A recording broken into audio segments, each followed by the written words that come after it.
Alrighty, looks like everything is up and running properly. So, drop this. And, oh, whoops, forgot to turn the lights on. Hold on a second. Apparently, I managed to hit something when I got up. Okay. So, hello everybody, welcome back to Super Robot Wars Z3.2. Last time, we discovered the horrible truth about the Hidiars, and that they're, in fact, people who got turned into fish people. Because science! Anyway, I already did all the upgrading and stuff. Let's see, I don't think we got any new custom bonuses. Just a quick run through. No, it didn't. Almost have the double Quantas. And almost have crows as well, so yeah, we should be able to get those by the end of the next mission. Same goes for Mazinger. So yeah, that's something to look forward to after we manage to succeed in our next mission, which... Here, no, that's the wrong one. There we go.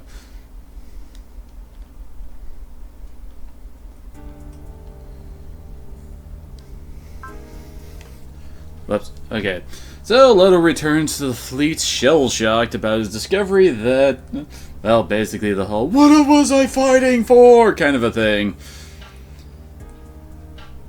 Oh, there we go. Okay, so, first person he sees is Pinion. Good old blonde dude there. Grinning and standing over a mountain of loot. Pinion tells Leto he knew where the treasure was because of his brother, who once dived that spot and paid with his life. Now he seems to think that this treasure will make him invincible, whether to the pirates or even the sidereels. After all, there was a beam rifle among it. Seeing Leto out of sorts, Pinion advises him to go meet up with us and Amy, who are about 20 clicks up ahead. Yeah, there's him suggesting he meets up with good old Bahamut. Fortunately, Chamber hasn't gone entirely rogue in the last couple of paragraphs. Oh yeah, because at the end of the last mission, Chamber pretty much went and killed a whole bunch of Hidiar's babies despite Leto pleading with him not to. He's found some supporting evidence for the Hidiar's recording. Those light bugs are in fact made of nanomachines and are identical to the high-efficiency energy conversion of the Hidiar's exterior. And like the Hidiars, they are capable of self-repair and of synthesizing armor plating. Their enhanced environmental adaptability and functional cleansing of their surroundings certainly jives with what the man on the video said. And Leto finally loses his cool, demanding to know how Chamber can be so dispassionate when the whole reason for his and the Alliance battle has just been torn to shreds. And plus, what the hell is the name Char Aznabel doing in the recording, outside of probably being from a different universe where Char actually dropped access on the planet? Yeah, is it the same Char as he knows? It's just so much to absorb. And he needs a good reason to keep on killing these living beings, these alternate humans, or else he can't fight at all. I mean, didn't Chamber see those newborn Hidiar so indistinguishable from regular humans? Chamber counters that none of this information constitutes a reason to abandon the Hidiar's eradication mission. And this isn't the Alliance's dogma speaking. Chamber has lost his link long ago and is operating purely on internal inference. The reason to destroy them remains this. The Hidiars have rejected culture itself, which was a big thing in Gargantia in, well, Leto's character arc. Consider this, mankind has not evolved into all-powerful beings like the Hidiars to fight epics of time passing, else mecha like Chamber and various Sea Blue mecha wouldn't have been invented in the first place. What mankind has done is to make up for the limitation of its feeble bodies with culture, the pursuit and accumulation and ascent of knowledge. But the Hidiars, freed of all physical limitations, have no such need of knowledge in order to achieve satisfaction. They could be called one of the polar extremes of evolution and represent a rival survival strategy to that of the baseline humans of the Alliance. Culture seekers and culture deniers. Although admittedly the Alliance is also a huge extreme. Only one side may survive and the other must perish. From the standpoint of this mutually exclusive fight for survival, the Hidiars must be classified as balls, and Chamber's confident the truth won't sap our will to help wipe them out. After all, Bahamut has plenty of experience with humans fighting humans. We've been doing quite a bit of that, that is true. Hell, Leto's already participated in that as a member of Bahamut, remember? Leto snaps that his actions with Bahamut were because he consciously agreed with their motives, but he never had a choice to agree or disagree with the Alliance. He just did as he was told. What he did have was his pride in mankind, which has just been sorely strained. Chamber tells him that so long as he values his life, he's got no time to stop and deliberate. And if that sounds like a machine forcing a human to fight, it's because Chamber derives value from his pilot's success. Good lord. When are we going to actually get to the Bahamut people talking? So here, Leto's staying very incommunicado while sorting all this out, which doesn't entirely surprise the Bahamut folk. What does surprise them is how quickly TT seems to have ingratiated herself into the support crew of the ship. Oh, yep, there she is. I'm beginning to think that this guy's spelling of TT is not proper, given the fact that she has 4 kanji in her name, and this guy's using only 2 letters for that. Anyway. She has no family to return to since her father and brother died in the Great Quake, and her mother went criminally insane. Hibiki feels surprisingly at ease around here, maybe because he sympathizes with her family plight. And judging from her art style, she's an original character, so she's either going to get a mech or turn evil, and we're going to have to kill her. Anyway, let's see.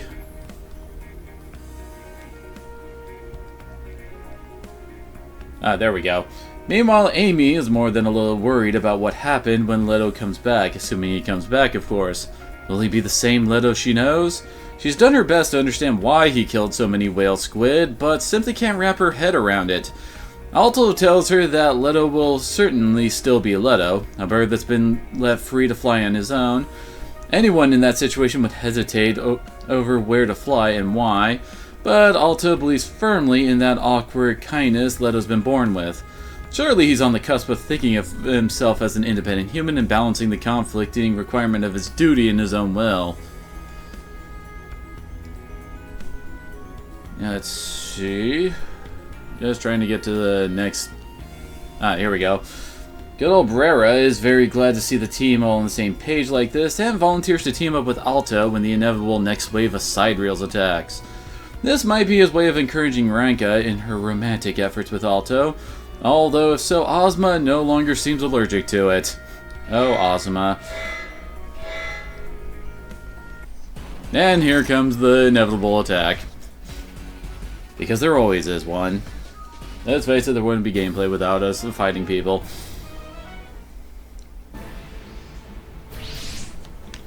See, we get 2 ships. I think the sub might be helpful here, and oh god, I might need to take another look-see at our unit setups. Oh boy. Well, there is land for us to fight on.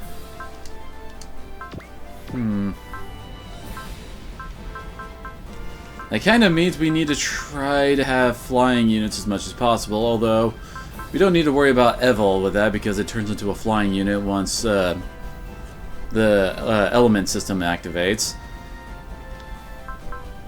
Ah, crap.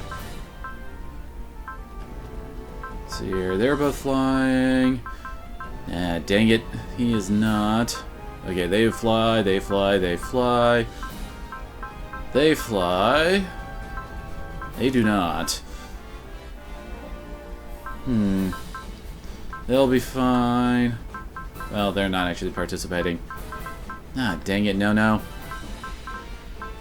Okay, they fly, so they'll be fine. Same with them. Well, that's probably because I stuck a flight module on the Arbalest.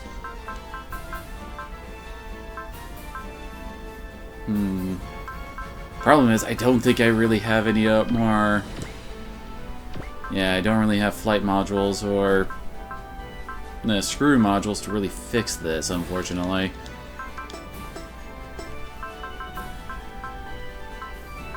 I guess our groups are kind of okay. Yeah, bye.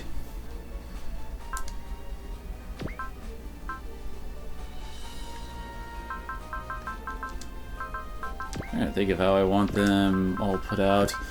Actually, just put everybody out.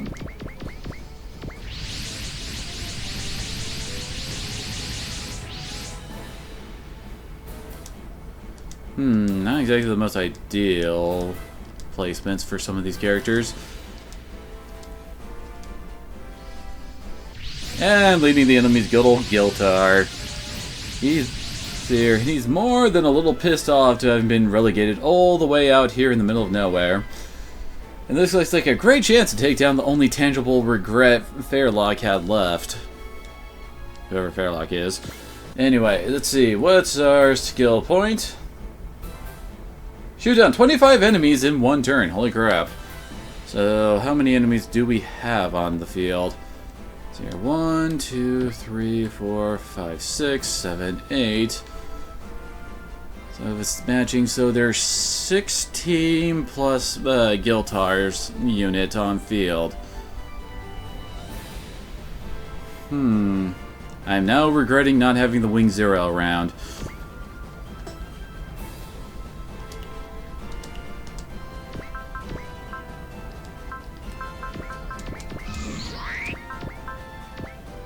Dang it, I can't reach the Aquarion from here.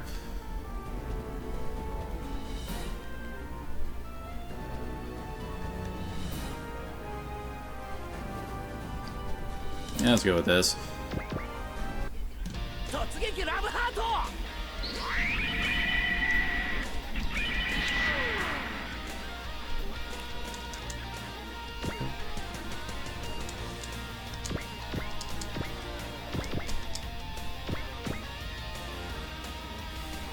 Trying to think of the best way to handle this.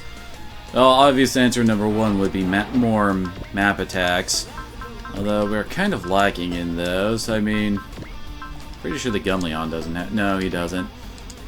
Does she still have her? Oh yeah, she does. But that requires enemies to be in a straight line. The Aquarion does have one. Kind of a nice area. Oh yeah, what's hers?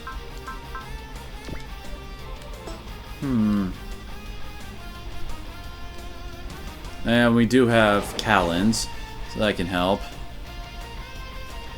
Probably the best way for us to try and handle that would be to... Well, how do I put it? Basically weaken the crap out of the enemies as much as possible on the... Well, on our turn and on the enemies... Ah, crap. Yeah, stuck in the back. And I'm being an idiot and not doing this way.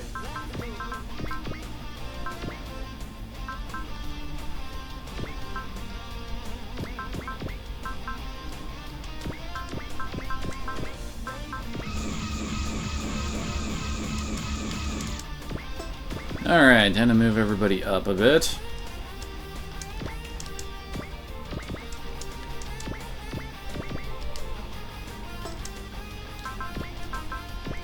Can't forget to drive up with the Aquarion, and can he? Yep, I'm pretty sure he can. Oh, Mugen Punch, I love you.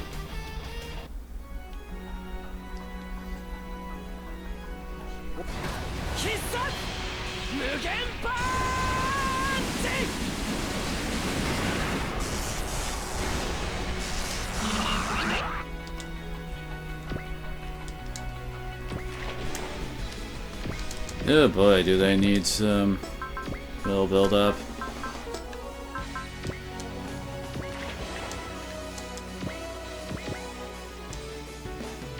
I hate water.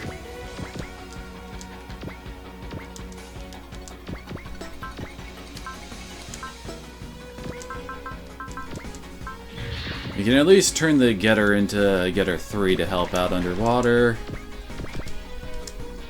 We can actually turn to Wave Rider mode, too. Not entirely certain when that happened, but I am not complaining about that. Wait, is... Oh, she's not a flyer.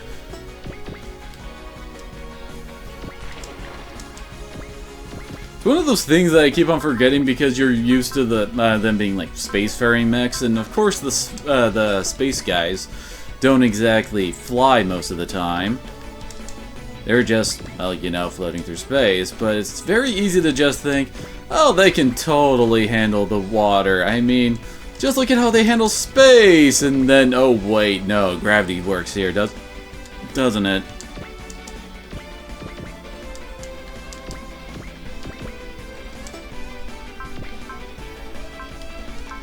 Well, at least Alto still has his map attack as well.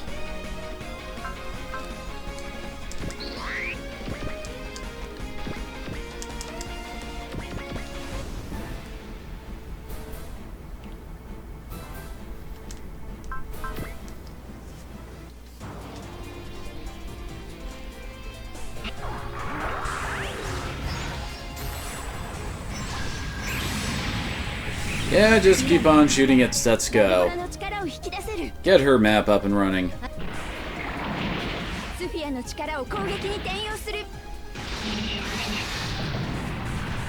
Very nice.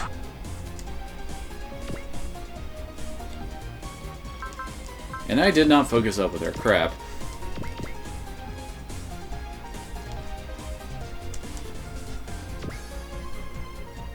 Everybody wants a piece of the Setsuko, apparently.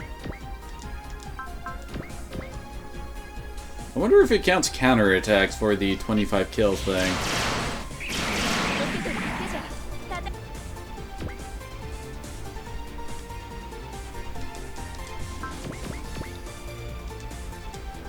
Well, he doesn't exactly have much of a choice on what he's attacking with, does he?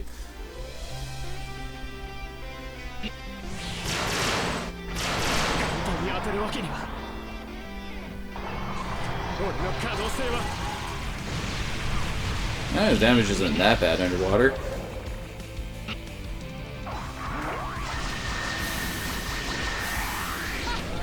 And now Callan's just gonna be Callan.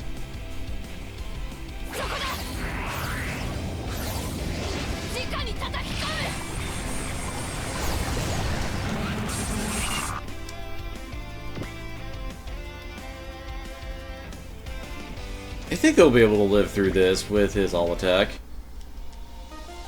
Good, they did. I'm more worried about my enemies actually living through my attacks than I am doing damage. Isn't that weird?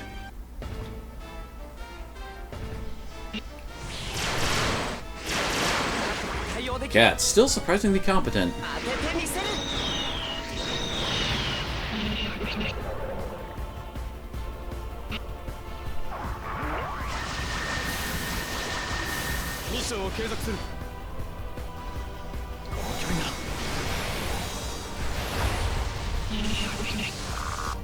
Oh, Cessna, you truly do suck at range attacks, don't you? And good lord, Setsuko has a perfect opportunity to use her map there.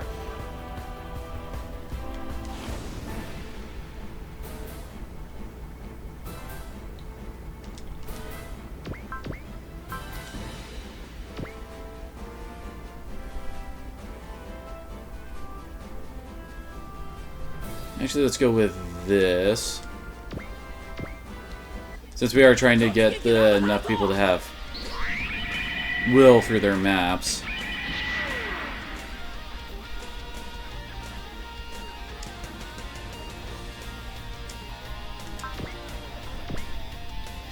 Well, Shin had just hit C mode, and yeah, Kira's already been in C mode for a while.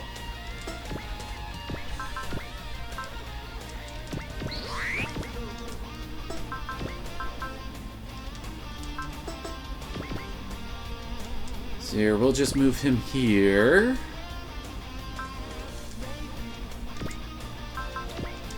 And him and Shin can weaken up another pair. I think I'm just going to spend this turn weakening enemies, and then next turn we'll start going for kills.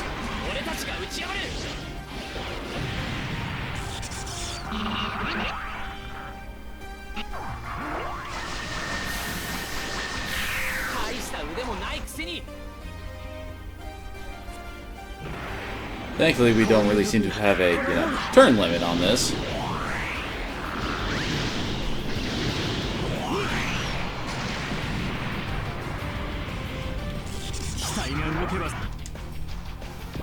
Of course, this is probably going to end up giving Kira a crap ton of kills, since I'm planning on using his right smack dab in the middle of everything there.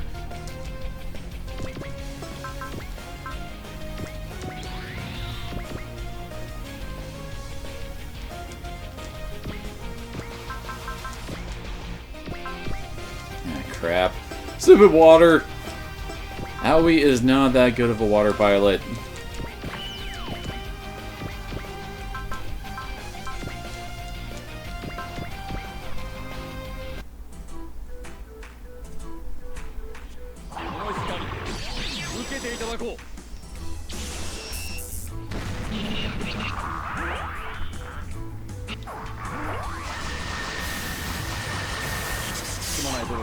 Well, that is one of the advantages of being underwater. Things don't really hit you very hard when you're under there.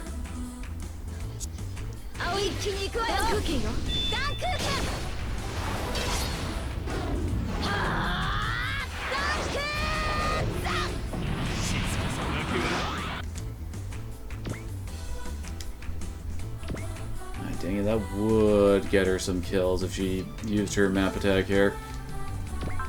And she does not have mercy.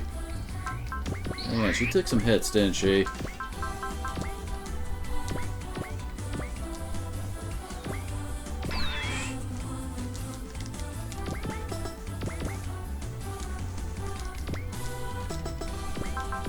So here, if we change to get her one, could we... We can actually get them up onto land. Nice.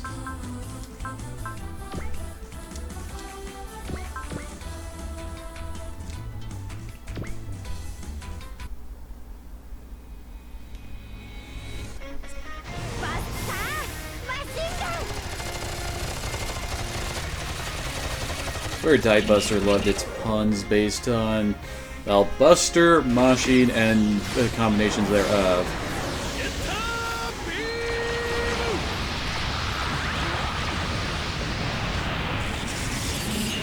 Oh, Ryoma, you're still Ryoma.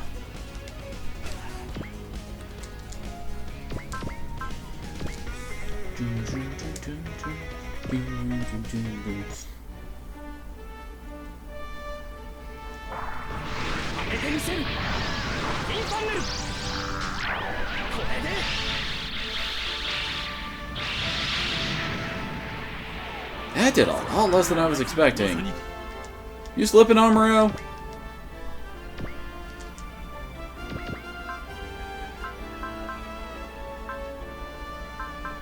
I guess that's a B for air units.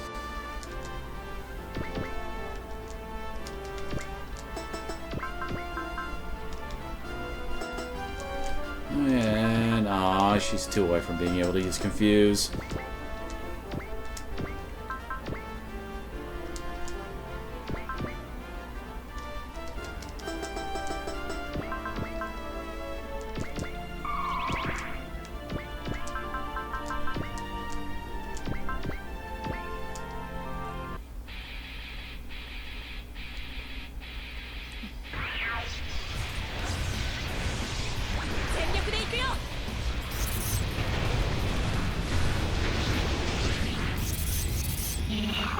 Not bad damage.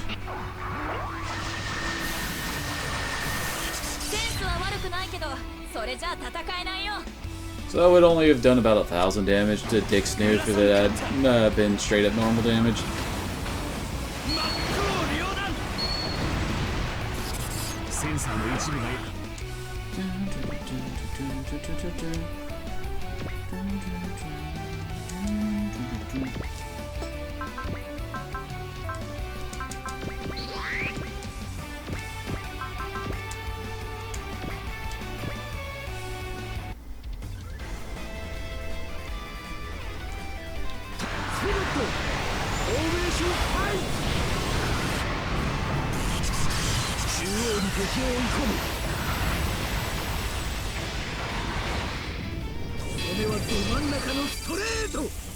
And boom!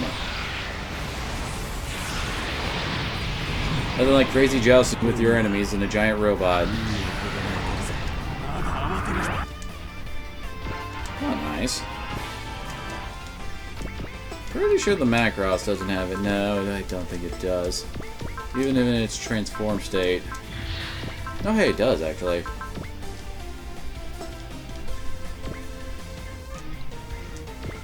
I kinda doubt it has... Yeah, it's only a basically base will.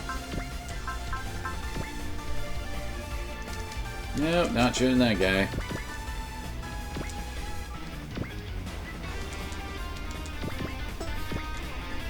And I know the Ptolemy doesn't have it. Too bad the Double O Riser lost its map attack in between games. It used to have one back in Z3 Part 2.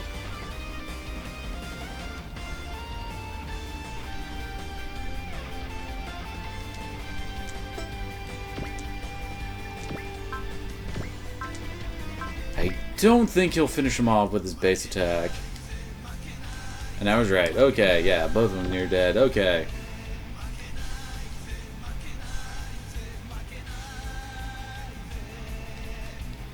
Kind of just want to leave her right there in hopes that the enemies stay right where they are for their attacks.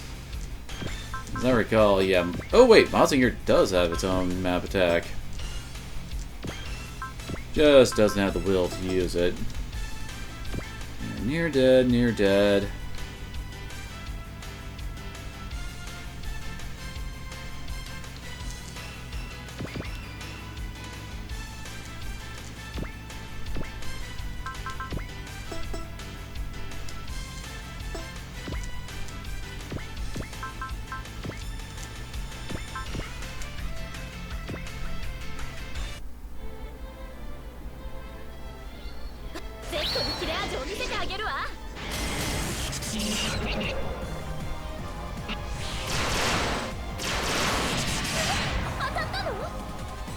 How much is this gonna do?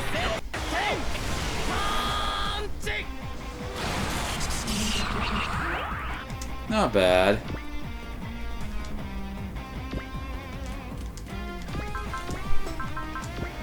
And of course, good old Aquarion can weaken some guys way out in the sticks.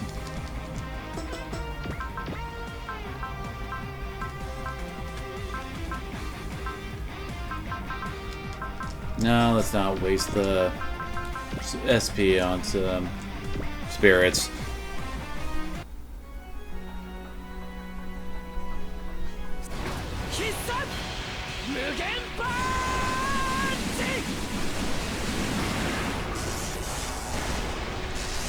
Very nice.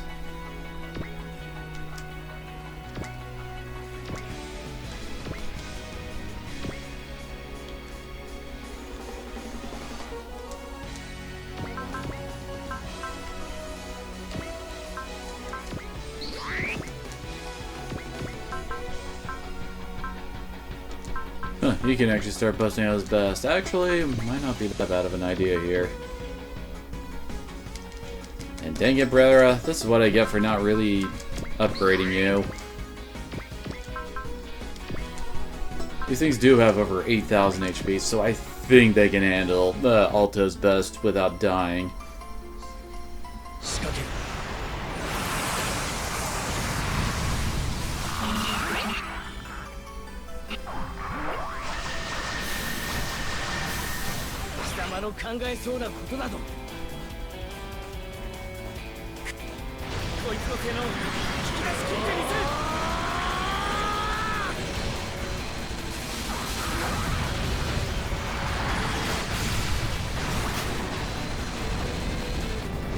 There goes Alto, just shooting all the things.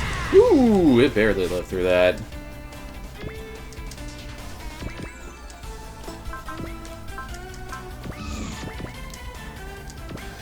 She'll get in range eventually.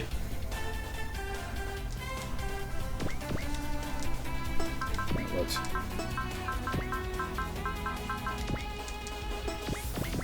I think moving her somewhere like here would be good for her map.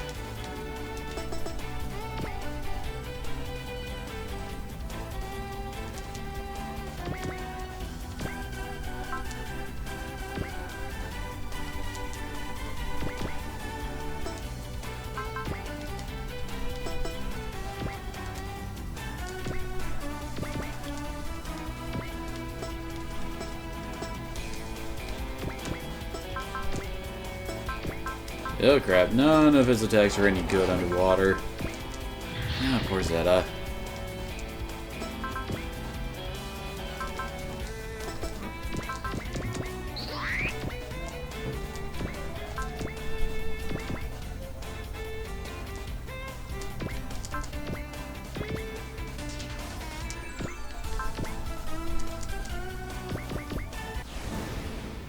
Well, hopefully this all works.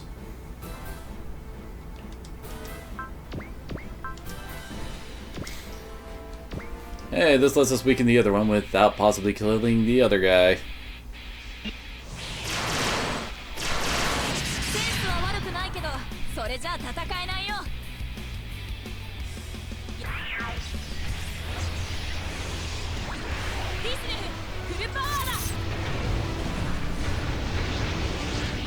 Good. Ah, damn it.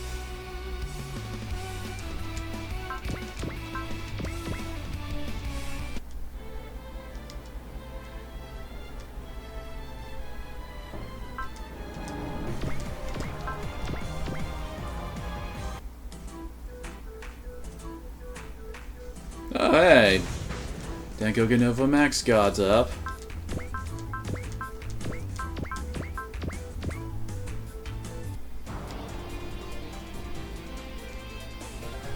I am not going to complain about more people getting into Setsuko's map range.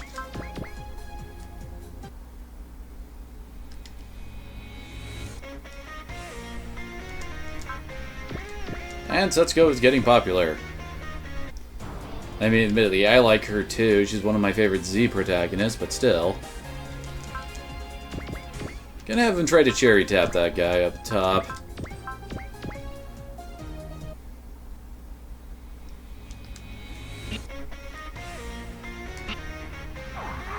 Just skipping to the part that's important, and that is Ryoma doing his kick-ass thing. Okay, good. Now it's near dead.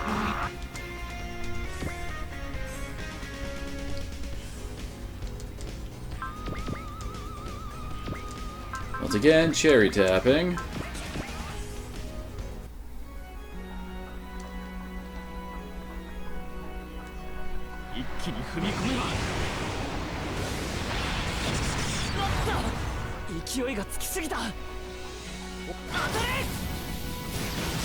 There we go. Get nice and weak for me.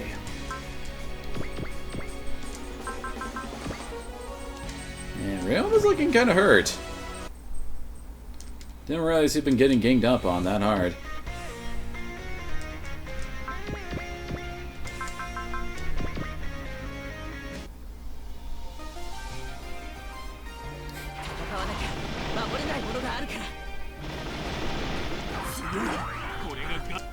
Oh, head Vulcans.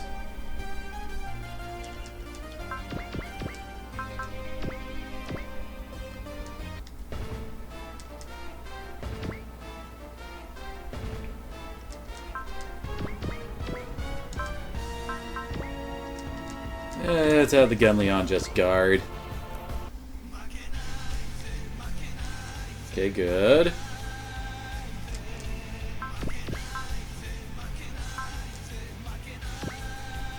And he doesn't have an all attack he can really counter well with, but let's go with it.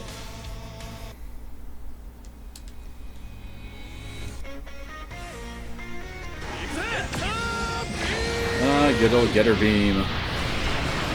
The full-powered awesome one. Oh crap! Oh, he almost one-shot his ass. And again, that is kind of Ryoma.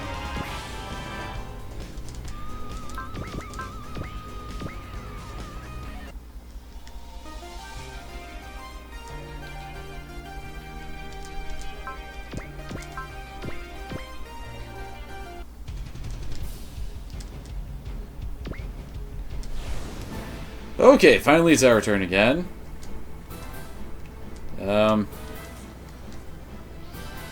We got more buddies coming in. And it's Vajra! So, Geltar's quick to flee when the going gets rough? What?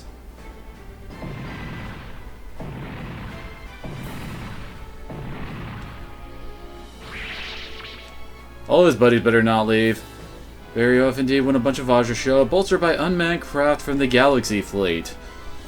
Appears that the bad guys have developed some way to actually control the Vajra, and that's not good. Uh-oh. The worst news is that the control extends to Brella himself.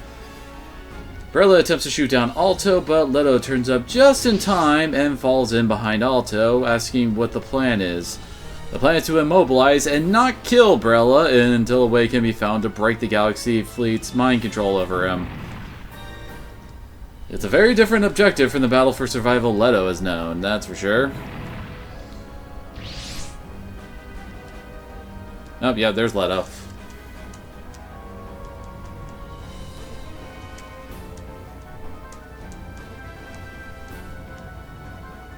So yeah, they're talking about trying to shoot him down without killing him. Okay, good. None of the side reels left. Oh, are you kidding me? She's 5 will away from being able to use hers.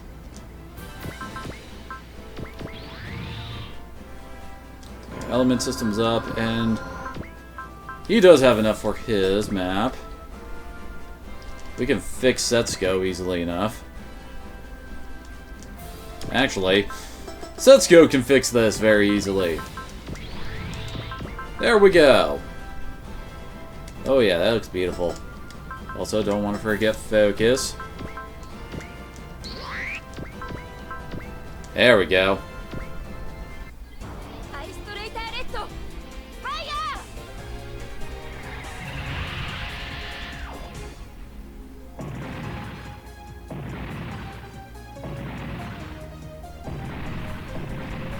Well, I do believe that's 7 right there. Oh yeah.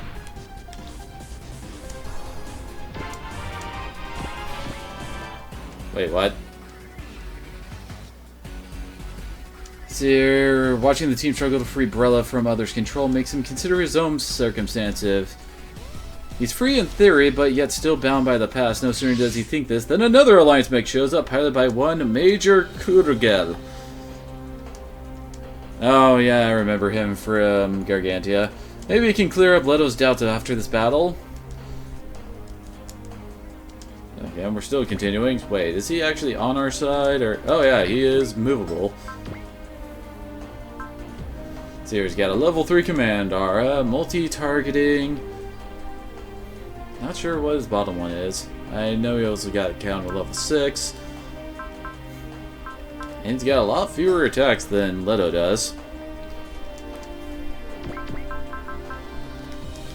One away from being able to use his map, so...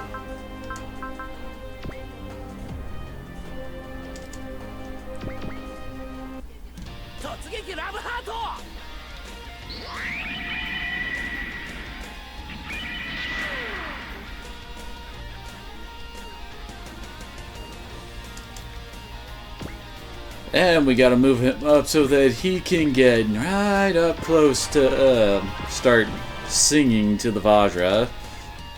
Since, yeah, the Vajra are not coming in at very high will, and good lord, his mech suddenly got a major well, power up, given the fact that it suddenly has 54,000 HP.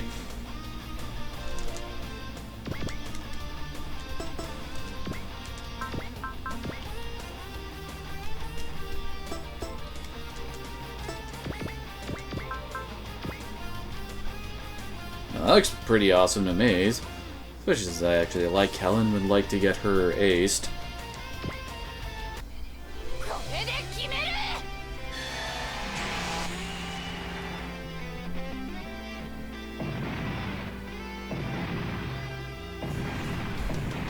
That's another 5 down.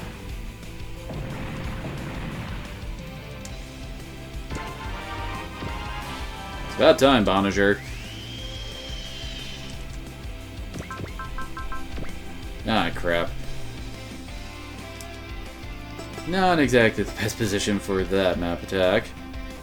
Although, Alto doesn't mind this kind of formation for them over here.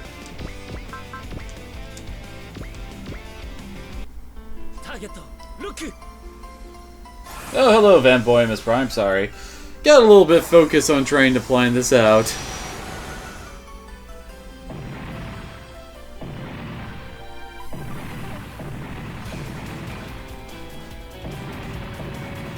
Very good, that's another 6, and Alto's getting very close to his ace bonus.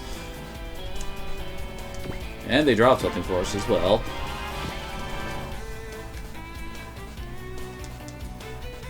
Aw, come on. Gotta bust out all my will boosting stuff now, apparently. Oh crap, that's gonna nail them.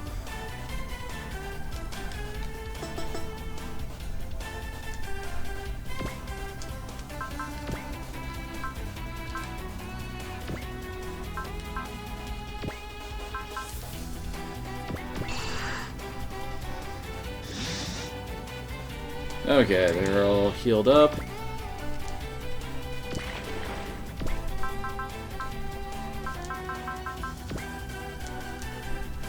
Oh, dang it, Ryoma. Or more likely, dang it, friggin' underwater attacks.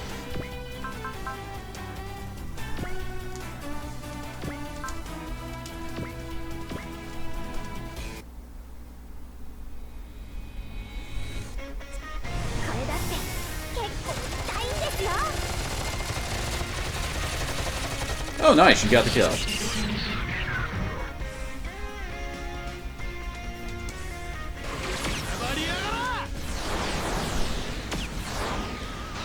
Get a tomahawk!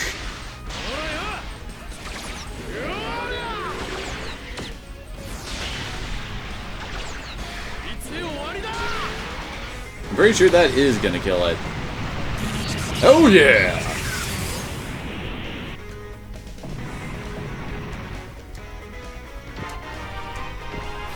Just don't question the Ryoma skills. We'll have them just get the hell out of the way.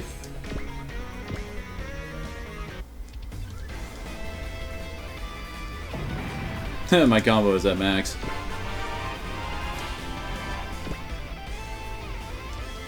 Wondering when that was gonna go up. Also, almost forgot.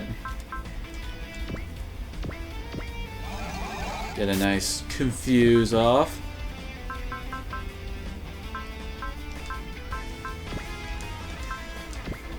And we might as well put the double money and XP spirits onto the Gurren Lagann as I'm about to just unload with this map attack here.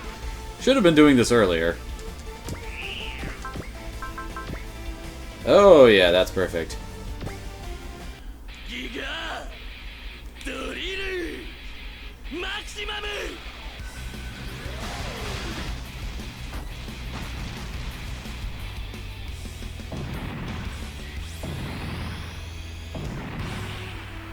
Very nice. Certainly helped Simone catch up with his both level and some of his kills, because he's kind of low on kills. And there's the skill point, yay! And everybody's celebrating us, our complete and total wanton murder of the side rails.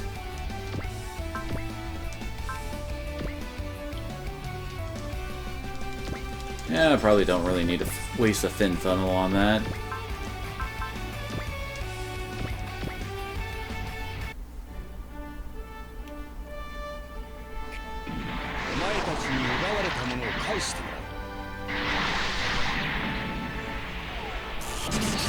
And dead. Amura's pretty damn close to his. And here I was planning on using the Strike Freedoms map as my final move. But heck, I guess I don't need to worry about overfeeding the Kira now.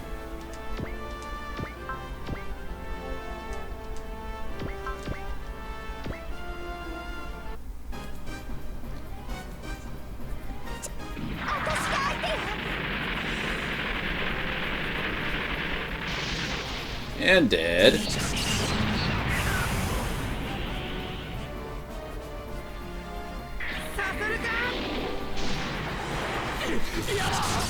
Yeah, the attack is definitely not one of Camille's best.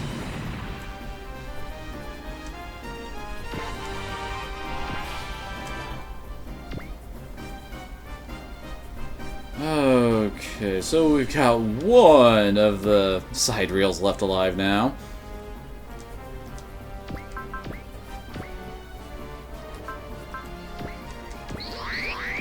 Probably start this off with the all attack from the Quan T. This probably won't kill him.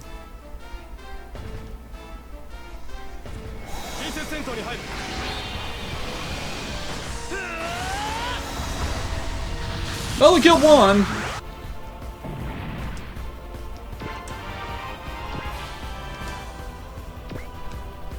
Oh my, is she behind in levels.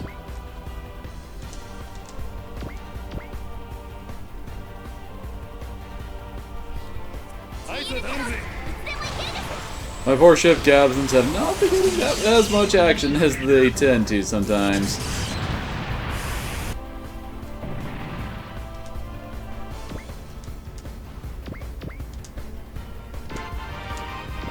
Definitely need to try and fix that. Especially since I'm pretty sure someone on their team learns confused as well. And Rain gets himself some HP in a level with a self-heal. Someday the Tuatha De Danann will actually reach the combat field over here. Ah, crap, those guys are such a pain in the ass.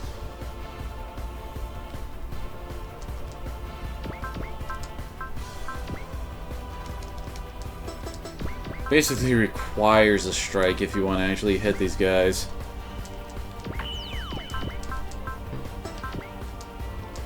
I am also extremely happy that Sayaka finally decided to learn Accelerate.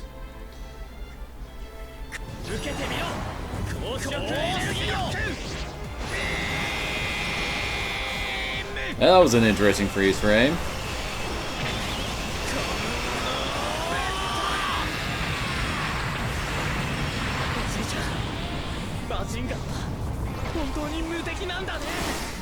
Very nice. Oh, Shin is barely in range. And with a nice focus, he should be able to, be able to finish these guys off. This is definitely a good thing since ghosts are a pain in the ass.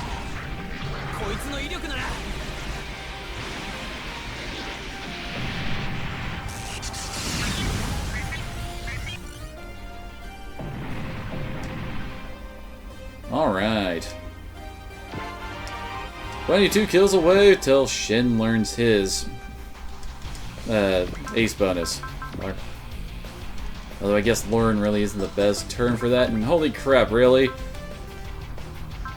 Yeah, there's no way they're hitting that. I'd rather just feed the Vajra to Basara. Then again, this will help build up the Aquarian's will a bit.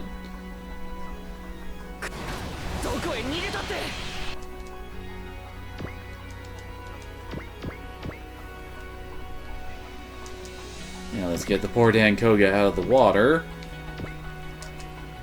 Let's get him down here with us. Probably should. He does not have any real defensive spirit, does he?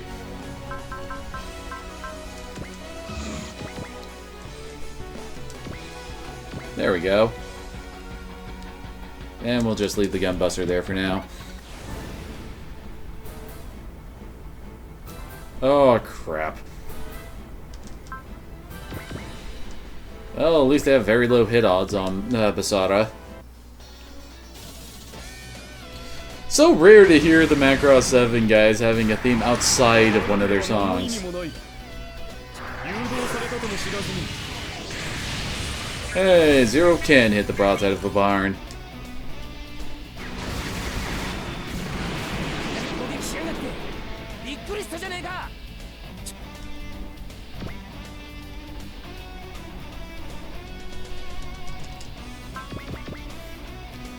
Dang it, Setsuna, curse your lack of range.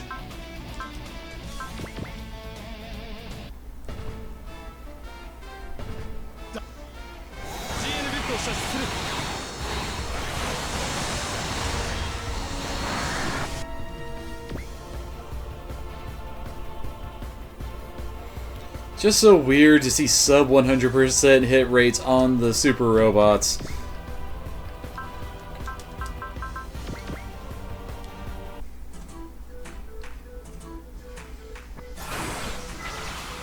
And the Big O dodged!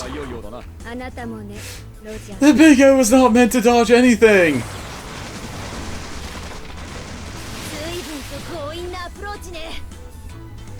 I mean, I know I'm actually giving some of the supers actual mobility upgrades to, you know, get their full upgrade bonuses.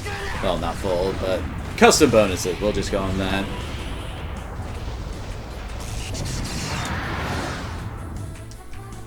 Ooh, nice. More spirits for Dorothy.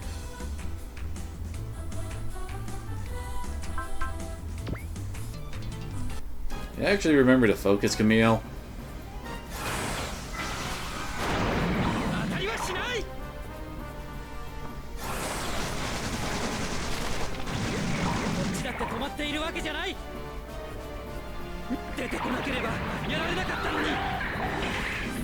You know, since I can actually turn into the Wave Rider mode, why can't I get the Wave Rider crash, dang it? Yay, biosensor's up.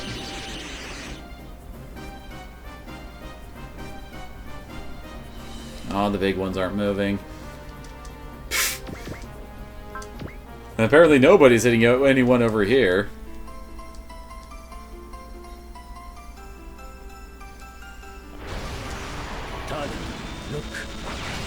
Also, this is another part of the Macross's secret, is basically try to shoot him down with Alto.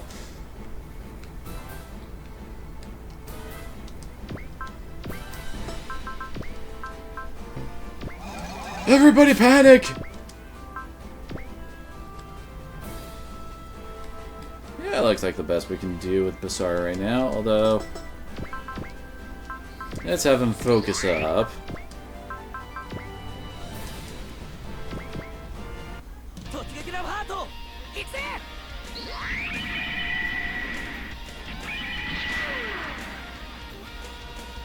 Bye! Let's try to get him moved up, too. Wait, what? Holy crap! When did their will get that high up? Well, so much for that plan. Holy crap! Usually will does not go up that high that quickly. Well, I guess we're doing this the old-fashioned way then. So first off, let's try to kill those bastards.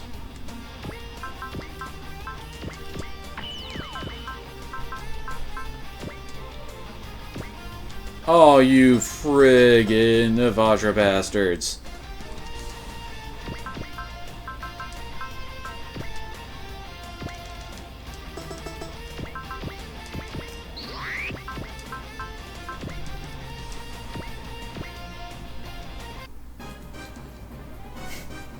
Oh, holy crap, I see we now have left Disney over in Beamland.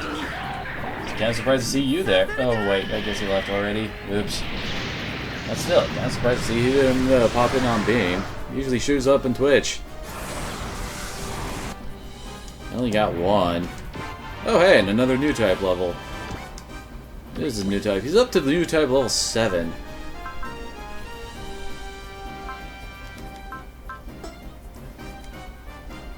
There's a pair of them hanging out there.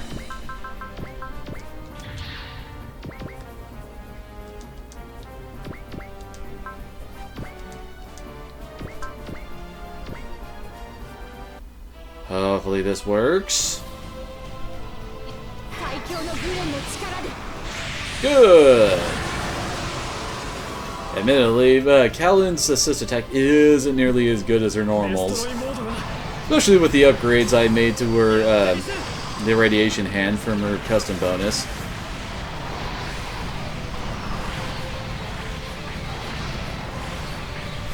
Oh yeah, this guy's dead.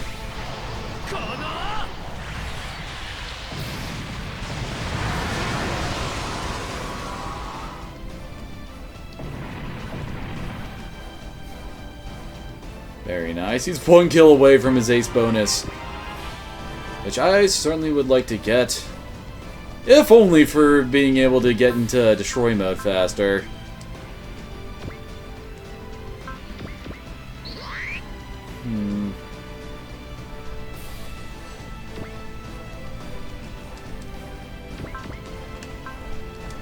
I'll just Mugen Punch this bastard.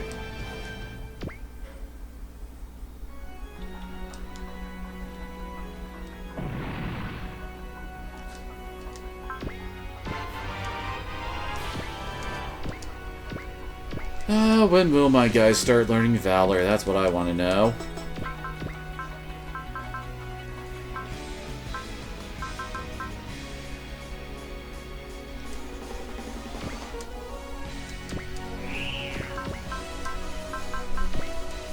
Oh, this one killed both of them, but it should weaken the other one to hell and back.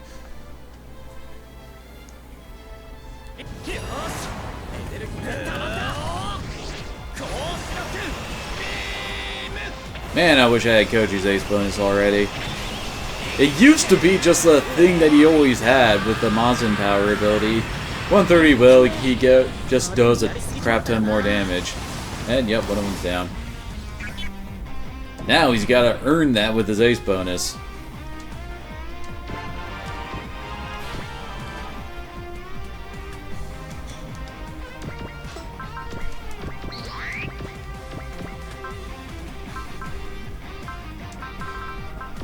Okay, good. They do have 100% chance of hitting him.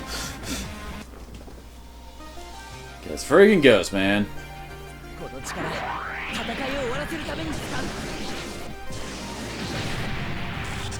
Thank you, Kira.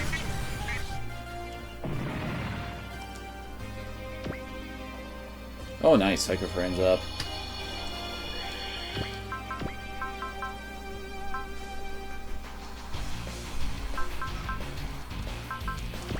Well, might as well see what he can do with his. Oh yeah, I forgot about Crow's support attack.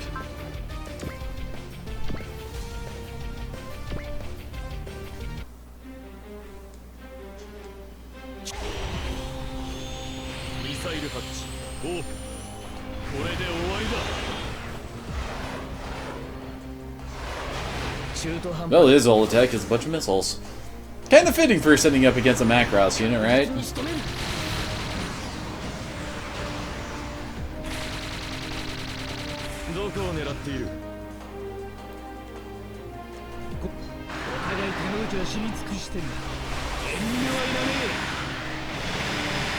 Yeah, I don't think he can support with any of his bigger attacks because of the distance he's at.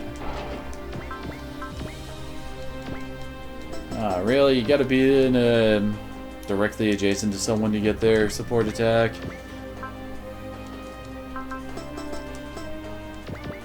And again, I don't really want to send anybody else into the water again.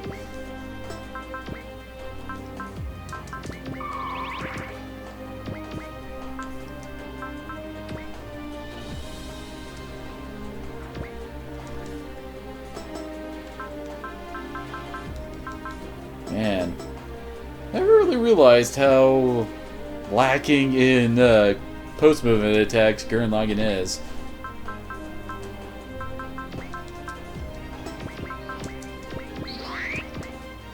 God damn it.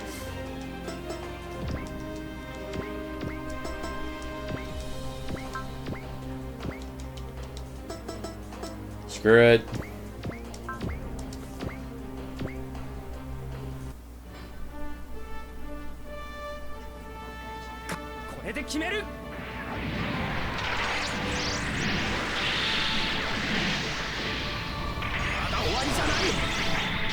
Well, Amuro just punched an airplane. Good lord, why is he so tanky? Oh, he has guard, that's why. I don't remember giving him guard.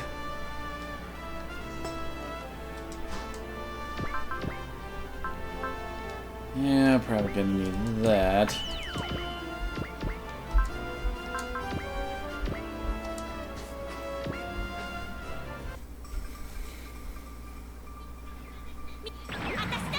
And Fa does pretty much nothing. Actually, why haven't I analyzed Brella?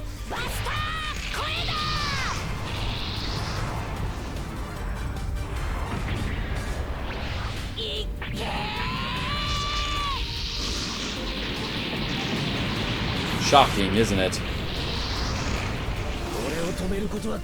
Oh, does he have the immunity skill?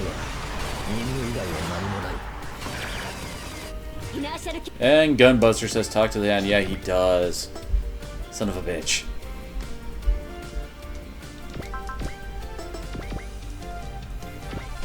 Well, for now we'll have Alto map these guys. Can't completely ignore the Vajra right now.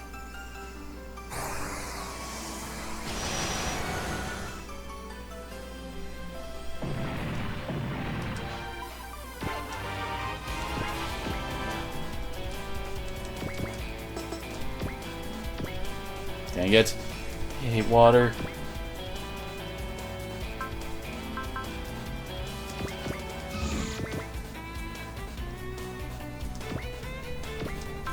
Hey, we can Stoner Sunshine this bitch from this distance, and holy crap.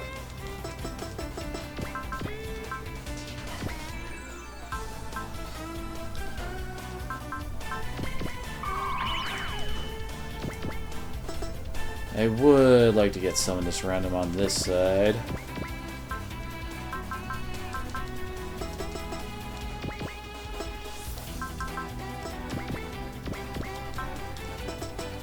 And Hibiki still can't use his best attacks because we are still sans, son of a bitch, Suzune.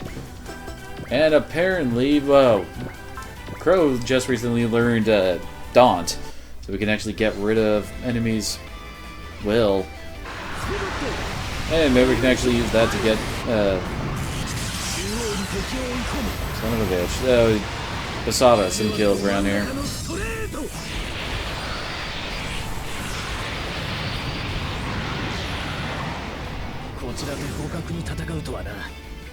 Man, his little airplane's surprisingly tanky.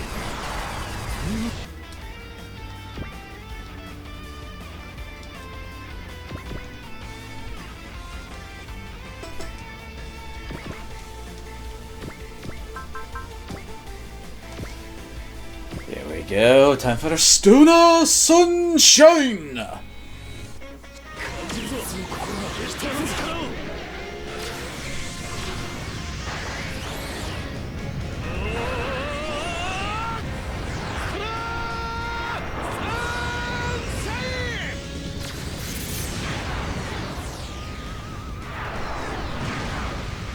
Boom! How you like me now, bitch?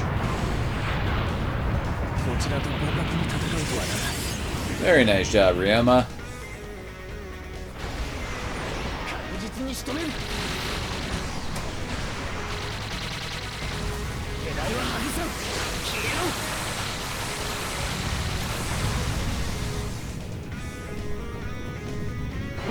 So do roughly, I don't know, maybe 2,000 damage at most. Admittedly, the getter usually is kind of, how do I put it? Glass cannon-ish. Doesn't have the armor of some of the other supers.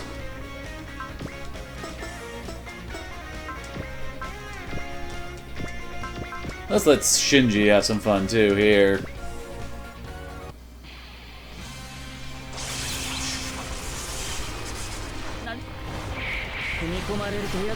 Send in the Metroids! And yeah, I know they're not Metroids, but they just make me think of Metroids.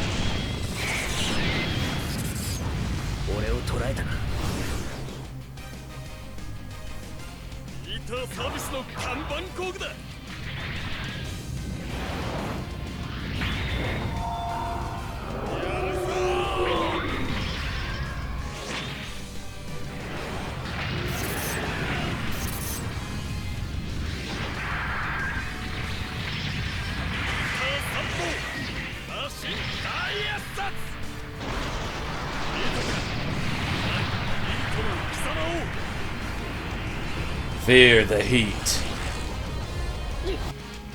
Okay, he's primed for taking out next round.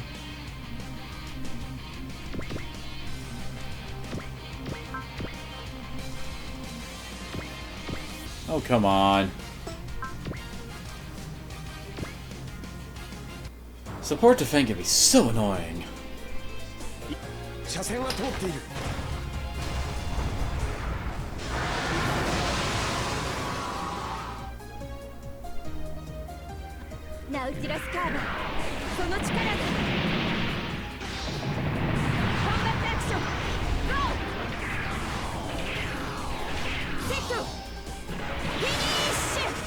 Yeah, I didn't think we'd finish off. But hey, Sasuke got a kill.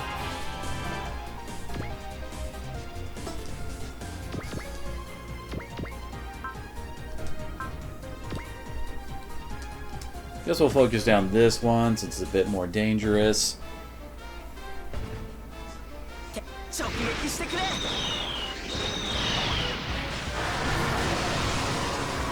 And suddenly escape.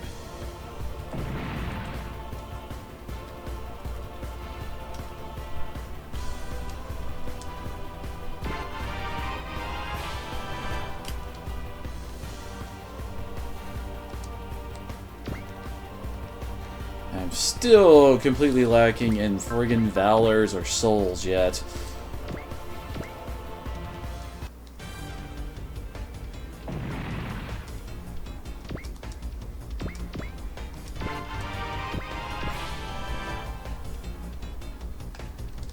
Don't want to move down Koga because that will let Barella free.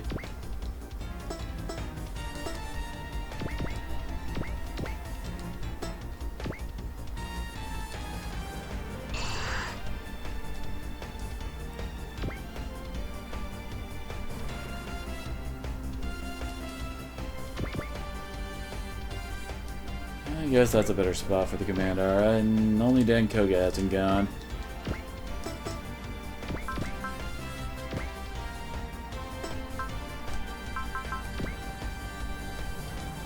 Man, those guys haven't even been touched yet.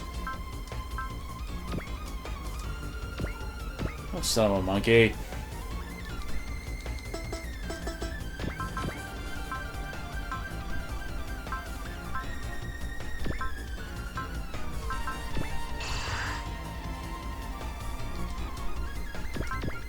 Screw it, just go with this.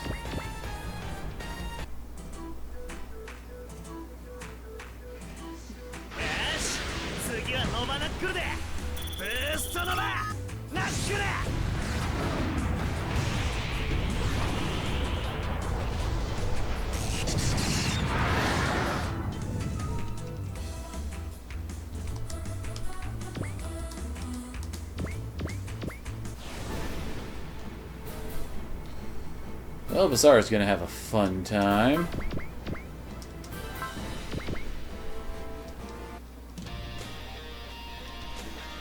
I guess keep up the wheel bashing.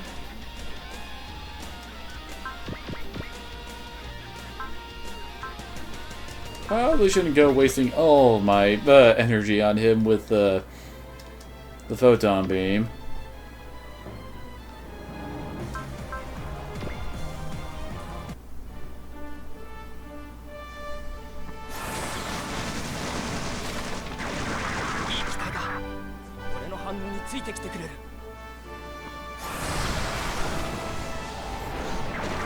Yeah, I didn't think they could hit Amuro.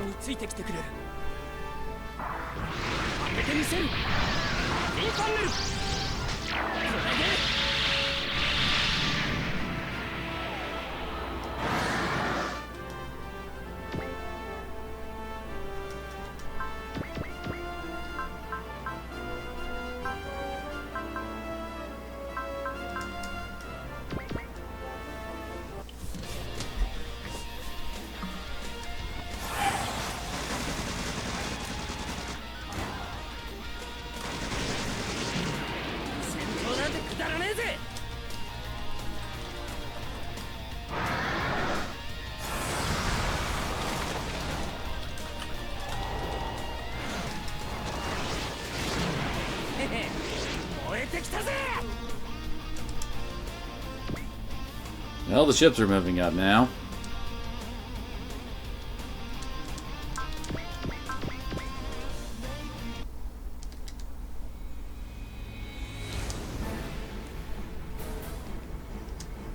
Alrighty, Alto.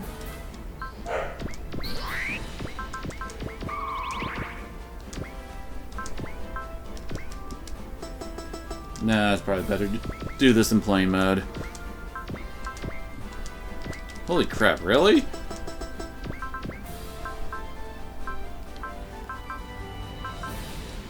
Well, fortunately Leto can do that, and I do have attunes.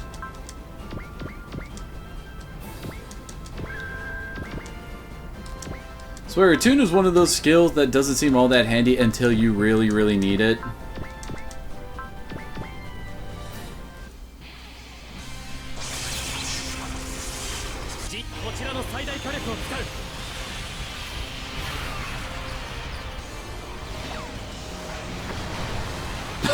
Well, that just left him at 100 HP. This is definitely gonna get him.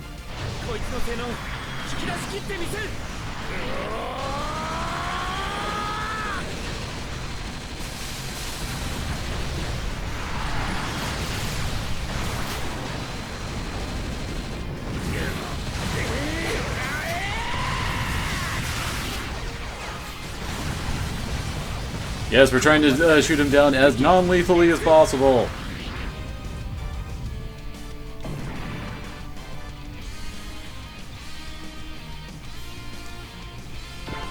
And that just gave Alto 2 levels.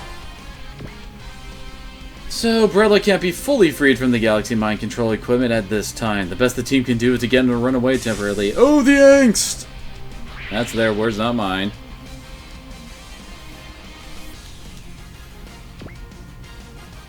And all these guys are still at crazy high will.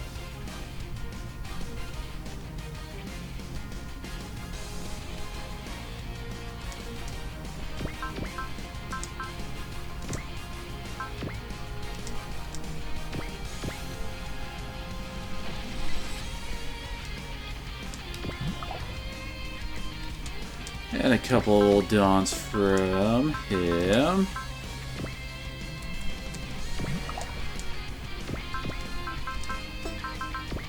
I wish he had Valor already.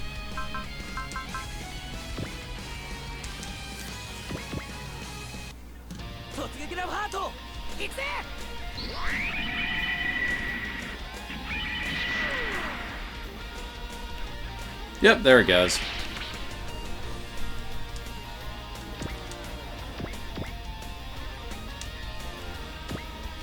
Well, I got him to kill some form, I guess.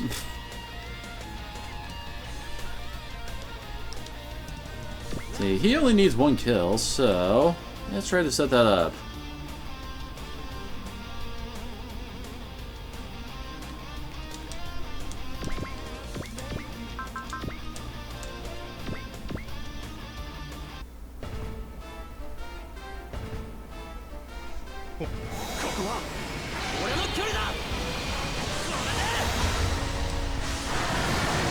Well, that's another kill, then this will give the one for Bonager.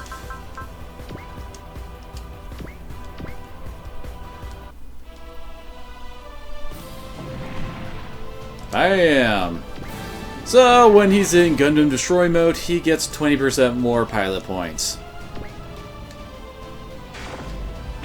Probably doesn't seem like the best of ace bonuses, but pilot points are really, really useful just for the fact that they can boost your pilot stats alone.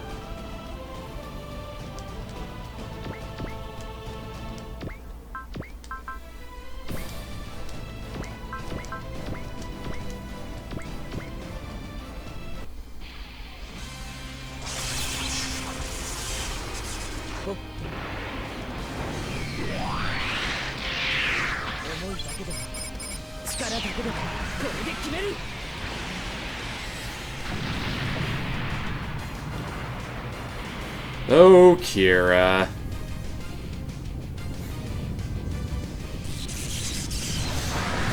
I wasn't actually expecting that to kill him, and I thought it would be leaving at least one of them alive, but apparently not. When this Gundam Seed boy says you die, you're gonna die.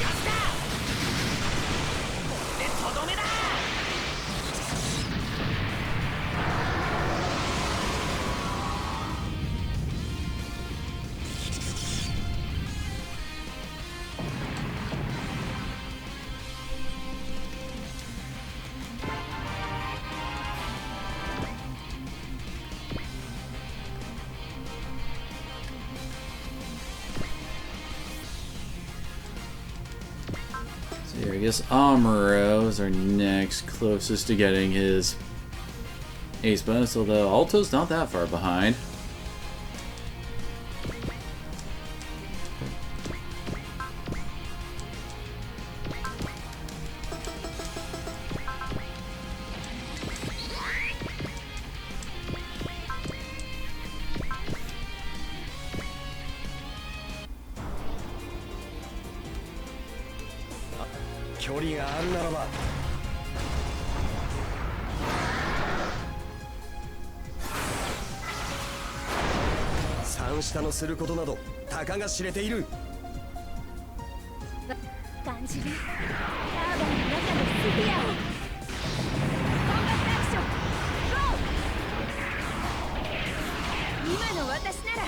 Ooh, she got him.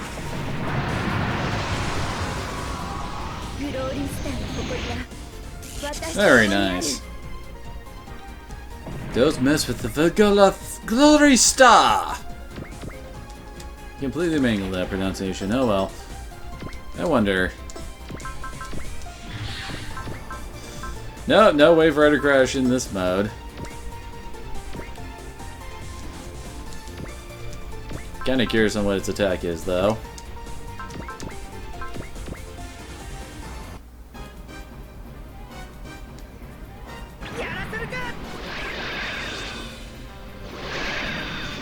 Makes sense.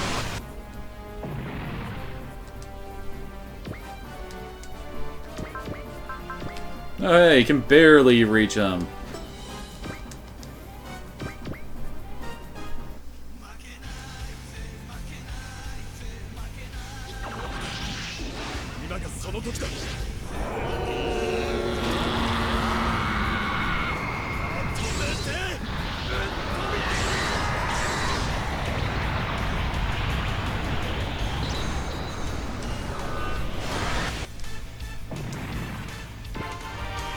Okay then. So weird when the sub-pilots are... how do I put it?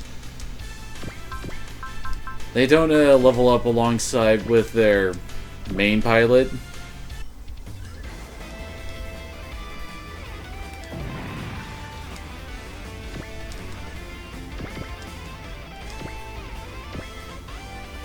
So let's see, we have 2 enemy ships left.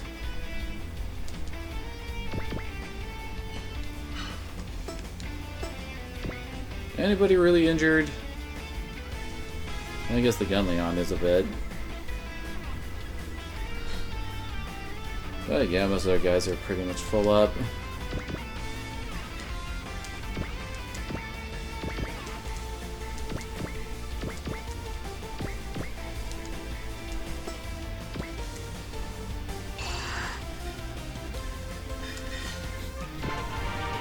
Gotta keep on trying to get her level somehow.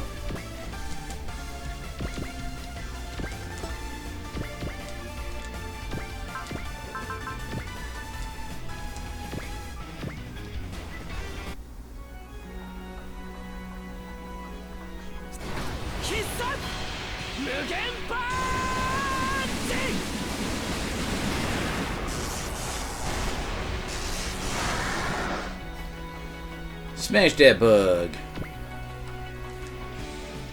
Wait, what?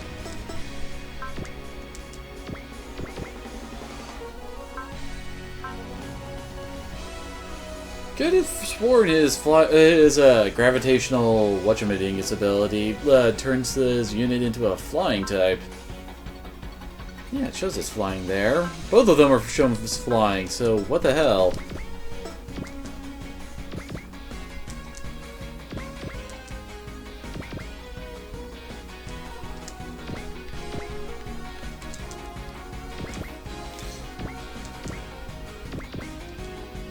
She'll eventually help.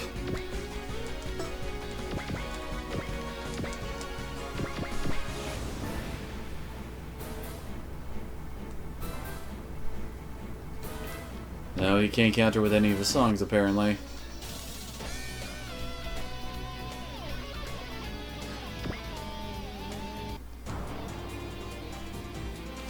Okay then, I was kind of hoping that they would actually come to us a bit more. Oops.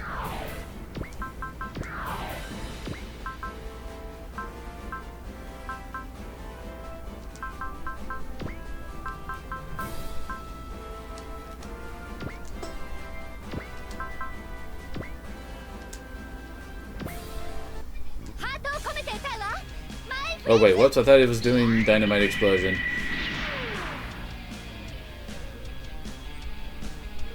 Well, everyone got SP regenerated.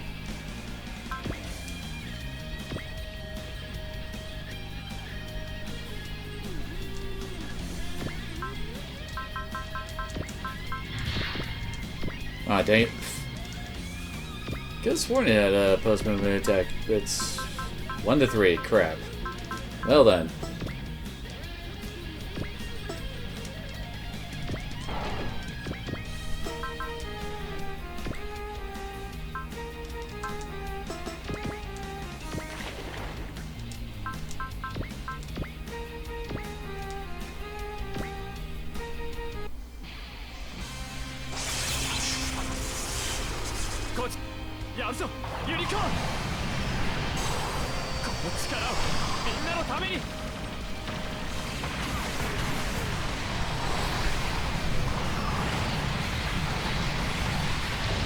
Very nice. Pretty sure we can finish this guy off with whoever I want to now.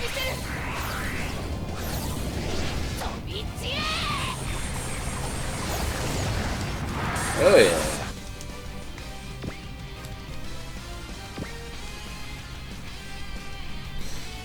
Already given Shin 5 kills around here.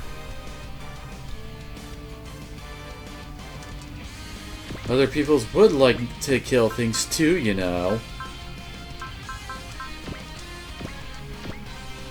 And this will just flat out murder the thing.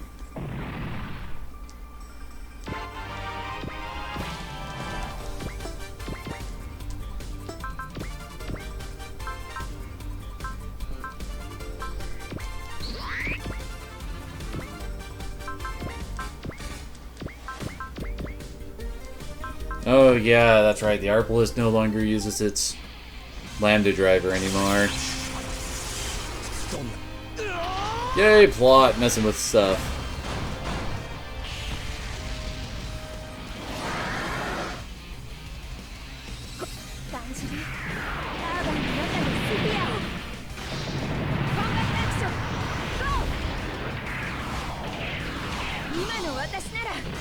Yeah, I didn't think that would kill it. Still good damage, though.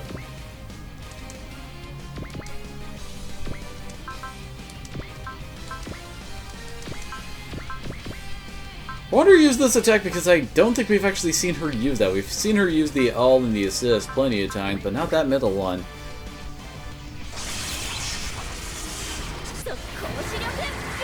Okay, so she just uses her beam attack solo.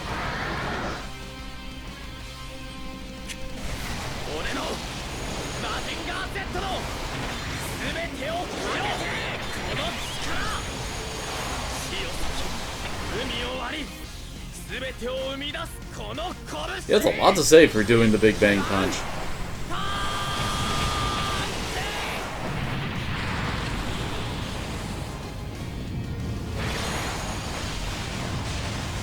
Yeah, I figured that would finish it off fairly easily.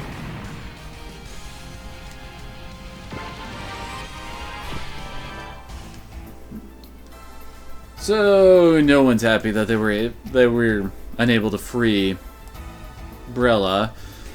And then Kurogil basically says, "Yo, Leto, let's head off together, you and me. What do you say, buddy?" So he says, "Sure." So here, see here, go with Kurogil for some level setting, and the rest of Bahamut is forced to concentrate on the new threat posed by the Galaxy forces. Farlock, meanwhile, sees his final sunset, placing the fate of the fleet and a key to some major emergency resources or other in Ridget's hand. Which I imagine is going to happen in a little bit, since the Gargantia isn't exactly around with us right now. Yep, there we go.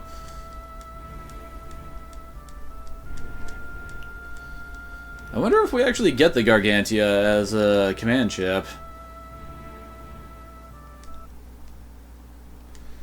And guess what? Turns out Kurogil is kind of a douchebag. He set himself up to be a god to the people of his own little fleet fiefdom, with whom Pinion has apparently joined up with right now.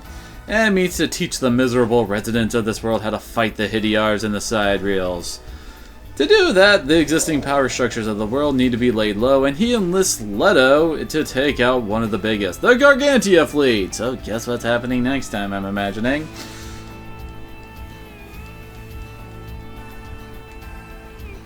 And you can see Leto isn't exactly happy about that.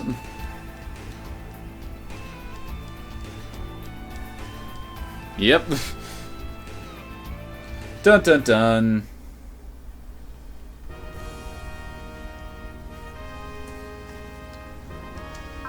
So let's see here. Next mission.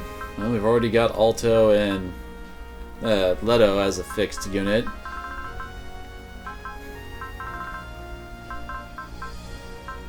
Guess we can keep on going with our current group, although do wish I could get Hero back in the mix.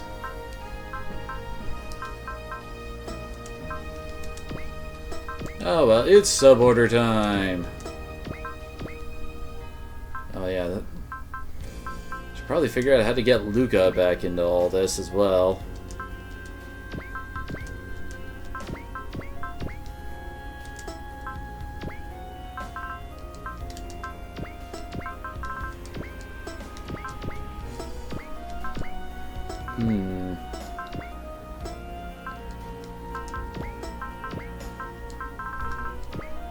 Who did we give the levels to? That is the question.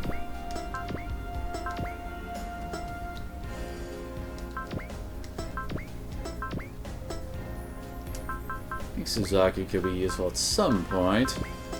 And honestly, I would like to use Asuka with Shinji as a Eva force, basically.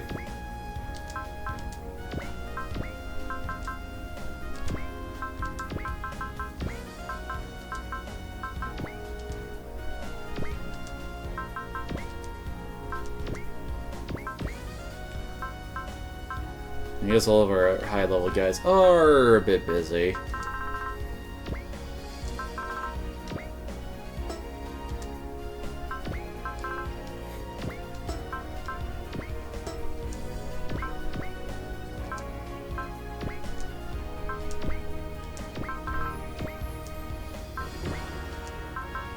Sure, why not? And we got good old Mr. Bushido aced. What was his ace bonus?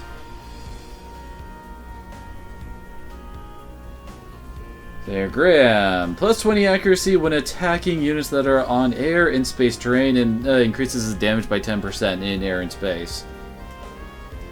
It's not that bad. Although I would prefer something to help him keep his ass alive. And one of our higher ranked units is someone I haven't really used.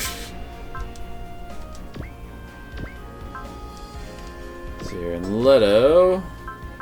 That's right, he doesn't need energy save or anything like that. Guess he hasn't completely fallen to the dark side, given the fact that he's still in our unit roster and I can still give him upgrades. Oh, he already has multi-targeting? Huh. There, he also has Predict. Half Cut would be a good one for him. And Alto. They probably like some bullet save.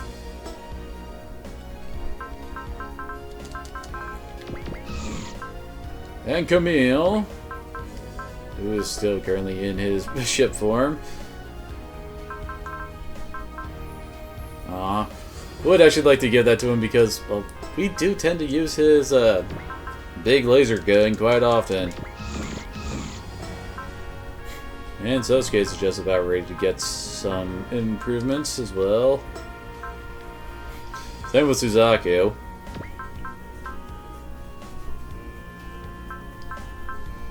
Huh, he's an interesting mix of energy and ammo. I forgot he had his own map attack too. Oh well, unit upgrades!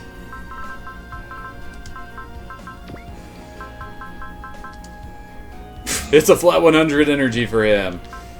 For even more spamming, and now he's got his +1 movement and energy regeneration. I think that's plus 300 armor. Yeah, that is plus 300 armor and plus 50 energy. Simple, but effective. So you're plus 200 something. What is that? Because that's not... I don't think that's armor, is it? Let's see here. Macross. Get a Robo. Oh, come on, where is it? Okay, Dankoga. Oh, I guess it gains 200 armor and 80 energy. Okay. Plus 100 energy and plus 20 crit on all of its attacks. Holy crap.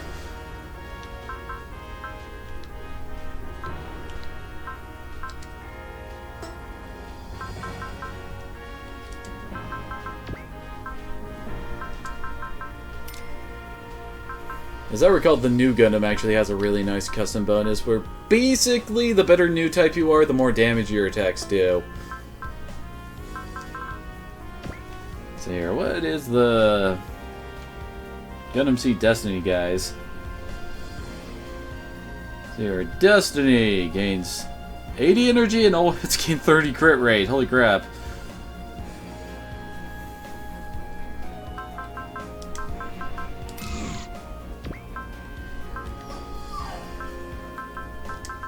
And his basically is that the Getter can transform after moving. So Getter 2 is now even more of a taxi for the group.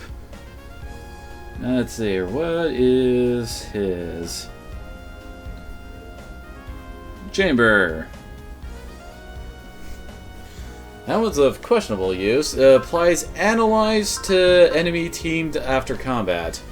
So anything it attacks, it will be affected like it was with Analyze on it. Kind of interesting, but I don't know if that would really work in the support capacity that I usually use them as.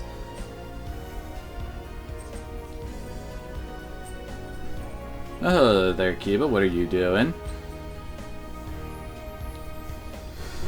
It's kind of funny how many of these are basically just gets a crap ton of energy so they can keep on spamming their best moves. Come on, Kiba. Attaboy.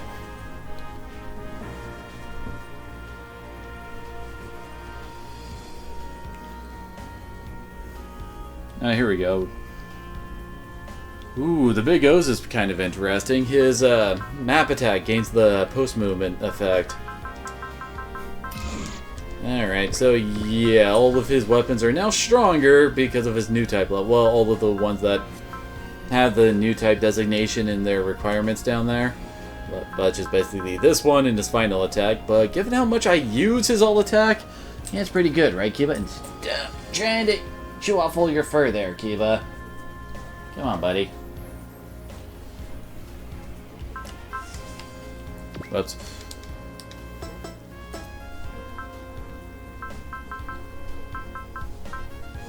Kiba. What did I just say?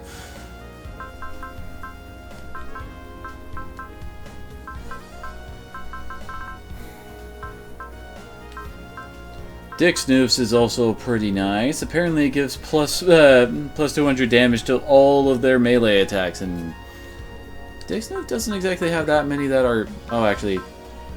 Huh, it's only got one melee attack? That's kind of weird, given that it's... I don't know.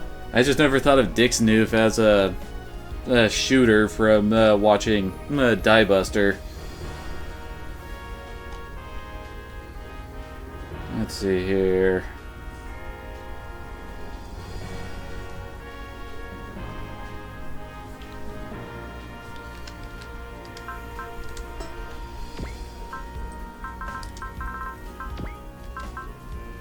Now to take this a little bit more seriously as we upgrade all the ones we're not exactly planning on. Not completely maxing out. Although she is going to be eventually, because she turns into something awesome.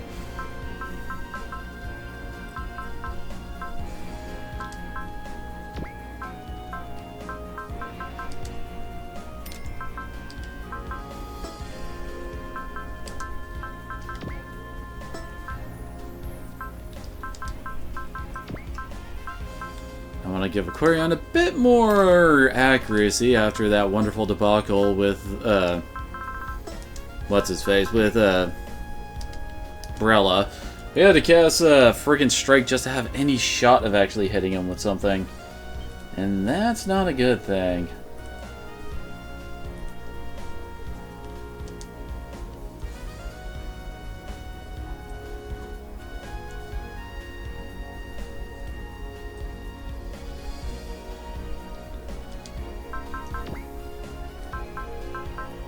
You know, I guess we're sticking with the same group as before, although part of me really wants to get Hero up in this.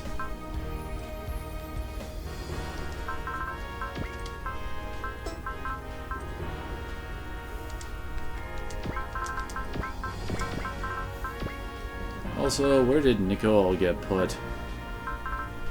I mean, not Nicole, Luca. There he is. He doesn't have his panic yet. Hopefully that's soon.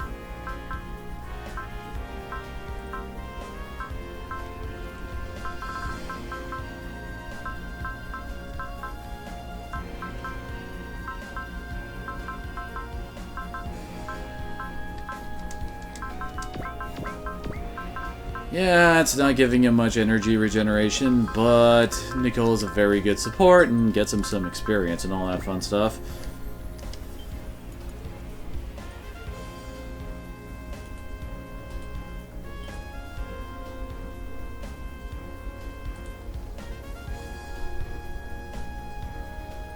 Oh my!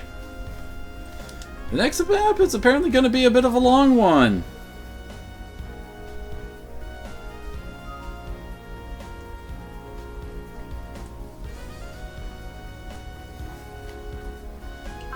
Oh yeah, we didn't actually check the story, did we, Kiva?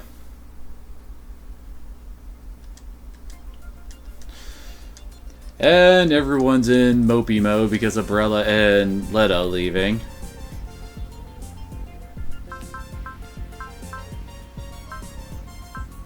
I guess it doesn't really have all that much interesting stuff. Although I swear, with Wing Zero and this friggin' item, oh my word. It's kind of ridiculous because this increases the will limit by plus 30. And as you might recall, his Zero system boosts his stats based on his will. So with that, he can reach 200 will and his stats will match that. So yeah, it's kind of glorious when you let that happen. Actually. Haha. That looks pretty good to me. Yeah, did we pick up any new items? Oh, it's one of the SP recovering items.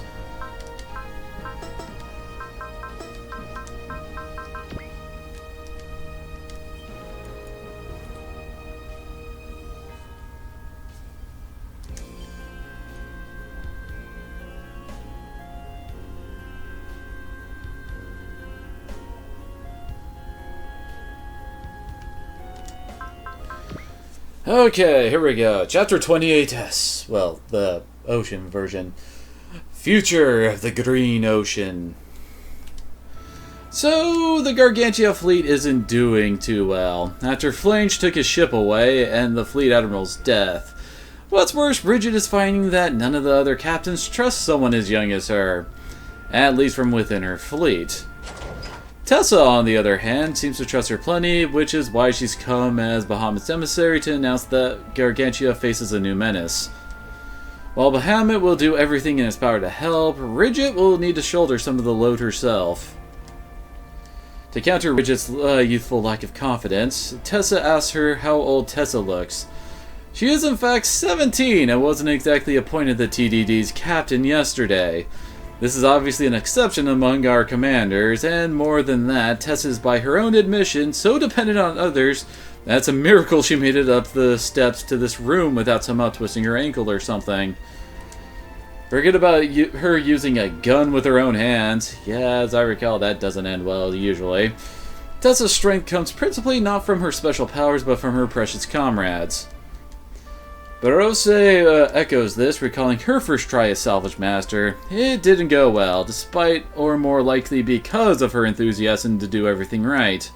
What a leader or people must learn is how to do enough and how to turn to those around for help and support. Just as Fairlock did with Bridget, though she might not have realized it.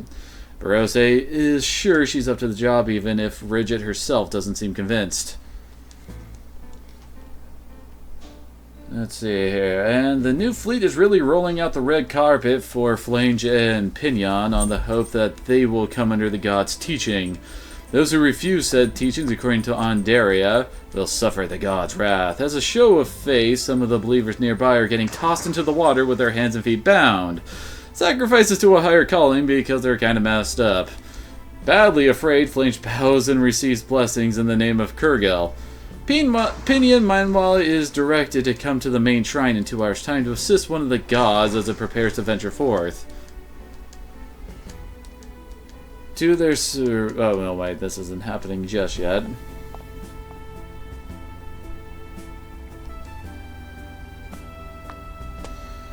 To their surprise, Pinion and Flint run into Lukage. She's a pirate that Gargantia ran into earlier, probably on the other route split, or when they first encountered the Gargantia characters, who snuck aboard the fleet to gather information. She means to resume her piratical ways, and then see this fleet sunk to Davy Jones' locker. Pinion isn't much interested in assisting any stinky pirate, until he finds out that this fleet will be attacking his old home.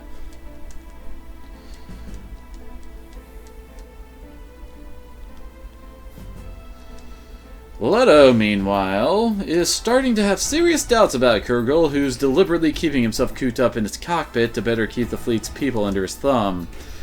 The throwing people in the water part is just another fear tactic, justified if one really buys into the whole establishing a new unified order ethos that Kurgel reaffirmed in a quick pep talk to Leto. The order is to join the attack, but Chamber tells Leto that the decision is his. Oh yeah, there's his little pep talk, I imagine. Leto muses that he may never have had to really decide anything up to this point.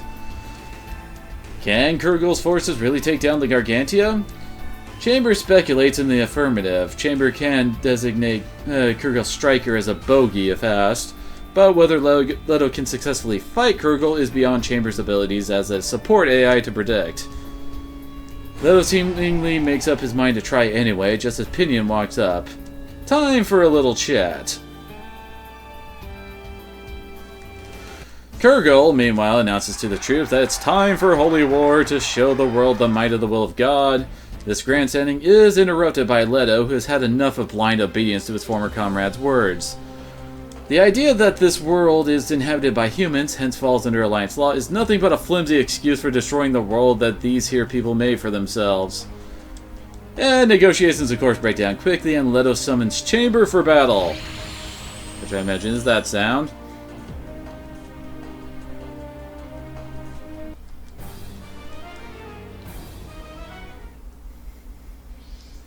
And apparently Pinion has... Well, according to this, it says Pinion's latest modifications are with about a 20% improvement in combat strength. How much that actually helps us, I don't know. Which is good, because even a portion of Kurgel's amassed war power amounts to a bunch of units. Which I imagine are going to be... Yep.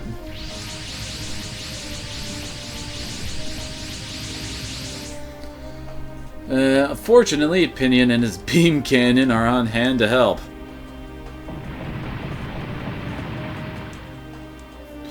Well then. And more help is on the way from Lukage. Yep, there she is. Is she piloting a giant crab? Anyway, they can handle the ground forces, leaving Leto free to take down the false god. So, we have to clear the map in 7 turns, and 1 pilot needs to get 5 kills. I imagine Leto might be a good option in that regard. It doesn't look like he's gotten any new attack. Oh, no, wait, he has gotten a new post-movement attack. And I think his mobility is a bit higher. Well, I'm definitely not going to be complaining, that's for sure.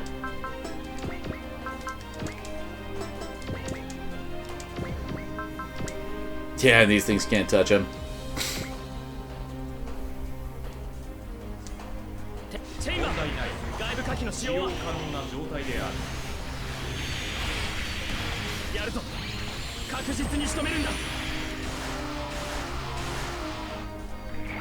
Okay then.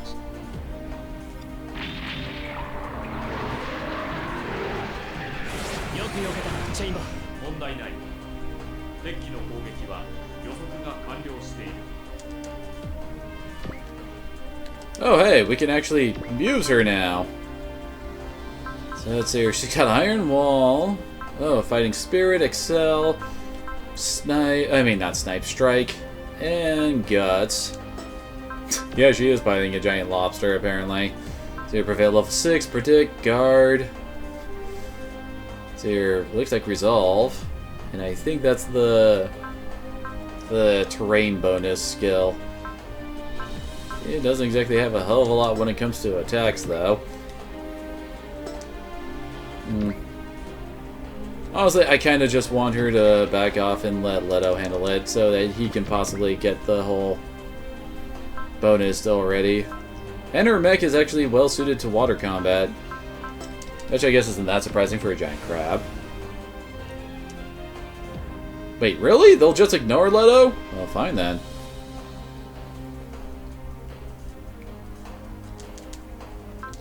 Really?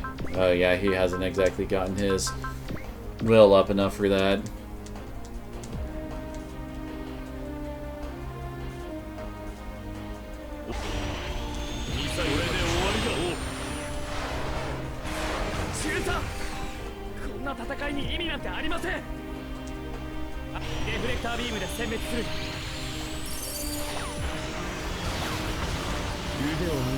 Well, that dude doesn't exactly have much in the way of health. Oh, come on. I would love to bust out his drive skill, but he just does not have the spirit to waste on that.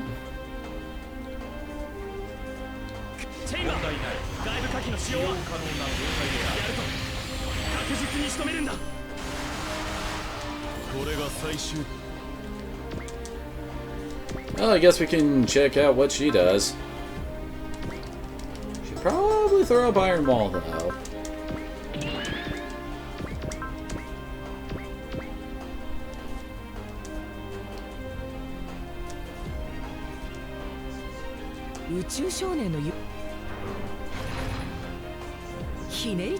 Oh, that's an interesting head treasure she's got going on, isn't it?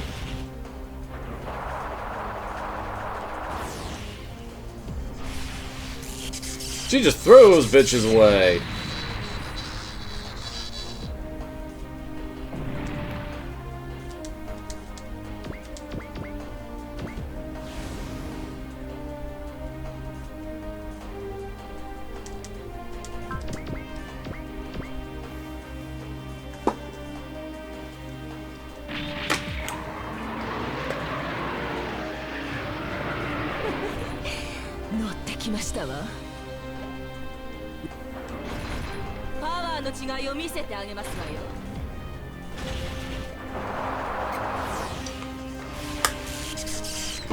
You just love chucking bitches.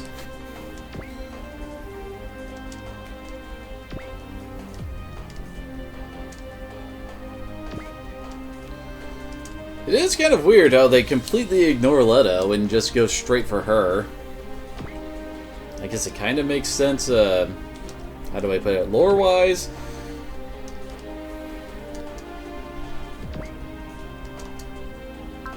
Yay, we can bust out his best attack. He really likes his missiles, doesn't he?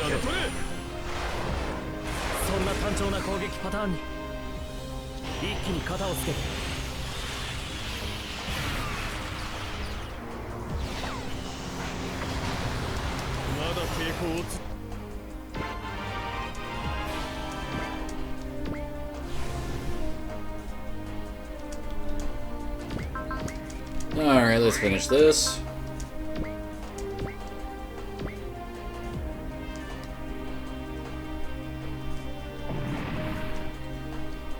Very nice. Oh hey, we got an item off of them. So with Striker temporarily disabled, Leto has Chamber force open its hatch. As I imagine that's the sound of it opening. And only to find he finds Kurgle apparently already dead for some time. It's Striker who Leto has been dealing with all this time. And Striker has marshaled a massive force of Sidereal mecha to use as its puppets. So yeah, the mech is the one who's got the God Complex, apparently. No sooner does Leto discover this than AB flies in on a glider. Oh. I think I just messed up their formation with where Leto is positioned.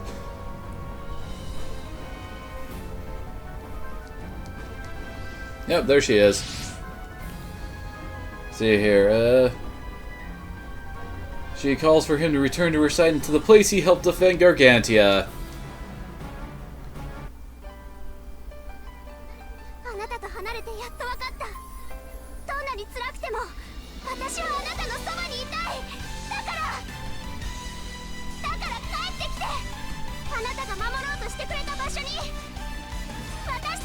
Yep, see, tell him to go back to the Gargantia, and then...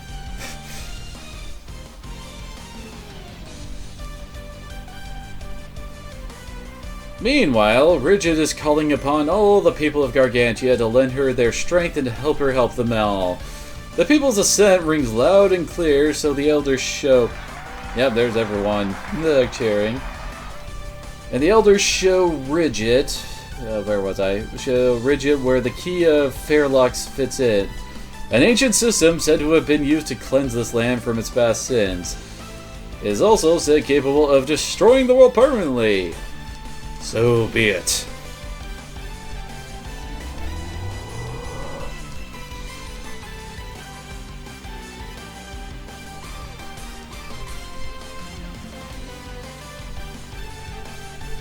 And I imagine that's the Gargantia firing. Oh, there they all go. The Nanomachine's director is a lot like the Moonlight Butterfly system, and he powers all of Striker's friends. And of course, this is where we show up, allowing Amy to retreat from fire directing duty. I guess that's why she showed up. Oh boy.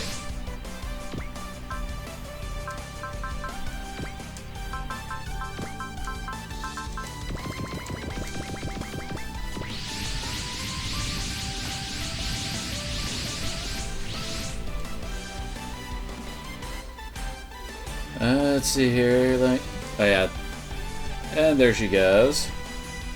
A fascinating argument breaks out between Striker, who's become his own user and developed a god complex, and Chamber, who is here to support humans, not cooperate with one who would be their false god. Chamber tells Leto that this sort of sad case has happened before and can happen again whenever the person charting a course fails both themselves and the system supporting them. Striker must be destroyed immediately lest the consequences of his mistakes go any further.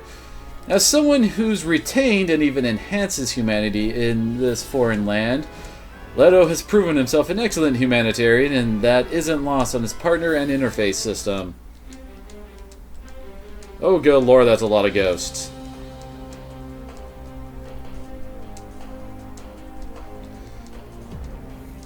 So I'm guessing this is them having their little argument.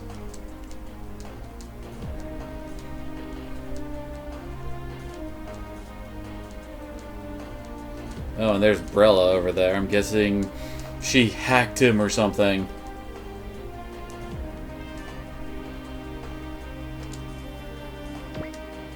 Oh, well, he's still at 1 kill, although unfortunately he can't move again.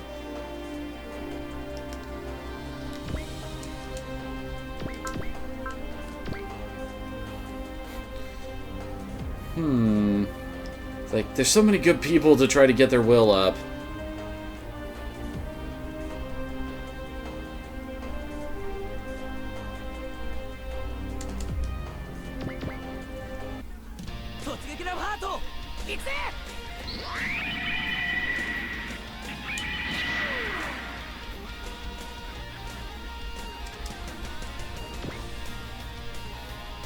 So honestly, getting a group, well, getting a pilot, that kind of experience probably won't be that bad for me.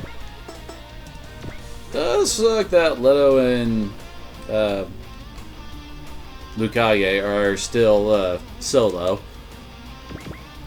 Oh hell, maybe I can just move her up to try and kill off the these dudes to get that part finished.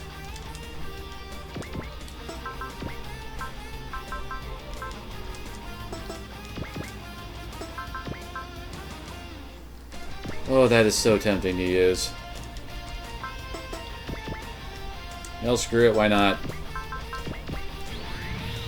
Zero system on already at the start. And he can bust out all of his good stuff.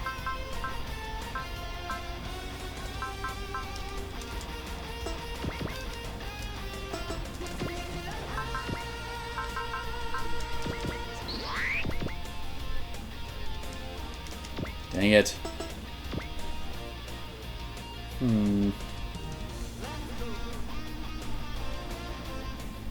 Trying to think of a good position for charging in here.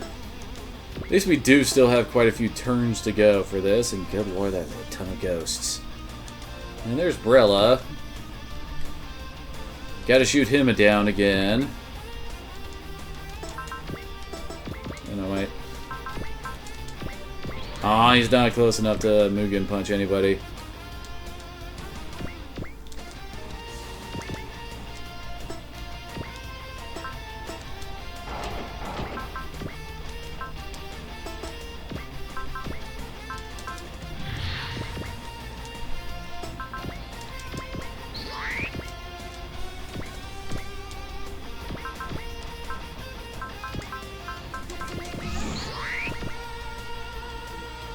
Oh dang, don't want to move that far out just because, yeah, going into the water sucks!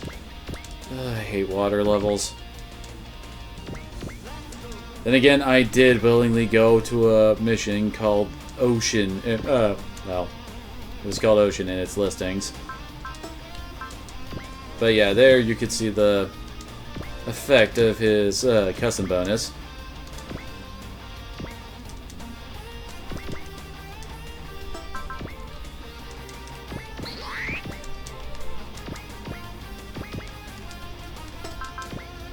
Should probably have him hang out in the back since he can't focus up.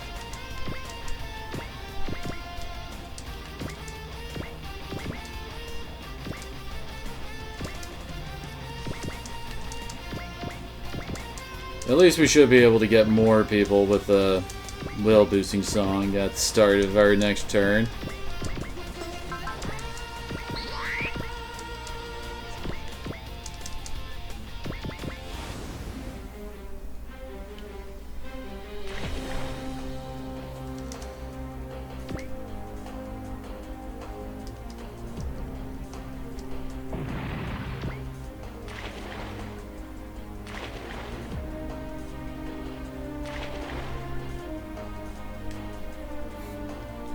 Aw, damn it.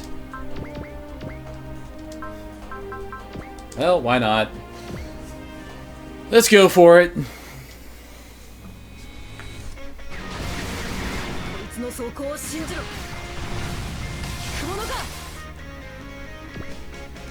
These guys such dicks.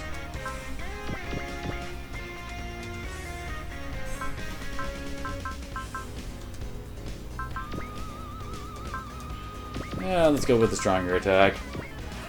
77% is a pretty good hit odds.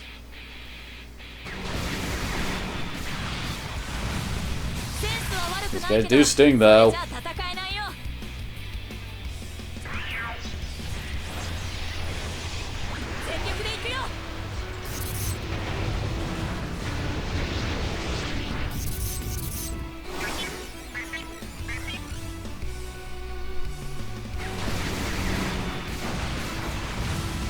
And Gurren Lagann just looks so shocked when he gets hit.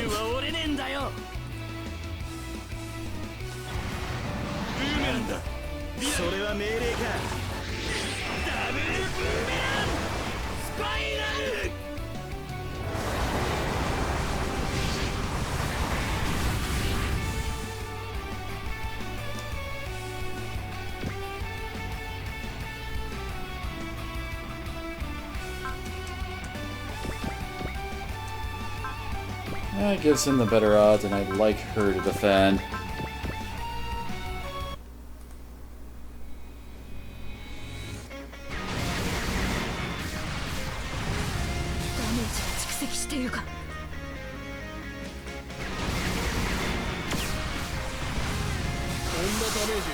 Man, these guys sting.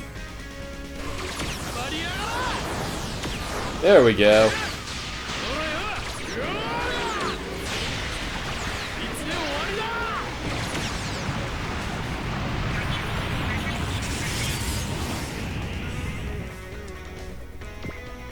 Ah, crap.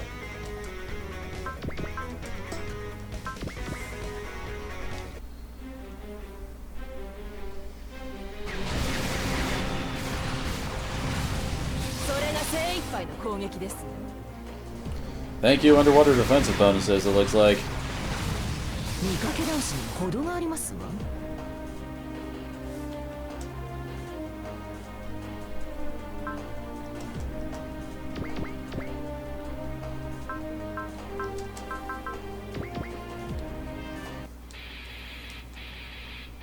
Nope, missed. Well, apparently he can already stun her Sunshine. Part of me wants to, but the other part of me says, do it when you've got better hit odds.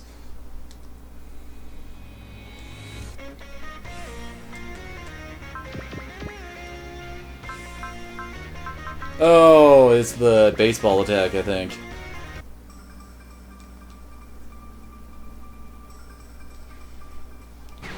Is it? Yeah, it is the baseball attack. And she missed. Oh hey, Alto actually has some decent odds here.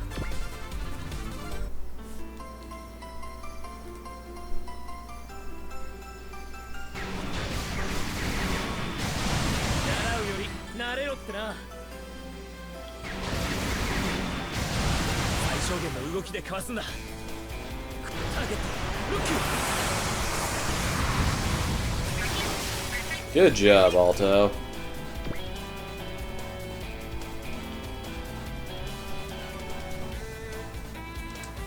Sure, why not? He actually has some decent odds against these guys. Because it's Camille, and Camille is awesome.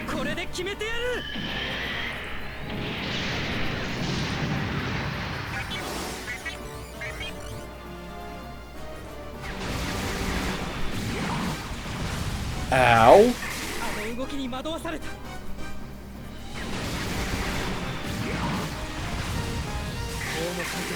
Okay, these guys hit a lot harder than I thought they would.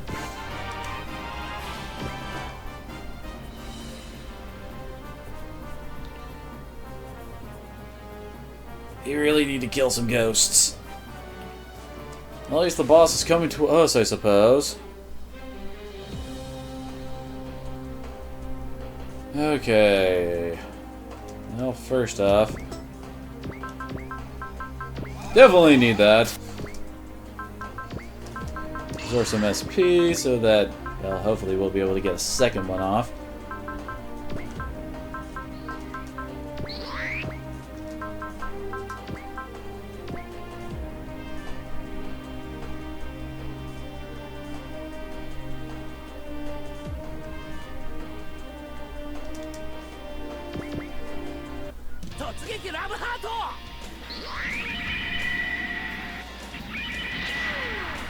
Feel the music!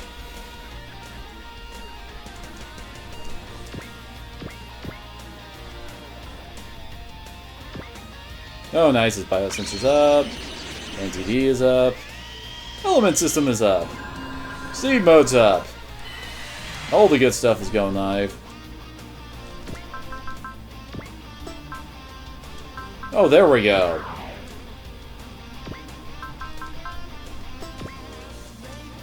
Yeah, I was pretty sure we couldn't use his map either way.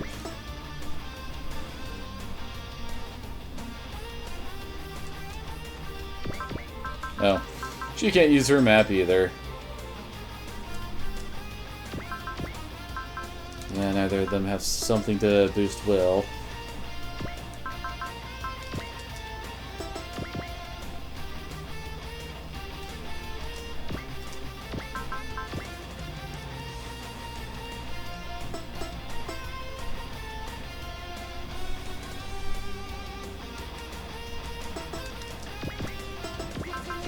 Dang it, no accelerate for them either.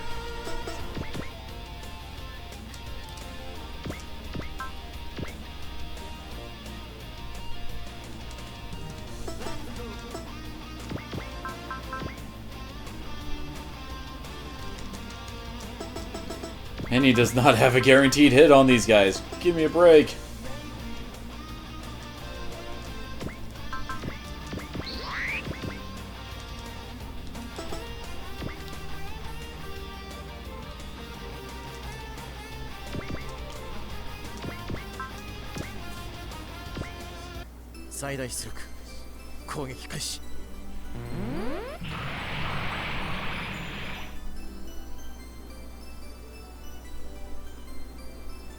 Finally, he hit both in a group. Took him long enough, didn't it?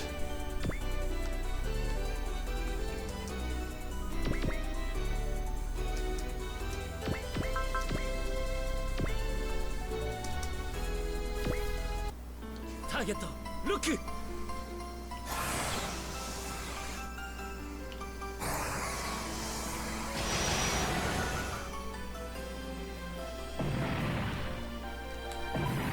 Well, Alto had some better luck, it looks like.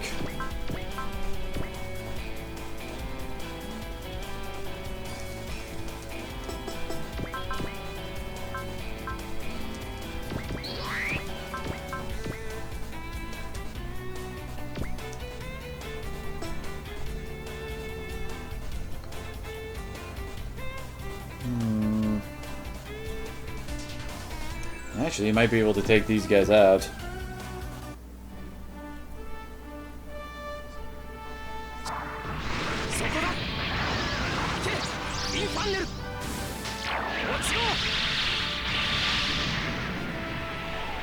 Son of a bitch, no it didn't.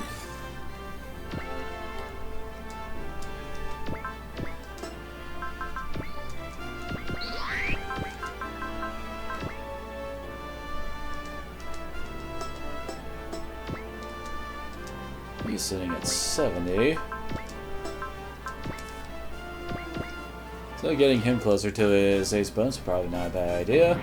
Then again, that can be said about everybody. Oh good lord, we need some healing.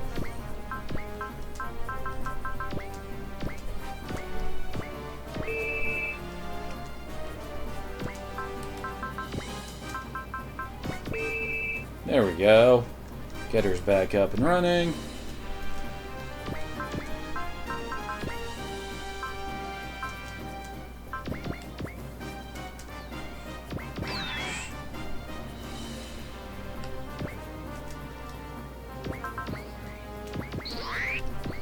Time to get the focuses busted out.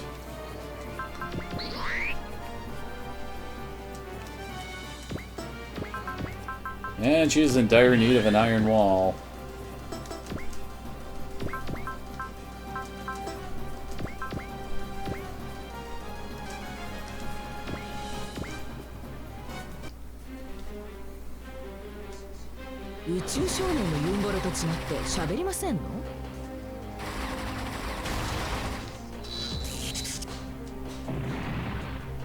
Very nice. She's up to 3 kills. Dang it.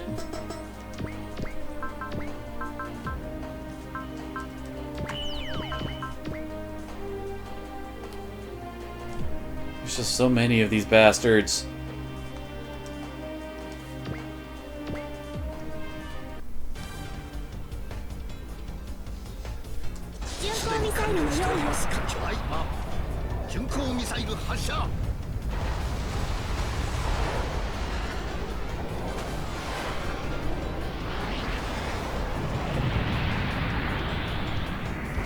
Michael Bay would be proud.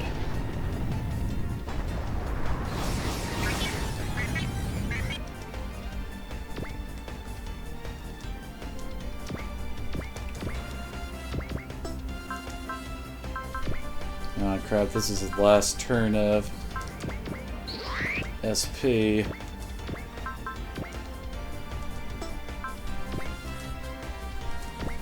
Hopefully he can at least kill one of the ghosts.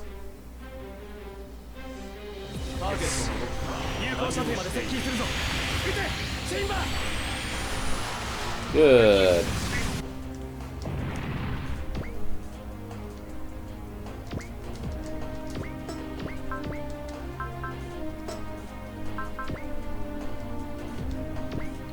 Oh, she can't use it because no one's in range.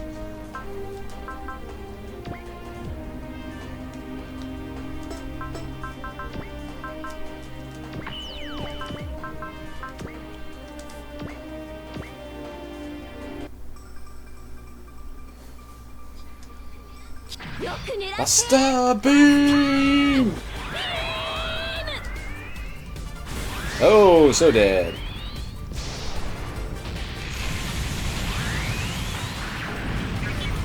Good job, Noriko.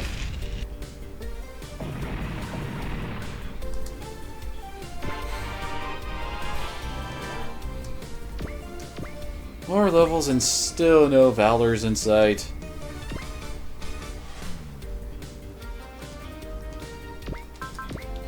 Really feel like we need those. Spirit's bad. At least we're starting to get to that point where the bosses are starting to get some pretty high HP.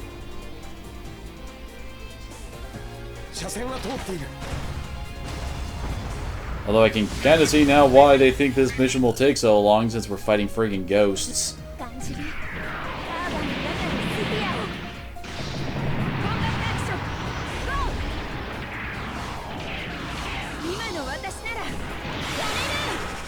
Aww.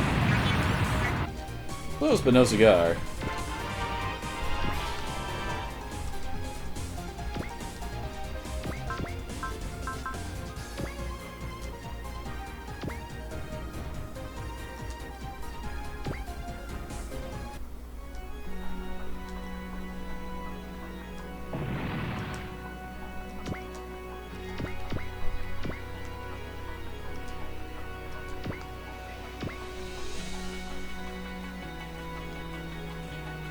Where do we place the quarter? Kind of concerned about leaving my battleships open to their attack. Oh, he's one range away.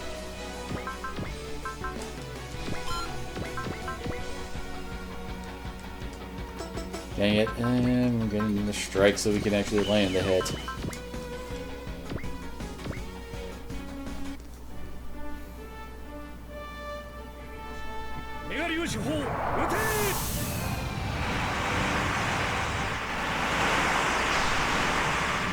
Good job, right?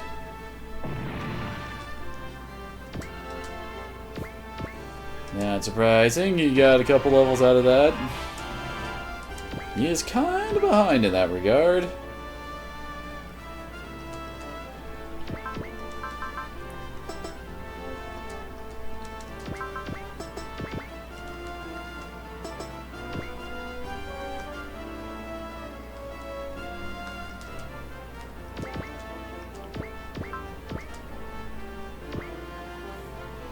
Good lord, even confused, they still have good hit odds against my guys.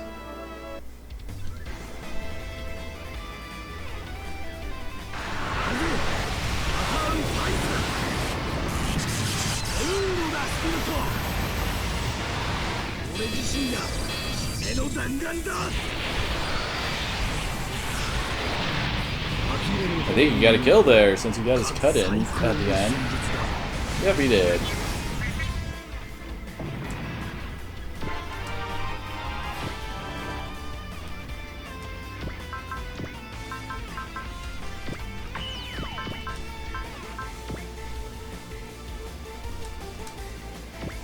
Time for the Mazinger to get a bit of sniping in. The Mazinger is so friggin' versatile in its ranges. And quite a few of our other supers don't have its versatility. Hell, Big Ho can only really hit far away with, well, its shooting attack, which it isn't the best at, and its best attack, which it only has like one use of before he runs out.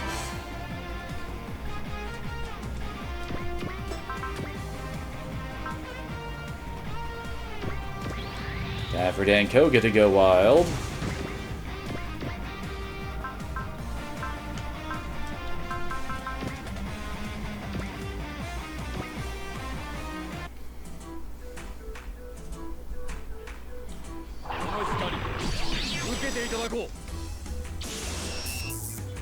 Dang it. Oh, no, wait, it did kill it. Never mind. Man, Dan Koga and Roger, kind of underleveled.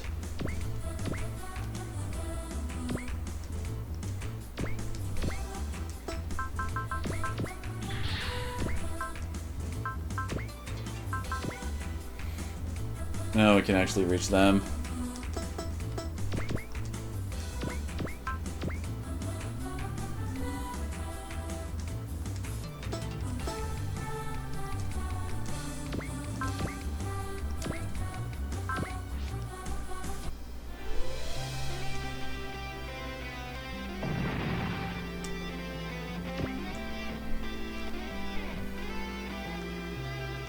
Okay, we're at least beginning to make a headway.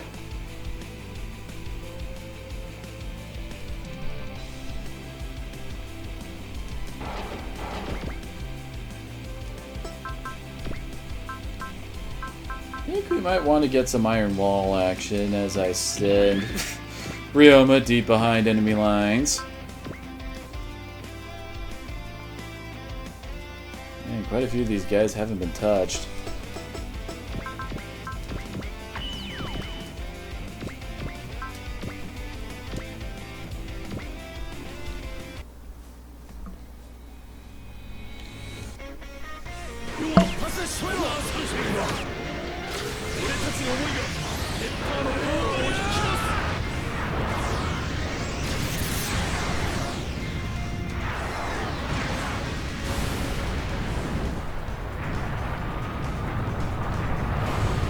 And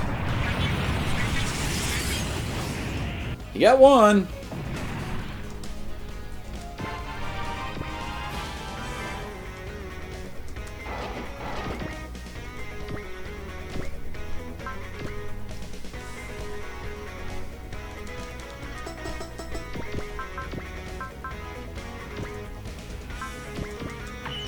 Well, I guess looking at this, I should probably focus more on actually taking out some of the ghosts, rather than focusing on weakening a whole bunch, because good lord, this mission is not being nice.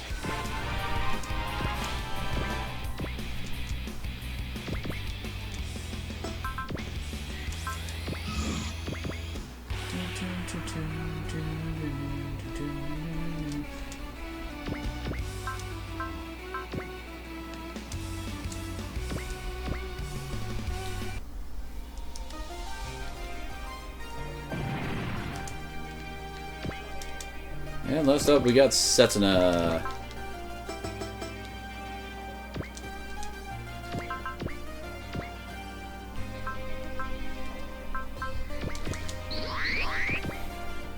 Let's send him over here. He'll do fine. After all, he is Gundam.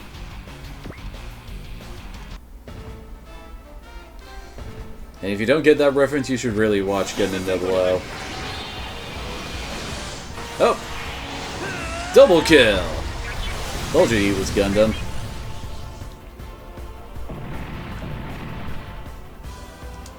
And now he's one kill away from getting his ace bonus. Ooh, nice power. The spiral's up.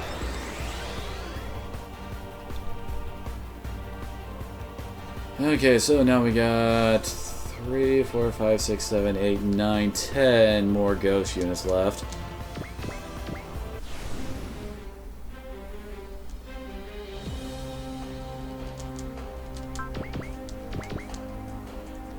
Guess you can only counter with this.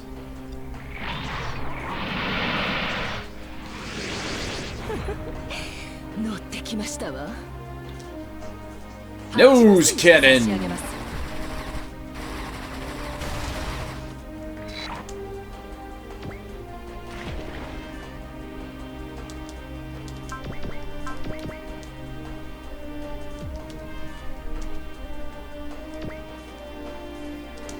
And yet more nose cannon.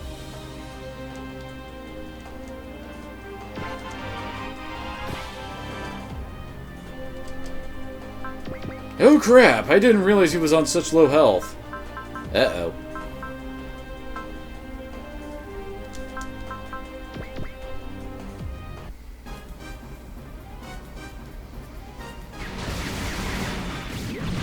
Keep on dodging, Camille. You're probably gonna get swarmed here.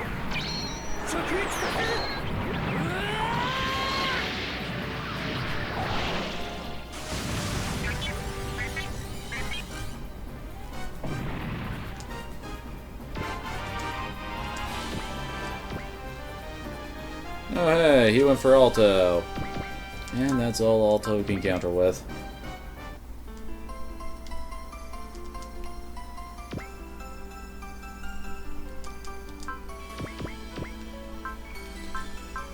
Nah, all of his best moves require at least one space.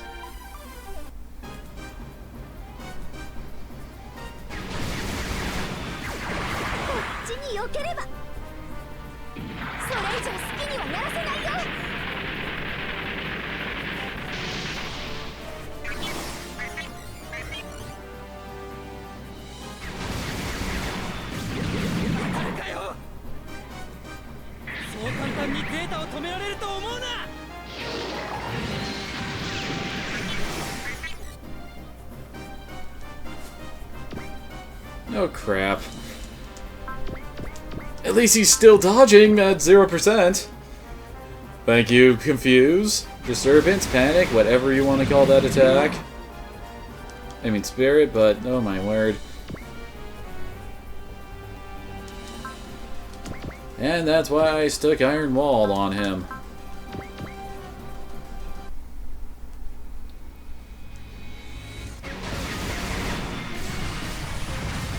Okay, ow! Maybe having your attack was a bad idea.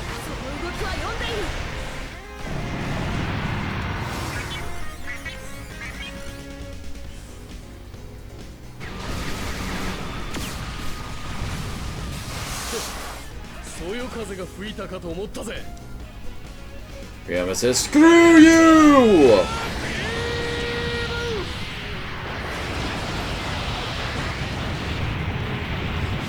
And just one-shots the bitch.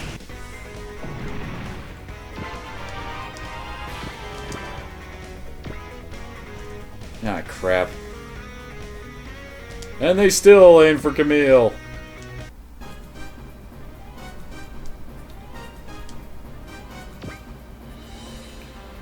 Oh my gosh, someone's going after the Wing Zero. Well, apparently I did not focus up. Crap. Oh no, that's right, I couldn't! Well, bye, Luca!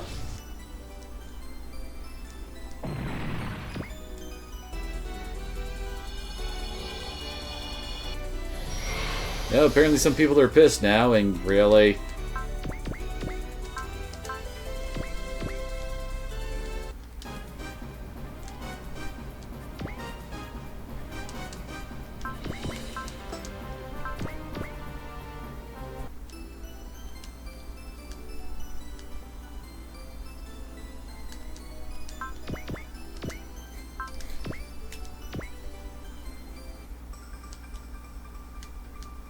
Okay, and one more for Ryoma, apparently. Ah, crap, he is almost out of energy now. You know what, screw it.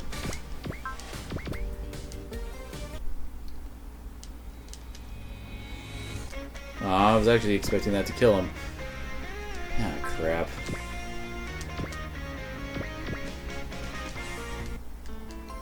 Brella is still a bitch to hit.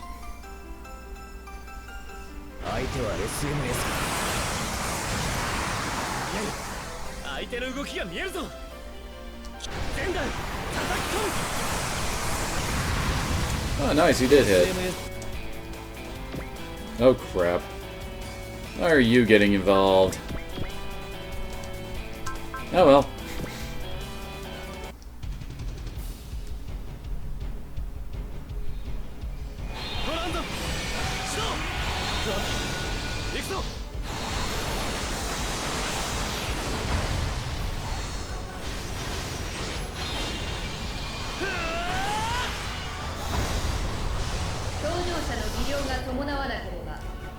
I think Setsuno is a bit more impressive than you, Striker. Holy crap, use something other than the missiles.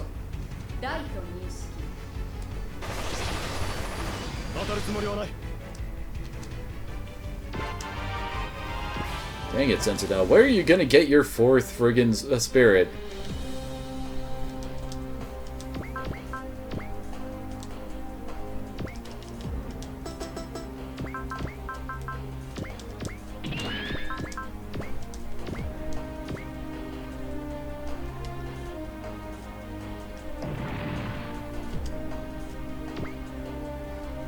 Oh, nice, guy mode's up. She's at 4 kills. He's unfortunately 2, 2, 1, 1. I've actually been spreading out the kills, haven't I? Camille's pretty close. He is also in dire need of a heal.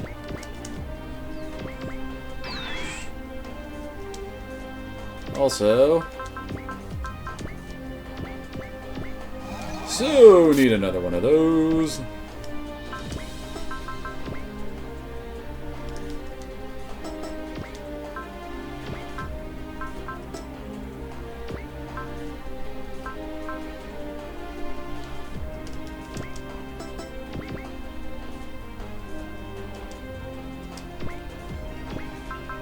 There's some dynamite explosion!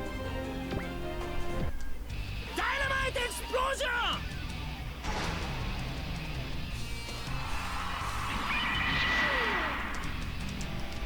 Which, as I've discovered, actually gives spirits out.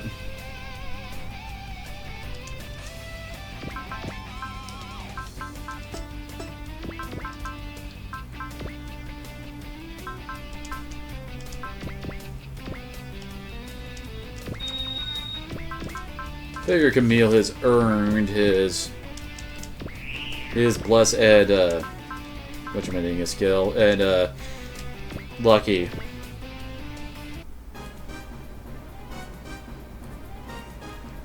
そう簡単にやらせはしない。これで決めてやる。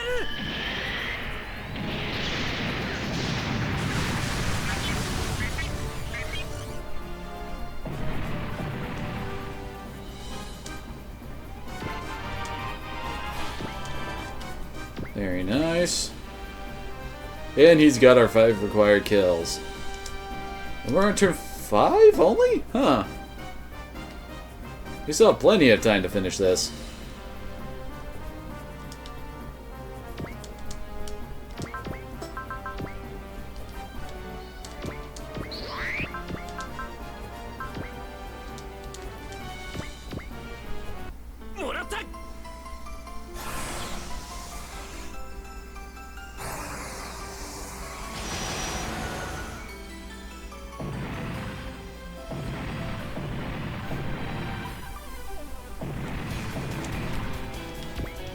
And also just trying to keep up with Camille, apparently.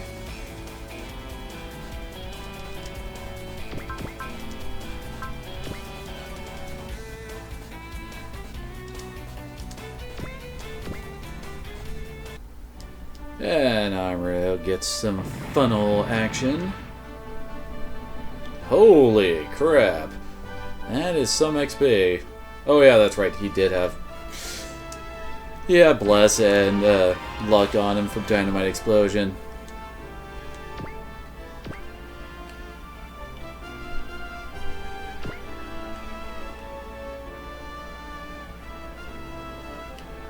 Aha, there's our target. Dang it. Can we... Snipe!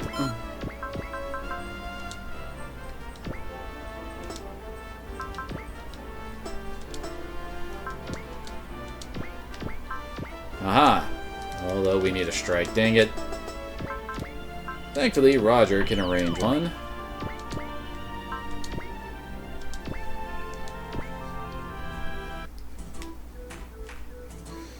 Time for Aoi to play a little bit of catch up.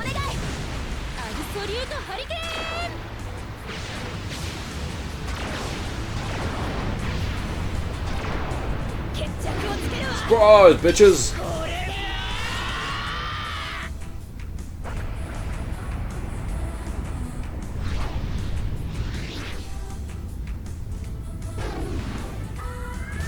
And off it flies. And those two die.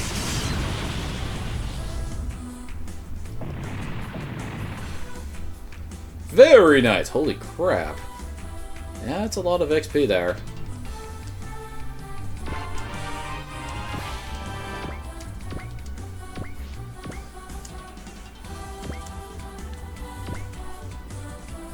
Alright. Finally, Hero can actually cast Focus and try to snipe a bitch. And he can't snipe Brella.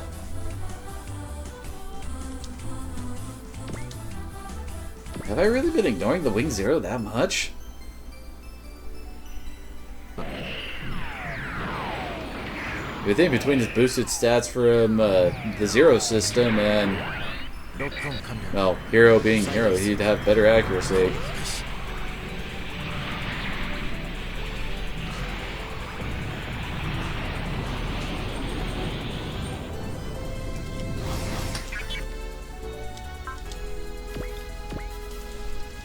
Okay, let's start finishing some of these bastards off.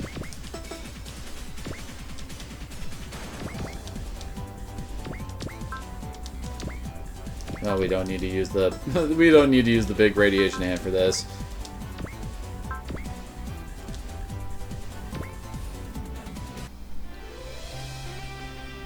Ah, you dicks.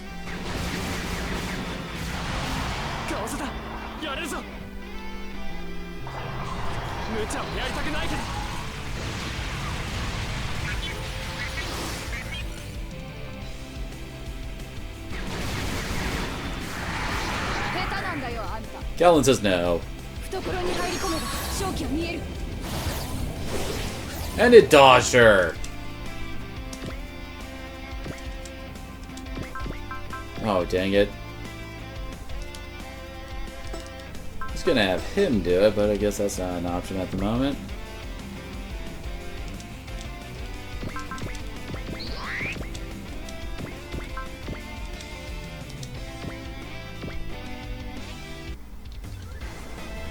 Oh, dang it.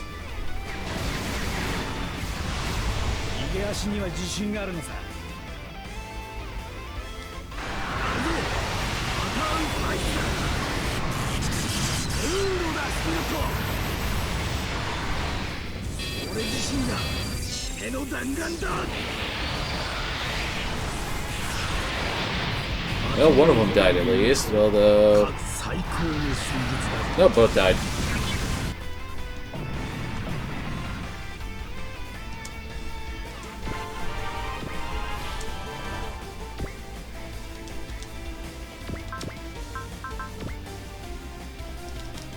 Although, I take a thought. No, we don't want her using that because we can use the Jessica's SP instead to cast Confuse next turn. Because we're finally at the point where I can just say, screw all your accuracy. I'm brain dead today, apparently. Well, that thing still got cut in half while getting sent around the planet. Well, I thought we were at the green Earth, not the blue one.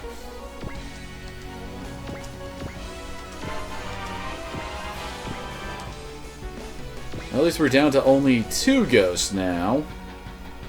Oh no, wait, 3. Missed that one.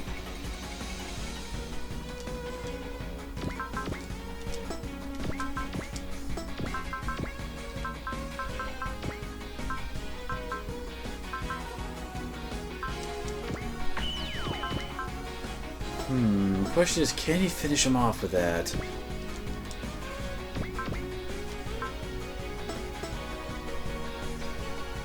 Not like anybody around would actually be able to... Maybe?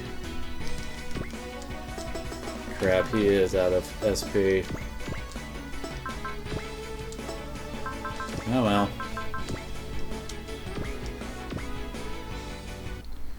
As the saying goes, he who dares wins. ここで止める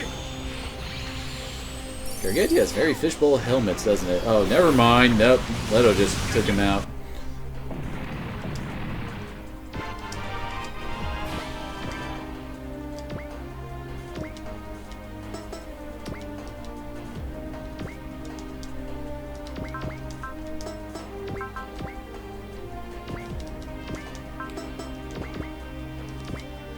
Although, I guess, yeah, we can restore his SP here. This way he can focus for a few more turns.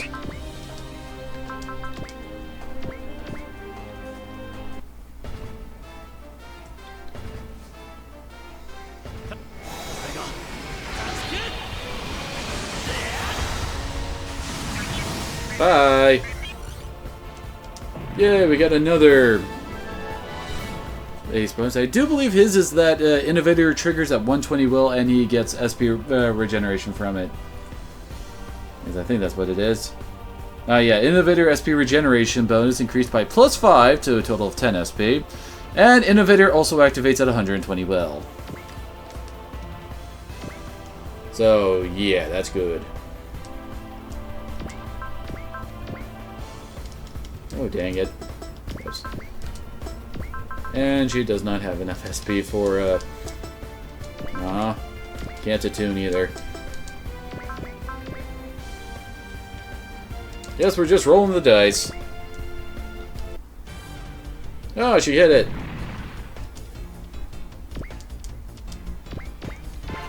Very nice.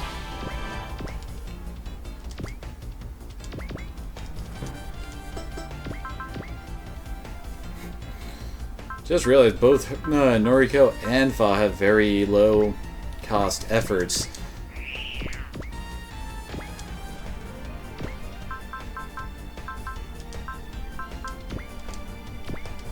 Yeah, shouldn't do it that way, and not crap. Stupid terrible hit odds.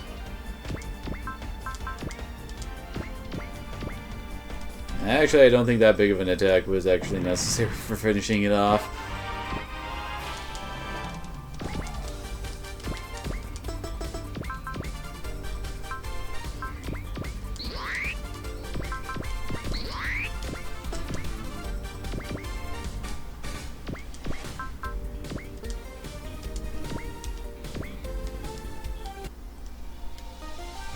And all the ghosts are dead.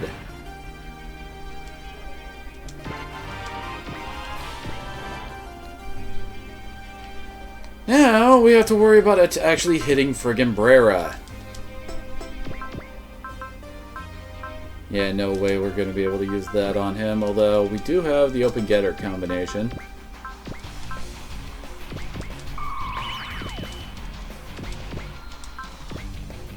Yeah, like that. Might as well maximize damage while we have the chance.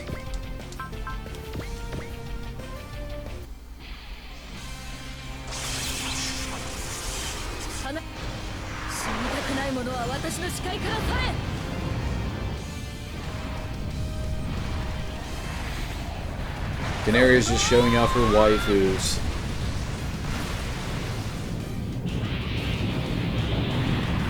SMS もこの程度か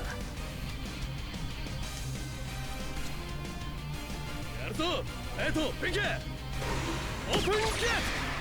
Change Getter 2! チェンジゲッター2ハリケーン Open Git! Oh no, wait. Change Getter 3!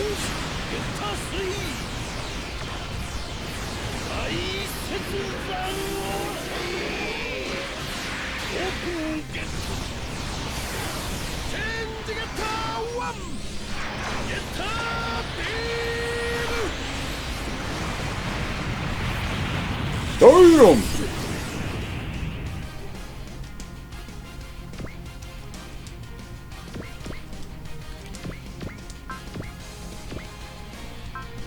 Really? That's their hit odds? Even with focus up, oh lord. Then again, I guess I shouldn't really be that surprised by now. Let's really up her damage with Max Will.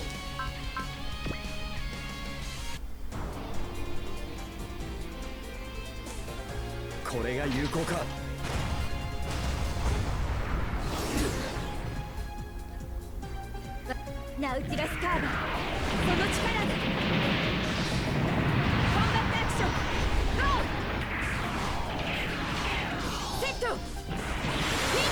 Set. Finish. Fire!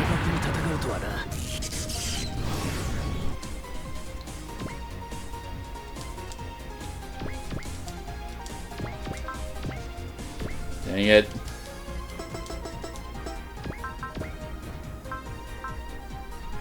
He only has enough for... Oh, wait. Is this enough? Kind of is! I'm just giving my fingers crossed that... No, okay, he didn't die. Alright. He's in a good position for us to finish him off with Alto again. Guess we're just getting Mazinger into position now. Let's move up our command ships a little bit so that we have some better hit odds. And that looks like it's it.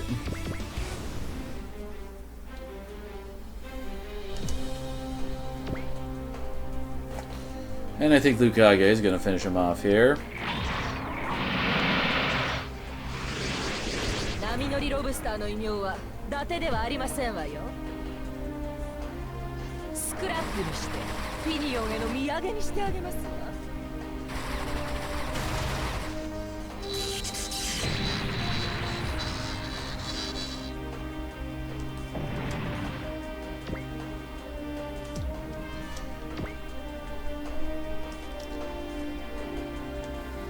And that's it for pretty much all their forces.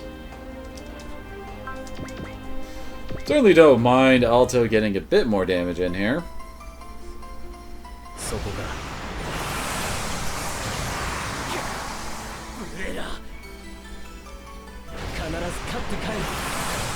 Dang it, they both missed.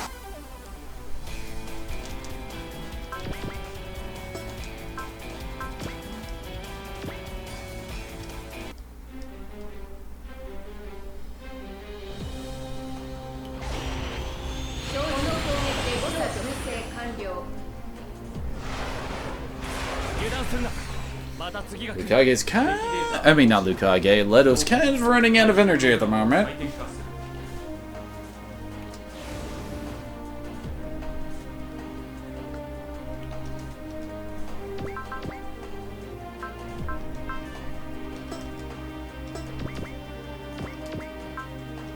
What's his hit odds? Terrible!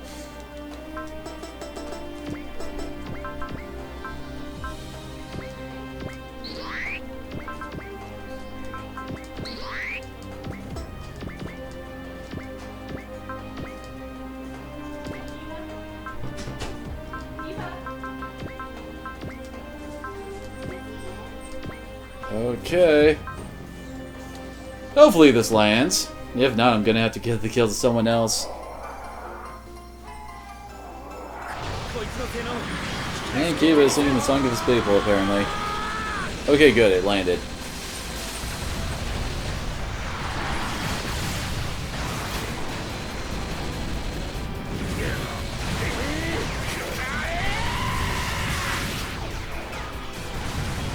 Oh, he didn't need the assist at all.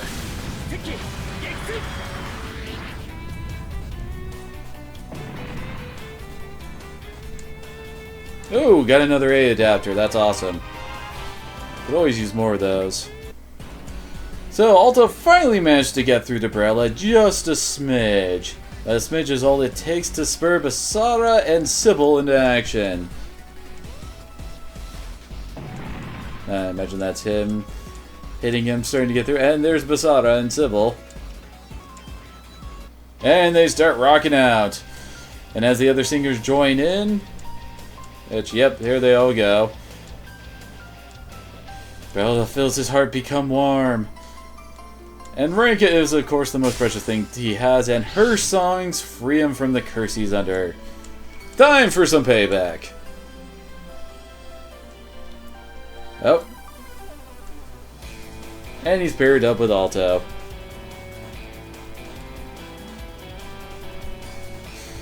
And everyone's yelling at Chamber that he's a douche. And we actually may be able to finish this up with a turn to spare on the whatchamadingus, the... Oh, we're not in range. 1, 2... 1 out of range for the super dimensional punch of love. Also...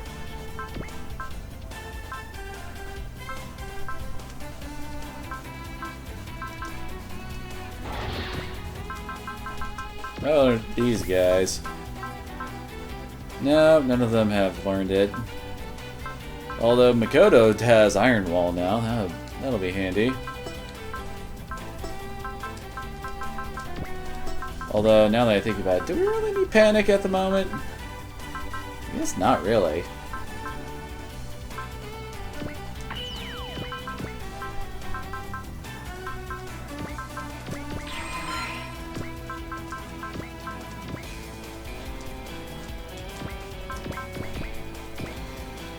Now it's time for the Aquarion and the Gunleon to just unload on this guy.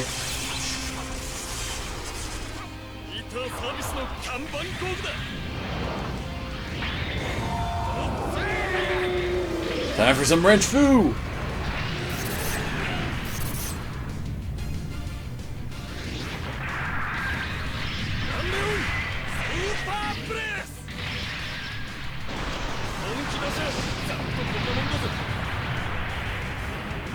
Very nice!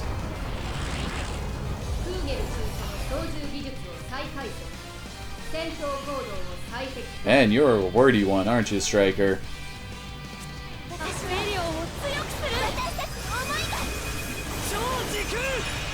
Super Dimensional Mugen Punch of Love!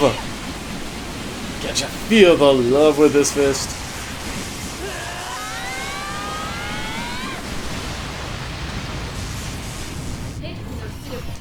I think we might be able to finish this off quite soon. And then we can have him just move right in... Okay! So Striker doesn't comprehend these turns of events. The joy of soldiers lies nowhere but in obedience to orders. That ethos, which Leto experienced at the hands of some in the Alliance, neglects the fact that the soldiers are humans first and foremost. What got Leto upset the most is not the fact... he's activating that this ethos he believed in, hid himself behind, really, is all the working of some machine. It's that he himself hadn't had the insight to see past it. He orders Chambers to maximize, initiate Neuro plus powered mode. Chamber can't concur, since unsupported cybernetic linkage is suicidal, but Leto seems determined to commit the final penance for what their society's creation has nearly done to this world. This is not their home, and they have no means of return. Better end it all here for a just reason. Chamber asks him once more, does he wish to die? Leto says that that's the problem. He knows very well how to die, he doesn't know how to live. It would have been nice to hear the voice of the one who wanted him to live once more. Chamber then does something unexpected, judging him psychologically unfit for the combat and evicting him from the cockpit. He reminds Leto that his whole purpose in life is to ensure Leto's greater success. The skies and the seas of this world will surely open endless possibilities to him, and Chamber asks him to live on.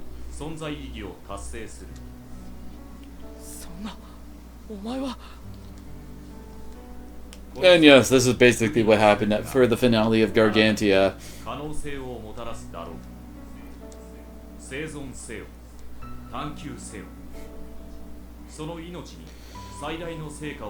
Although there's going to be a bit of a twist, since I mean, we can't exactly have us lose Leto at this point in the game.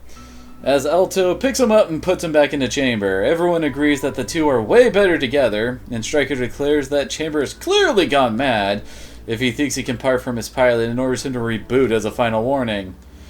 Chamber throws that right back in his face, and anyone who thinks Leto is unfit as a soldier has several more things coming to him.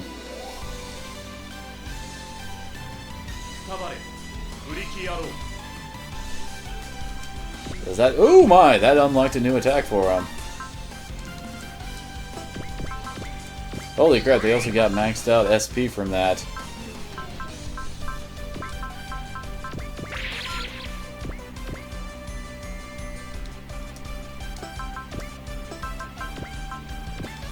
You can do it from a range of 3 to 7. I kind of want to try to get that as the finisher.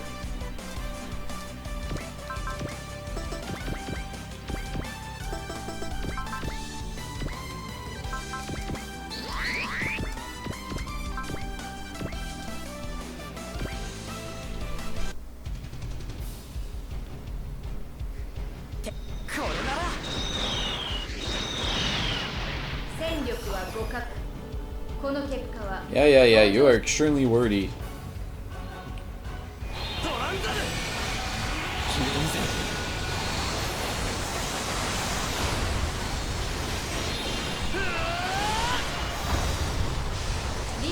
Okay, hopefully that puts him into death range with a support. 1, 2, 3, 4, 5, 6. Okay, yeah, that'll... He can hit with the support of Crow. I have to move her out of the way, though.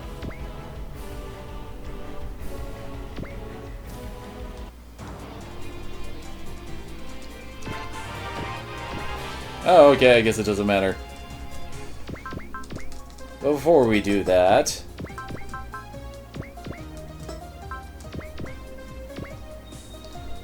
Gotta maximize our rewards from this, you know?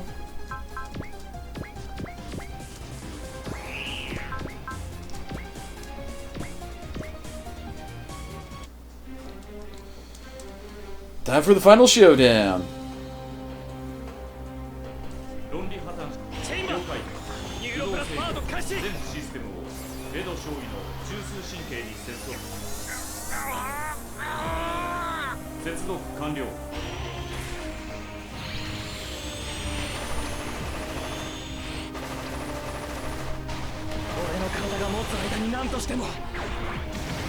Alright, there's Leto's missiles. I wonder who was going to use those.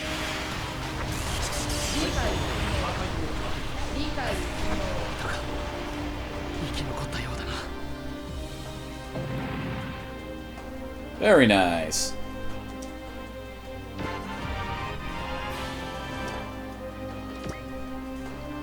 Skill point get. Leto does perform armed cybernetic linkage long enough to see a striker disabled, but sadly not defeated. Apparently the forces from the Galaxy Fleet offer Striker Sanctuary, and Leto says that there's no reason to pursue. They and Bahamut have many other enemies to face. Cue the grateful reunion with Amy.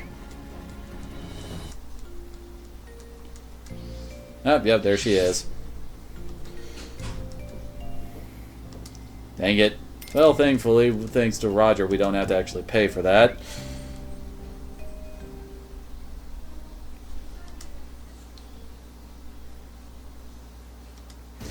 Over on the Galaxy Fleet, Mishima muses that this failure to destroy Bahamut isn't all bad. They can be used to get the side reels at least. And then Grace turns out to still be alive. Good lord, really? And has all kinds of snazzy science she's been up to since the last war. Good for controlling the Vajra, it seems. Mishima mainly wants to cut ties with all the bullshit on Earth and get back to voyaging throughout the stars. And according to her, she has now figured out how to fold all the way to the galactic center with enough built-up energy. Grace figures that the Frontier and Galaxy fleets combined, using the Vajra, have only one enemy left to fear, the side reels. Really? Because you really think we can lose? I mean, this is technically the 4th game you guys have seen these guys fight, and how much losing have they done so far? Not much. Anyway. Defeat Australis and figure out how to control the Vajra Queen, and mankind will be rulers of the galaxy. Grace, of course, has her own agenda, as usual, and means to see Mishima tossed out with a tress as soon as she's done analyzing her latest specimen. A replacement for Brella of sorts. And Leto is, of course, welcomed back by Bahamut, especially after telling Azuma that he's done with being an Alliance soldier and interested in being a better man. And apparently we're still... Oh, there's the quarter crew. Anyway, Ozma has a thing or two to teach Leto about piloting, but Kay will have to do the romance coaching part. Okay. Leto will have a bit more company too. Pinion and Lukage, who's basically head of a job as a pirate thanks to most of her subordinates either dying or getting hospitalized after this latest battle. Well, at least they will appear in a second. Yep, there's Pinion, and there's Lukage. So yeah, she's joined up as an actual pilot for her group. Lukage even seems to maybe have a thing for Pinion and a few words for Tessa.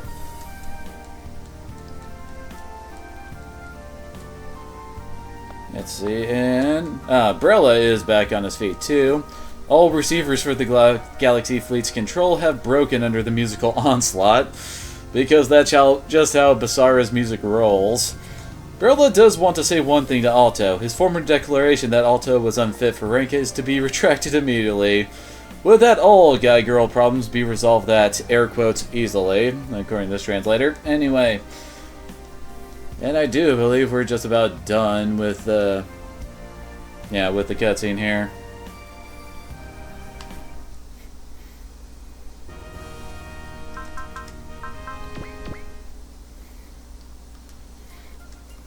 Oh, and now AG is congratulating Bonisher on becoming an ace. Oh, and Graham Maker.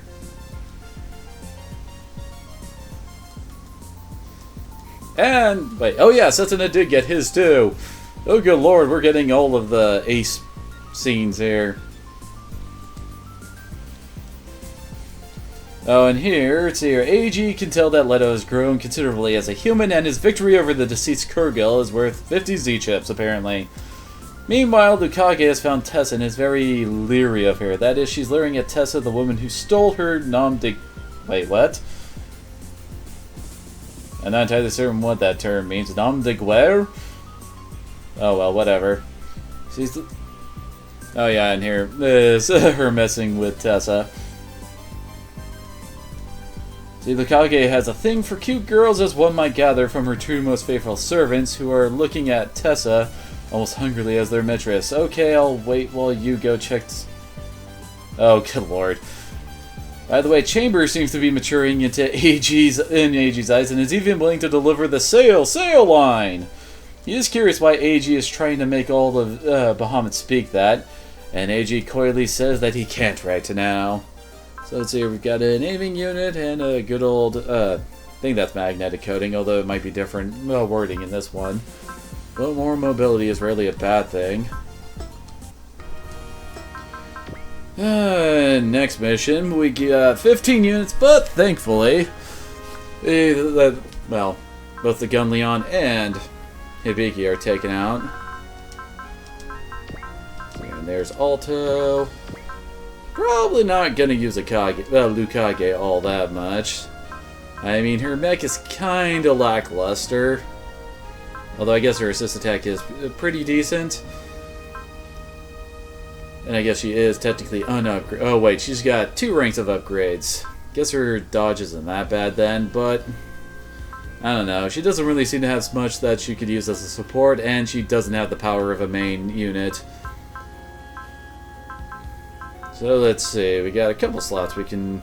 Well, we should probably try to get these 2 back in.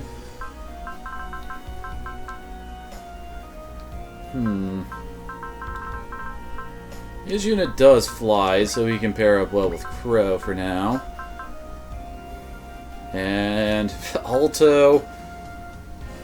Heck, if I leave him out for the next mission, he'll actually get his...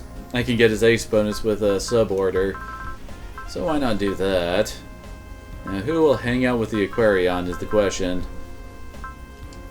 I might get her because her assist attack has crazy range and will help support his Mugen punching.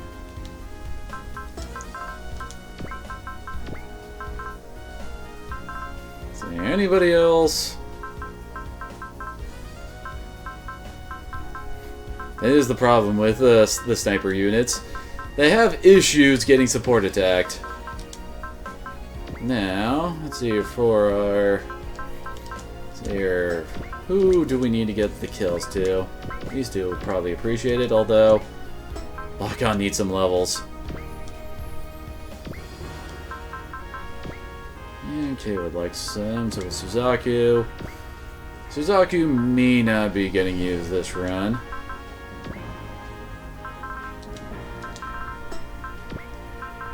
Now let's see on the level front. Yeah, he needs some XP.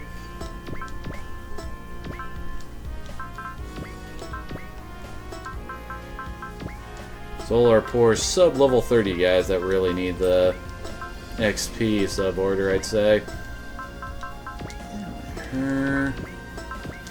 I know Graham is going to be a forced requirement later on in the game.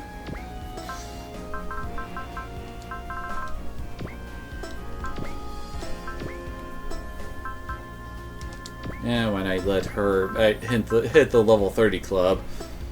And money. Very nice.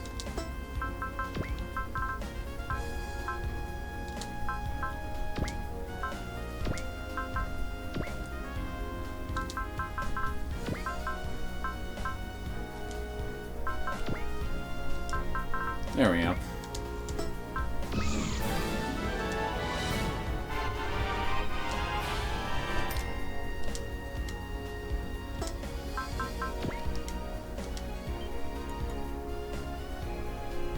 Time to save up after all that too, just so that I don't accidentally make that huge-ass goof I did last time.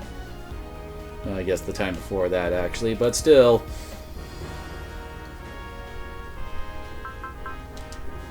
Okay, although actually I have to take a quick break because Kiba needs to be fed. So I gotta go and get that done. Poor guy looks hungry. So I'll be back ASAP.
Alrighty, I'm back. Thank you all for your patience. Yeah, we still have to do upgrades, though. Yes, the TDD is looking fine.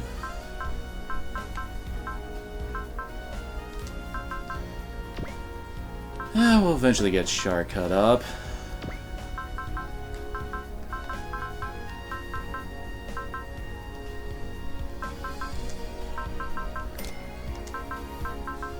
Hero's Custom Bonus is actually a pretty nice one since it improves the benefits he gets from the oh, son of a bitch, Zero system.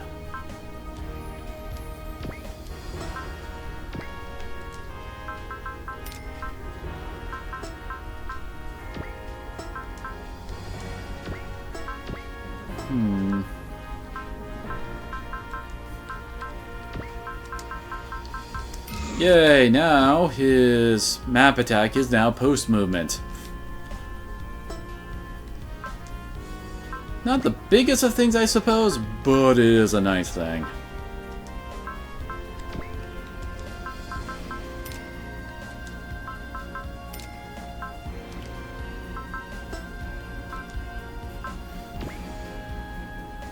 Well, I do kind of have the urge to max out Chamber now. I mean, he finally got himself a proper finishing attack.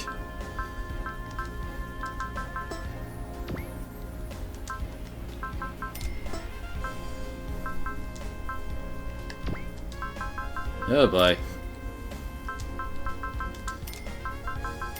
But good lord, does the Serpentarius have actually pretty damn good armor. I mean, it's only 200 less than the Aquarions.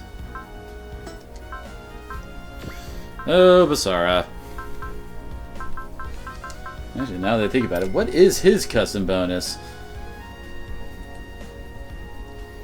Let's see here. For his, it's all his weapons gain 2 range other than his map and 1 range moves. I've heard of worse ones, and... Oh god, Zero. I have not been kind to you, have I?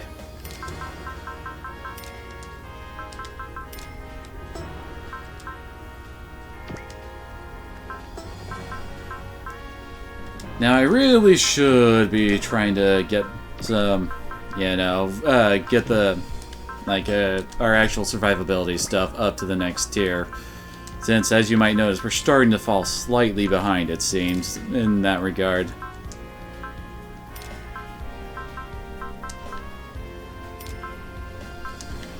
Hell, our aim seems to need some more upgrades.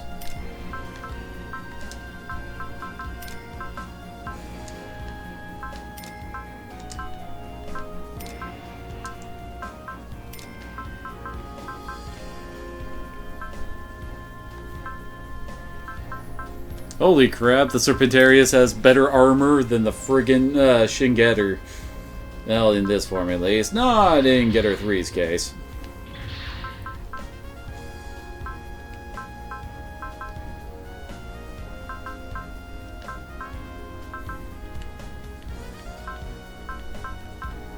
Aw. Then again, he has crazy friggin' dodge at 170. Pretty sure that 160 is only because I have... Yeah, I have one of the... Oh, no, no, I don't. Okay, the Gurren is just that awesome. And the Mazinger is a friggin' tank. Partly because of his custom bonus, but still.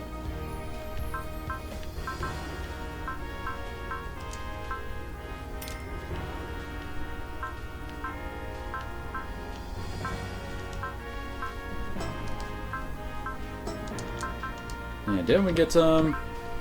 Oh, hey, we got another flight module and a adapter. That's awesome. So let's see, who do we give the flight module to? Actually, we should probably take a look in here.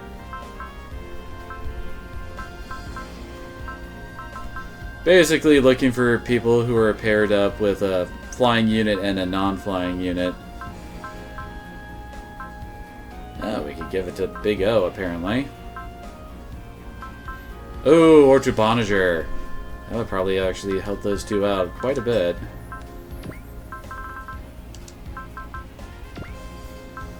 I did give him an A adapter, mainly to handle those kind of issues. But the flight module helped just as much.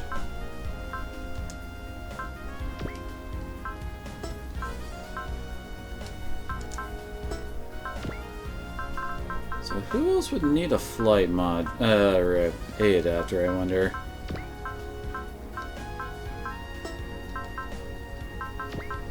I wonder what this attack is. I mean, it's a heck of a lot weaker than their best attack.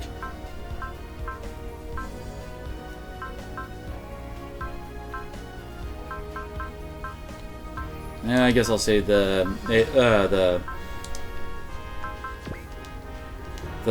A adapter until we find an actual need for it.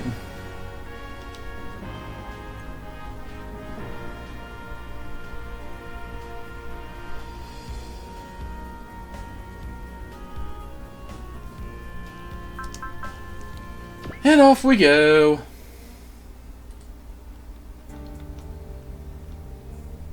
Here we are. As on the other path, Giltar is at the end of his rope, and Sardius gives him the scorpion's poison as a last-dish means to clear his name. Not entirely certain what that is, but sounds bad, doesn't it?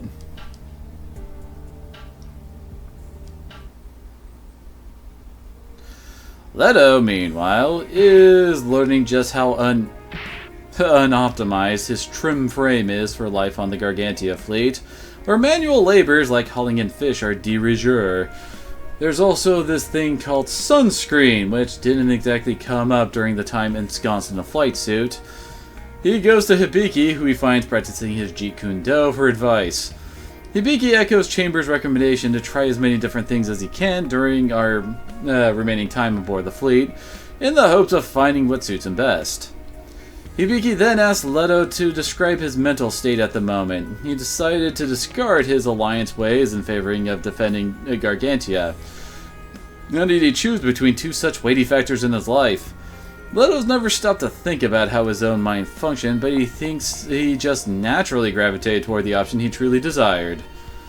Before Hibiki can start a martial arts lesson, Mail hauls Leto off for Rand and Pinion to start some kind of training of their own, and then Hibiki and TT's conversation about Suzune from the other path, which apparently we don't get to read on this one because, I don't know, laziness with the translator. Which leads to Rand having a chat with Gunleon. Actually, let me go back and see if I can find this conversation about Suzune, since it's probably important. Let's see. Trying to find it.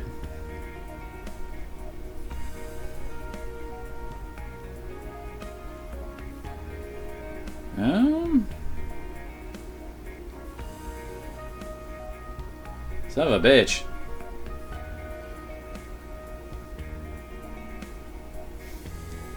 Well, I can't really find a direct reference to this. Oh well.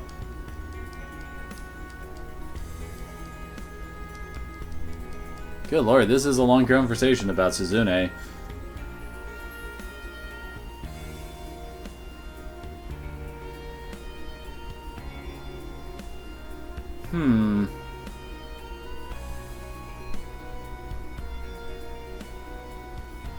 Oh well, moving on.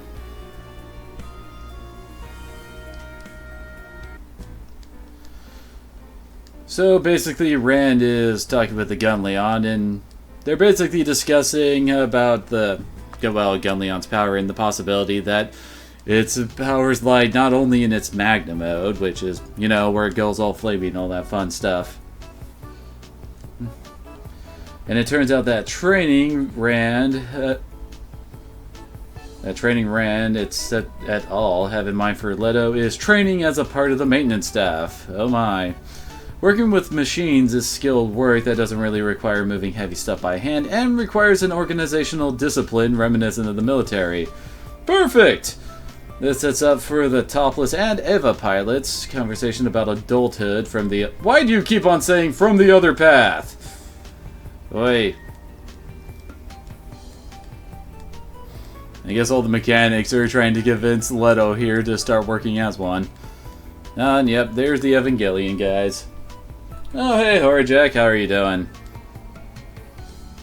Leto learns quickly that there's more to this job than doing things by the book. The mechanics here are full participants in their pilot's idiosyncrasies and special preferences. They let him service Chamber by himself last.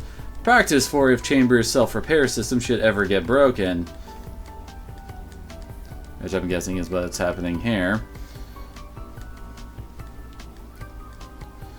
Watching all this reminds Rand of when his own boss first pounded into him how to be a mechanic.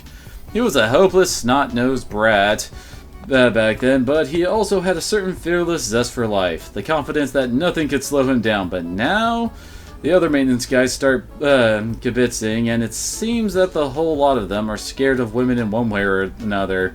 Rand can only sigh at that. Rand's actually stressing harder than he wants to let on, which is why he requested Hibiki for a partner in the battle to come with the side reels. Who have, oh good lord, have good old Giltar as their leader.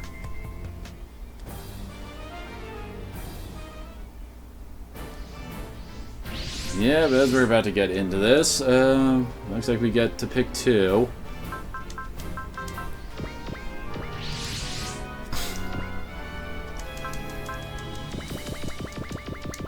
There, and is it this one? Yes, this is what lets me move people around.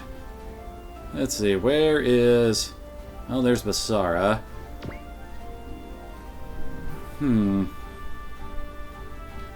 I would like to group up all the people who have special modes that activate at a certain will level.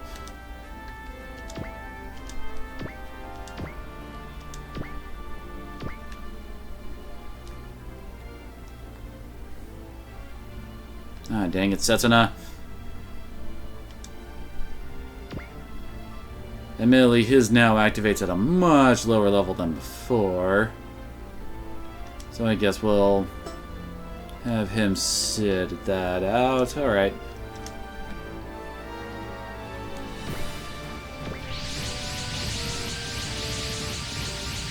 Apparently a lot of them are Gundam characters now that I'm looking at it.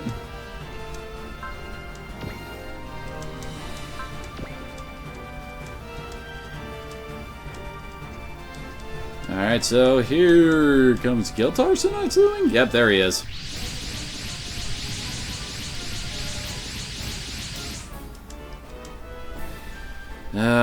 Stupid underwater stuff. Anyway.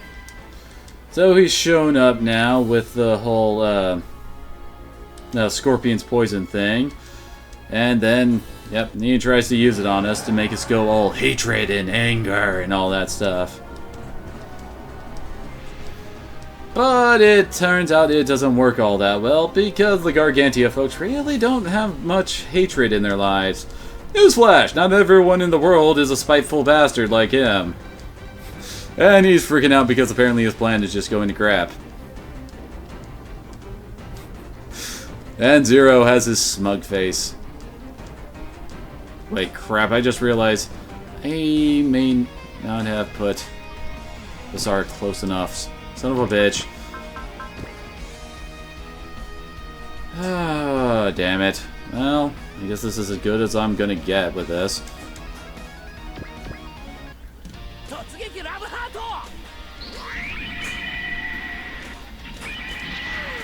Oh yeah, and our skill point for this mission is basically win in 3 turns.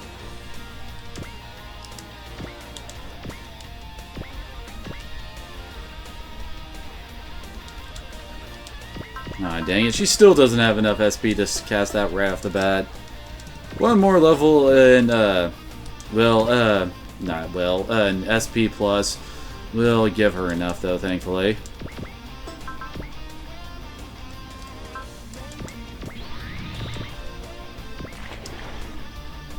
Yeah, everybody into the pool. Yeah, I guess we'll let Rand out in front, since he does not have his ace bonus yet.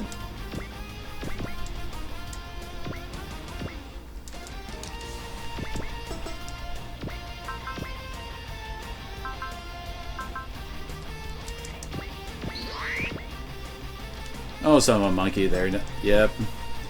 They're in the drink too. Crap. 9 groups is not the best setup for this kind of stuff, is it?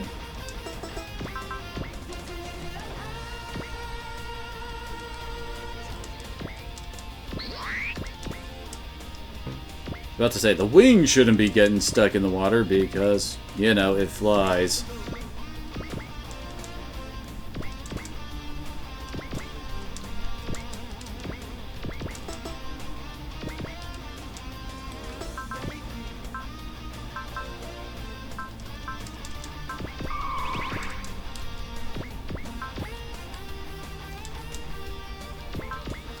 Probably not going to do the best of damage because, again, they're in friggin' water.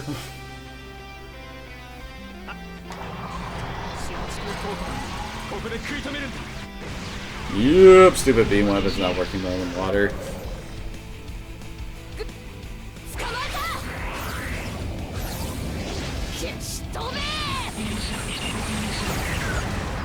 Well, at least Calling we can always count on, because holy crap.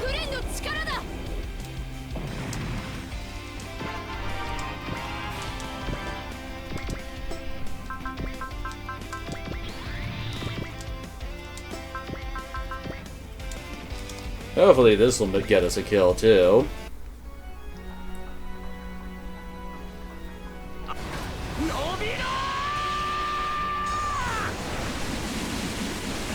And... nope! Close, but no cigar. And into the drink they go.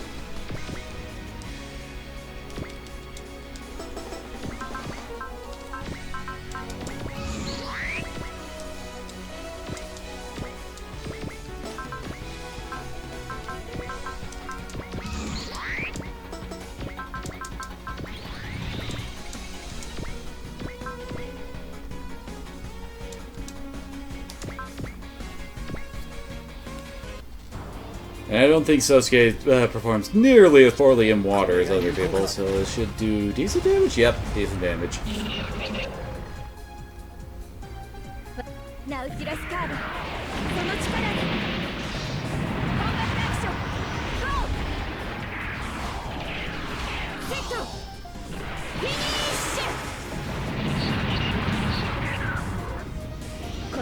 Didn't miss with Setsuko.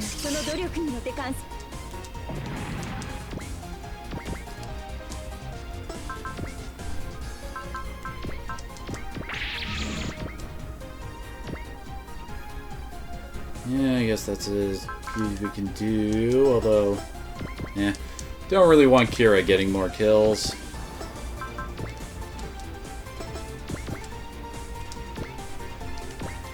We did not need to change there.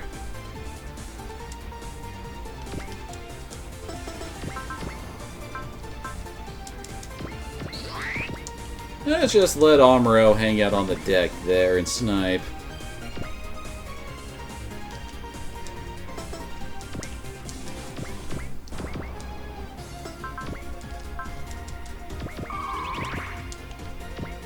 Alright, end of turn 1.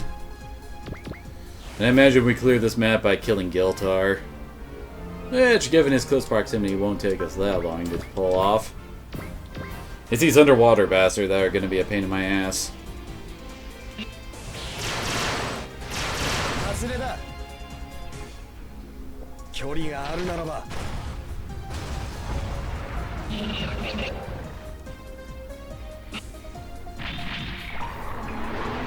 And fail.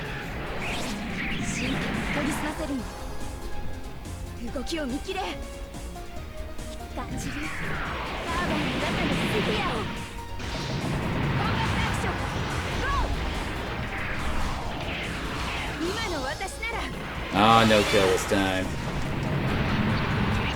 I was hoping, but nope. So Setsuko is apparently very popular today.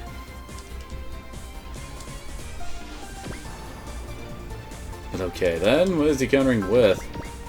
Oh, probably his beam rifle. Although, he might be able to do enough damage with that to finish him off.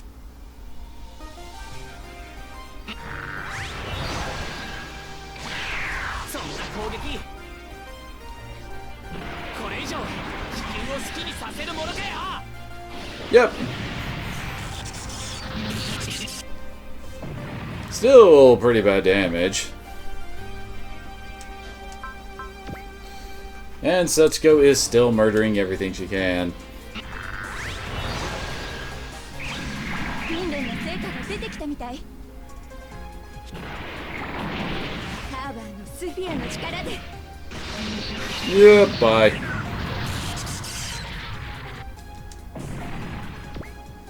Oh, his C mode's up now.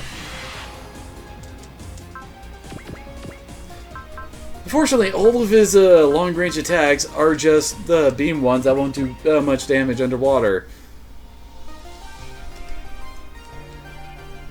At least it gives him some XP, I guess.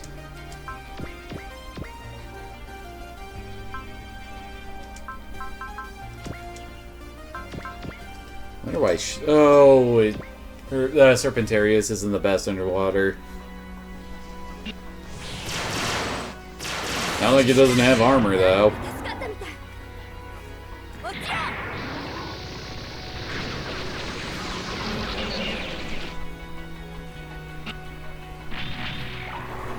Punchy, punchy. Oh. I think that's one of the few times we've actually seen that attack hit. And it only did 200 damage. I don't think I even have Invincible up on him. It just does that little to him.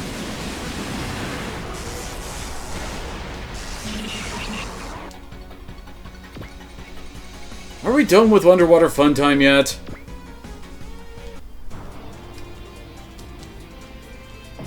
Looks like she got another crit. Oh, son of a bitch. Really?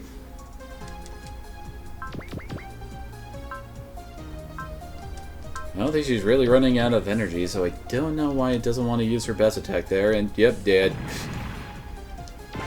She's starting to creep up on her ace. Oh, he doesn't have enough. Well, will to use his all attack yet.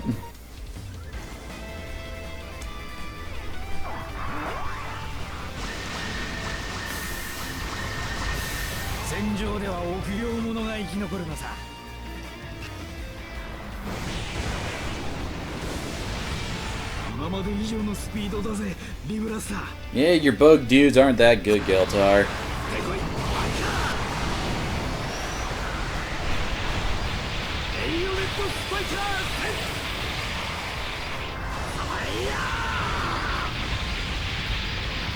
And not bad damage from someone who basically has no will set up. Ah, dang it, Hero. Admittedly, I have been ignoring Hero a bit this run through. Gotta give the guy some more work so we can start rocking again.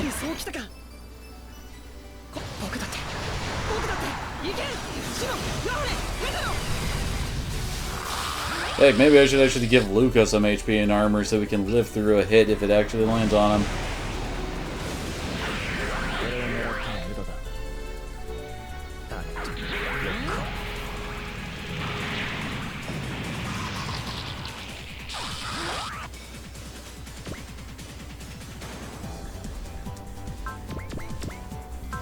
And Setsuko is just burning through all of her energy on counterattacks because everybody wants a piece of her, apparently. I mean, I like Setsuko and all, but damn. Of course, the best part is the fact that none of them seem to really be able to hit her. This guy has a slight chance, but nope. I think she's rocking Max Will right now.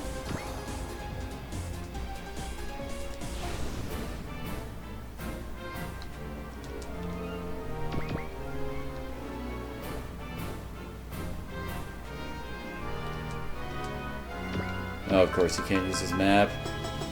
He hasn't had nearly enough will pumped into him yet. Hey, that ought to help out quite a bit, though.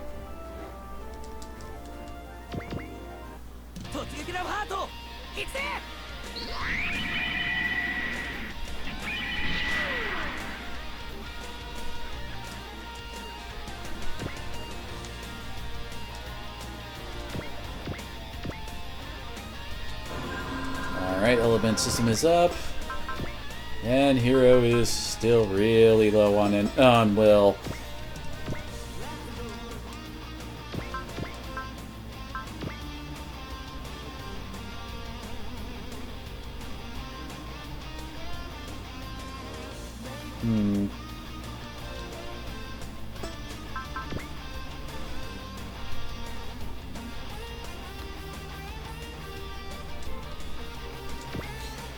Well, looks like she'll get a support attack from Crow here too, although I don't think that'll be necessary. 発射管扉開放。発射管扉開放。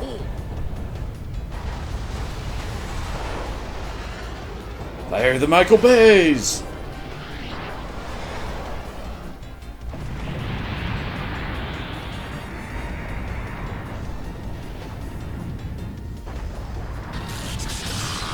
Got one.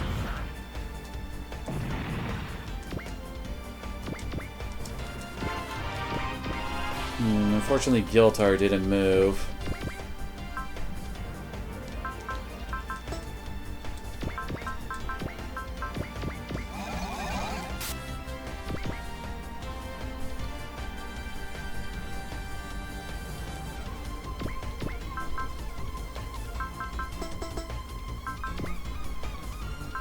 Just realized this pairing does not have any Axels in their group.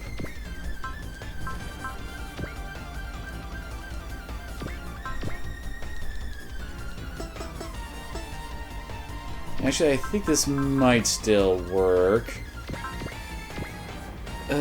Some of the weapon rates kind of gets iffy.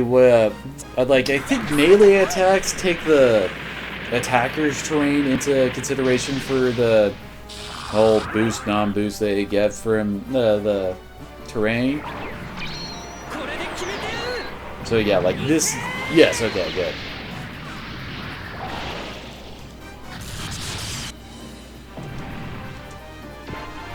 Oh, hey, I think Kess just got another new type level. She's level 6 new type.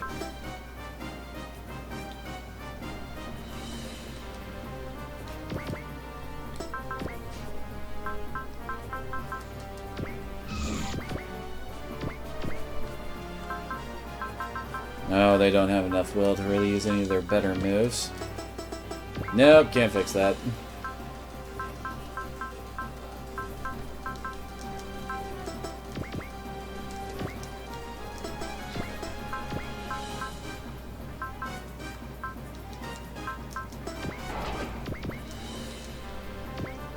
No, he doesn't have the will to use his map. Actually, we can fix that. There we go. Plasma Gimmick! これで君たちもおしまいだ。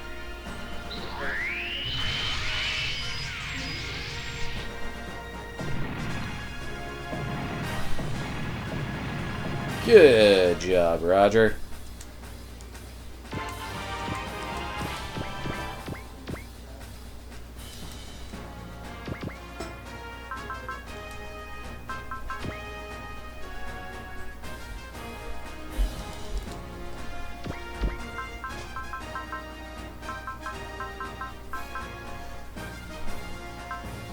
Good lord, the only one that's really good underwater here would be... Oh, actually, we can... Change! Get all free! Except Benkei has no will built up. Well, hopefully that lets him use a better attack.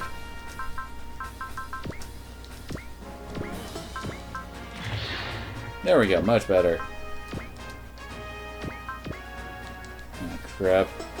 Although she's not going to do well underwater no matter what we do.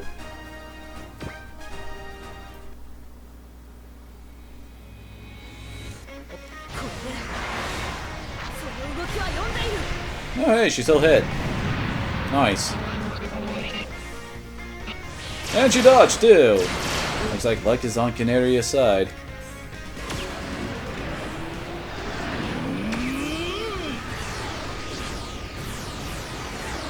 Can't reach out and touch someone apparently.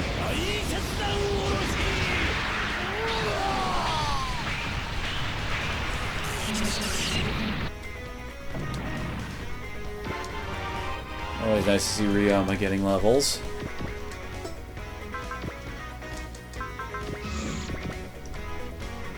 Gotta make sure we get Gunbuster up and able to attack. So how is Heroes? Oh, we haven't actually fully wiped out a group yet.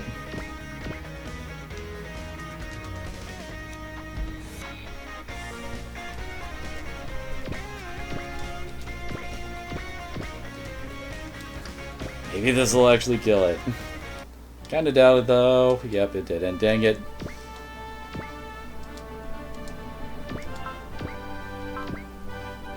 Oh, damn it. Why is your aim so bad, Sumeragi? You're off in a different robot land, huh? What robot land is that?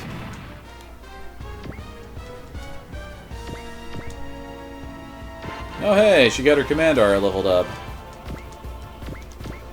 Even bigger radius in effect.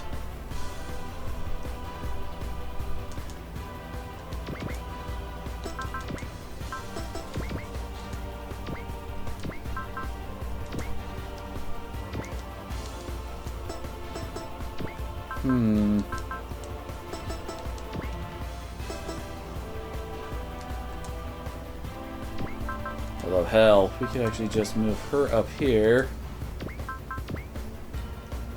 Shazam!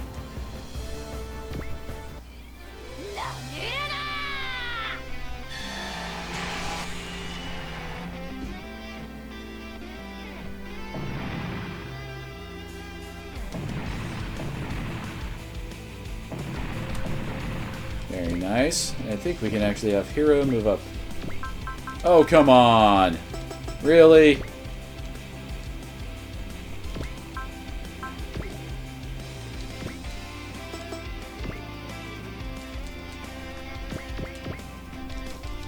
Actually, we can swap Sosuke in now, since Sumeragi's kind of low on energy, so she needs some time to recover.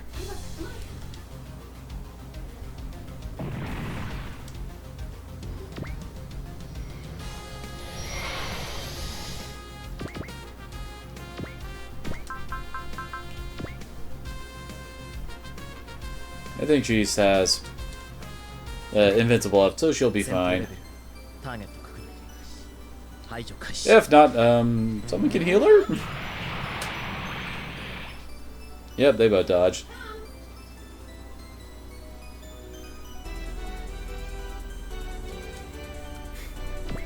Not a lot of kills, but a lot of weakening just happened.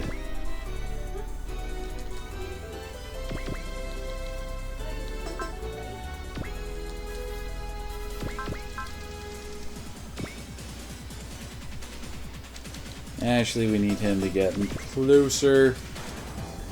Son of a bitch. I hate water.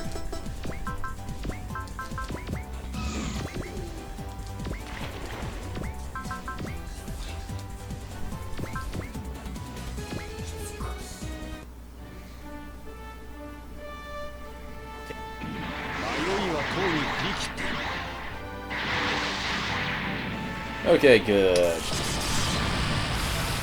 These two can still kick ass.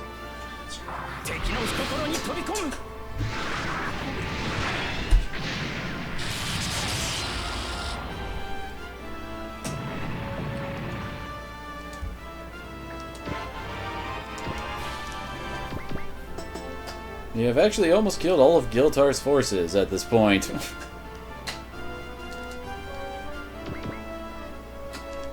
So let's move him up here.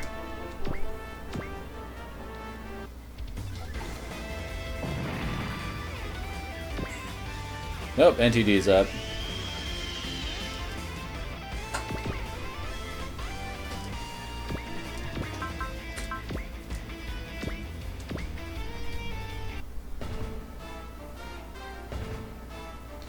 Now both of these guys should be dead.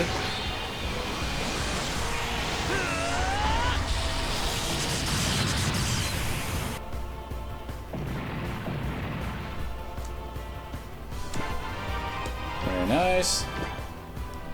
Psycho frames up. Kai mode's activated.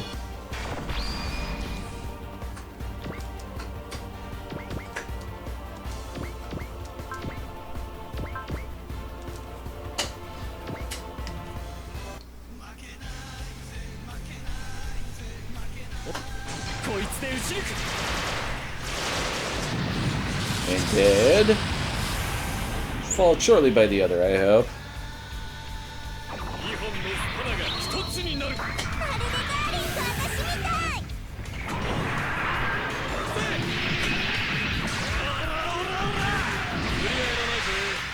Guess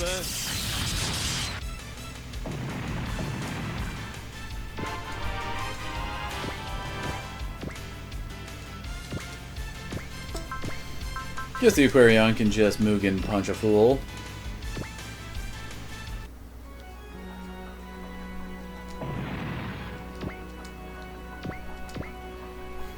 Nice! We just got another Panic Caster.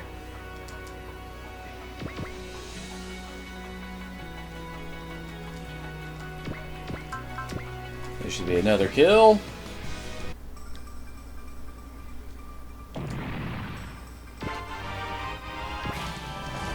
Oh god, Koji is way the hell away.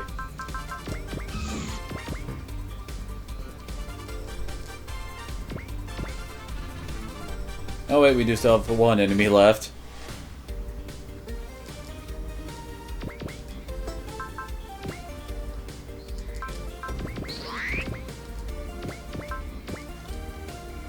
Well, hopefully this will finish him off. Got one, not the other.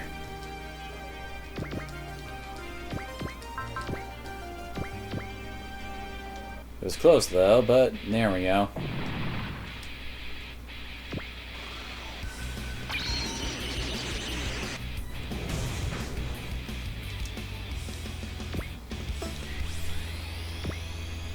Okay, hopefully we've got enough forces in place to completely take out Giltar. Oh, son of a bitch, he just went into the water. Yeah, that's his best attack for hitting something underwater.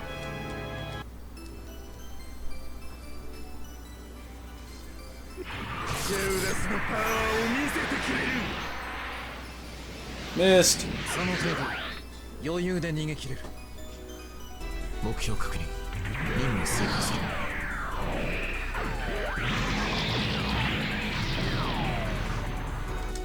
I'm not entirely certain why he picked not Zero, a hero of all people to attack there.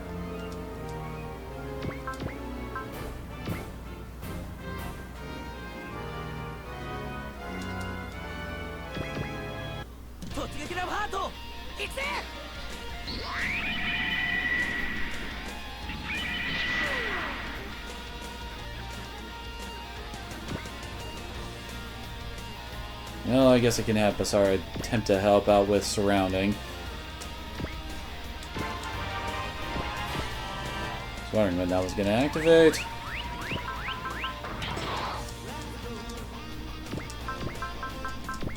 Now to activate one of the umpteen jillion analyzers I got.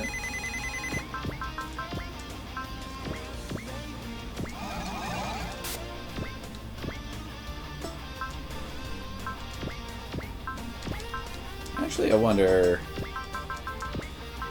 does this form have better underwater attacks? Well, its ultimate attack is actually an A in water.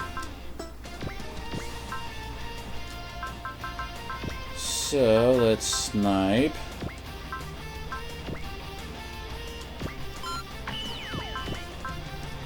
Oh, it doesn't have the will? Are you kidding me? Wait.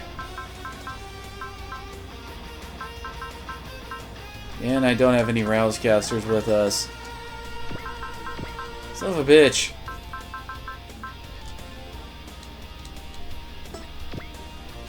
Well, so much for that plan, I guess.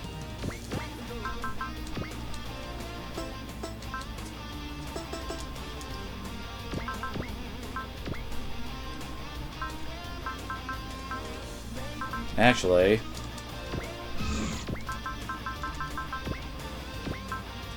anybody else have drive or something?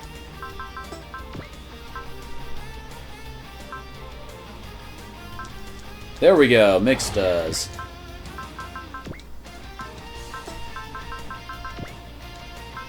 Perfect. What the heck are Mix's stats? Oh, right, everything is even out across the board. Apparently she's actually a better melee character than Amada.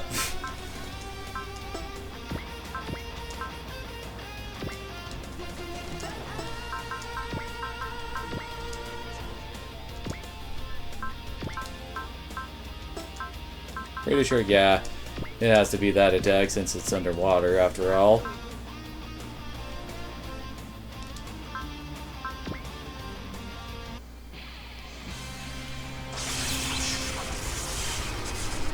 Wait, what? I guess those are better underwater?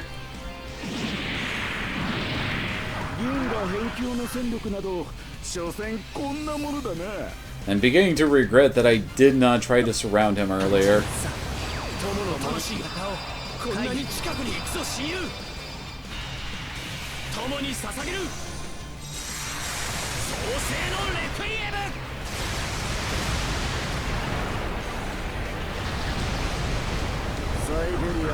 Well, I guess that's not a bad... Oh, she doesn't have hidden away!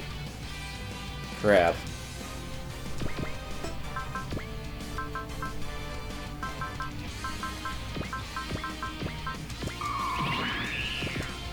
I should have started off with this, shouldn't I? So that we can lower his armor.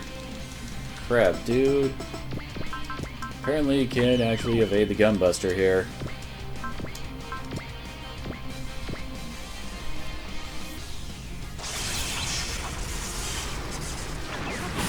And this will do almost nothing. Yup! Beam attacks underwater.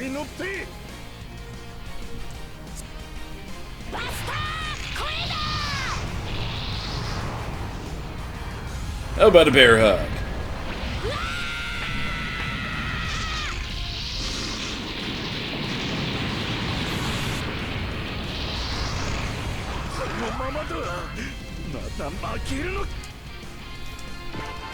Very nice, and...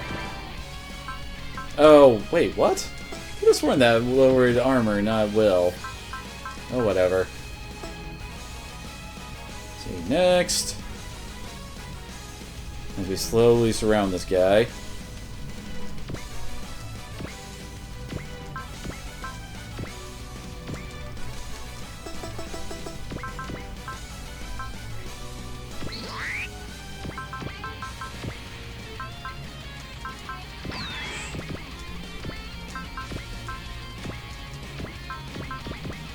Yep, she's going for her best, and he's got his best going. And we're still maximum breaking it.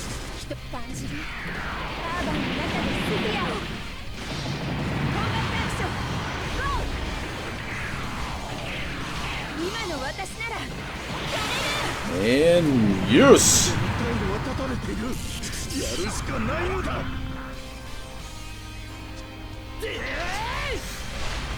Only Sosuke could run across the ocean floor.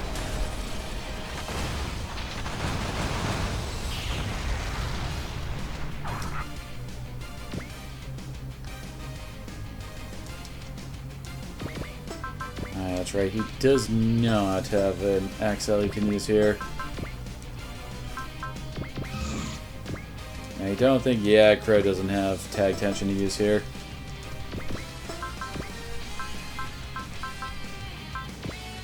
Actually, transform, get her one. That'll get him right up here. Transform back. No, they don't have anything. They can't use max break here, but can at least do that.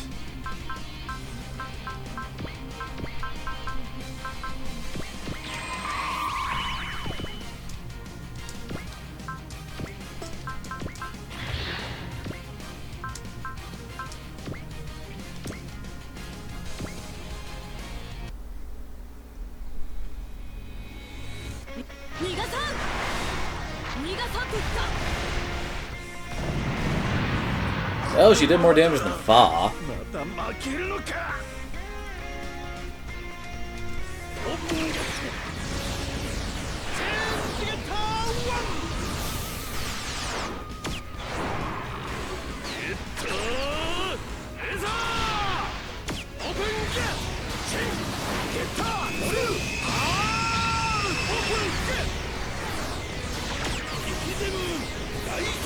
Time for his big toss, and he also gets to follow it up with some missiles.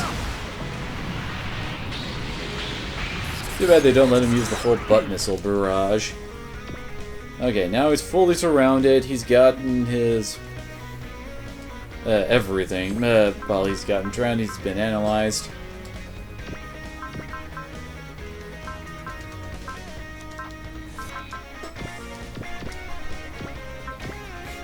Well, Homero's finisher does a lot more damage now that I've gotten the full upgrade on it.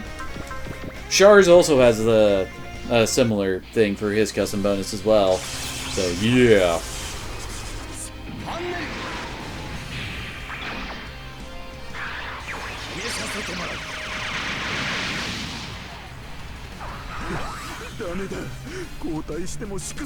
Here comes the Amuro! これで決める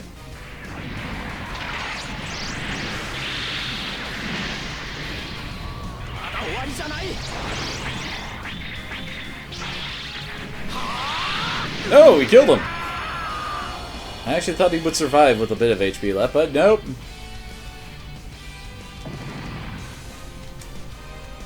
Oh, new type level 7. Holy crap. Skill point get.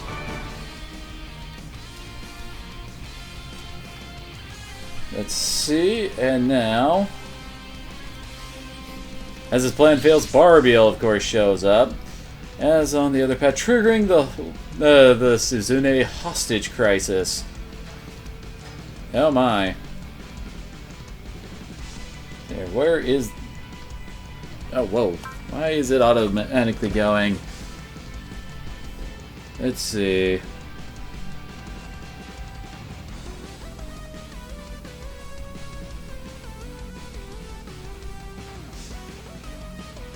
So where is Barbiel's appearance in the other route so we can read a bit more about this? Apparently, looks like most of the stuff on the other side has to do with Strauss, not Barbiel.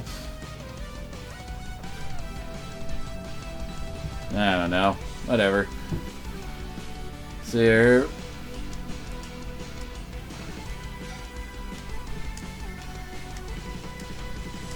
So this is all going down. Oh yeah, now he's holding Suzune hostage, I suppose. Good old villains being villains.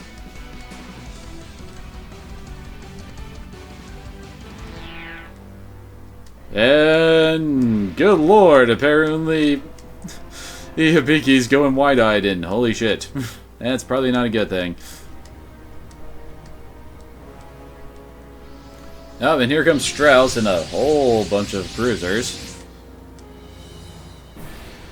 Yeah, Strauss shows up in the middle of it, and there's no Mars to dive into Hibiki's mind. So Rand takes matters into his own hand and belts Hibiki something fierce. If he can still feel pain, it's proof he's still alive. Oh, good lord, here it comes.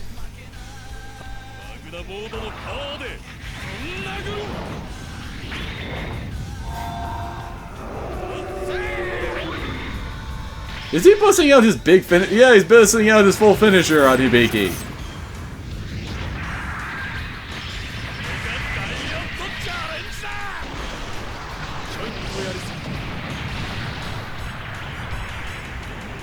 Well then.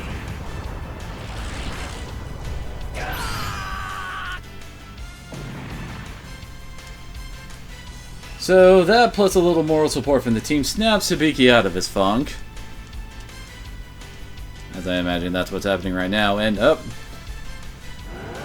And here comes Setsuna with his the Quanta's whole mind connection thing with his GM particles. Just the next time too, as Strauss seems determined to throw down with Ran, who gets his head straight and has the whole... Oh. They're about to have a big fight with Strauss right now, apparently.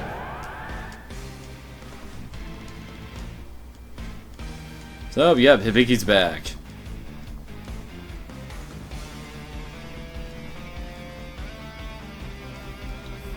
And he's taking on Barbiel.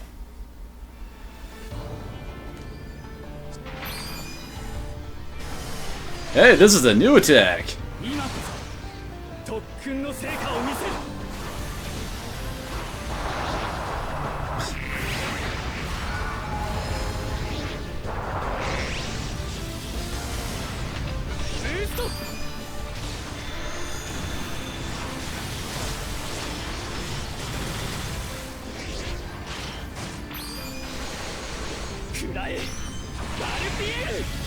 Well, that's a pretty kick-ass new finisher for Hibiki.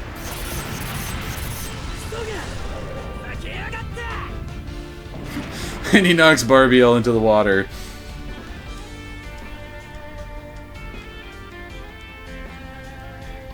Well, it's nice that Hibiki finally got a finisher back. And now it's Rand's turn to throw down with his side reel opposite.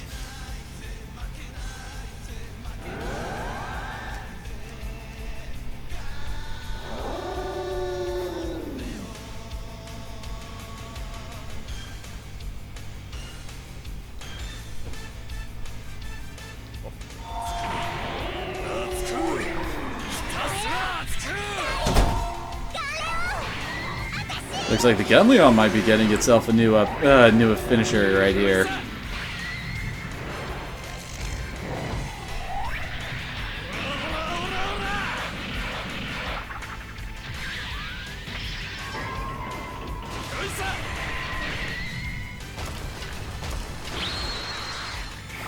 Oh, he actually finally uses those chainsaws he's got on his shoulders. That used to be one of his main attacks.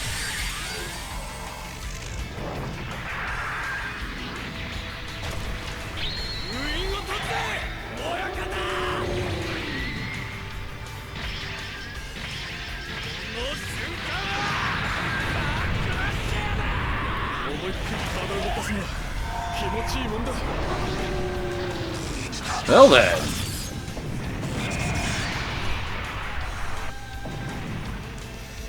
Well, he just beat the crap out of Strauss. But of course it can't be that easy. As Strauss finally removes her armor and actually starts to talk.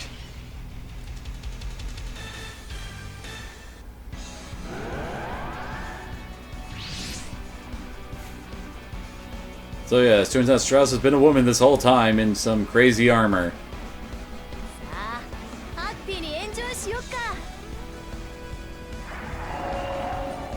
Well, looks like she's about to show off her better attacks, rather than just laser spam. Food has arrived.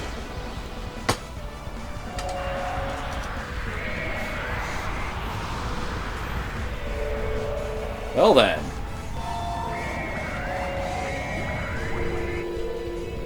Well, ain't this trippy?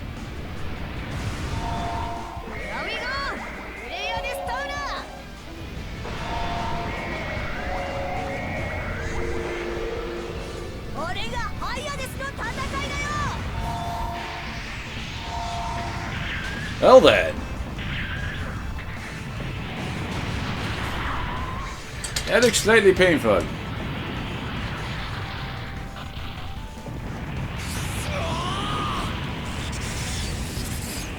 Okay, good. It didn't take him out in one blow, like some of these attacks tend to do. Rand doesn't look too happy, though. Let's see.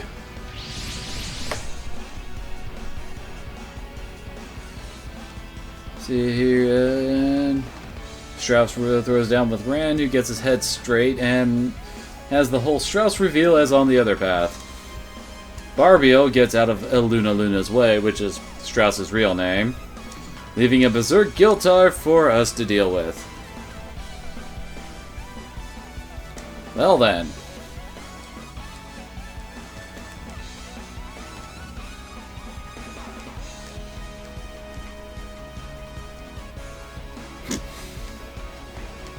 Time for some gratuitous English.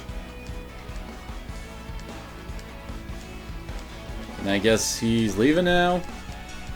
Oh yeah, there's Giltar.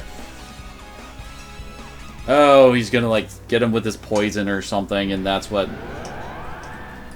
activates it, makes him go nuts or something. Good lord, this meat is hard to cut apparently.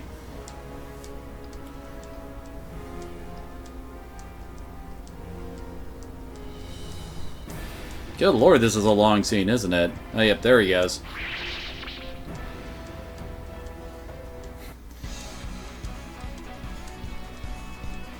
Come on, get to the fight already!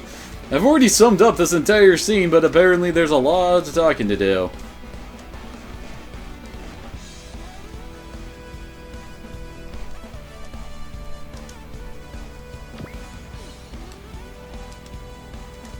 And Giltar is back, apparently.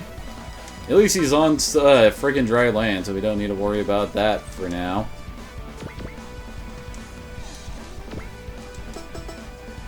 Trying to think of where I wanted to try to get him to go. Here, already done, already done.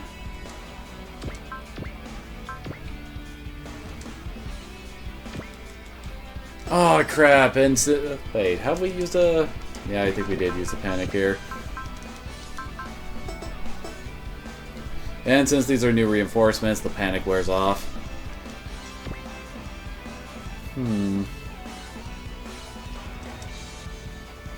Do they still? Yeah, they still have their chain of command abilities, so we might want to focus on taking these guys down first.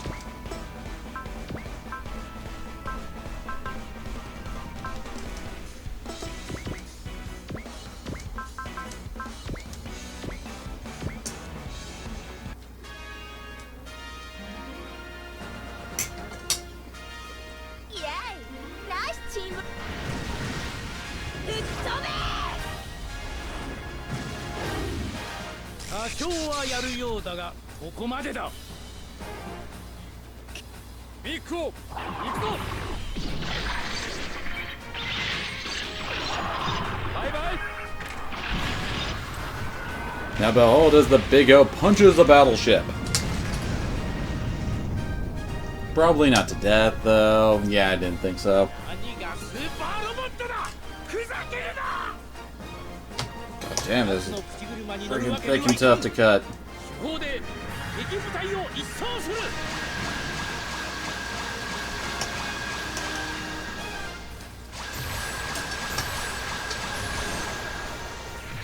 And it does almost no damage, because beams in water.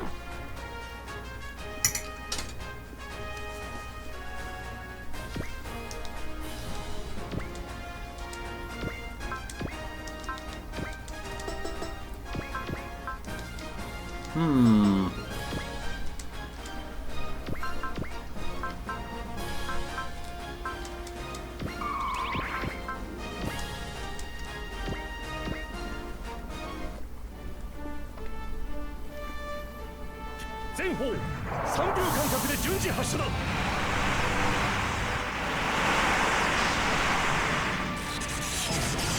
All right.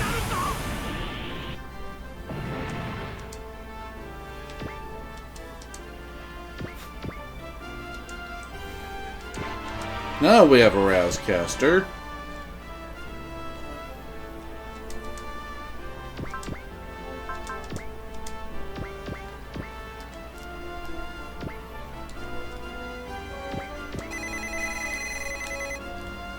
Is she still level insane? Yes, she is.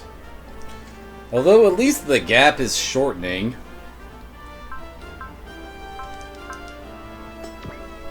All of our guys are starting to catch up. So that's his new finisher. Hey, it pierces barriers too.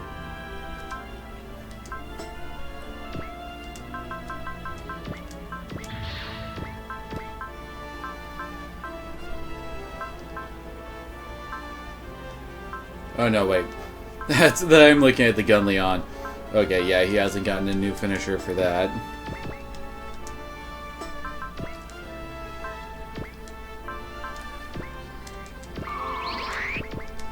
Actually,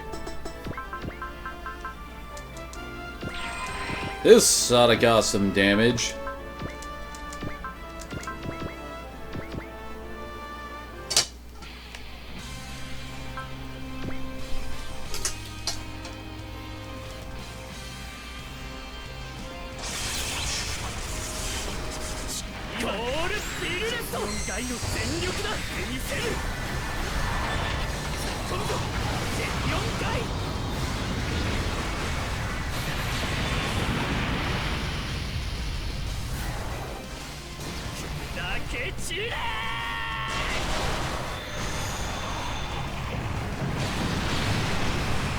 Very nice.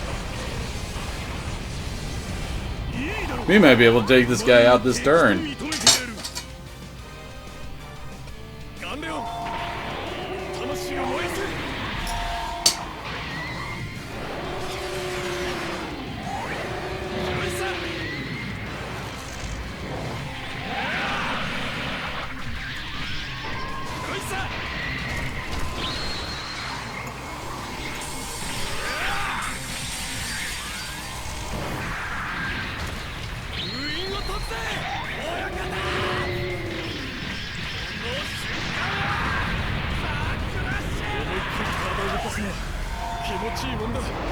And yep. この高まりへと導く。光の中に消えるがいい。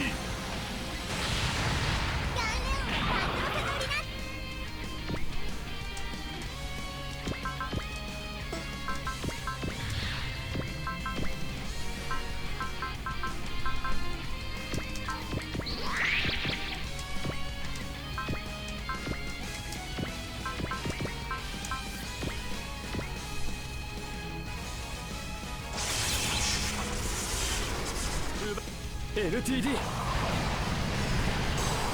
この力があれば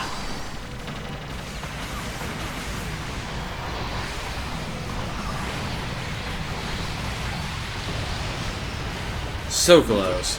Probably not gonna finish it. We need one more attack.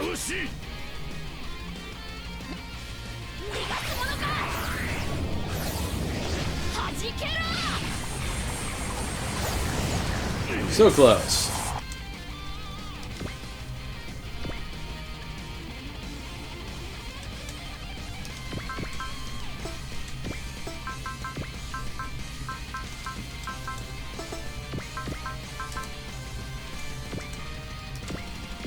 Let's toss this hero's way as he finishes this guy off.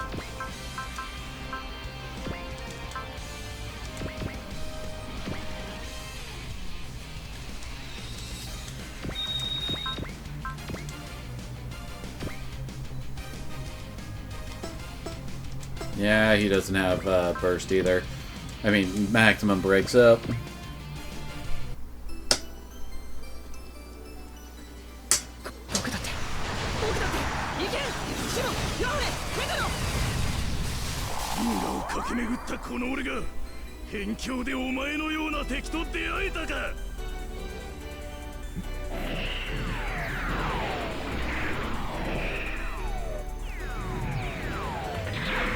Target.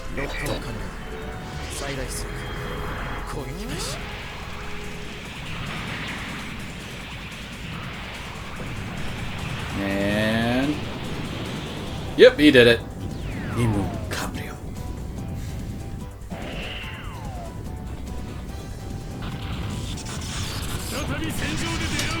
That's one mid-boss down. We got one other one hanging around.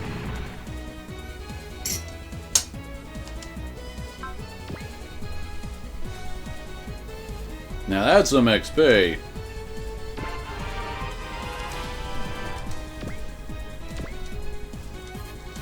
And off he runs. As all good mid-bosses do.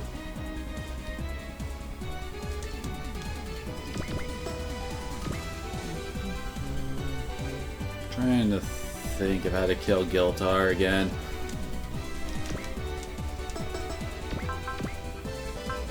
Oh, we still have that active at least.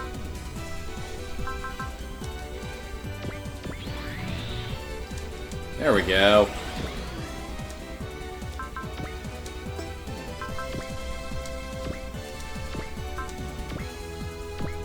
Are you kidding me?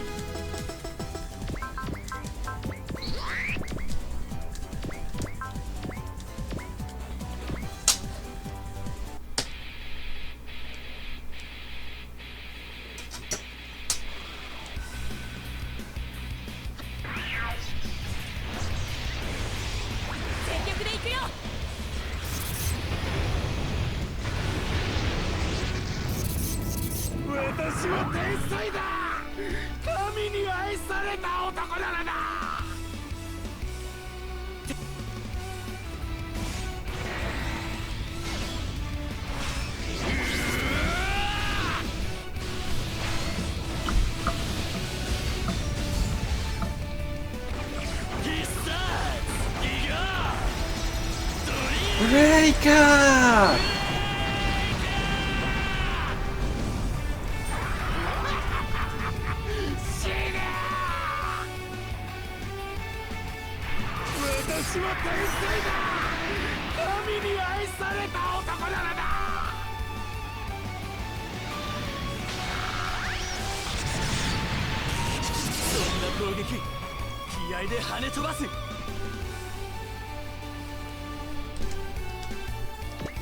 Well, it's a start. This guy's gonna be a pain to take out at this point, isn't he?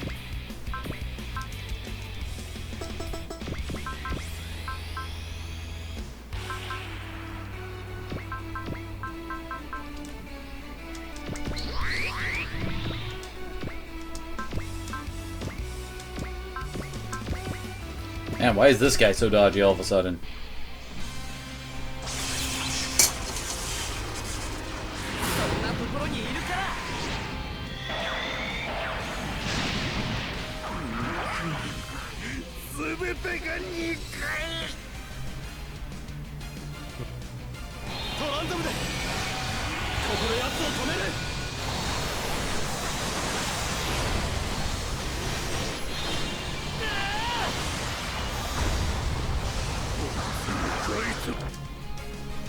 Well, the damage isn't too bad so far. Of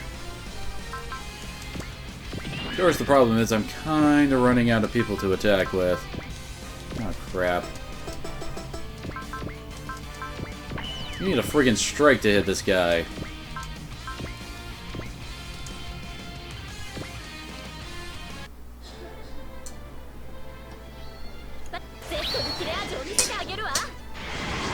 Kinda figured.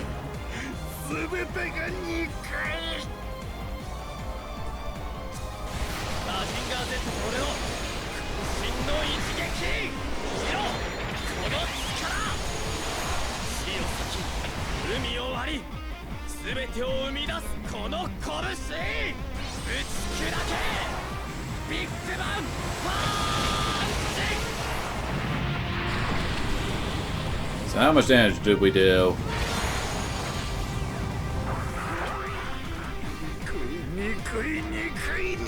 Yeah, he sounds like he's starting to flip the hell out, doesn't he?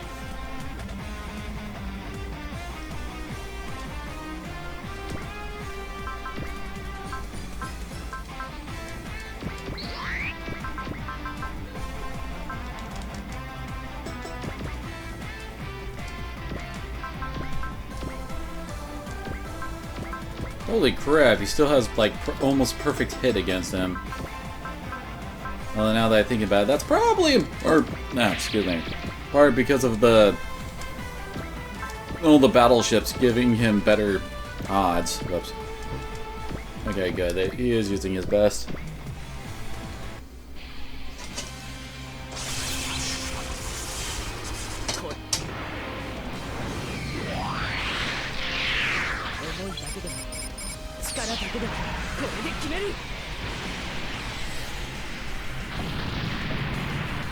Not bad.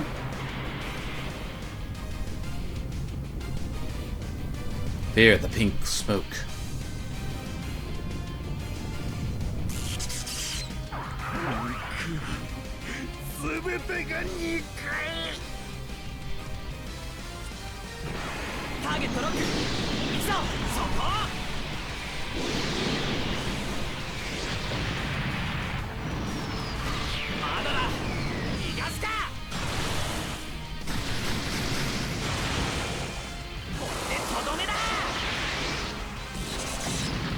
Good. And again, they must have some ridiculous crit rate with their stuff. I mean, he's already got a plus 50% chance to crit with his full weapon combination attack.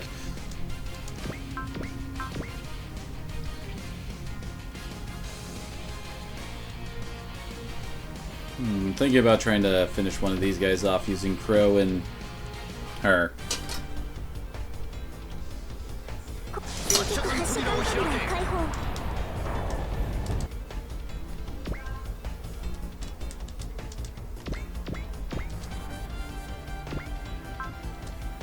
Oh, that's right, land. see.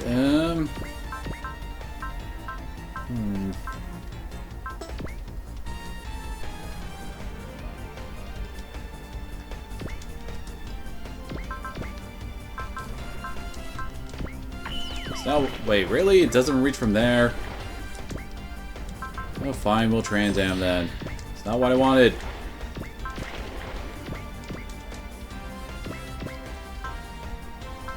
Oh, no, wait. We can...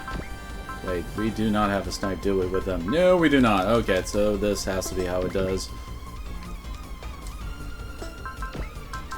Hey, you need an iron wall for this.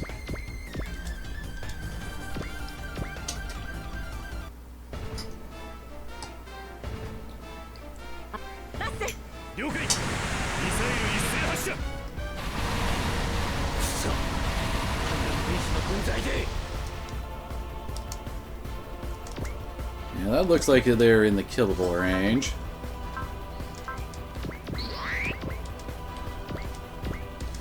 I could use the ult, but then Leto wouldn't get involved, and I do believe the two combined would do more damage than just Chris finisher. Can't wait till he gets a better attack than that one, though.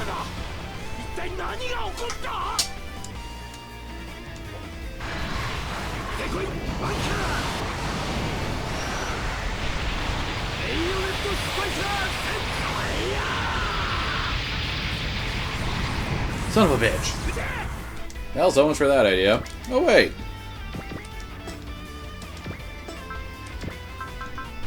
He's kind of out of range, though. Friggin' water. Well, we can at least get him out of the water now.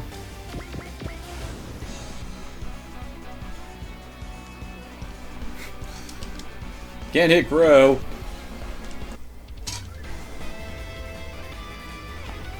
Yeah, it's their usual attack.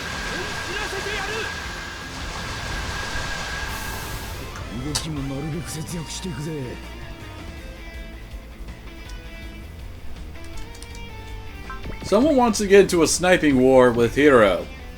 He's Hero friggin' Yui. You don't get into a snipe war with him. It never ends well.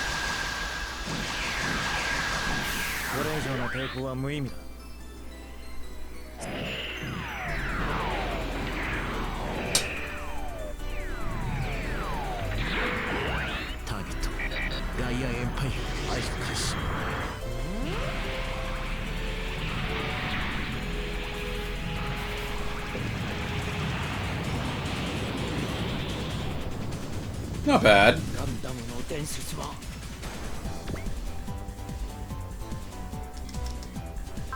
Nah, it's too far away to use anything but his ranged attack.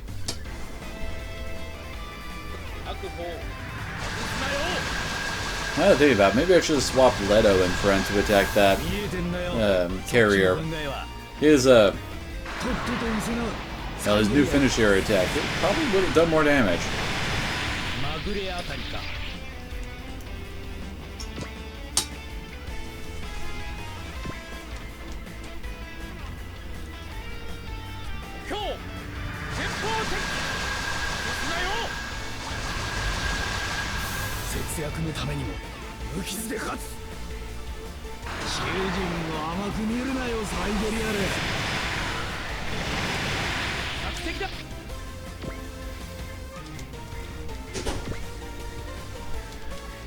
Everything wants a piece of the Blasta, apparently.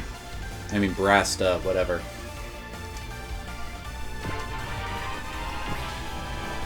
Ah, crap.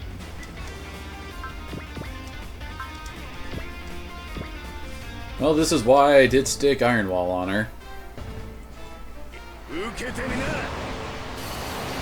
Iron Wall plus the GM field kinda turns all attacks into jokes.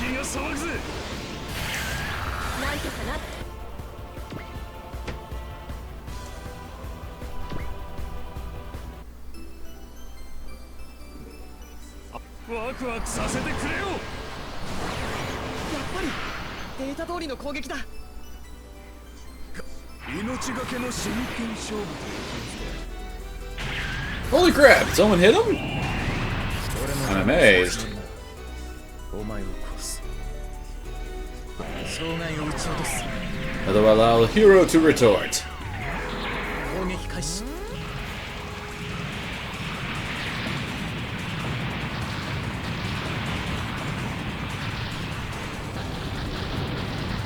任務完了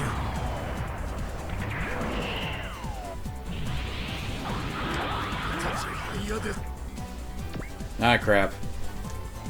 Oh yeah, they're both defending already. Probably for the best. Ah, crap. I'm out of water, apparently.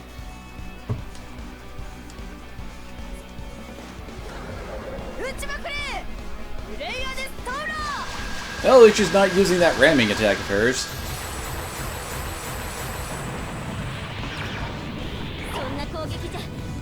And fine, invincible, and the gunbuster just says talk to the hand.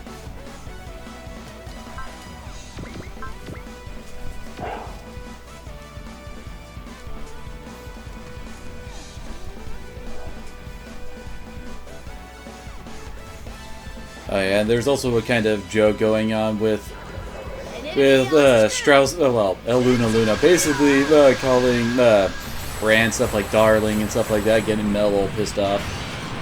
Ooh. That's done again. Wait, when did she get 3 turn? I thought she was only a double.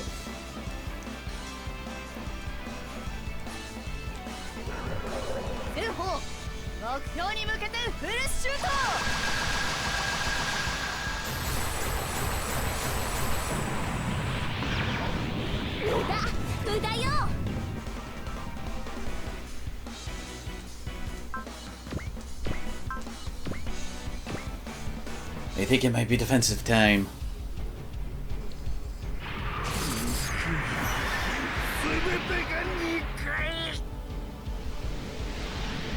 And he missed! On an 87%! Oh crap! Well, not crap, but still, what the hell? Let's see, take a look at everyone's wills. Yeah, we could still use a bit of a boost here.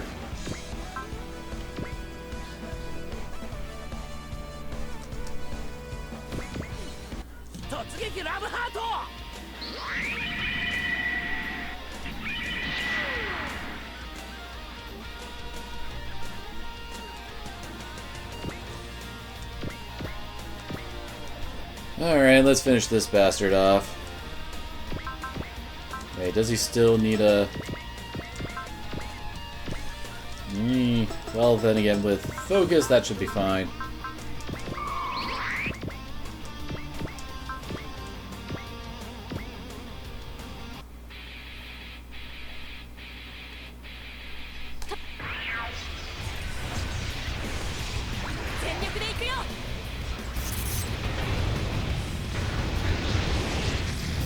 Yes, probably won't finish him off. Good lord, is he hamming it up, though.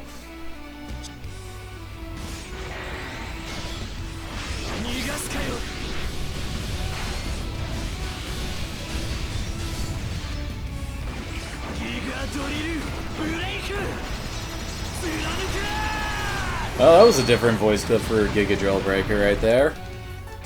Crap, yeah, his Prevail is in full force. Making things a bit annoying.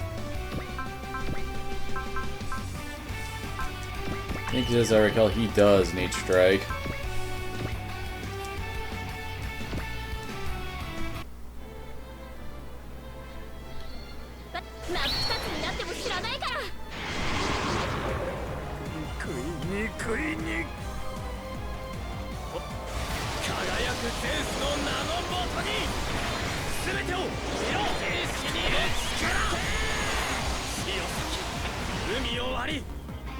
Good lord, this is a long voice clip for this attack.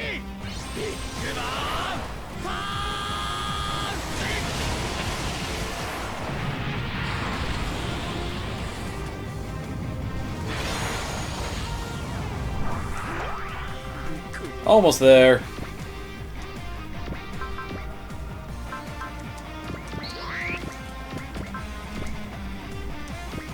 Okay, these two together should finish him off.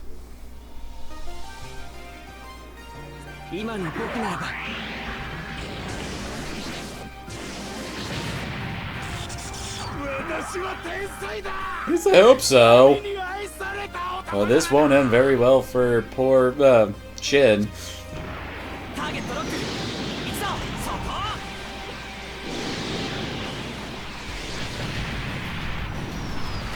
まだだ。逃がすか。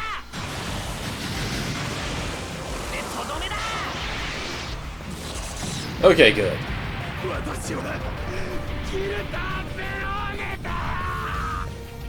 Shin does not approve.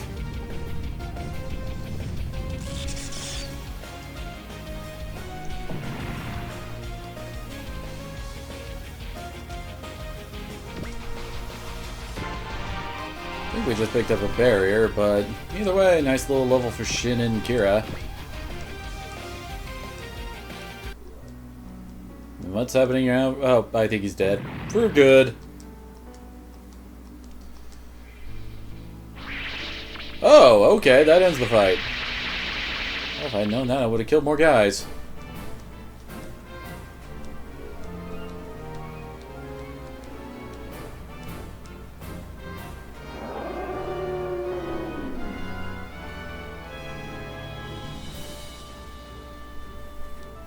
Oh, wait, here we go. See here, as on the other path, he regains his senses just before he dies. Turns out he loved Setsuko all this time, but in this world, love means subjugate yourself to the almighty me, and so forth. And, well, he's dead. Cue to the Wrath of Babylon cat-stroking conversation with Australis. Yes, good, good.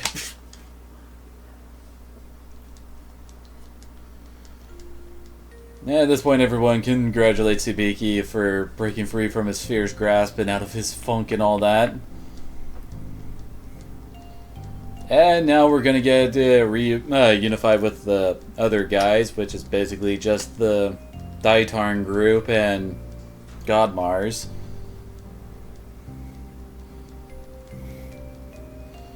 But before that, everyone has a nice big going away party, including some more dancing and takoyaki without firearms being drawn by Leto.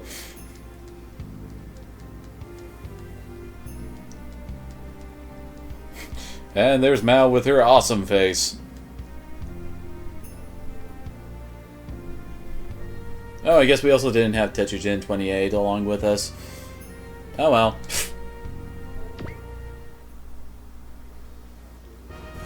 Honestly, it's not like I was that big of a fan of most of these guys, and well, apparently this is how we're being teamed up this time. Ooh, we get a full 16 this time! Yay! Yeah, let's have them team up. And Char and Kes can actually team up this time now. It would be nice to give... Let's see, does he... No, neither of them has Axel.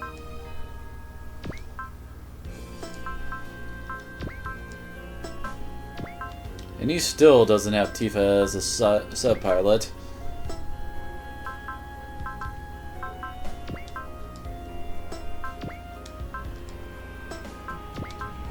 We can let Hallelujah in to hang out.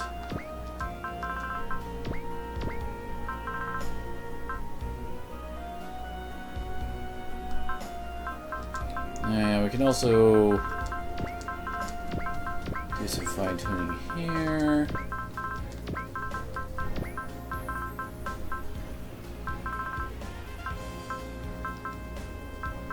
Yeah, I'm surprised Luca hasn't learned his Confuse yet. I mean, most of our other guys are picking up quite a few of them, but he isn't for some reason.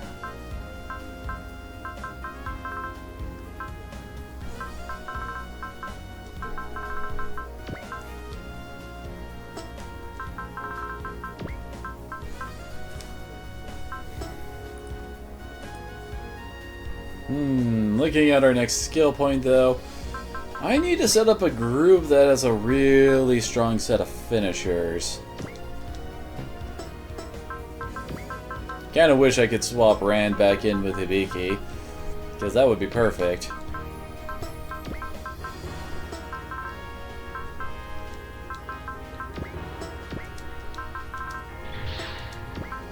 We'd have to go with something like... no, wait, that's... There we go. Yeah, something like that combined with, like, Mazinger's Big Bang Punch.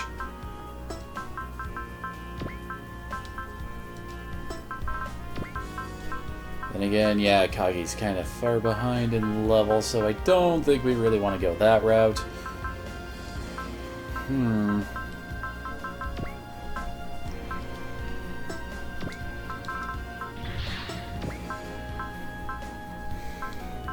Solar Aquarium really doesn't have that strong a finisher outside of the, outside of its alternate forms, because this form actually has a higher damage finisher move than the red one.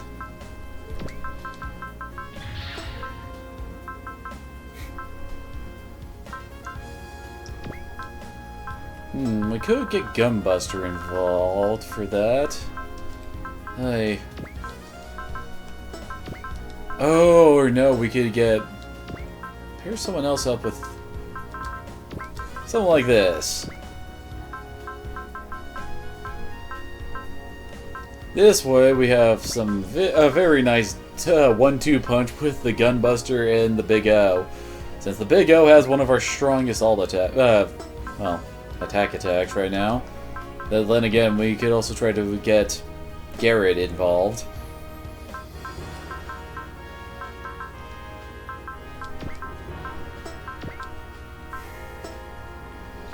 Problem is, with all of our other big finishers, they kind of, well, they're kind of on the super robots, and their speed would be greatly decreased if paired with Garrett. They don't team up well. Well, we actually could have Garrett pair up with... Yeah, I think that might work out. I mean, Garrett is pretty decently leveled at this point. Oh yeah, and with them, we have his fighting spirit so that we can up the finisher. Yeah, I think we'll go with that for our attempt to do this. Anyway.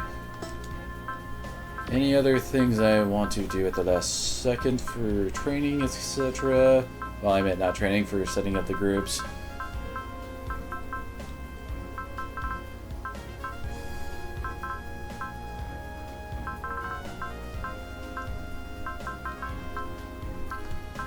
Well, I actually can go back to doing this then.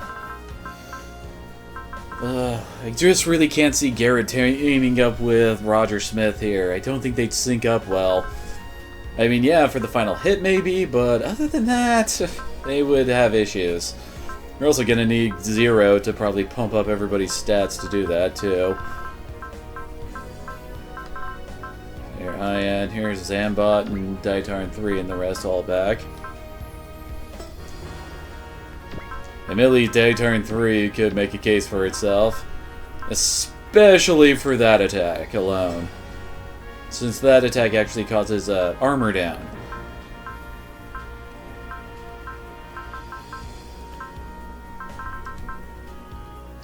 Oh yeah, he doesn't have any energy regeneration or anything like that. Who would I replace with Daitarn, though?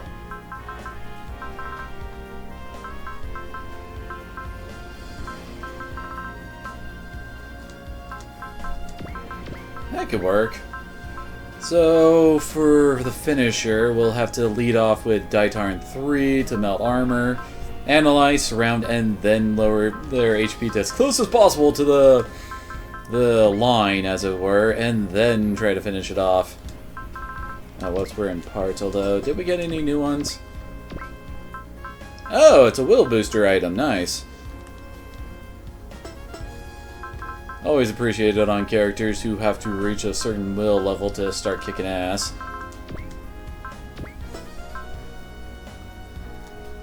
Oh yeah, that's his air unit. Let's actually give it to Bonager. He's got to get into destroy mode faster, that's for sure. Oh yeah, I never really did anything with her skills.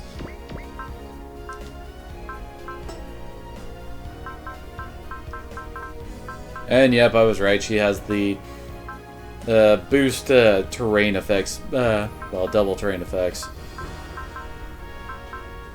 She She doesn't really have a will booster, so... And I think she has enough mobility to be considered a real, so let's give her that.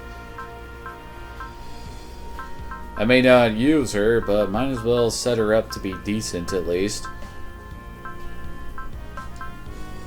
What is her movement? It's actually pretty bad. So I'll give her dash. Now Camille. There we go. That's what I wanted to give him. Since we're using his alt attack so much, it'd be a good idea to reduce the limit, as it were, the damage reduction it gets. That's the better term. And Sosuke is like 90% bullets, but then again, he doesn't have his energy stuff anymore.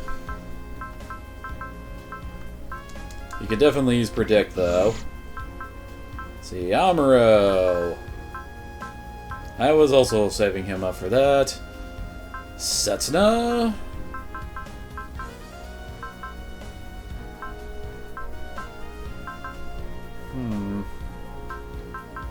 It could set him up as a support attacker, along with giving him some SP ups.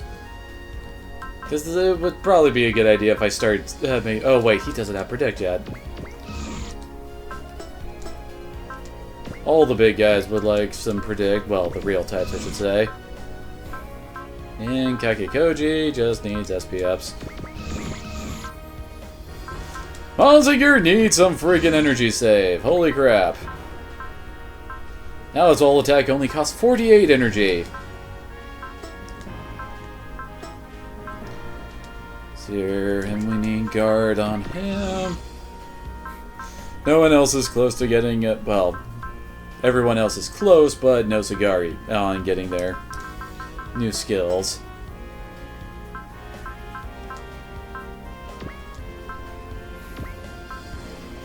Although with him, I think I'd actually be giving him more SP, since we want to start using his skills a lot more, that's for sure.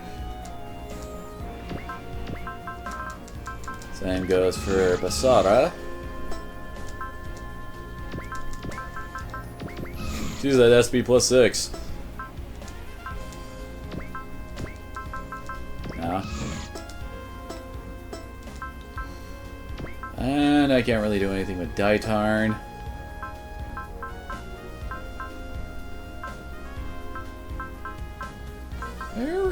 There she is. Bam! Now she can start off with Confuse.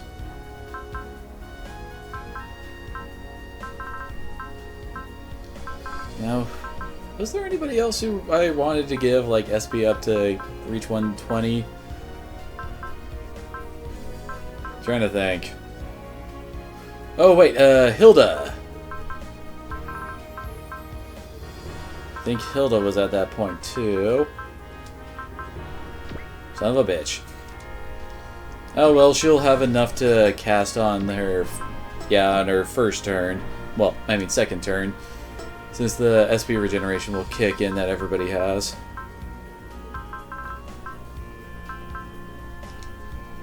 Okay, we're done with that. Now to spend money! Crap, we don't... Oh, wait, we haven't done sub-orders.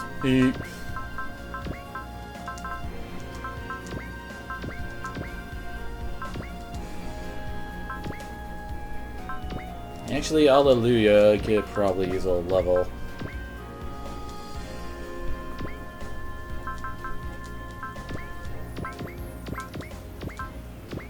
Levels! Oh wait, it's on Hex, not actual what their level is. Let's see here.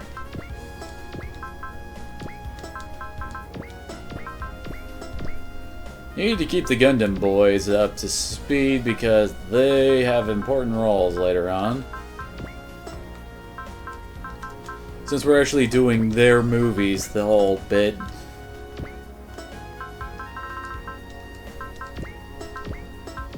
Where's the... Oh, there's Foxseeker. Looking for the other ship captain, since they kind of need XP. How was Godmarge doing?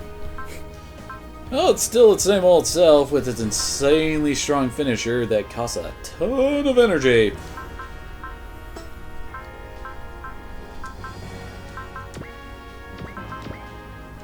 Now money!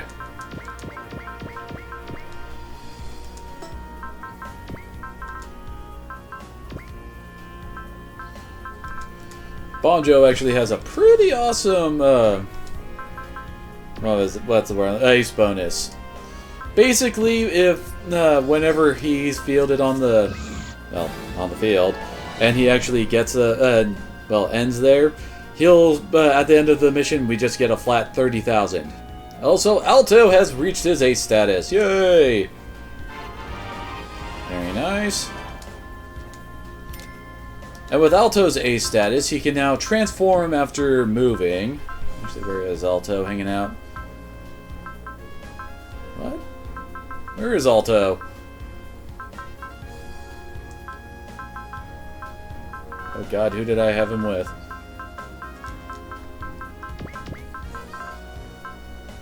Why don't I see him? Am I blind?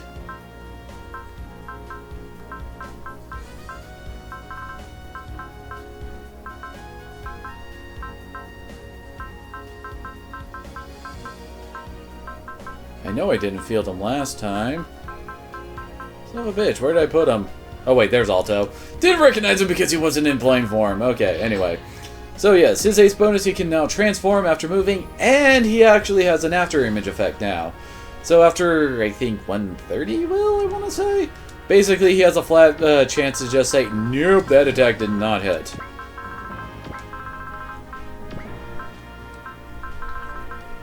There we go, that's a good pairing for Alto.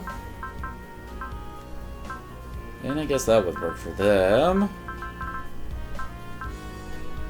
I think this looks pretty good. First, I'm now going into a mission without Roger. So if someone gets shot down, I'll actually have to pay for it. Let's actually get this to the Brasta. Okay, now we can actually do upgrades.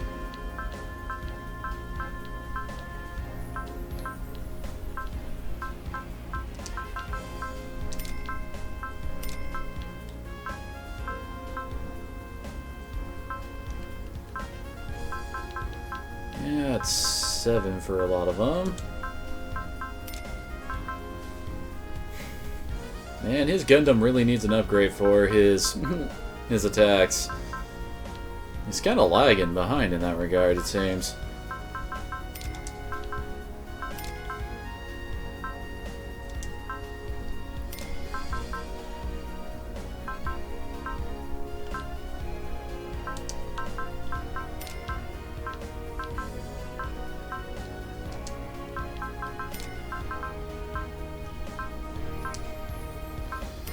Don't want the double X falling before we actually get to use it, you know?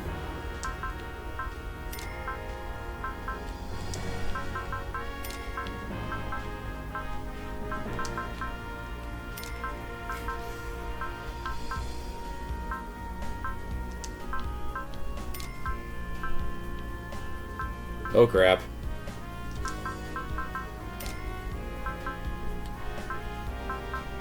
Yeah, you should do okay, I hope. Well, I kind of screwed up there, didn't I? Oh well, save.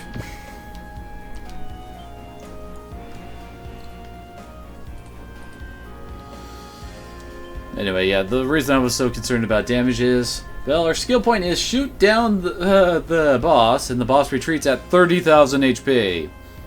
So yeah, we kind of need to make sure we get it down to a very close amount, you know?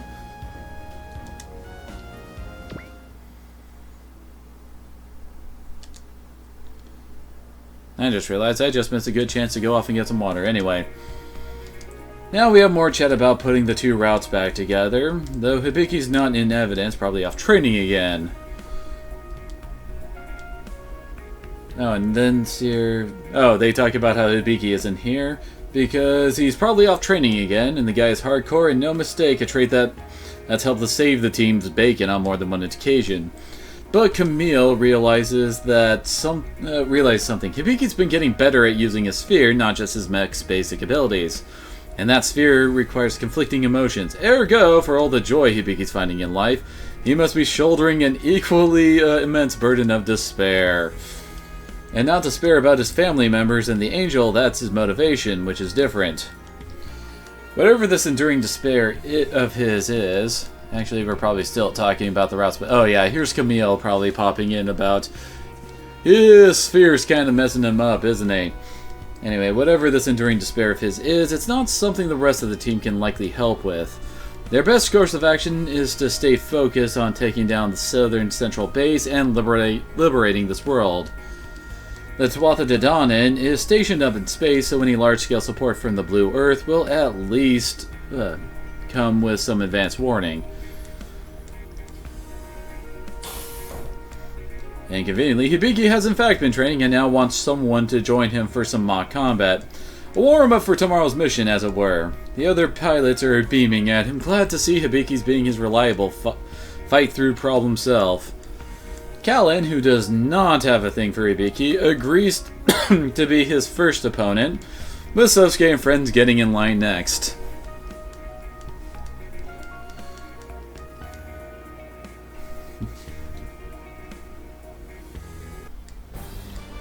Mission 30, which is the truth in the darkness. And apparently, the next terminal base went down quite easily. The game doesn't even make you fight the battle. What's a bit weird, though, is how it self-destructs. Something that's seldom been happening these days.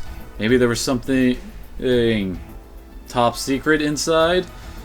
Based on Hibiki's eye, there is definitely something strange inside. The team on the ground finds that one portion of the terminal base is very different from the others they've encountered. A downright weird chamber that has survived largely intact despite the self-destructing. Perhaps the base's occupants were trained for demolitions on the unusual... were not trained for demolitions on the unusual structure. Or perhaps they fled in too great a hurry. The object in the center of the room reminds Jeffrey of something very ominous. The Proto-Devlin Spiritia Farm. A system designed to systematically extract Spiritia from imprisoned humans. It featured rows of capsules to stick said humans in, which this room also has. Could this be what the side reels are doing with their captives? Circumstantial evidence comes swiftly from another team who found a cache of captives from both Green and Blue Earth. Now, I'm imagining that's what Ozma there is bringing up. Many of them are unable to speak, and the reason becomes clear when Hibiki lays eyes on them. They're all in the grip, of the red-eye disease, believed to be the hallmark of contact with the angel. The cases Hibiki knew about from previous game all seemingly healed after Gadlight's defeat, but Hibiki also is quite positive that Gadlight simply doesn't match the image of the angel he remembers. And dollars to donuts, these poor unfortunate souls have been used in the machine, and if the team can figure out what it does, maybe they can figure out the common chaos behind the red-eye stuff. Hibiki's own eye is normal at the moment, indicating that whatever he sensed before has waned, but he's definitely not alright, especially when two of the victims turned out to be our old friend Shinya and Misako. And the Nurse Maki from the previous game.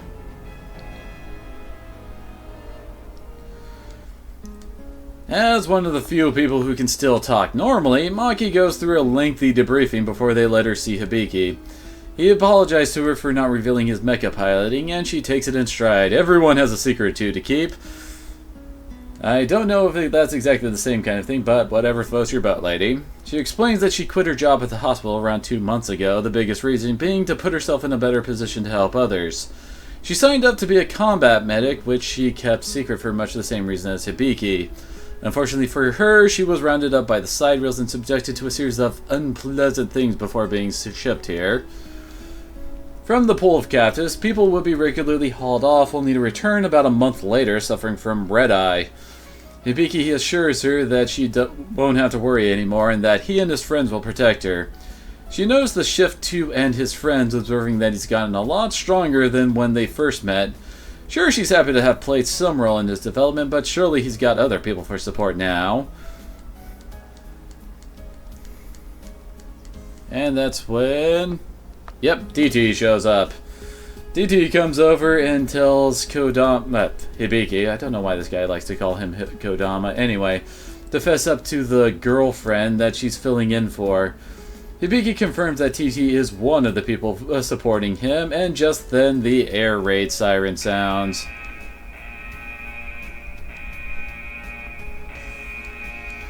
And of course he rushes off to help fight.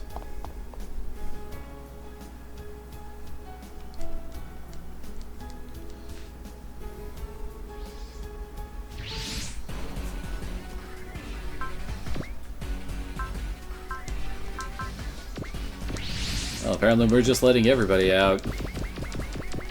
Okay, here we go. Oh wait, crap! I did that wrong. I wanted to actually rearrange the units, although I guess this isn't too bad.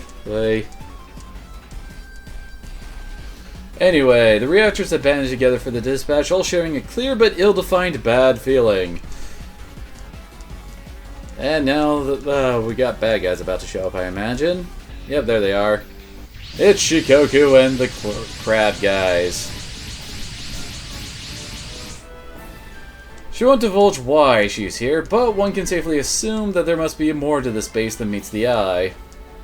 Oh, good lord, and apparently we got some other guys about to drop in, too. And yep, there's Amalgam hanging around. And possibly affording Sosuke a chance to get info about Kaname. Leonard himself has come here in hopes of examining the base's secret, but even just being this close has given him inspiration. He intends to watch this battle and then go home knowing that he and Bahamut are on a collision course. Frickin' bastard, and oh good lord, yep, there's Godarls. And their stupid lambda driver barriers. And they definitely look like they've gotten some improvements. So yeah, now we have mass-produced versions of these things hanging around. Okay, good. I was about to say, is the supporting unit also one of these big guys? But no, it's just one of the normal crab dudes.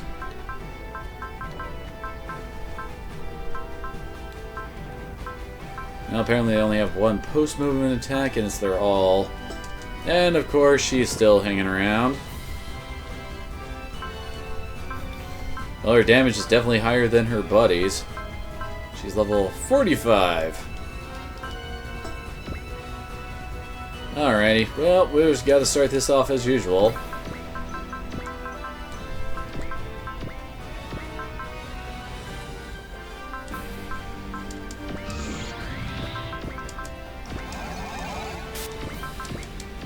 Oops, don't want to move yet. There we go.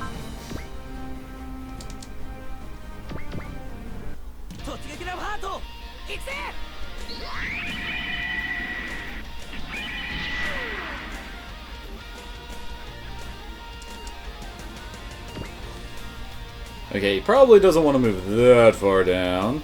So something like there would probably be best. And Setsuna is already in innovator mode. Yay!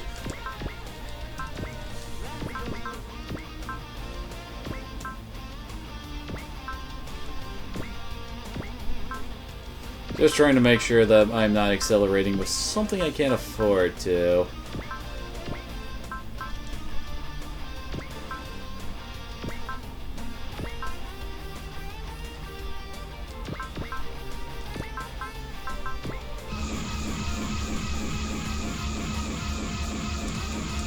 Alright, now to move everybody on in. He can already use Trans Am?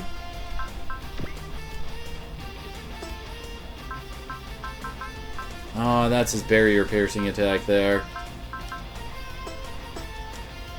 Well, he doesn't have much of a choice if he actually wants to attack, I guess. Wait. Setsuna did not focus up, did he? No, he did not.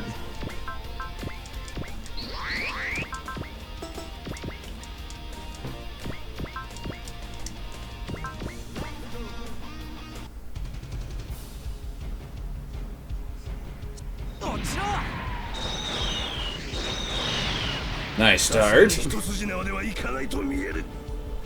外すものか。僕だって役に立つってこと証明しなきゃな。トランザム。ストップ。行くぞ。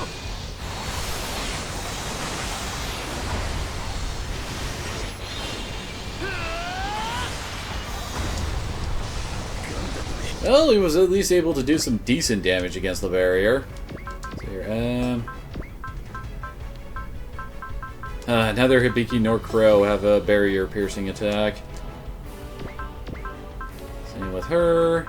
He does, but it's his finisher.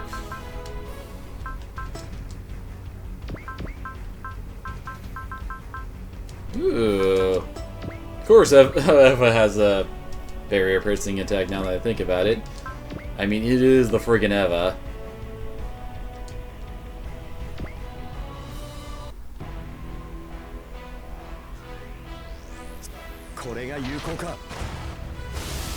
Kind of a surprise that he actually broke through the barrier with his shotgun. これ以上近づけさせるもんか。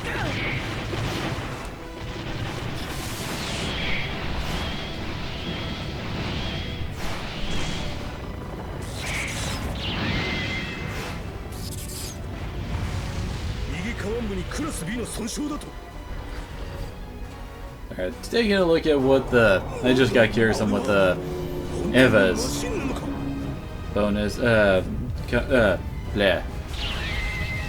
His friggin' custom bonus.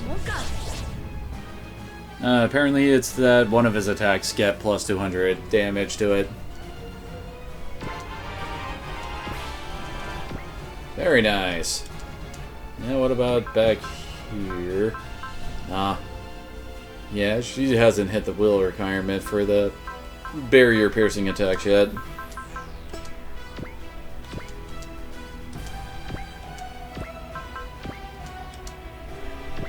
Ah, crap. What is Dayton? Dayton does not have something. Oh, wait, he does.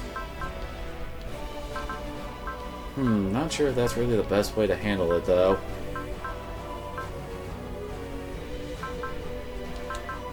Oh well, it'll work for now, I suppose. We'll get some SP back before we hit up the next part of the fight, I think.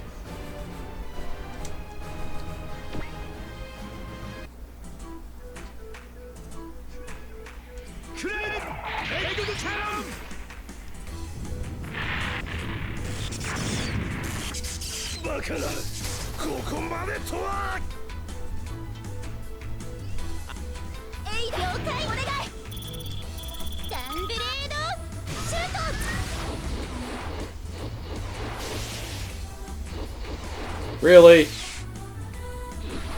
I was about to say, that should hopefully do some friggin' damage to this guy. Not nearly enough. At least killed his buddy, I suppose.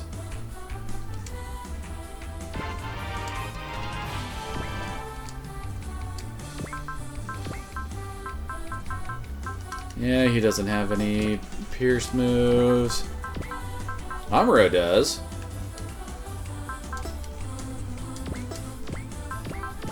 Perfect.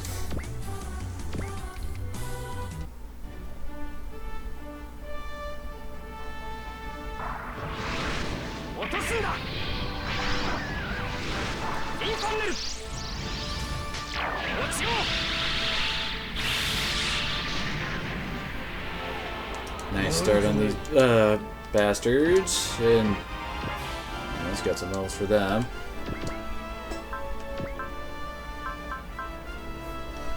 Well, that one can pierce barriers, but he can't use it just yet.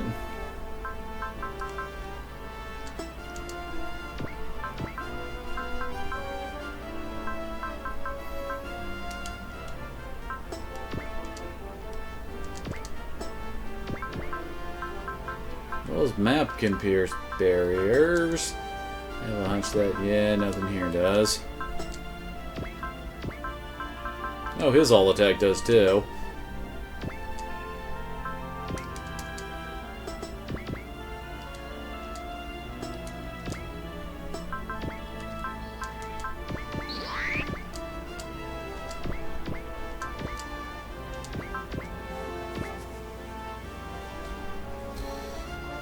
And hopefully Shark can pierce this guy's barrier with one of his weaker attacks.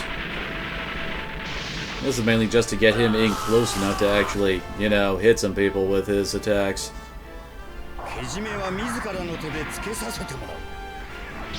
Oh, hey, he did pierce it. Didn't do much, but he pierced it.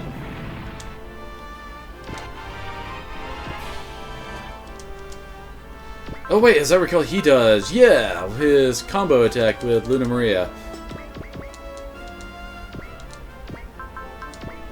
Perfect! Hopefully this will just finish him off flat out.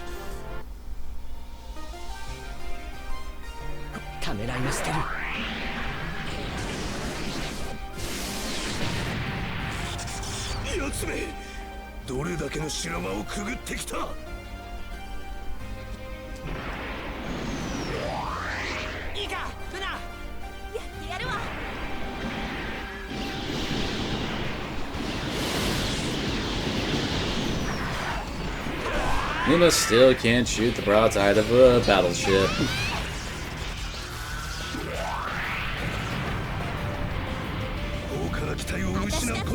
I'm guessing, yep, he's dead.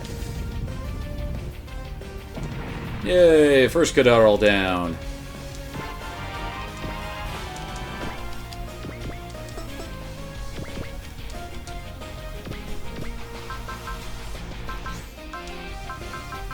Actually, I wonder, does Getter 2... Everything he does pierces barriers. Perfect!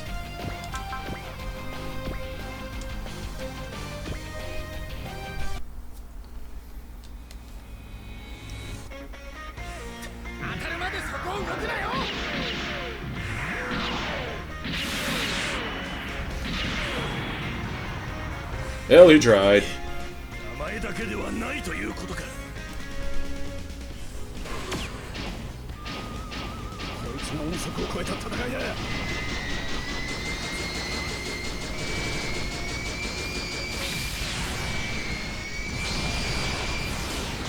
All of the drills.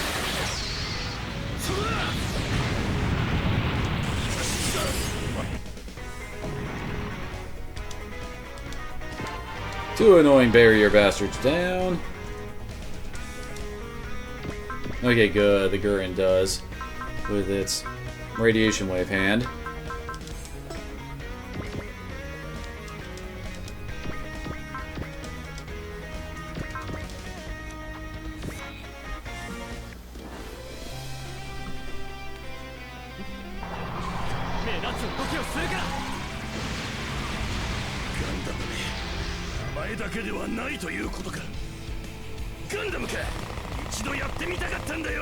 And miss.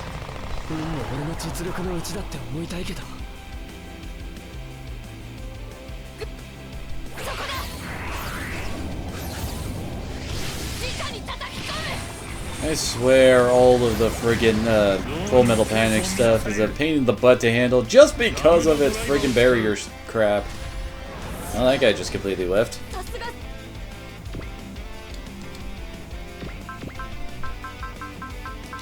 Of course, their finisher... I can't look at it.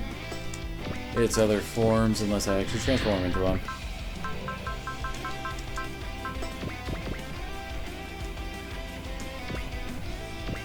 Holy crap, she actually requires quite a bit of will to start using anything.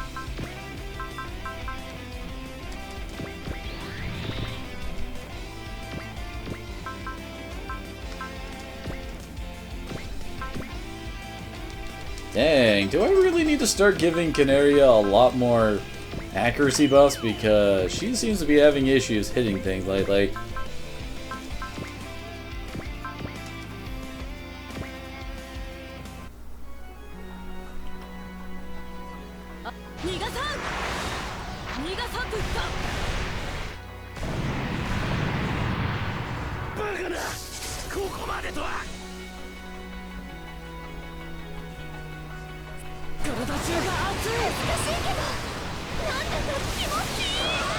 Oh no, guard attack.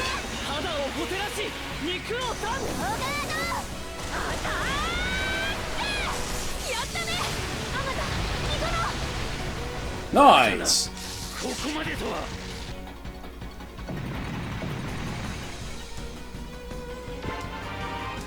It's only his night to get some of these guys out of the way.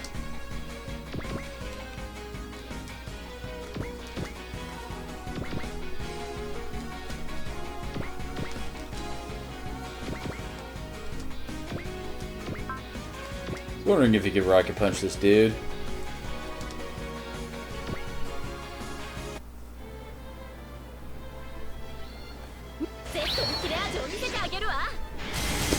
Well, at least it drains some of his energy, I suppose.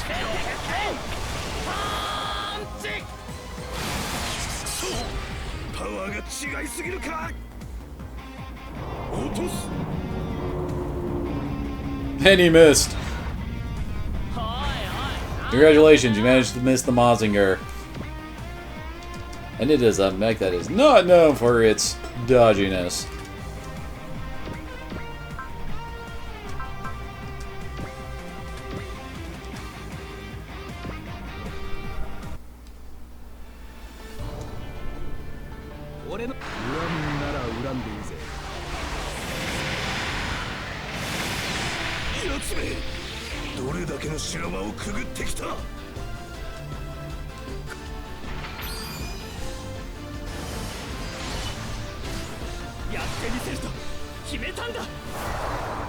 Wonder how this move's damage is going to compare to, well, the old finisher attack he used to do.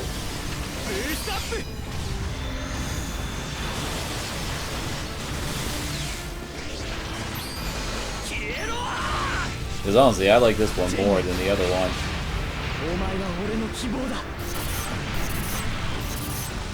Not bad.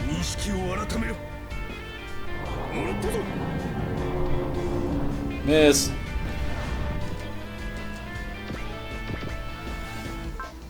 Yeah, I think that's the attack he's always using in. Oh, they're only 1L? I could have sworn they were like 2L or something like that.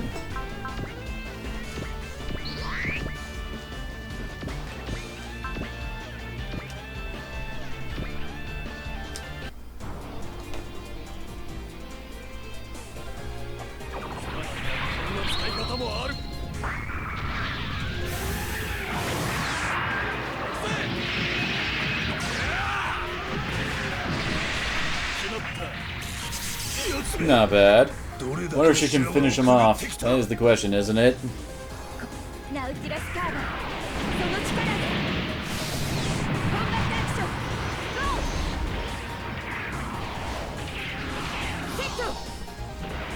Nope, not dead. Close, though. Very close. Annoyingly close, in fact. Oh, and he does have Prevail. Gotta love to hate that move.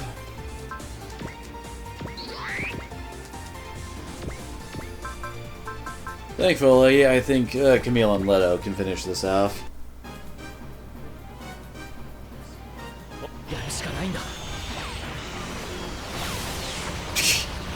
Well then!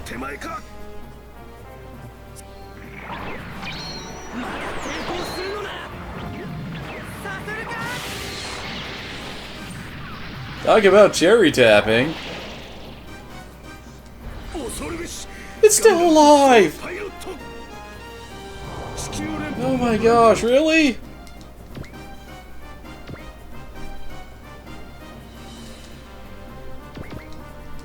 Let's see, if he activates a sail, he'll be able to take some pot shots at guys, I guess.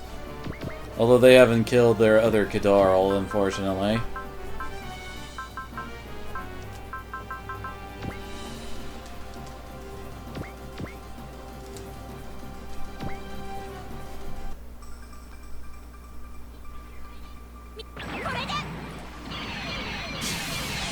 Who's surprised?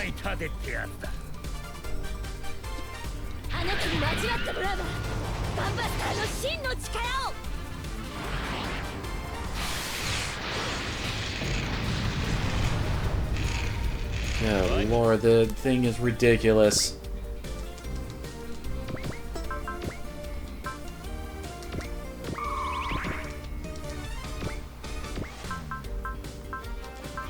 Rather not go wasting map attacks where it's hardly ideal.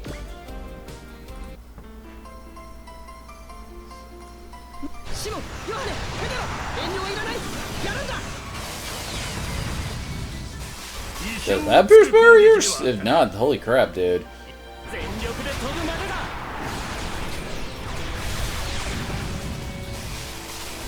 力の差は歴然だな。まるで巨人になった気分だ。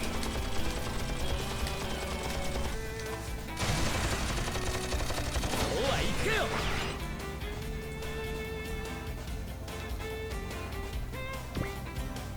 Hold on a second, I need to check because apparently according to someone, my stream isn't up. What the hell?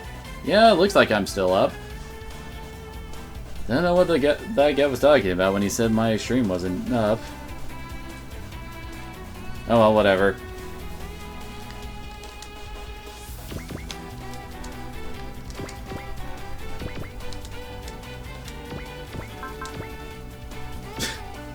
Look at its hit rate against the Gurren Lagann, that's hilarious.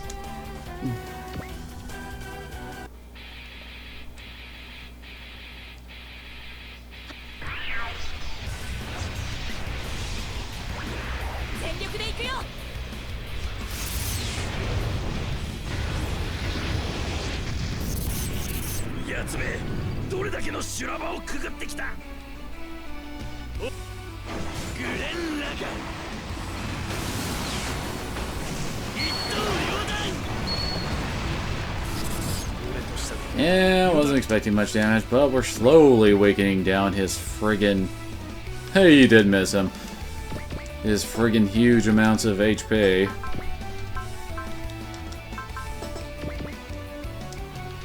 Well, that's it for our first round. Managed to chew through most of the amalgam goons. Well, apparently they want to deal directly with her.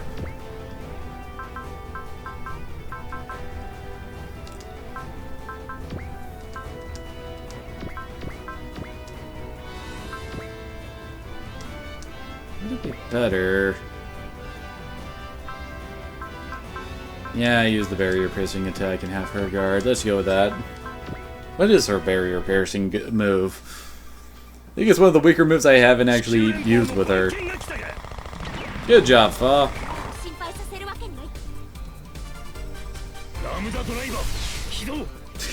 Talk to the hand, bitch. Oh, it's the finger missiles. And each of those missiles are probably about as big as that mech it is. Very nice.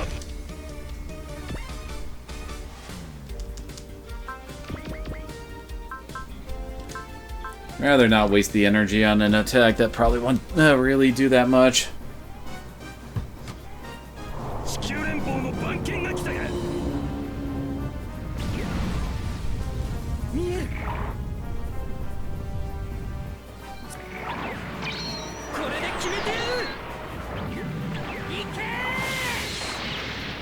Oh, not bad.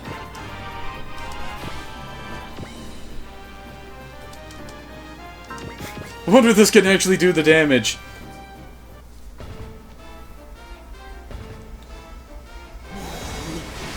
Nope! Had a hunch it wouldn't.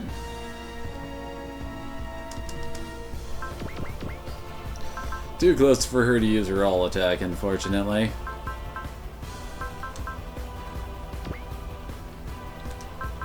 No, you do not need to cover for the gunbuster. Seriously, its barrier is ridiculously good at just flat out saying nope. And thankfully, due to her cousin bonus, it doesn't take up as much energy. Oh, now that I think about it, how much energy did it used to take?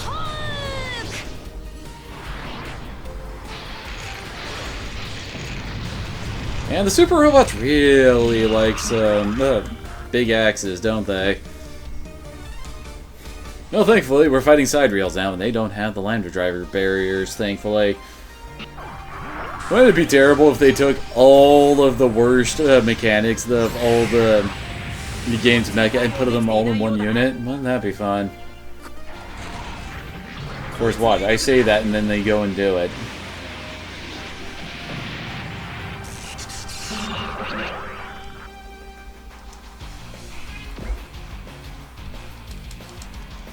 Oh, I can't use this all at that range. Oh well.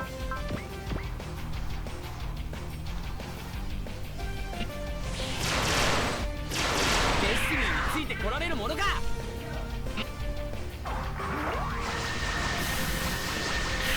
あんたじゃ無理だ。叩き切ってやる。 Come on, monkey, where is the Gunbuster in the list? これで終わりだ。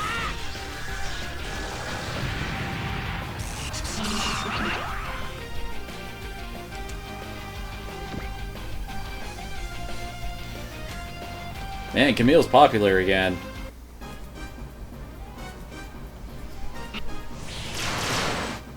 Oh, holy crap.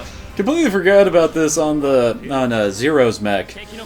But he also has a barrier that activates at 110 will, negates damage below 4,000.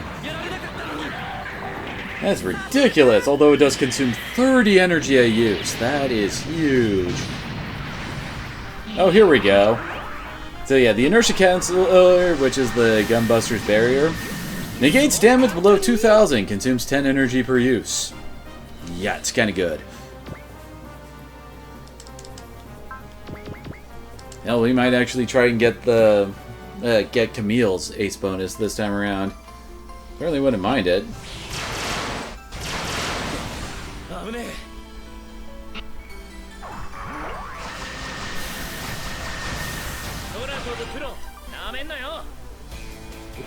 Yeah, with Panic up, I don't think these guys are going to really be able to hit most of our speedy dudes.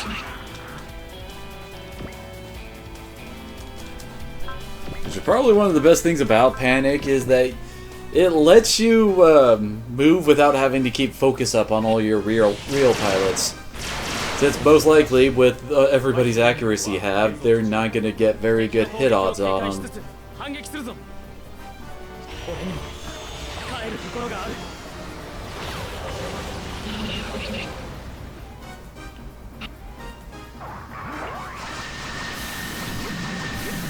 える。そこ。スイデリアン。お前たちは。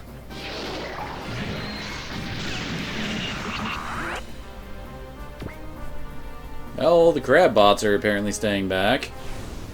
Certainly not going to complain about that, that's for sure. No, NTD's up already. Okay, let's have Callan finish this bastard off. Actually, does her? No, I just ignore size. Never mind. Oh wait, can Bonager get through the barrier? Nope! Holy crap, these things suck. Yeah, before we forget.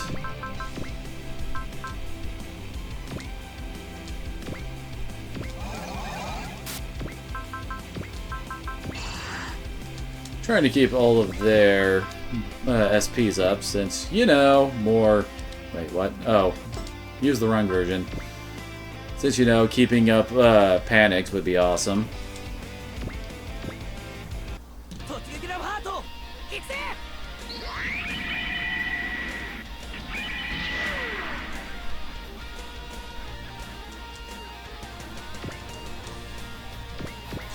Very nice.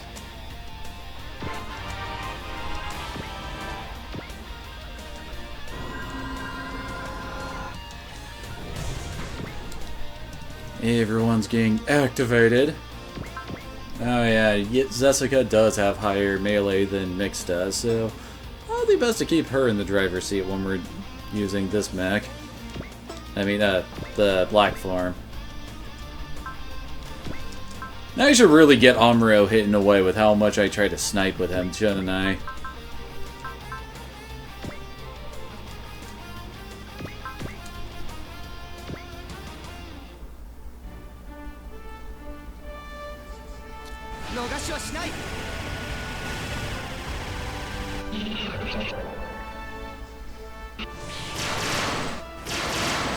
頼ってばかりいられない。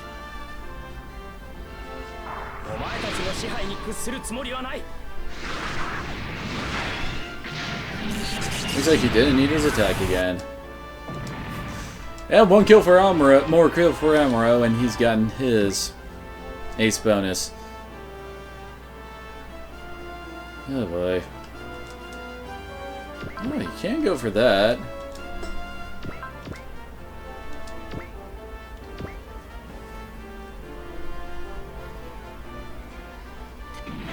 It's kind of weird how many of the barriers activate at a certain will point. Like all of the son of a bitch, the Macross units, they all have what is called a pinpoint barrier, which activates at 110 will and reduces all damage by 1000. It's nice, but it's also one of the things where it's like, why does it have a will requirement, especially one that low? Oh, dang it. Come on, hero, get your head in the game.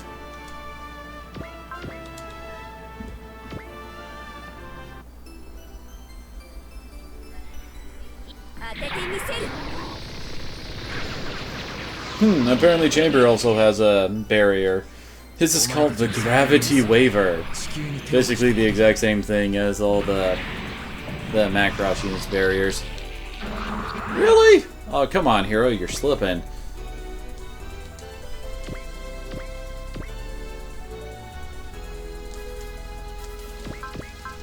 Well, we can at least let Jeffrey here sneak in a kill.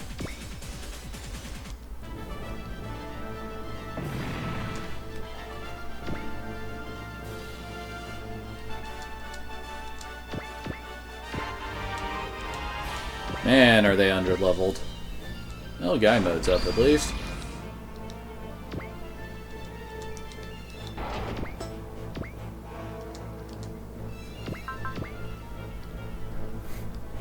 Wow, why is his will so much higher than Crow's? Holy crap.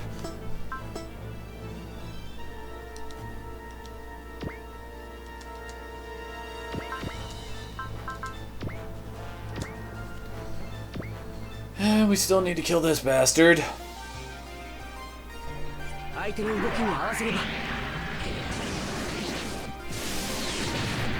Oh Lord, even Jesus Yamato can barely get any damage in on this guy.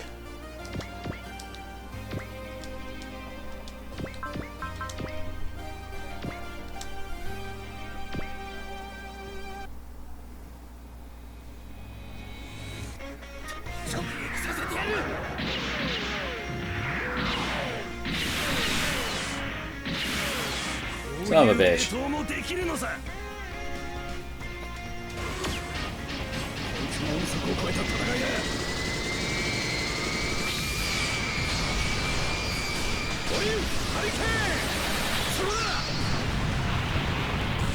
So close.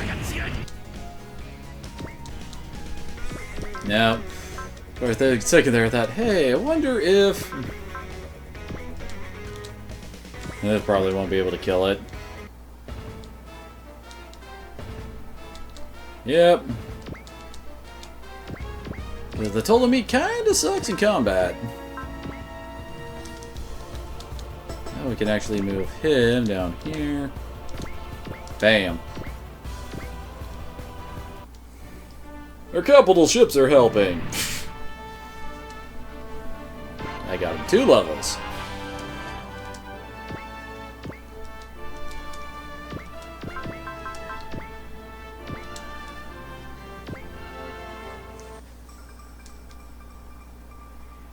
There we go.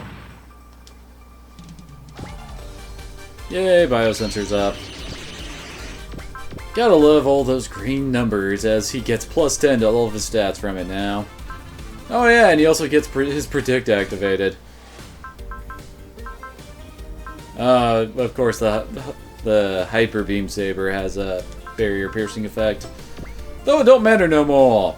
At least I don't think so. Yeah, these guys don't have a barrier.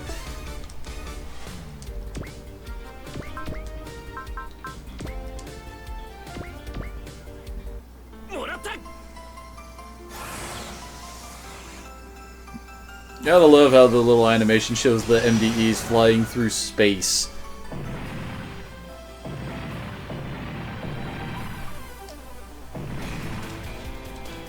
Oh, there's his panic.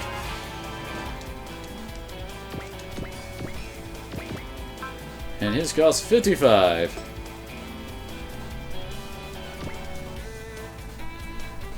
You pretty much have enough panics to keep it up for pretty much the entire fight.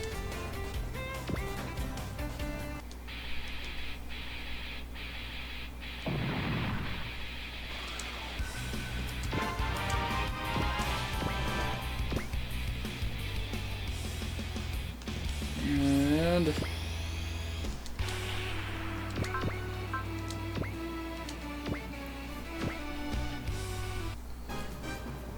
might as well try to get Camille some kills so that he gets his ace bonus.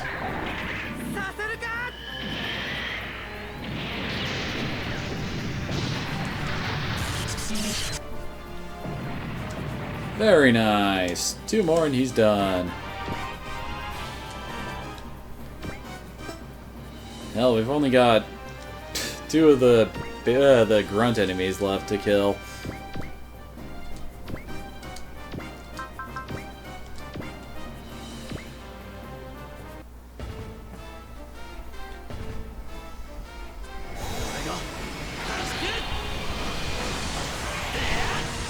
Good lord, that always surprises me with its damage.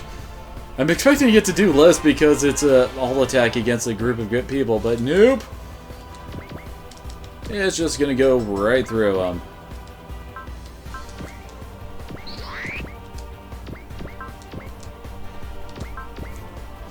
Man, these guys are having problems hitting Rand. Admittedly, he does actually have ranks in mobility so that he got his energy regeneration, but still.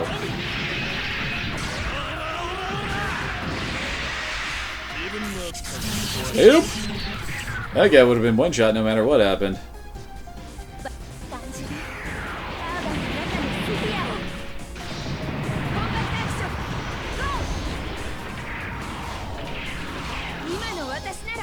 And dead.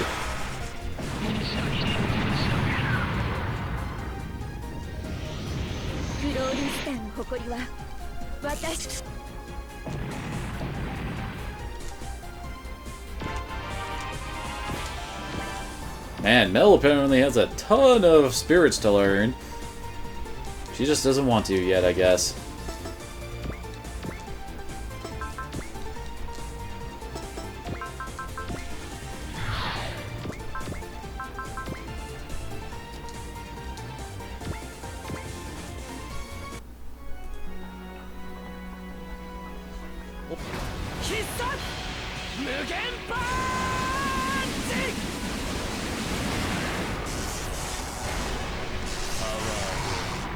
Very nice. Gonna get to work on these crabs. Gotta fry them up. Or maybe a nice fillet.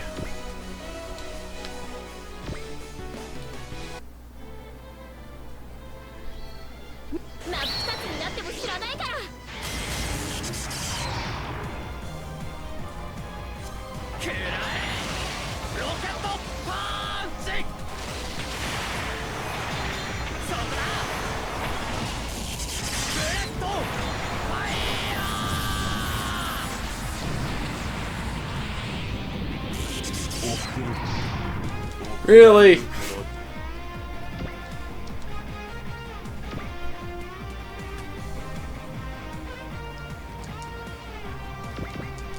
Now let's let Dan Koga get the kill.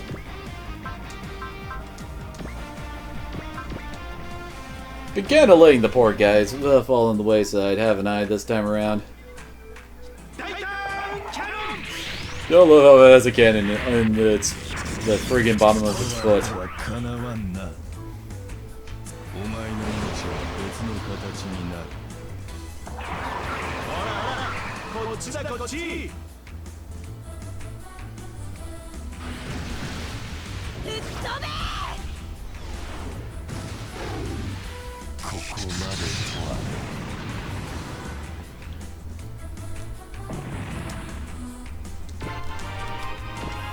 So many people getting levels.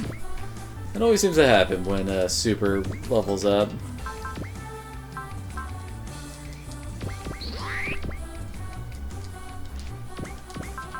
Yeah, we don't need anything fancy to finish this guy off. He's just about dead.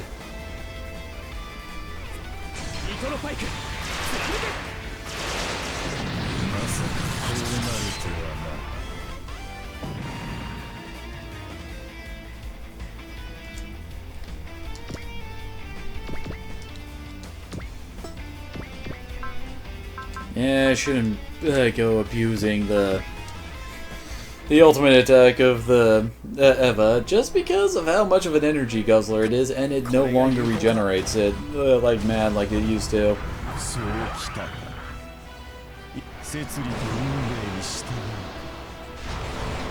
下のすることなどたかが知れている。テンポを合わせよう。行こう。ピアノの連弾を思い出して。いいね。いいよ君との音。 And I guess that's it for this turn.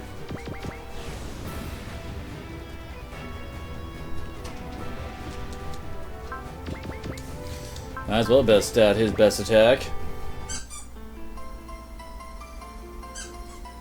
冥府への案内をする。手はするかよ。こいつの速さならどんな高速戦闘だって。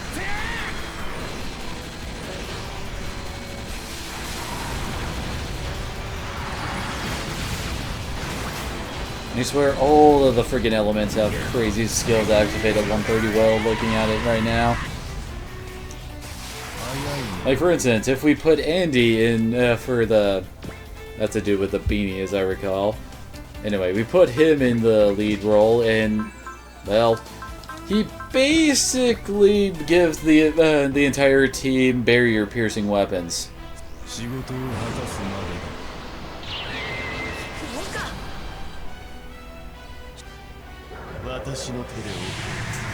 They can't bust through the AT field. Of course, he is running low on energy, it seems. Hey.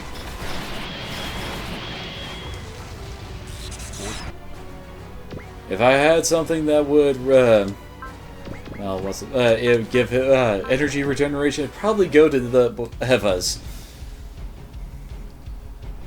They really kind of needed the whole energy regeneration thing to support their AT fields. Because those things cost like 20 energy a use.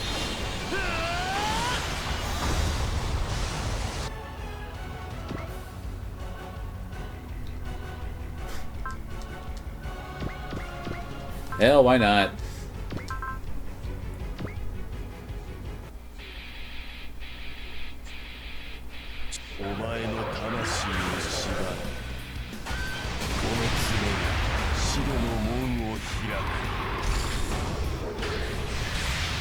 Oh, someone's crabby. Hold on a second.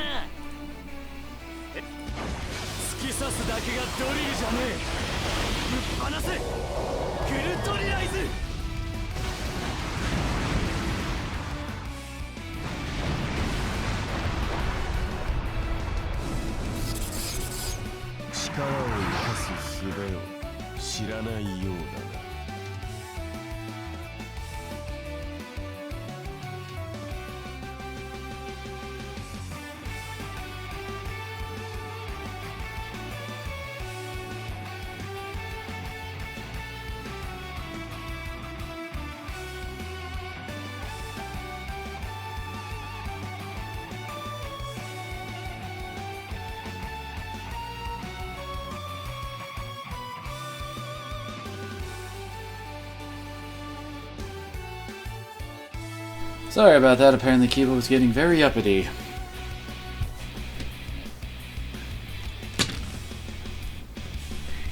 Oh, power of the spiral's up. Apparently she's decided to get involved now. And she still doesn't have very good hit odds on us. Yay, panic.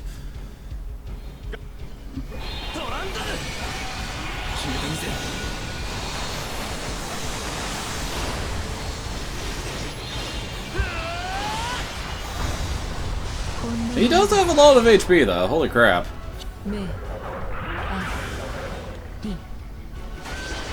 Missed.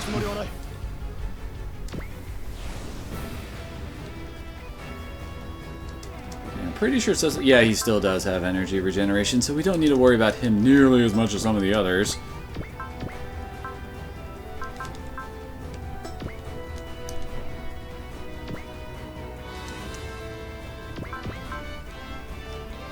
Yeah, what's Daitarn's support range? It's 1 to 2. Oh wait, or is it? No, it's 1 to 6. Okay, never mind.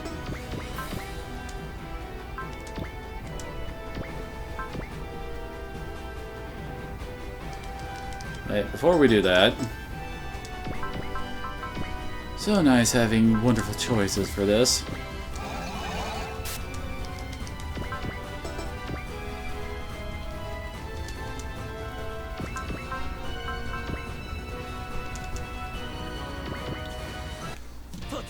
We do need to try to get the Getter team's will as high as possible. Well, Getter and Garrett.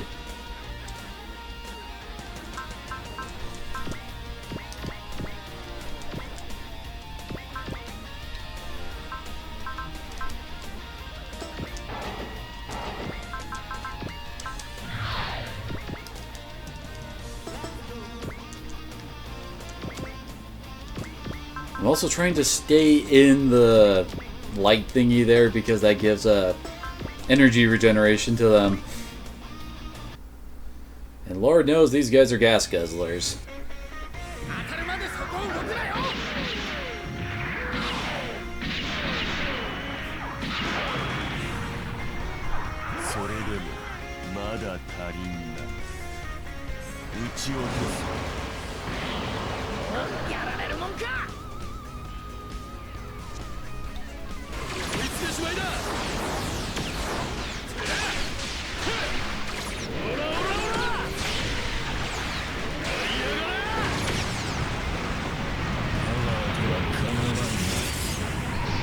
Very nice.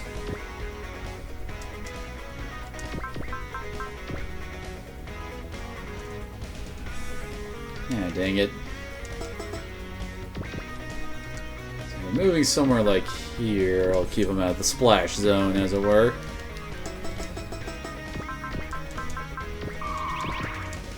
Wait. Well, I guess we can use that. Honestly, that attack is oddly energy efficient at only 28 energy. For an attack with over 5,000 damage? Oh. Stat, attack stat, whatever. It's pretty nice.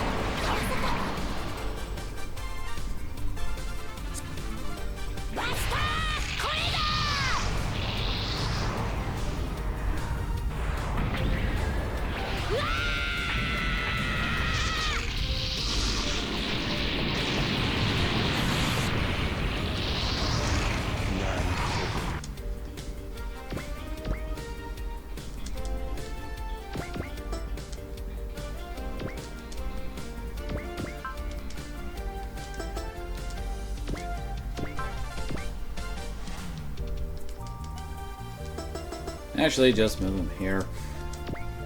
He'll be out of Sumon's range from there, I think? At least I hope. Yeah, he will.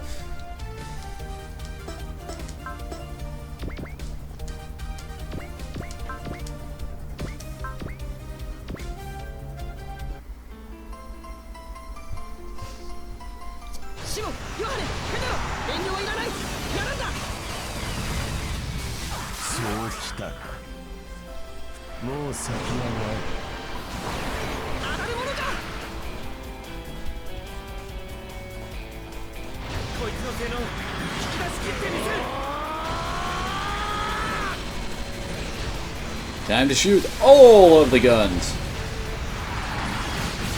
It's kind of weird that this attack does not have missiles involved in any way.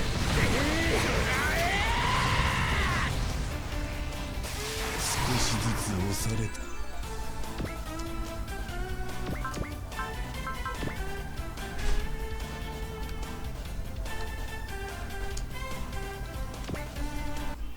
ギガドリルマキシマム。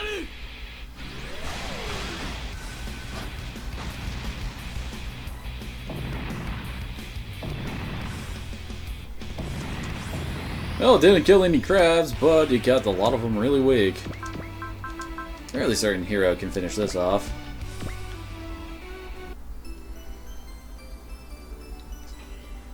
任務了解。直ちに敵を撃墜する。排除開始。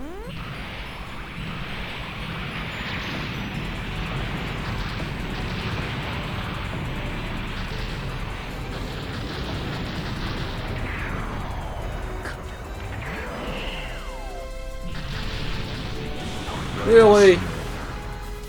このざまか。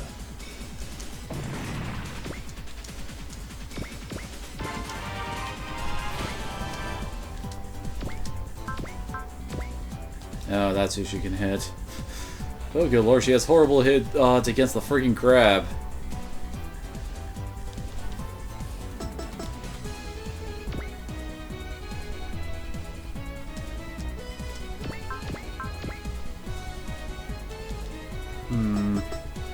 Trying to think of how to let them get this kill.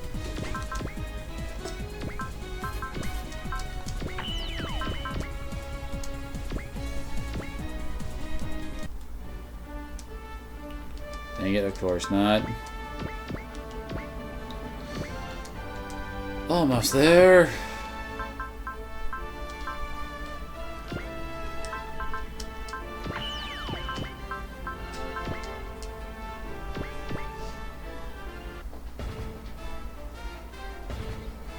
GS キャノンの射程内です。機体が持たないところへ来ているか。断りからは逃れられない。 Really? Good lord. Oh, he's got Prevail level 6? Okay, that's kind of crazy, I gotta say.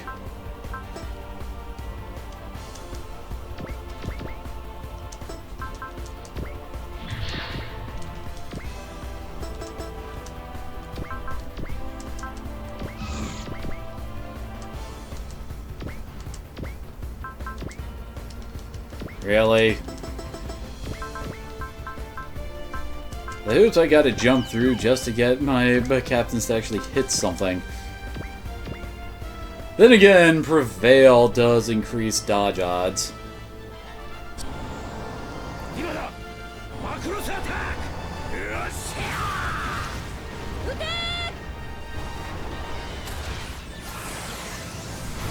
私の使命層が。 Oh hey, he dropped something. I think that was a cartridge.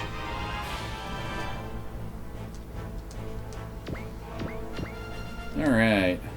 Hey, we still have that guy to handle, apparently.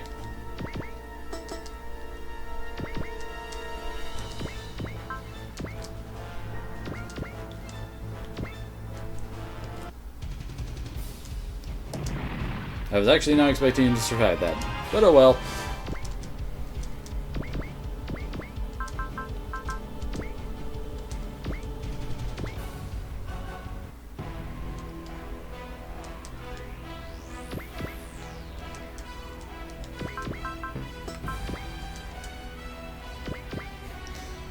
Both Crow and Hibiki can hit this guy from that range. Very nice.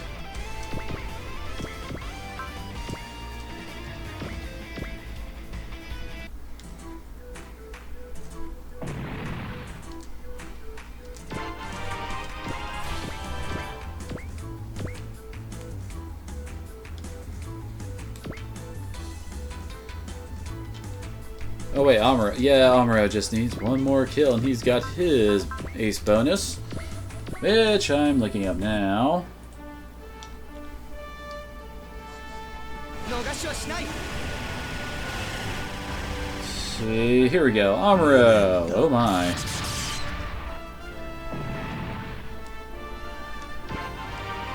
So, all of his new type weapons now get +1 range, and his skill has been bumped up by 20. So yeah, that's the range of his funnels now. Holy crap, can he snipe with that. And also his skill is now utterly insane, so he'll pretty much always be able to attack again. So yeah.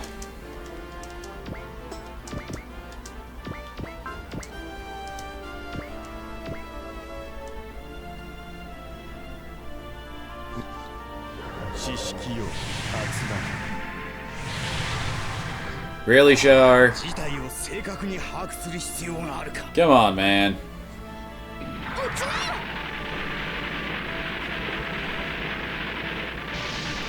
Yeah, he's dead. I am disappointed in you, Char.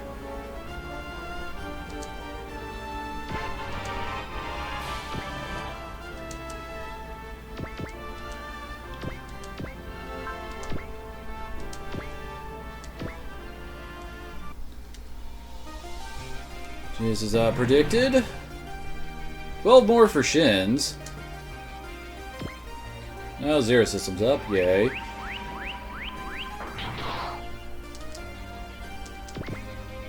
Let's just have him hop over here. And of course she still has really good hit odds on our guys because she's a boss. Boss always has the good accuracy. 私が傷つくことに恐れはありません。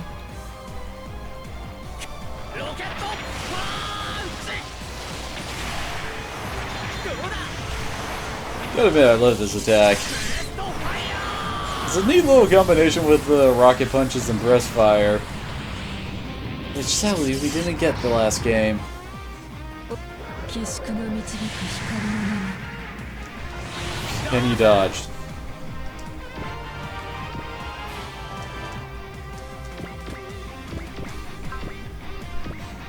He only has a 29% chance to hit her. Though should probably set up invisible just in case. I think now it would be safe to say we can activate destroy mode.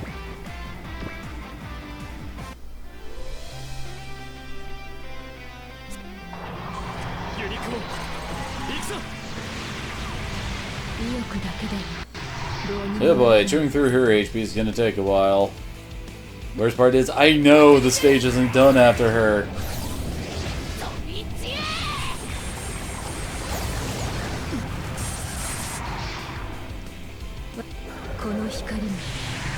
And good job.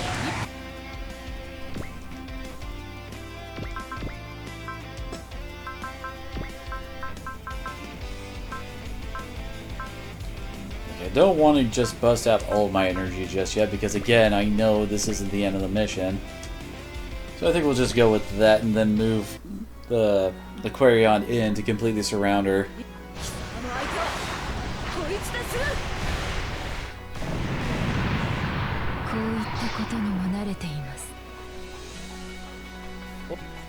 Time for a subliminal punch!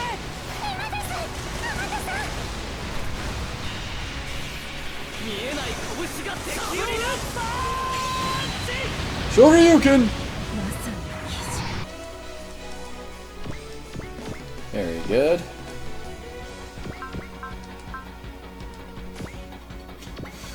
And she can barely touch Camille. Just had a thought. Should have stuck him in the big BMO light that gives energy regeneration, shouldn't I?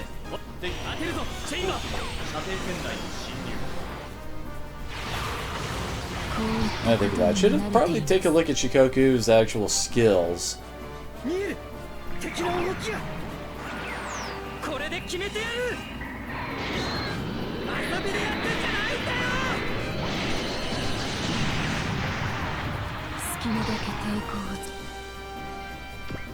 Admittedly, it's getting very crowded on that beam of light. She has Predict, which I guess is helping her hit us, but she also has Prevail level 5, which is lower than her minions. Rather odd.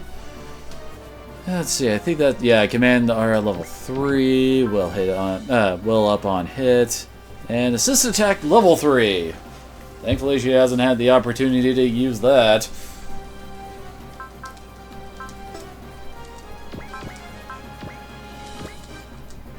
Actually, that's decent hit odds on her.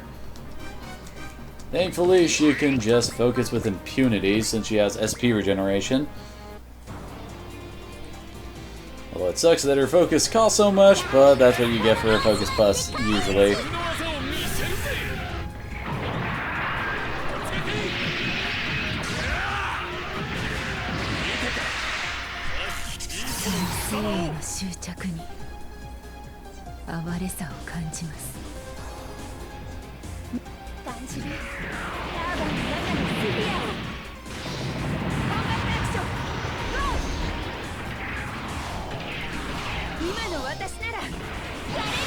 Now that's an oath. Well, that's it for this turn.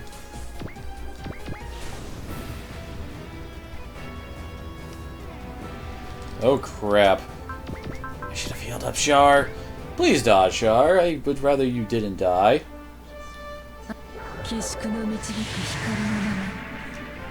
Whew. Okay, good job.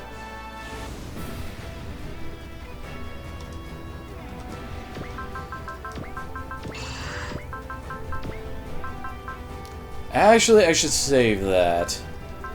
Just had the thought that we aren't done with this mission yet. And when the new reinforcements come in, it would be nice to just drop the panic on them right away. Okay, now they're all healed up.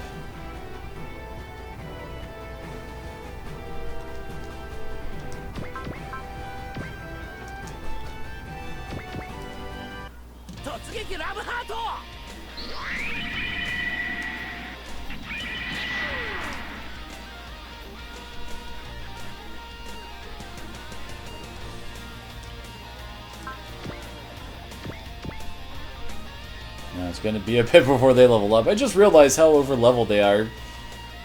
Actually, no, they're actually right on par. Never mind. Guess I was thinking of his levels because he's only on level 41. Well, we could give the Mazinger the kill, I suppose.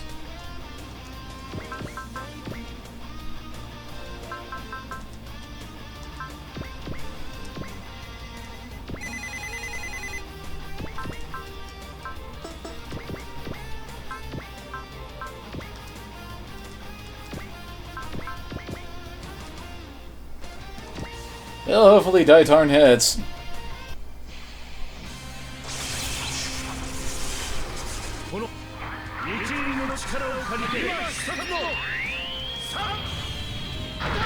With the force of the sun!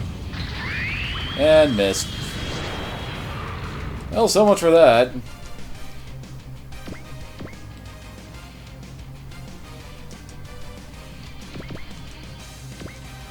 Let's move Shinji over here for a bit of energy regeneration.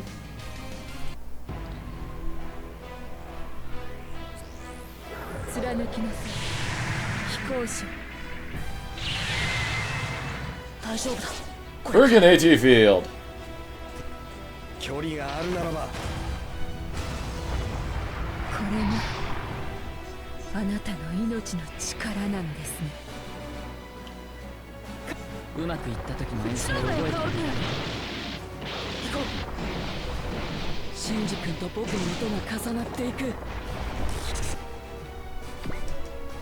I guess the damage really isn't that terrible, given the fact that we're fighting one of the tanky foe with friggin' high prevail, sitting with yeah, low health. What's her armor? Her armor is 2,200. That's pretty high.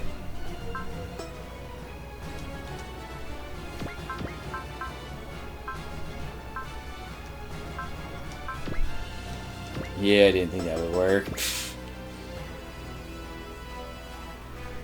I guess Hero is now actually on par with levels. I was having bigger issues with that.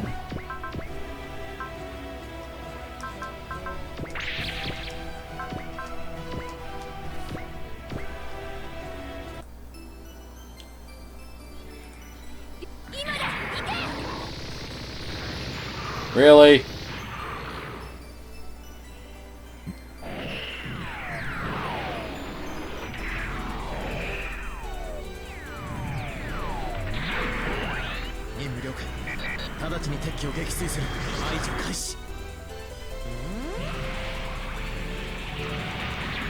I don't imagine that did that much damage, though. Yep.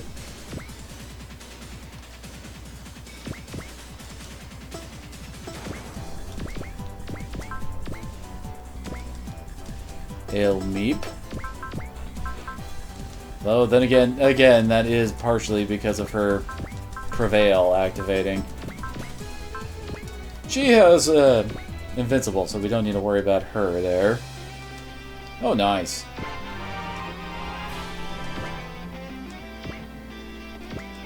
That is looking very killable.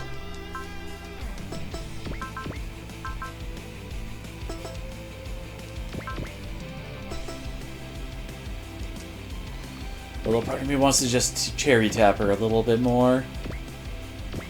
Just to be sure.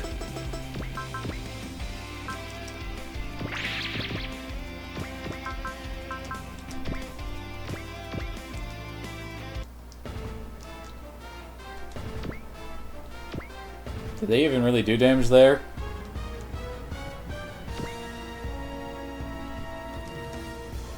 Because it kind of seems like they didn't.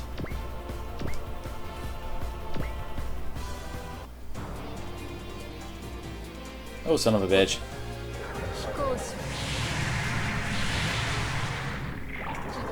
I chose poorly, apparently.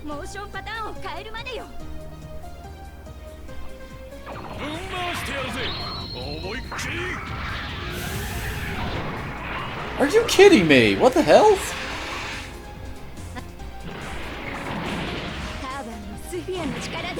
Thank you!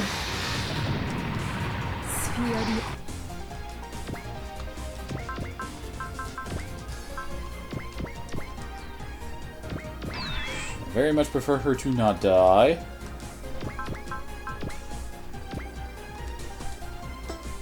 Apparently I should also drop this on her, just to be sure.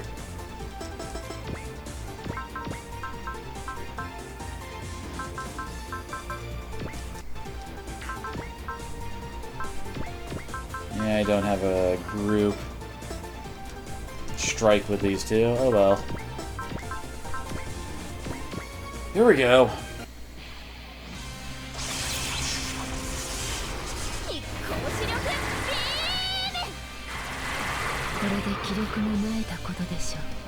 She is just ridiculously dodgy, apparently.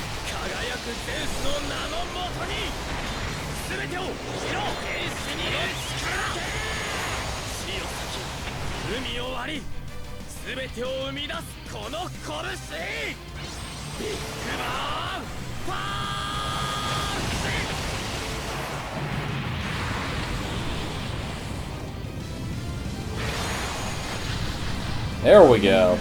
Guess I do. It's worrying too much for nothing. Because right now is when shit starts to hit the fan.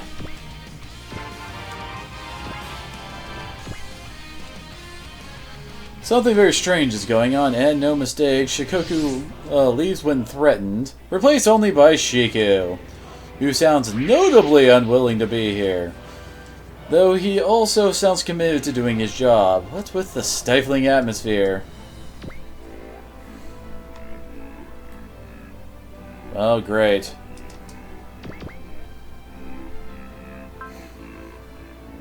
Oh, good lord. And he has Prevail level 5. Oh, this ain't gonna be fun, is it?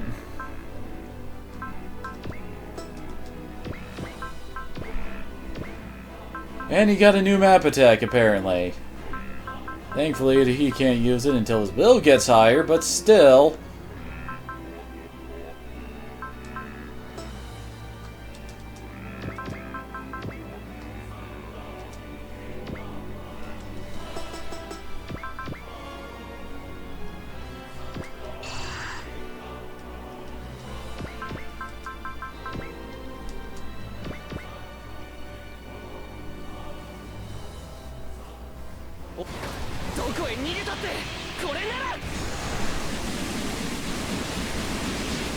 Really? Son of a bitch.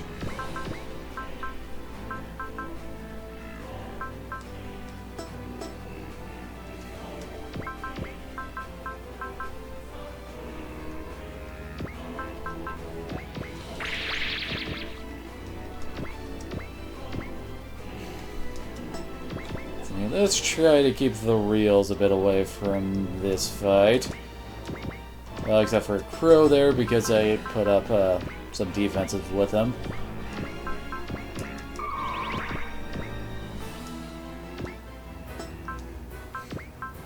Hell, if we're worried about defense, I can always swap together 3.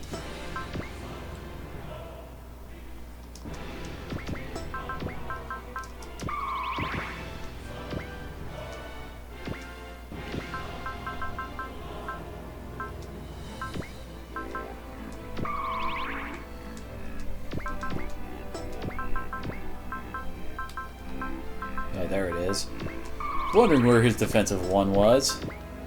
Ah, crap. Sumeragi does not have hers available, so let's move her back.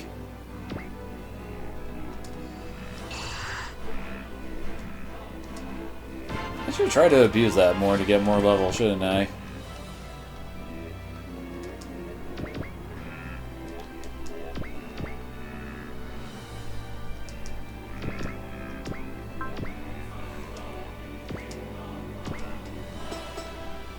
Yeah, let's just leave it here.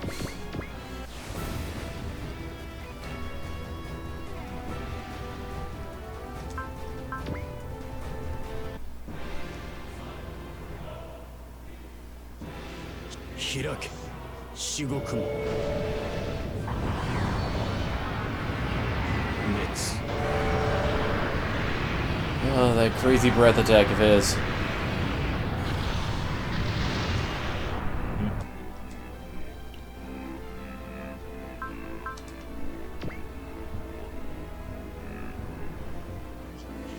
Hirake, Shigoku mo. Oh yeah, that's right. He has 3 friggin' turns.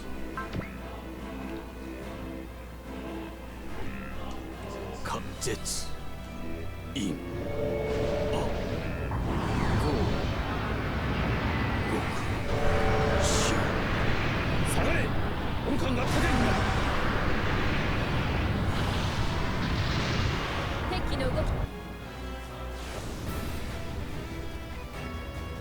Oh, here we go.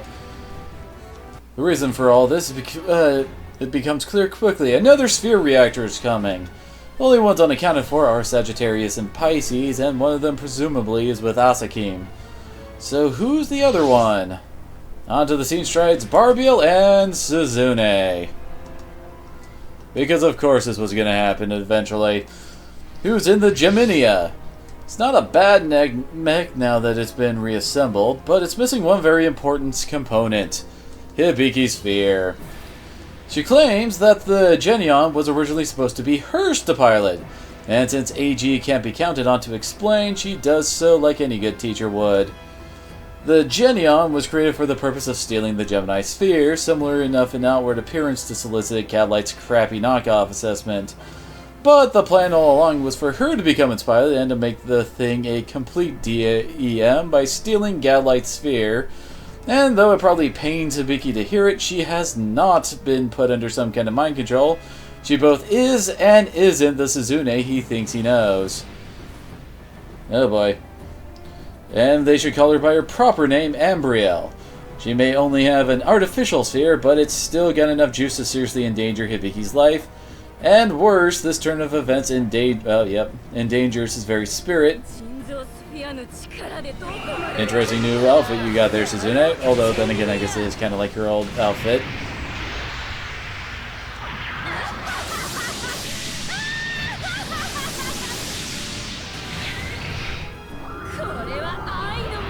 Well then.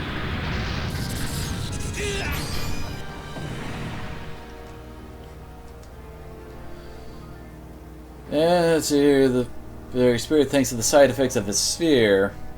Barbiel orders Ambrielle to drag Hibiki out of his cockpit, which is actually an order Ambrielle doesn't take too kindly to. Crow seizes the chance to try to help, but Shiku reads his intentions and intervenes. Seems like Shiku and Crow might be antithetical, though Shiku claims to be it's a personal dislike. That's the first emotion Shiku's ever shown, and it makes Barbiel impatient for this all to get wrapped up before he arrives. And that would be Advent. But interestingly, Crow insists that neither he nor Hibiki needs the assistance. Crow, for one, really hates having to rely on others for protection, and that seems to have inspired him to new heights and a new attack. Which is probably about to come out right now.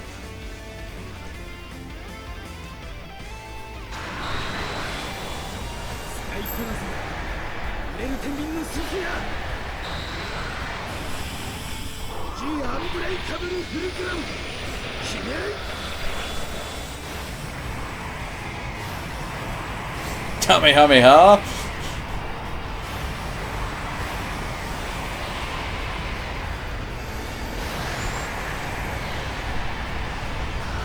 Shazam!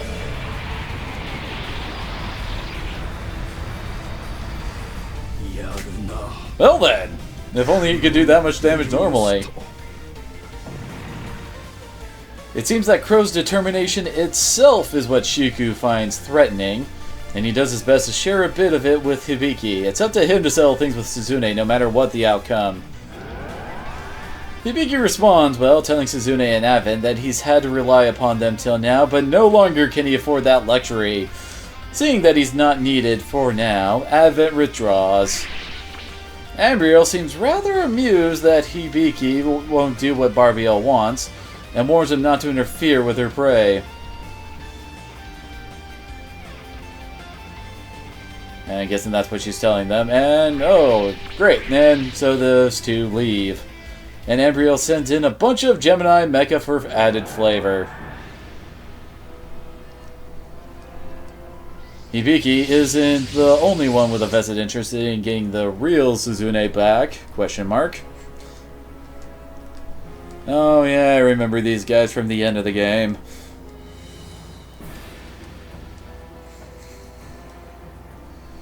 So yes, our skill point. Shoot down the Geminia, but it believes that when its HP gets down to 3,000. And it's got 92,000 HP, okay. And good lord, she has her full list, apparently. Let's see here. She's got Genius. Prevail level 6. Battle Spirit, since you can see her will's up by 3. Not sure what the other one is. Let's see here. Multi-targeting, will up on hit, will up on well, damage, and 2 turns, because of course she does. Oh, and of course she has a map. Oh boy, this does not look like fun.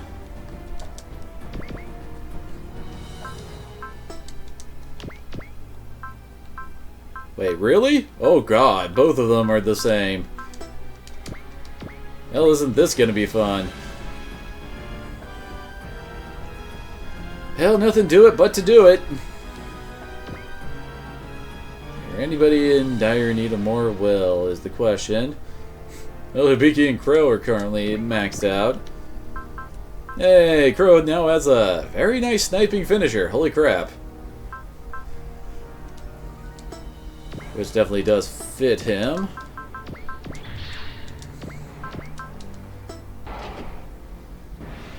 Let's see. Trying to figure out how I want this started. Well, for one thing, this is why I've been holding off casting any more of these.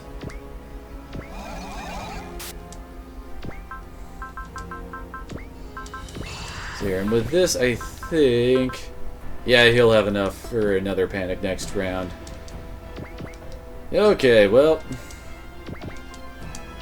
so that's another show us how you are Gundam.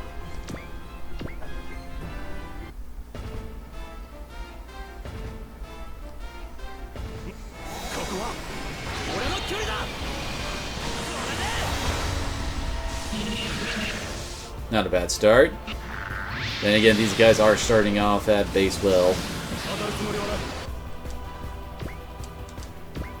Okay, good. That doesn't up her will at all. Oh, he actually isn't in range. Damn it! Thankfully, he can move into range.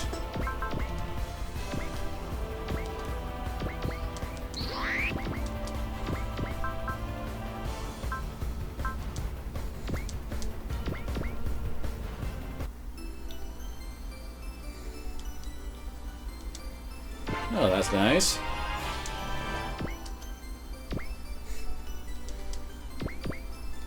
Oh boy, it's gonna take a lot of ass kicking to chew through these things.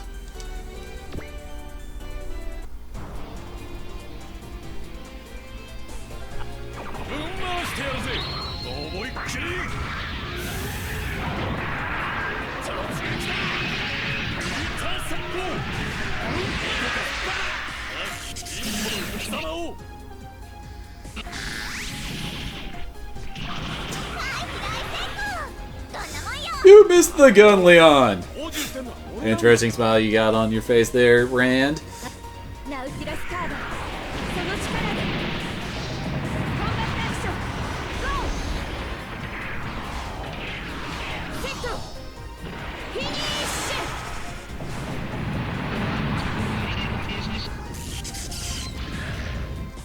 ュ Yeah, we've almost got one dead. Did we have anybody who was getting close to, Oh, yeah, that's right. It was him.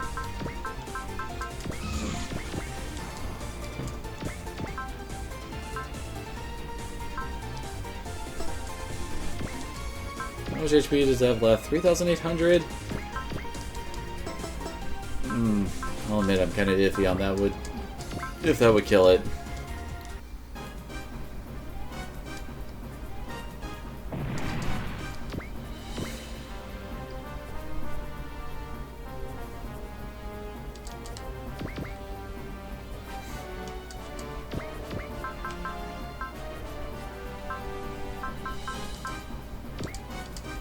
Don't mean much to finish this guy off. Hell, Garrett will probably finish off with his support attack.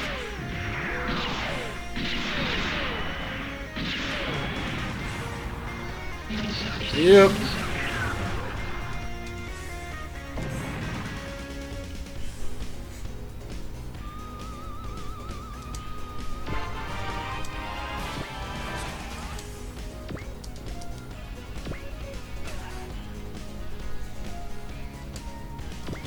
Oh yeah, which was the song that boosted stats?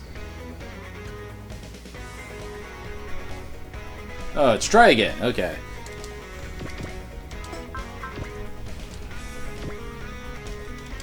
Actually, should probably focus. Rather he not get shot down.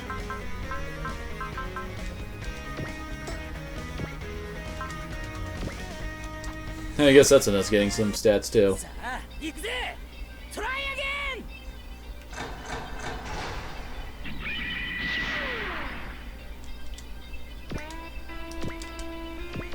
Very nice. That combined with Zero's orders, well, later in the fight, will probably be very, very nice. Hey.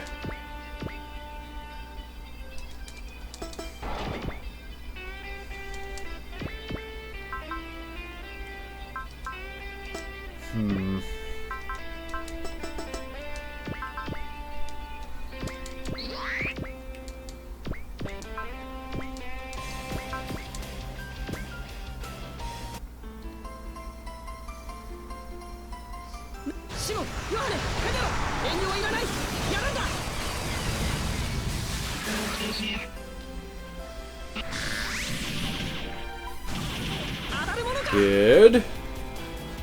Rather not lose Luca at this point.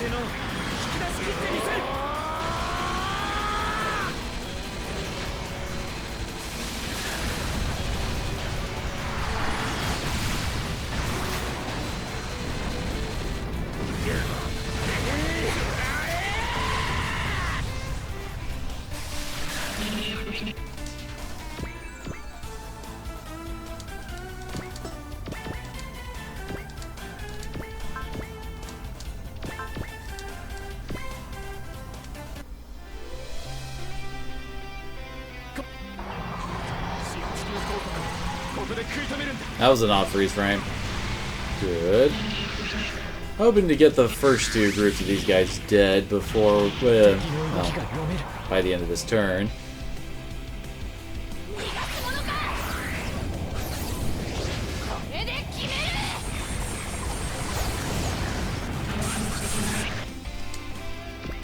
Alright, that one's almost dead.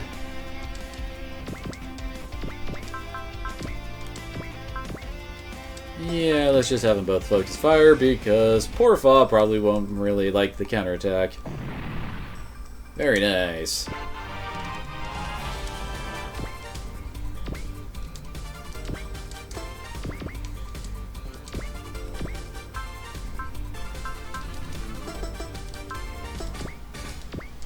Oh crap. Just realized Dan Koga's actually pretty hurt. That ought to help it a bit.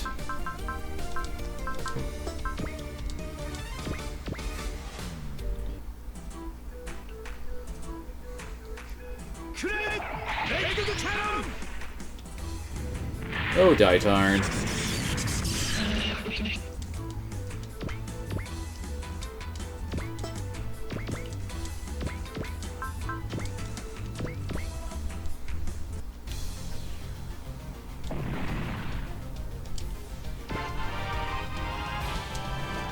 It's gonna be a while before Sosuke gets his bonus, it looks like. Time to reach out and touch someone from quite a ways away.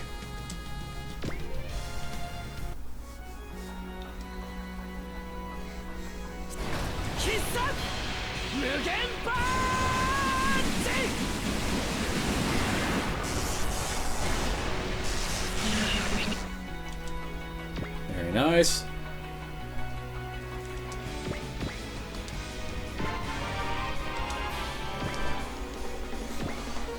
Was almost able to kill it between his attack and Crow's support attack. Which I'm probably going to set up as the support for when we attack Suzune.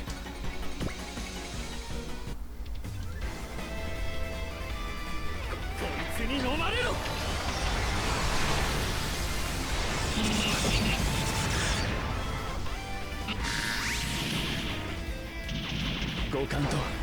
それ以上の感覚を研ぎ澄ませばまずは体勢を崩すスパイカーも強化されてんだ気にしとれ And... oh, damn it. I thought we'd finish it off.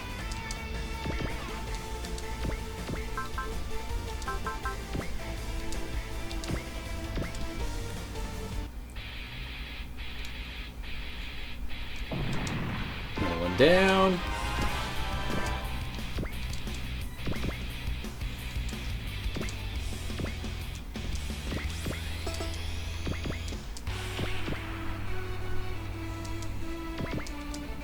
Might as well stack some command R's while we got it, and I'll get Amuro into position to help out a bit.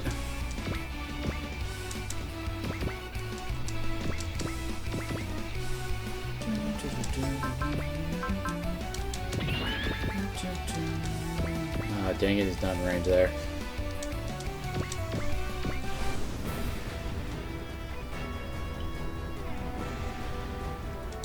Apparently he don't like sets in his face.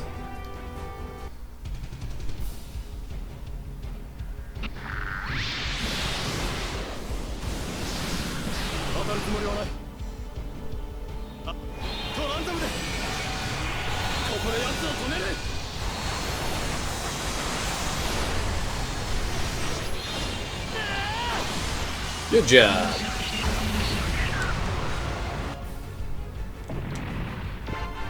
And there's Cat's Panic. I'm waiting for that. I think that originally cost 60 energy. Good thing I gave Crow energy save.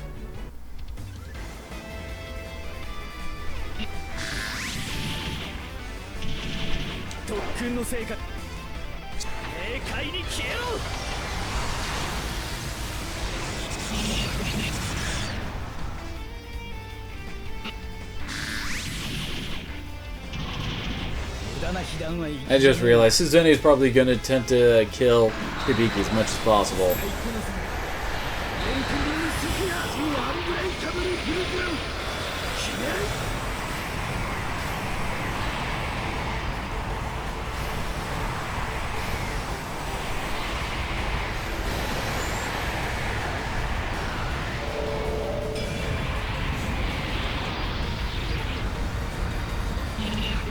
Well, I swear that cross-shaped explosion is right out of Eva.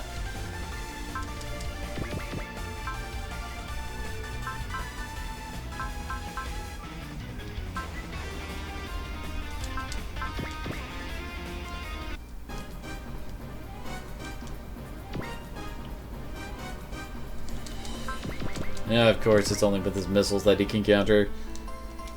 Of course, these guys aren't the real thing. Oh, God. Apparently they can dodge this alright.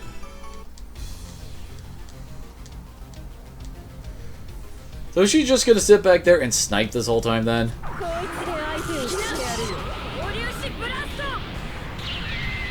And apparently Sosuke failed to dodge at 10%. This time please dodge!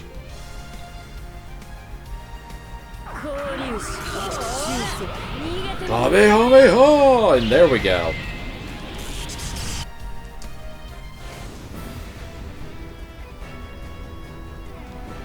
So I guess she's just gonna be sitting back here and she's already at 126 will, huh?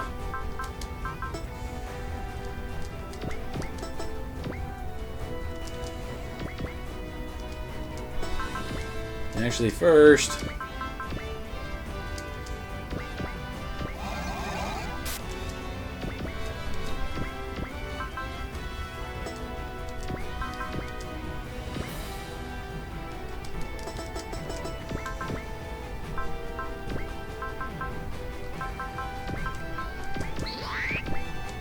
His Daunt ability is going to be very handy, I think. Then we were trying to finally kill off Suzune.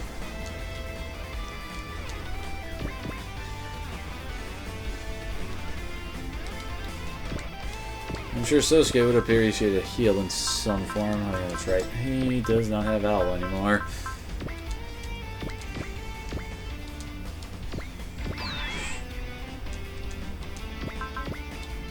Definitely be keeping that up, though.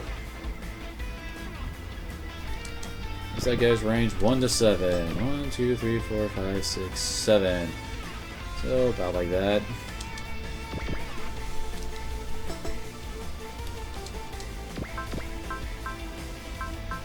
See here, and it's Power to the Dream that increases morale limit.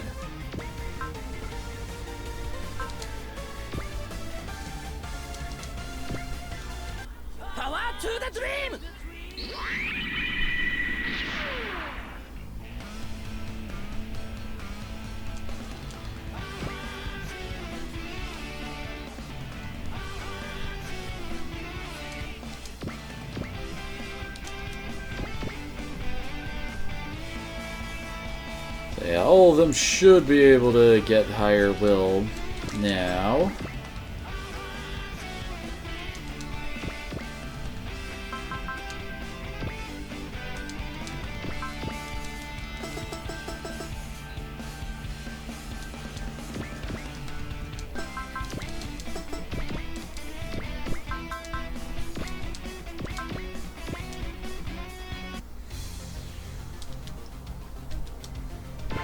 Oh, nice.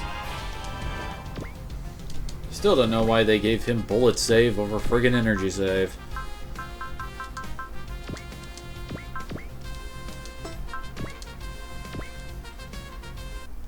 That'll kill one. Wait, does she have...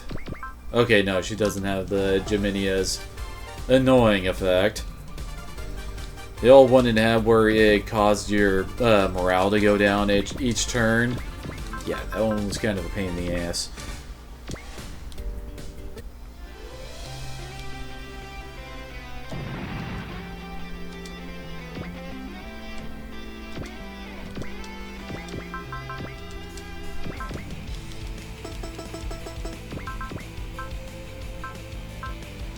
That's right, he doesn't get focus.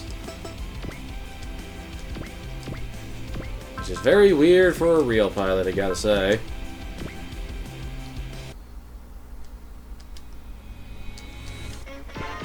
Wait, Hayato just got something. No, it's probably Fury.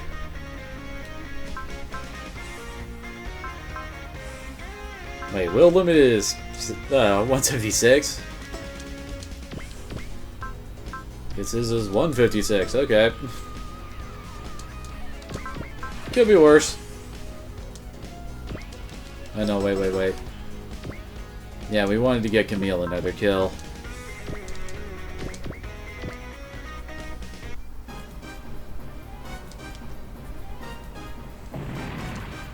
There it is.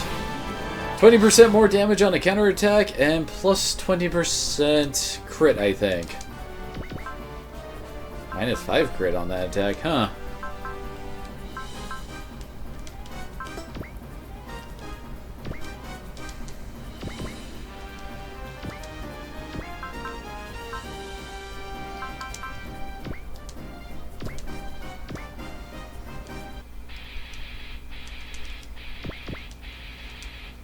Oh hey, maybe one of our ship captains can take it out.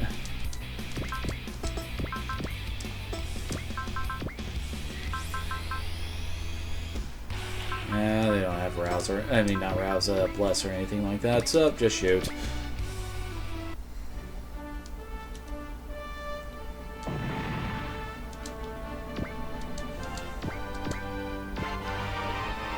Very nice. And then let's toss an analyze on Suzune here. Might as well lower her damage.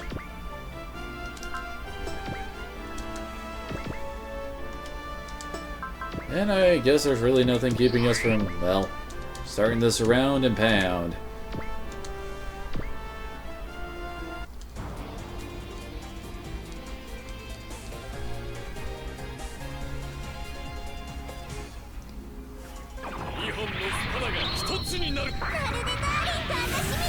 Thank God this thing does not have energy regeneration. That would suck. Now I think about it, what's her level at?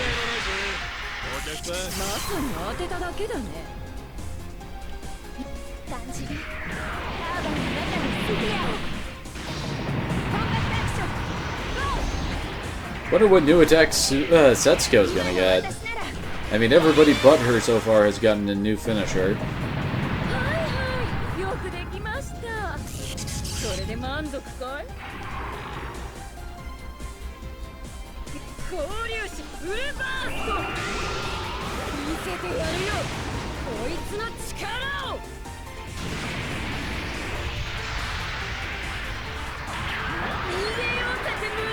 And she missed. Now I think about it, is it wonder? Okay, she's level 46. And of course her map is ammo based. And all of her attacks have extremely low cost. Friggin' bosses. Always douches.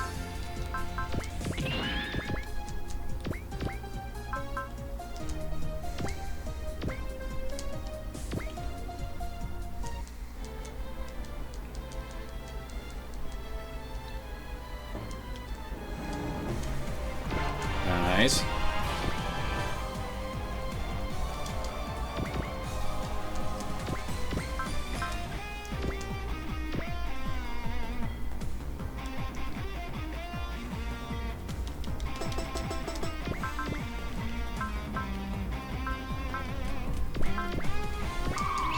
There we go. Just like to have some defenses for this offense. Now, the question is, will Banjo hit?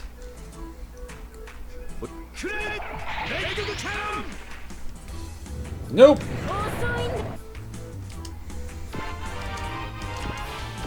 Really need to upgrade his accuracy, don't I?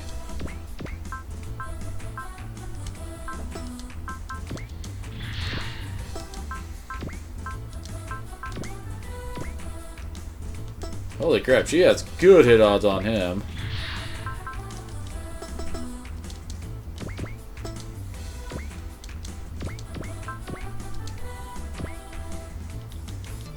least Amuro is keeping a good distance away from her hitting him.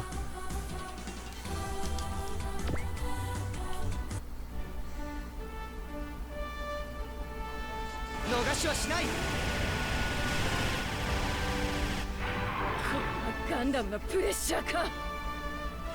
Starting to get a bit worried there, Setsuko. I mean, not Setsuko, Suzune. Too many S names.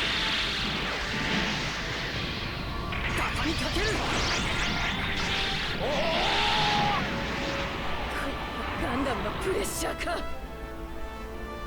交流しフルバースト。見せてやるよ。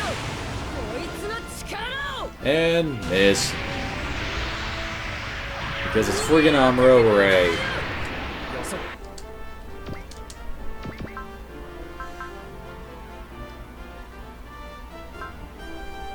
Good lord, look at the accuracy modifier she gets. Plus 45 on that one attack she was using a second ago. At least her map doesn't have much modifying it.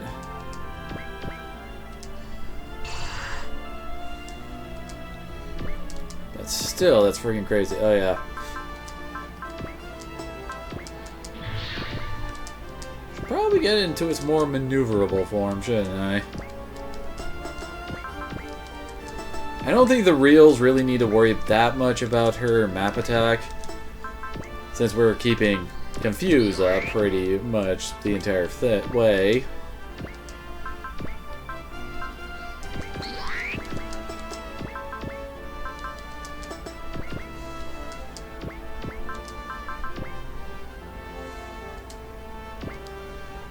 Actually, I think I'm gonna resist the urge to attack her.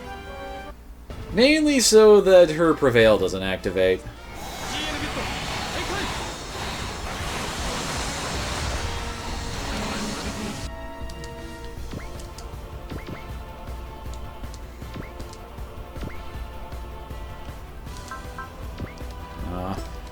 He doesn't have the range to hit the guy up there.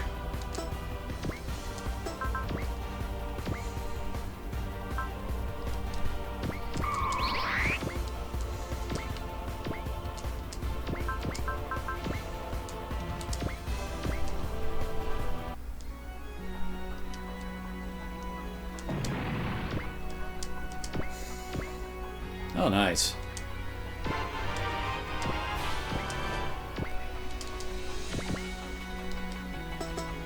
Like, I kind of don't want to get him anywhere close to her.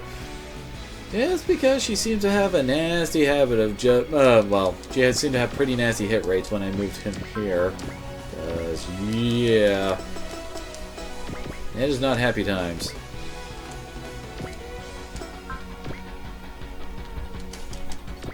And she's probably going to bust out her map here.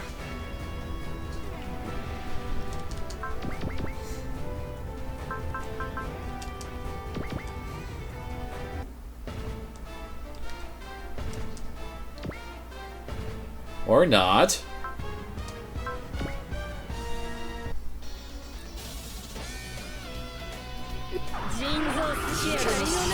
She certainly likes using that Kamehameha.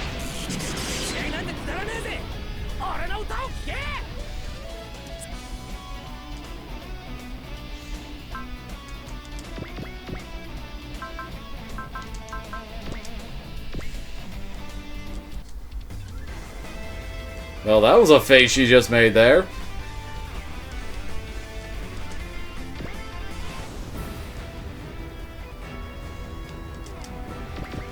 So, if I wanted to, I can move him in here, and yes, okay.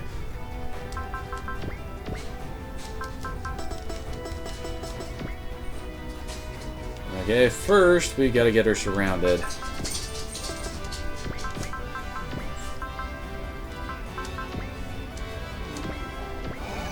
So let that one off.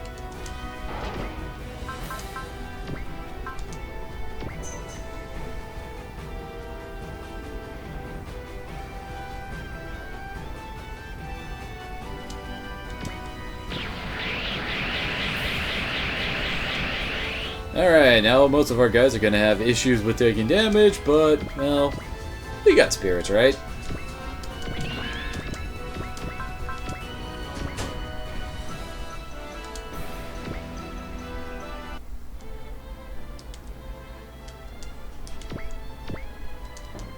Okay, she's getting kind of close, so this is where we start saving. Just to be safe.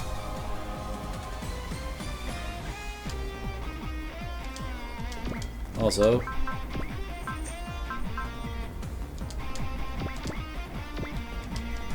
there we go.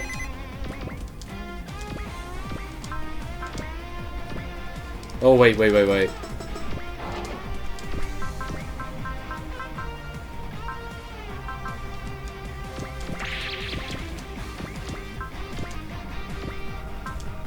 Gonna have to say no to her attacking too.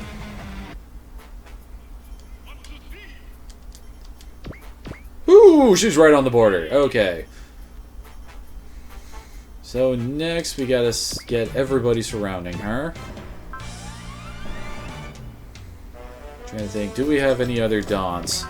So yeah, Daunt. Just lay them on thick.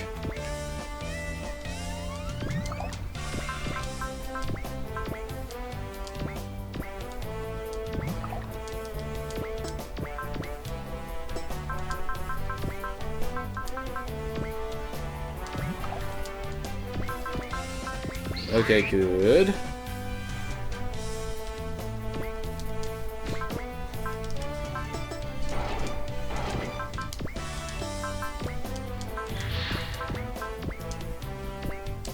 Figure we might as well finish this guy off.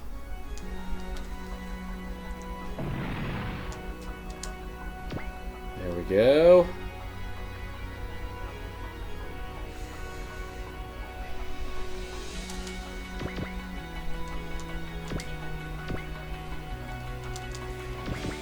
And I'm moving him there, so we need to make sure we don't accidentally put someone there.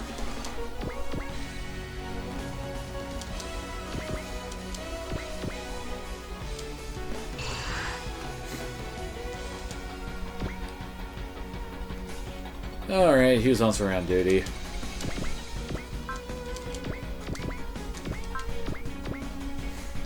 She's down to 112, but... well, now. Okay, she's completely surrounded now. We need to put on strikes so we guarantee we hit. Might as well. Fighting Spirit. That way it's a guaranteed crit. Oh, we can't do that with Hibiki here. Ooh, or can we?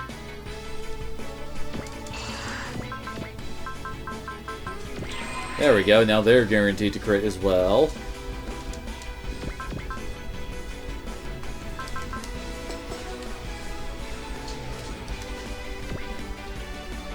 Yeah, not much more we can do about Will there. Okay, so move here. Full break. Okay, he's using the satellite cannon. Oh God, I want to say before we do this. Not sure what else we can do to increase damage, but...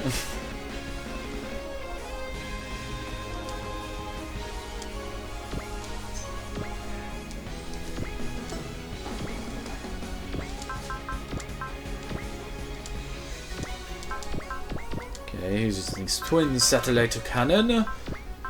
And he's going to support with his new best attack.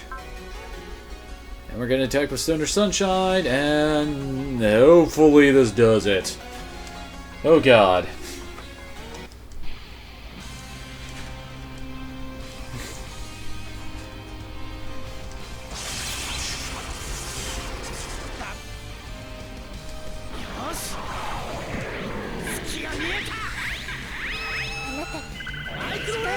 Tell me, has the moon appeared?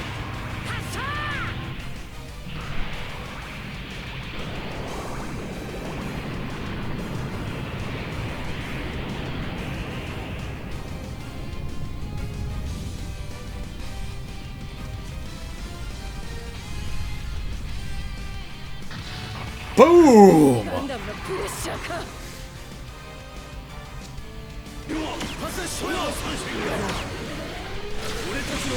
I just realized I should have probably put Lucky on them, shouldn't I?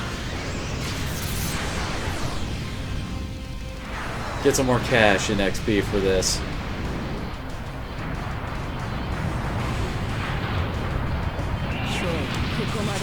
Oh, looks like we didn't even need the support attack.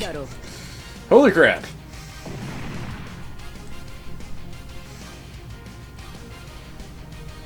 Well, you got a level 12 grand, ain't bad. Skill point get! Alright,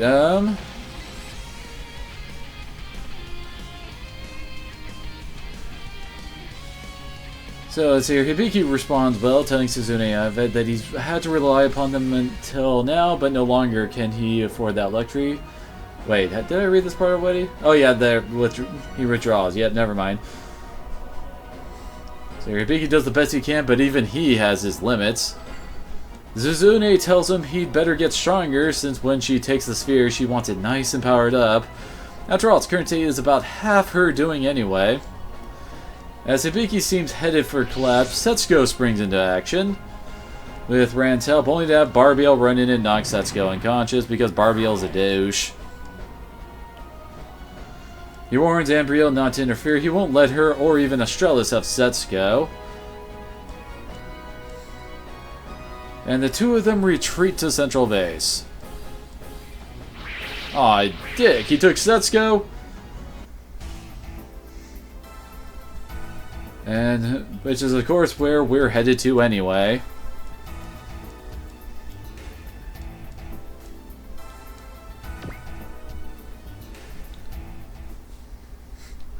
So pretty much everybody descends on the D-Trader, demanding that AG reveal everything he knows.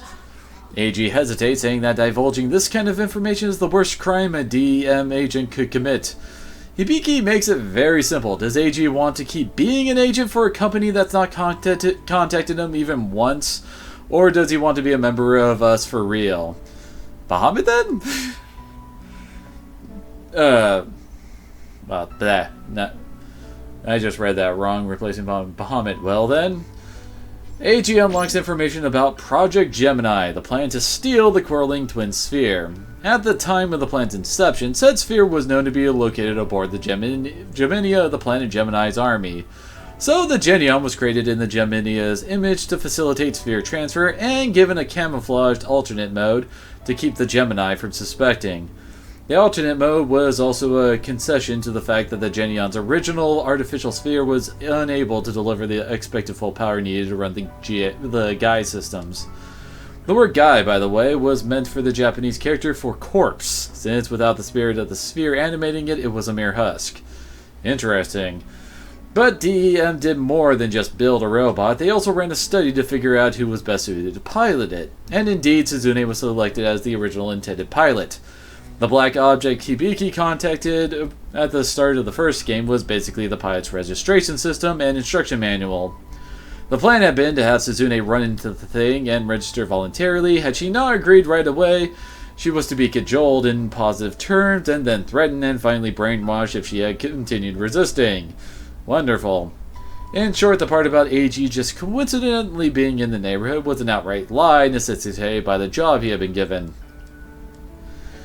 Things aren't looking good for the robot, but Kira insists that everyone hear him out fully before jumping to conclusions.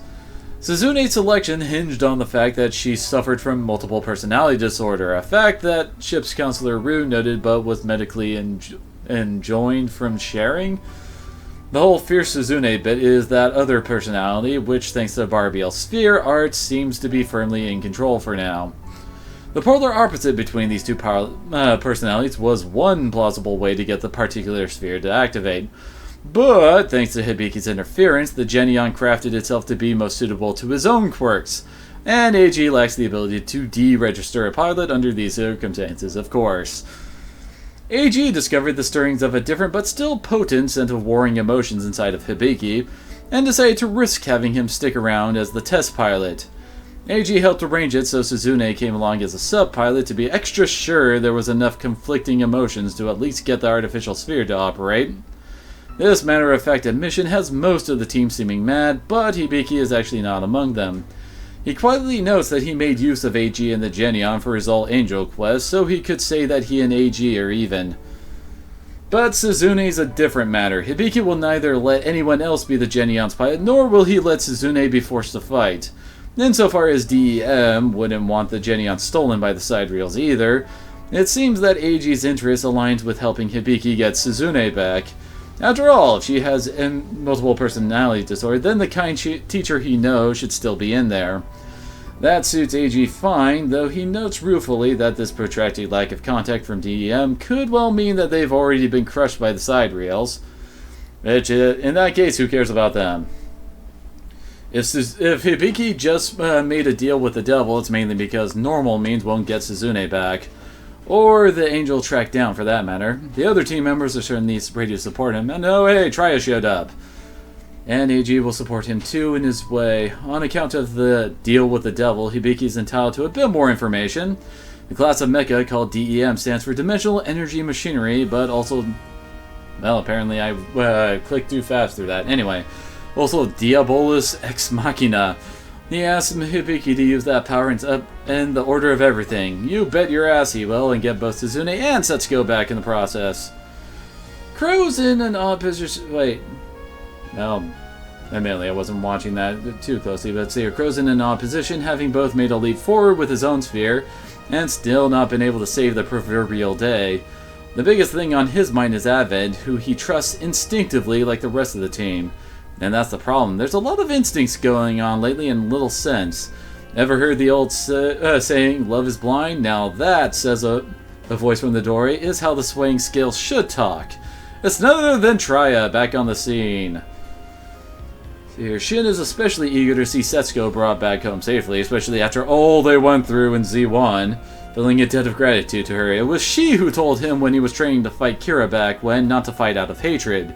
He sort of didn't listen at the time, but the words stuck with him ever since. And that's the end of that.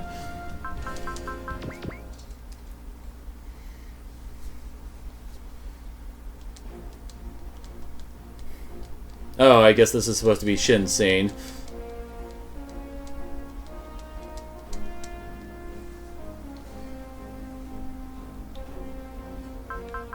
Let's see, that's the crit rate increase. Ooh, an ISC.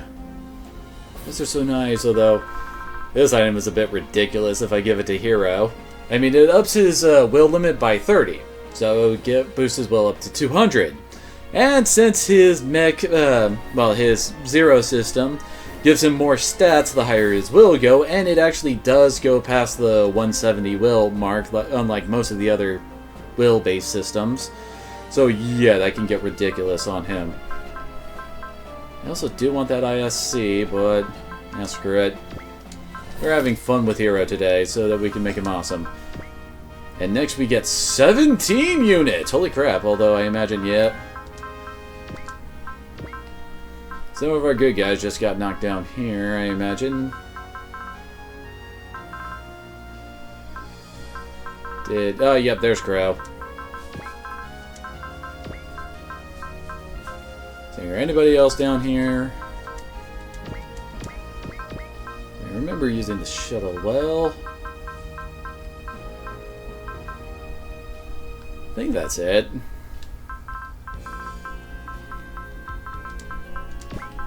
So naturally, Crow and the Gunleon get to get back into the thing.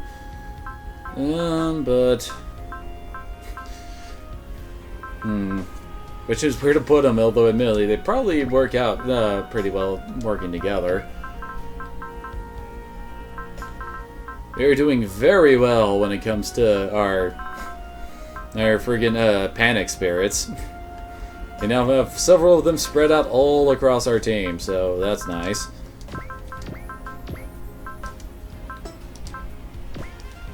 Okay, now we gotta do our usual stuff. Oh, that's her. Definitely not planning on using Lukage.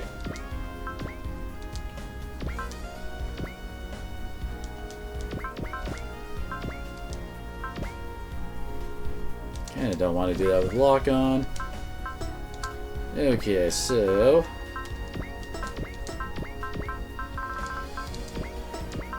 trying to keep those guys relevant as much as possible. Also trying to get people out of the sub-level 29 hell that a lot of characters are currently stuck in, but should probably focus on giving a few more levels. Oh, so Suzaku could probably use some levels.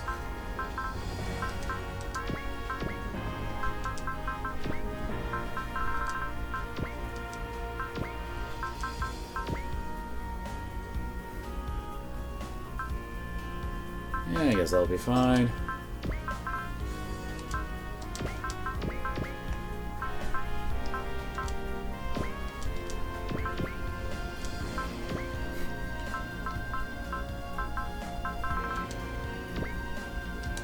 Sure, why not then?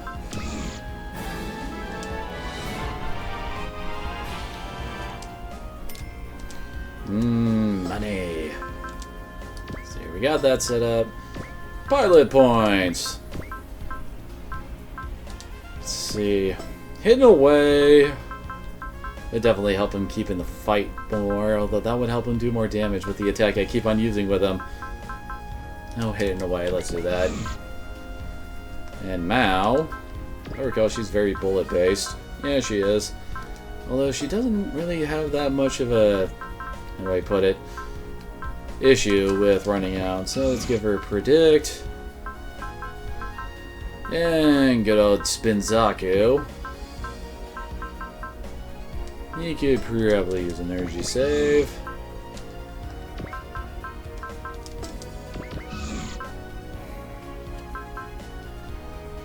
It's time for him to finally break his will limit. And Fa needs more SP ups.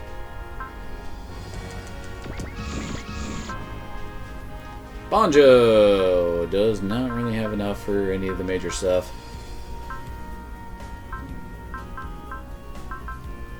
And Roger's getting close to getting break will limit. All the better to do more damage with.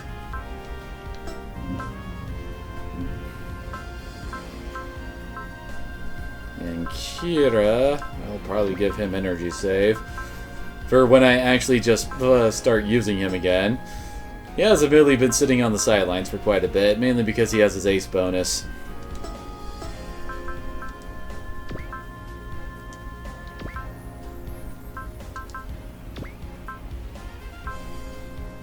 Oh hey, he's finally unlocked the rest of his spirit list.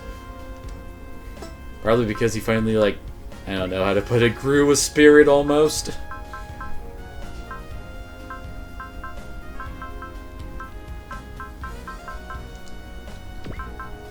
He'll probably want some energy save.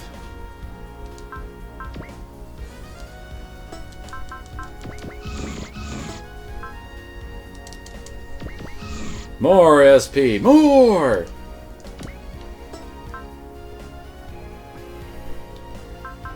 Hero does not have break will limit yet. Oh my. Probably because he was out of the party for quite some time.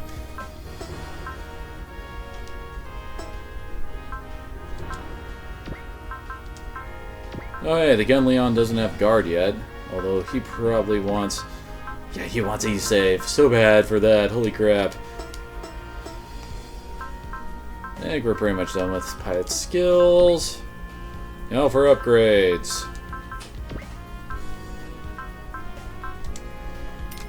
Good lord, upgrading weapons is so expensive. Look at that.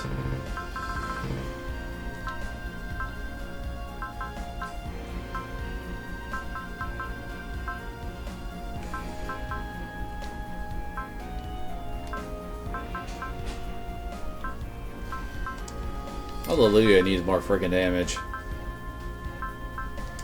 And he needs more friggin' energy.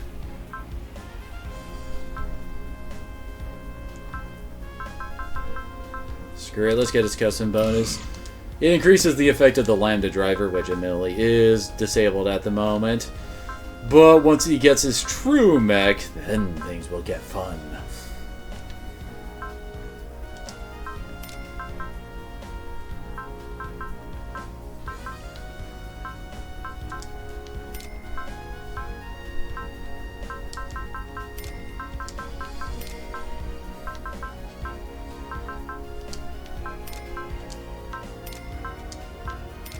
Definitely need some accuracy boost for some of these guys.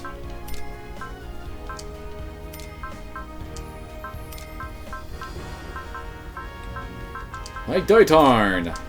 Even though I'm not entirely certain if we'll be using him next round. I guess I should say next map.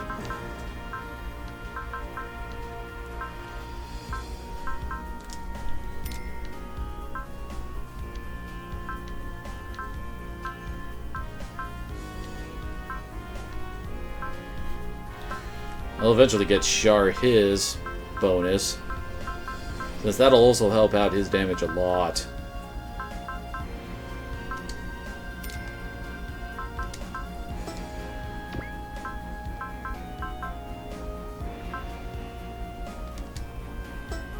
And I think we're done with money. What did we pick up? Oh, a sniper unit, plus 20 crit. And yeah, that's a cartridge. Oops. What is this item? I don't recognize it. Oh wait, that's the item I just picked up at the DEM. Nope. I'm an idiot. Where is... Oh hero, where art thou? There he is.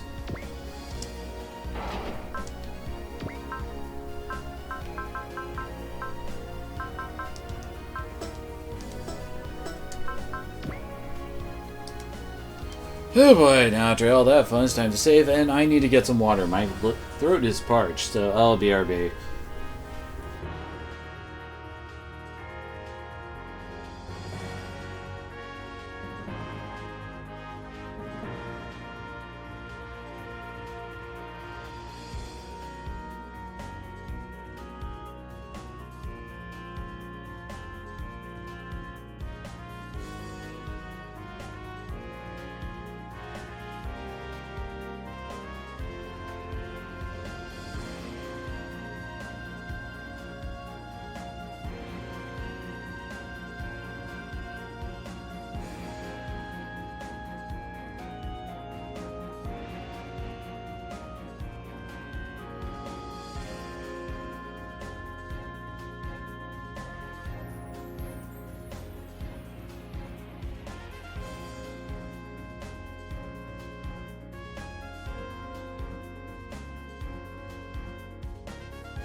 Alright, I'm back. And with water. It is a necessity for life.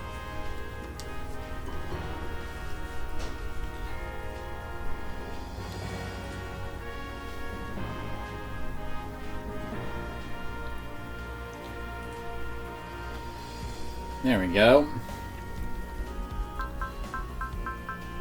Okay, anything else?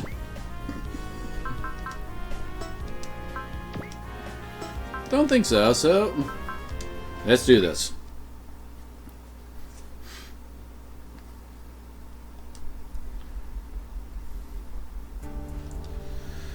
So it turns out that AG himself summoned Trya, and the timing suggests he may have known in advance that there may be something fishy in this base. Zero and C2 are of one mind. AG most likely did not divulge everything yesterday. C2, the former titular head of the Gios Church, also agrees with Zero's feelings about this place. If his supposition is true, the identity of Hibiki's angel is something truly terrifying indeed. Oh yay. Trya keeps AG on a very short leash, telling him repeatedly to cut out any crap and focus on what the both of them crave: results. In short order, and with a little help from Sybil, Trya figures out what the facility was used for. Given how agitated just being here makes Sybil, it's obvious that the Proto-Devlin tech is involved.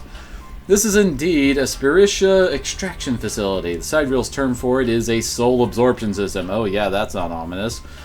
And its purpose is even more nefarious than you think.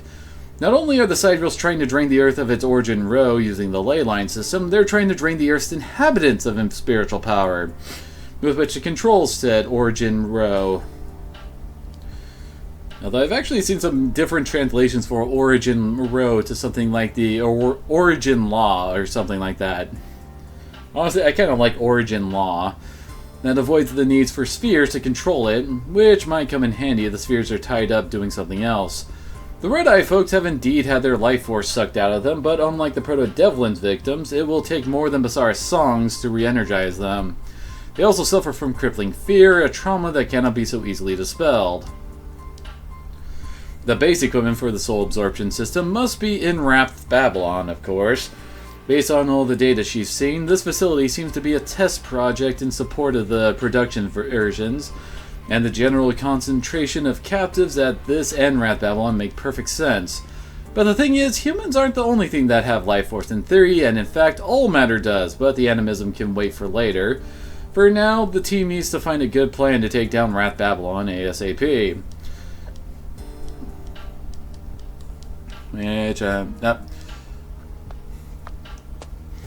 Trya then goes to speak to Hibiki privately, the first time the two have met in person. She sees much of Professor Megumi in him, whoever that is. Probably someone from his past that was in the part of Super Robot Wars Z3.2 that I did not really translate. Anyway, perhaps due to his haircut, and when he starts to cringe at her name being brought up, Trya tells him kindly but firmly not to run away from this. With an effort, he asks how she knew his mother. It's his mom. And Trya says it was largely thanks to Megumi that she got into superdimensional physics in the first place.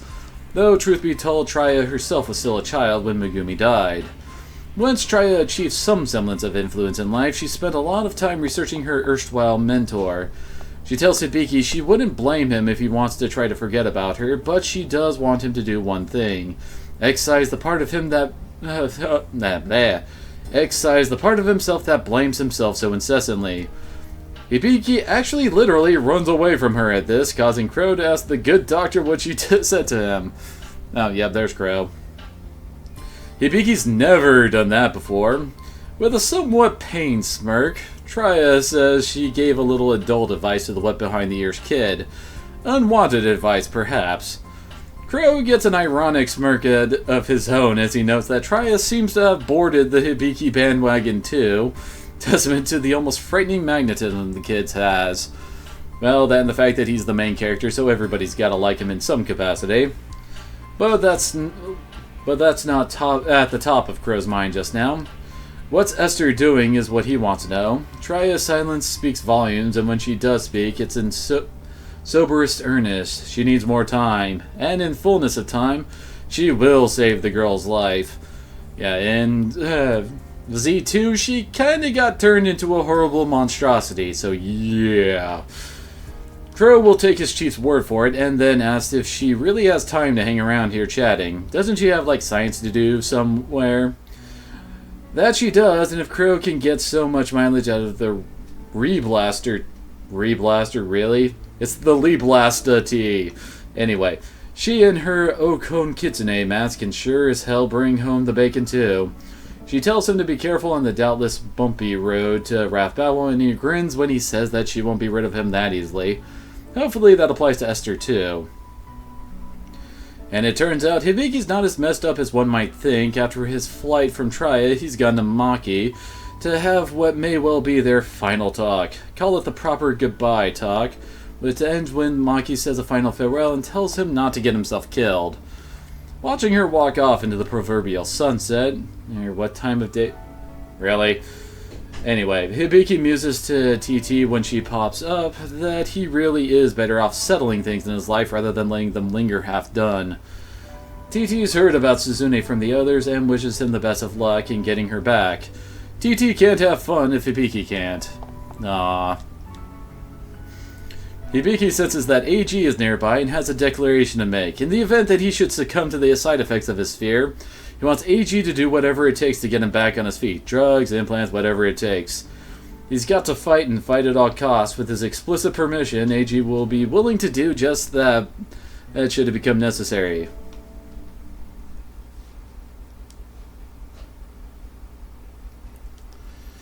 So, let's see here. So raise your right hand if you thought Barbiel was creepy before. Well, I don't think there was doubt to that. Now check this out. Setsuko is his double-edged sword, air quotes.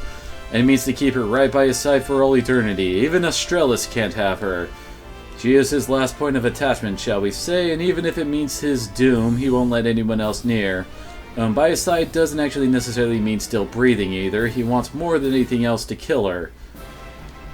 And now we've reached the central base, having broken through all of Sardius' many snares along the way, which apparently we don't get to see. Oops. And now everybody into the pool.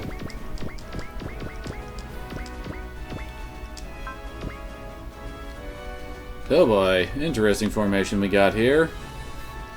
And yet more laser light show funness around here.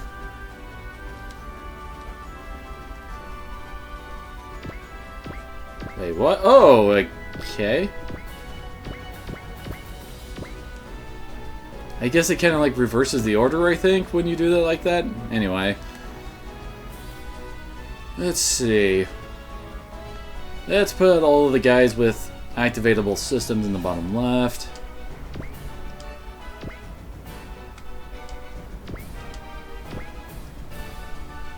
Let's see, no... Oh, wait, here we go.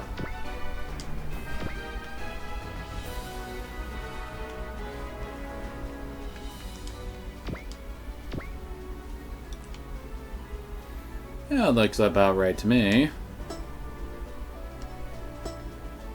Oh, crap. There we go. I went and messed things up, didn't I? Okay, I guess... Okay, I guess that'll work.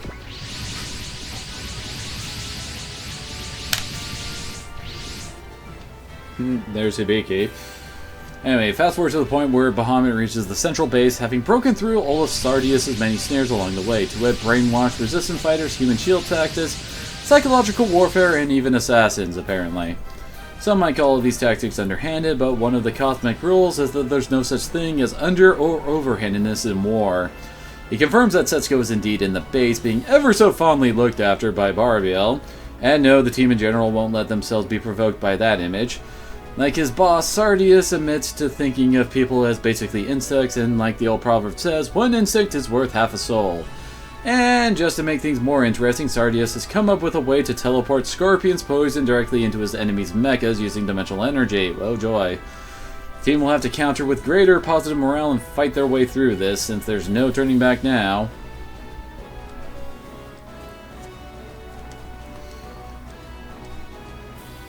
As I imagine that, yeah, that's what's happening here.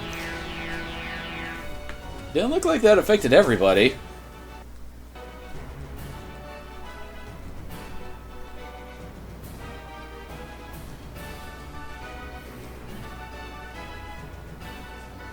Oh boy, here we go, and we don't know what our skill point is yet.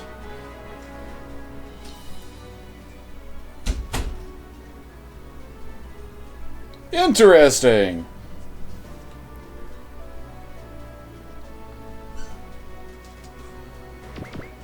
Well, there's our main villain du jour at the moment. Although, holy crap, that skill point is going to be a bit of a bitch. Is everybody... Oh, looks like they took a 5 morale hit.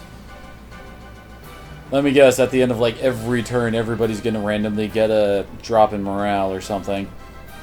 Or well, at least like some randomly selected people are gonna get a drop in morale.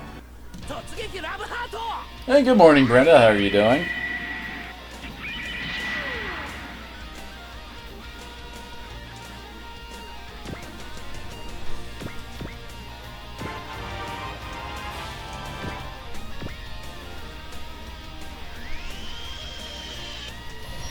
Well, at least we got some systems activated.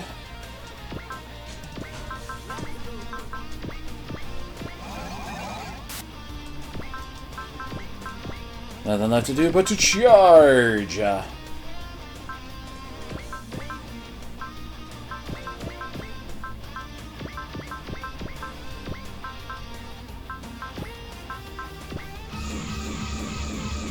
I'm doing alright.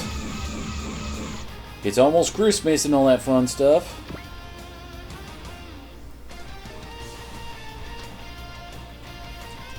Kinda want to wait on activating the friggin' destroy mode or at the start. Oh boy. There's a lot of those crab dudes.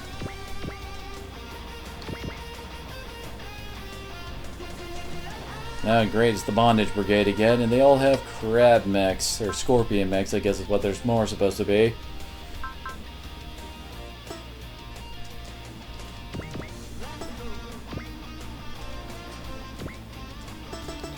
Actually, do we need to focus up or not?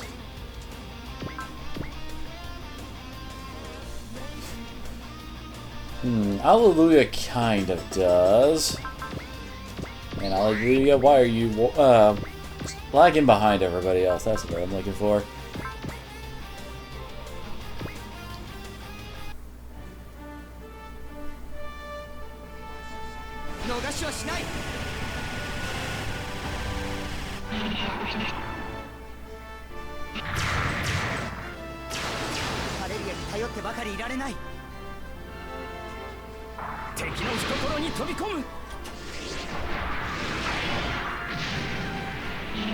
Oh my, I'm just looking at what the next mission... I got the list of the skill points. The next one's going to be interesting, as it is clear the map within one turn.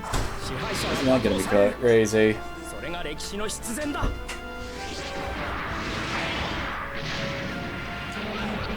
Well, you almost one-shot that guy.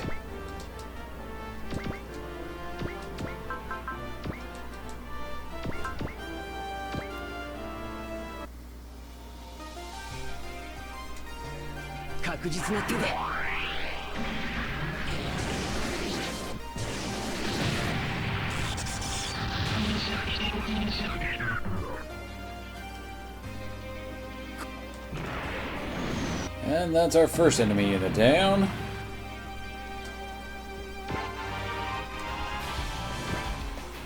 And he's got C mode up and running already.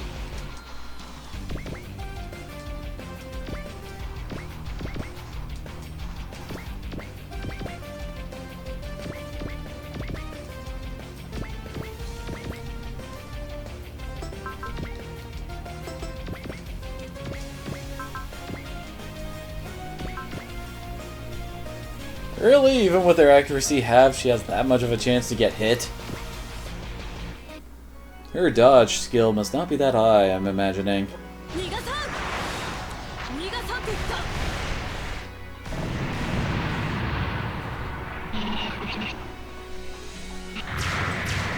Dang it. 警撃の走行でも持たんか。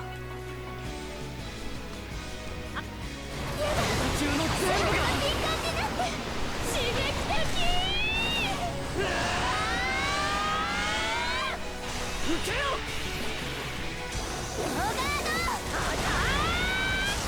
I wonder why they call it no guard attack. You think it'd be something like Junken Fist or something like that. And again, I guess that is taken by Hunter x Hunter, but eh.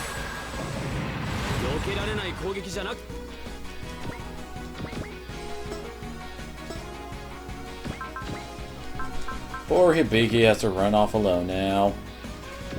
What is the range up? Okay, it's still 1 to 2.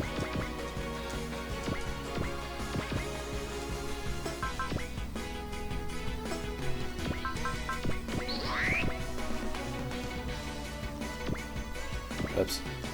There we go.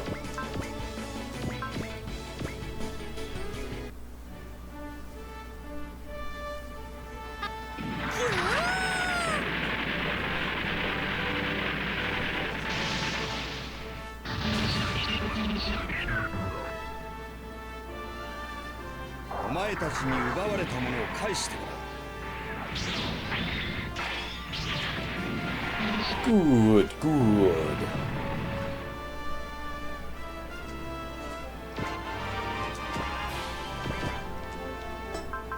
No, he's still paired up with Garrett. Well, that should still work out fine. Not like Garrett sucks.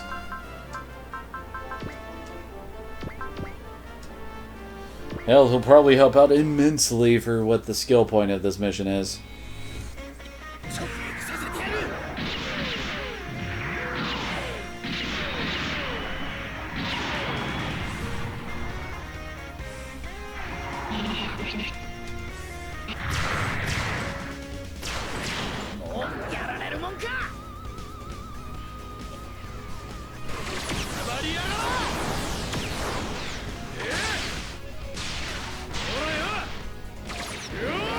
Oh, get her, you so awesome.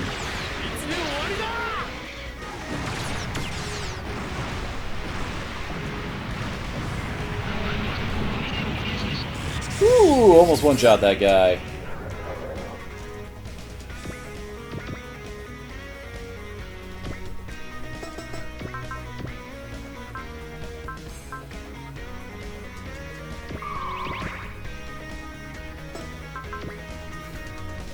And Hero definitely needs some SP increasing if I want to use his drive, yeah, whatever the one that boosts his will by 30 is.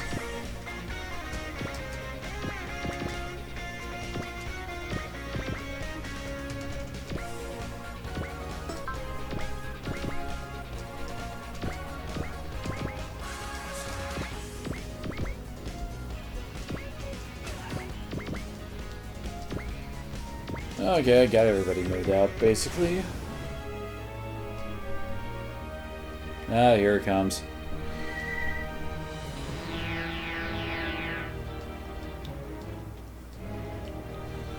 Well, it's a good thing we still have someone awesome like Basara to help prevent that kind of crap. And oh, they're too close for him to counter.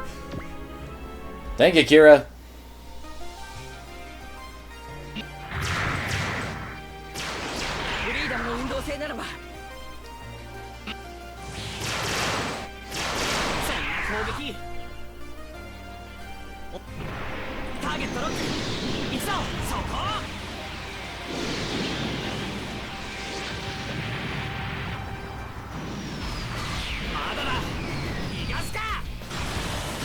Just realized I was using his actual full combination attack when I didn't select it. Oops. Probably a bit unnecessary.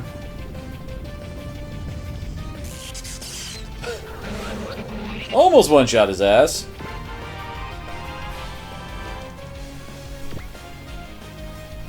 Oh yeah, that's a smart move, dude. Go after Amuro.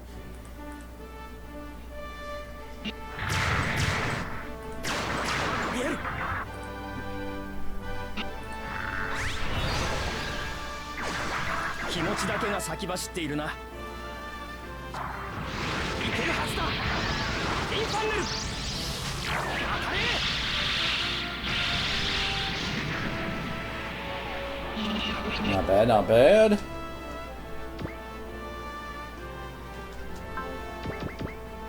Oh, he doesn't have enough for his all.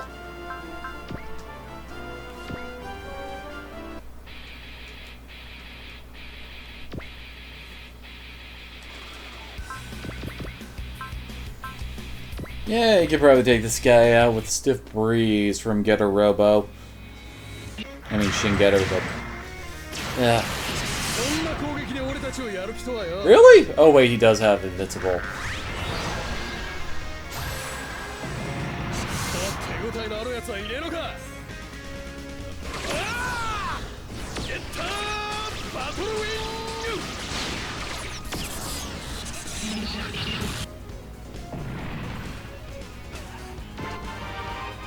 Very nice, and...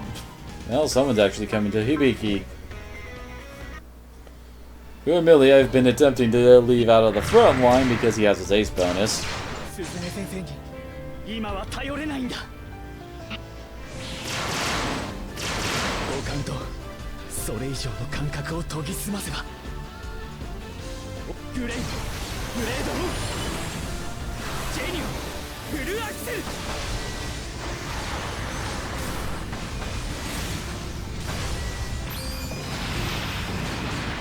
Well, not as good as Amuro's, but not many are as good as Amuro. I guess that'll work.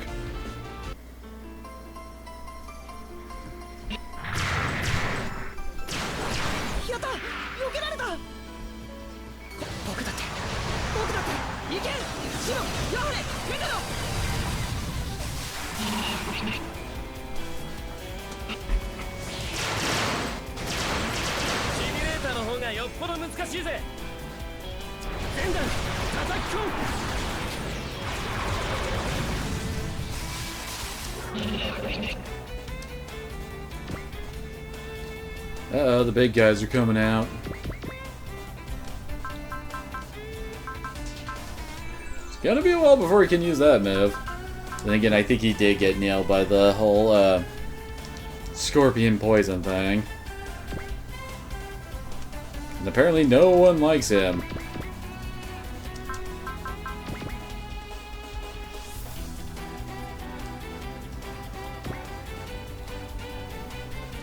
Attacking Char Aznabel is about as bad as attacking friggin' Amuro Ray.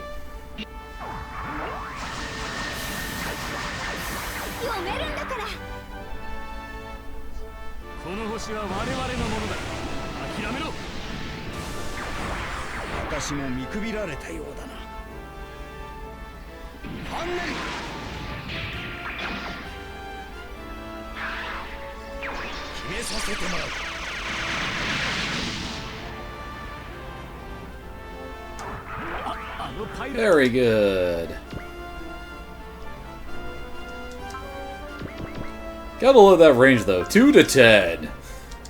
And he's about to activate his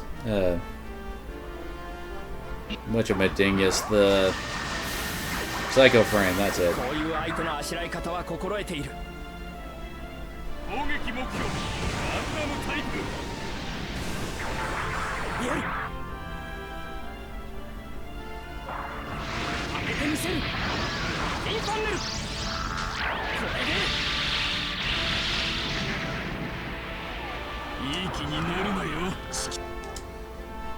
Newsflash, Amuro still Amuro, and there's the Psycho Frame.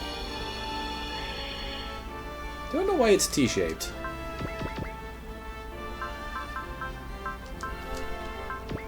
Man, this form is quite an energy guzzler, isn't it?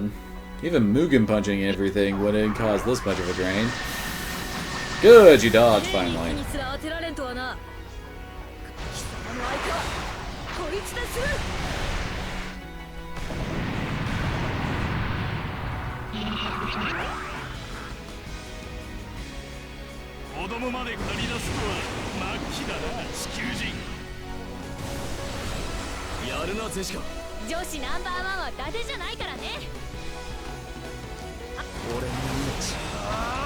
And Trade has taken over piloting this form now. It is nice that the pipes just swap out to do their special attacks. Unlike with the old aquarium, where basically you had to have specific combinations if you want to use specific attacks.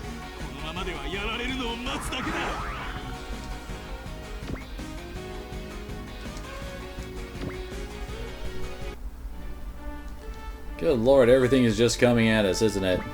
Well, oh no, crap. Scorpion dudes aren't.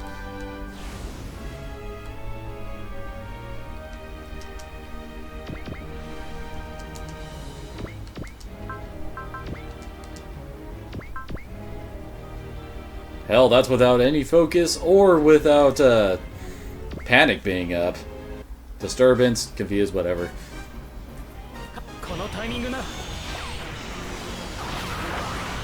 So I guess that just goes to show how good a pilot Camille and Leto are.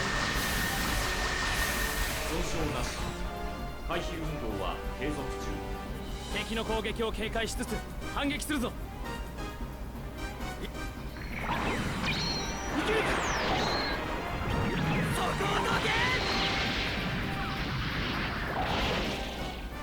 Yeah, that's about what I expected. Now that I think about it, I should actually be having Leto out in front since he hasn't gotten his ace bonus yet.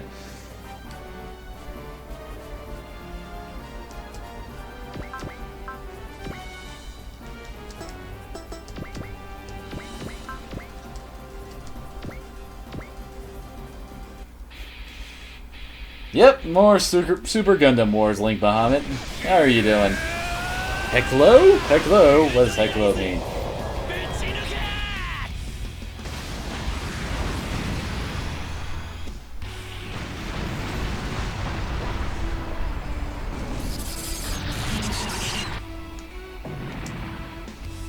Oh. Power the spirals up.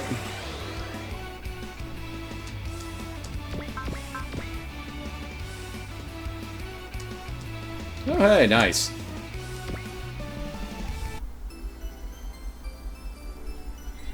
Aren't I tired of being in that? You mean how I'm sitting? Well, that's kind of why I'm always shifting around and stuff like that.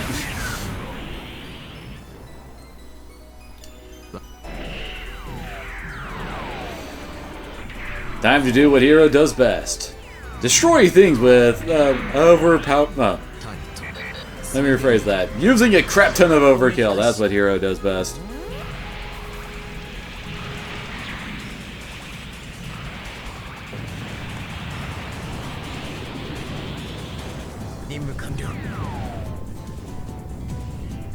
Well, that sounds like it kinda sucks.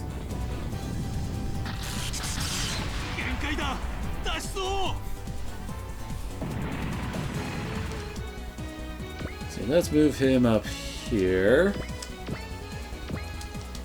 That way with Basara.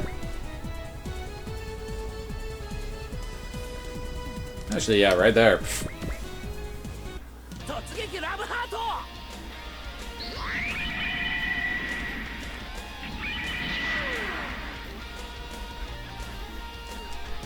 I just love his ability to manipulate morale limits and stuff like that. Very nice. He's got the Zero system up and running.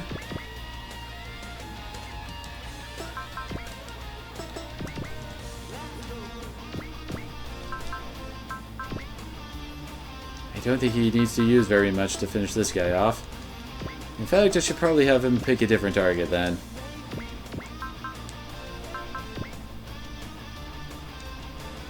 Everything around here is almost dead, isn't it?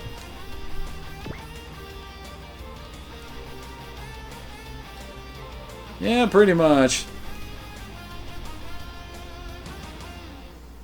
Alrighty then. So here, he's got his. So let's actually let Alleluia have some fun.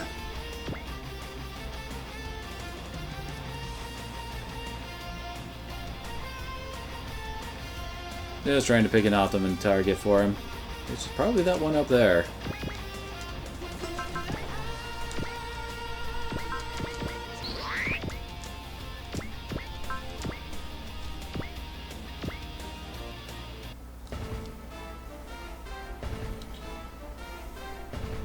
HBU brother? What do you mean, HPU brother?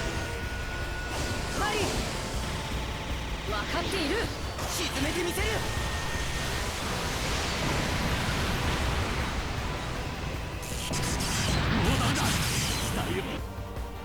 There we go, a nice double kill for Hallelujah. He was actually a little bit behind in levels. And apparently he got his full spirit list while I wasn't looking. Looks like his last one is the auto crit one. Wonder what Mari's last one is.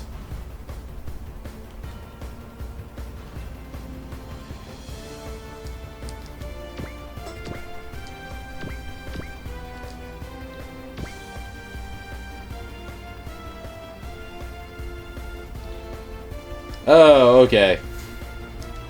Well, it's the first time I've seen that used for that. And I have yet to activate a friggin' panic. There we go.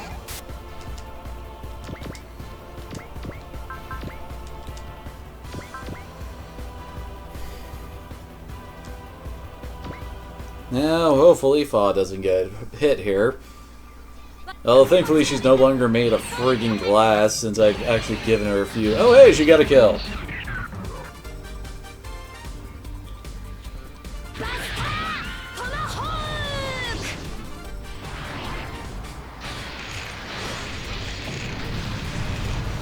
Nothing like a building-sized tomahawk to take out your enemies with, right?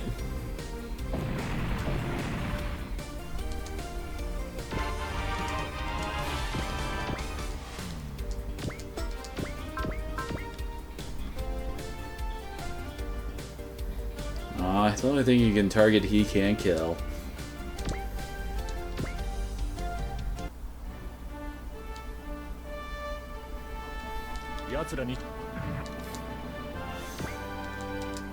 I wouldn't say I'm in much of a bubble when it comes to, you know, online slang and all that. I am one hell of a denizen of the internet, it seems. So I'm not entirely... So it's not exactly... well, it is kind of weird when I don't know phrasing or something like that. Well, that's a nice 2 levels for the quarter. They might actually be able to catch up.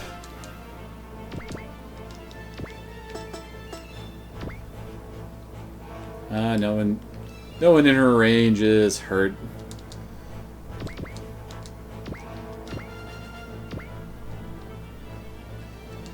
Actually, I think Hibiki won't kill these guys with his all attack.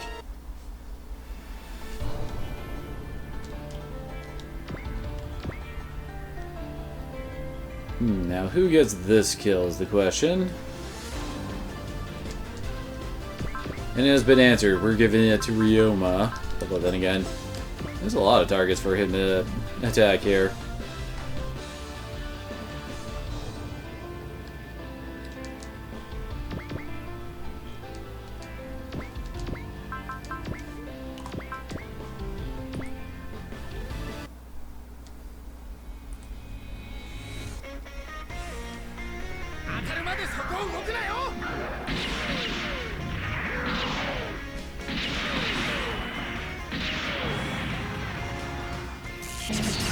Oh, right, it was nice of you to say hello.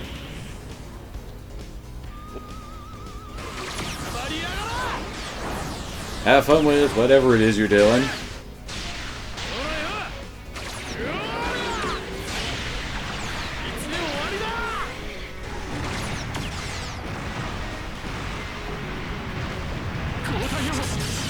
Yep, did.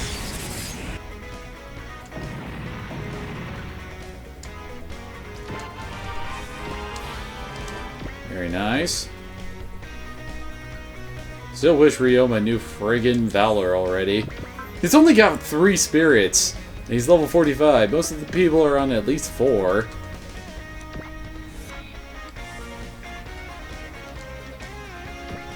Oh, dang it. This crow was one of the ones hit by the emo beam.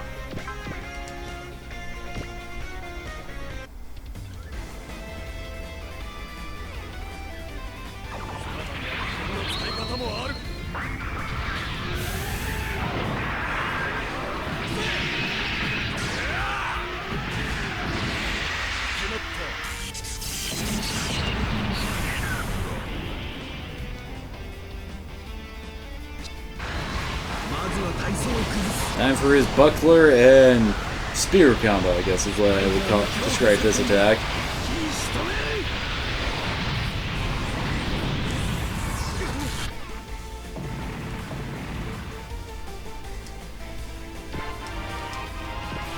Very nice. Oh, there's actually a guy right in front of him, isn't there?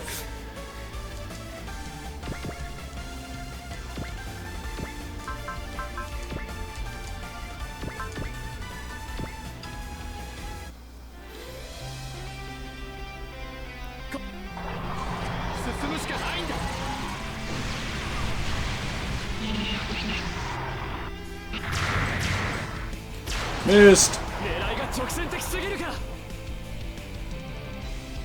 どれだけ上から押さえつけても私たちは戦う。 Man, it took a while for those slash Harkins to land with how long she was talking there.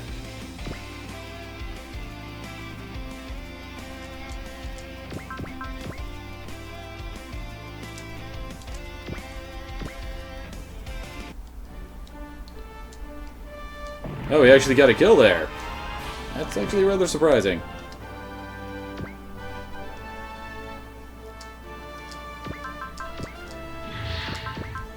Okay, it's time to start punching things from quite the distance away.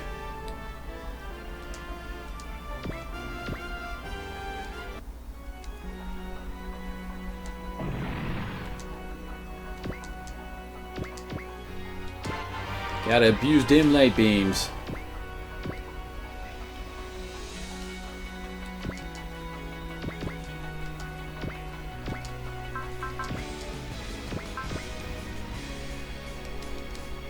Actually, no, I do want Aoi getting the kill.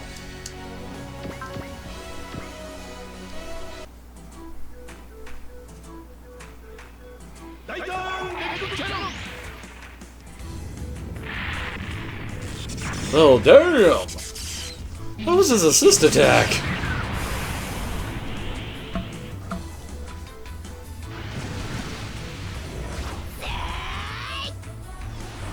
Definitely better than the Dankoga's, which is that punch move right there.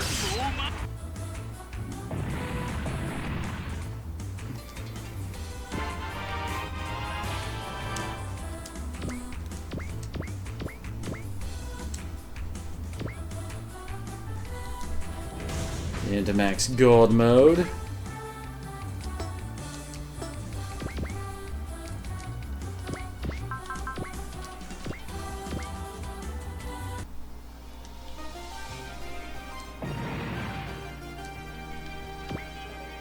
Just realized Setsuna hasn't gotten to move.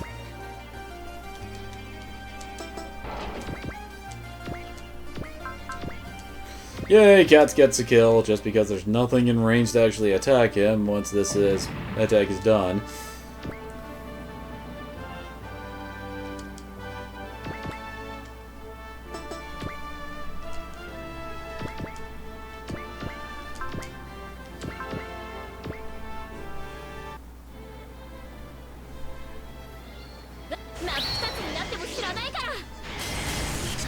Very nice. Sayaka really doesn't get very many kills.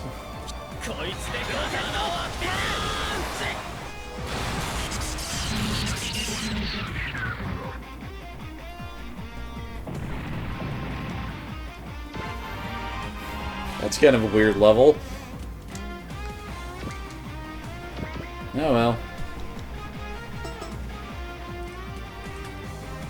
Huh, and apparently there's something to pick up here. We have to move Crow. 1, 2, 3, 4, 5, 6, 10, 11, 12, 13, 14, 15, and then down 9. 1, 2, 7, 8, 9. Right there. Apparently if we move him there, it'll get us an item.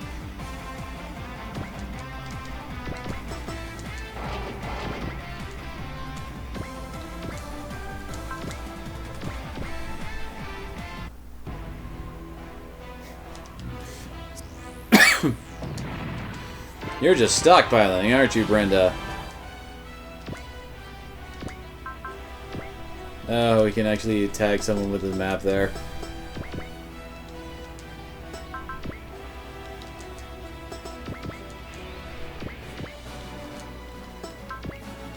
That's it for this turn. So now we gotta deal with the crabs, and crap, here it comes again.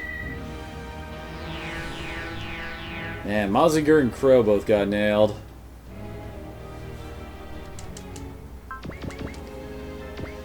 At least they don't get, they don't have double crab set up.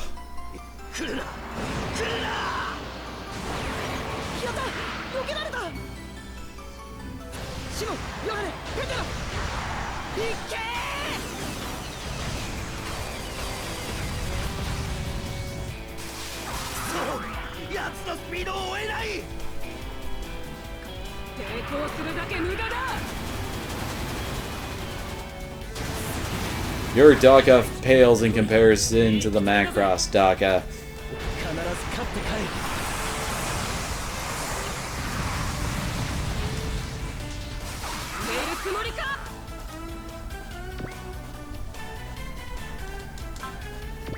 I was not expecting him to bust that out. But hell, why not?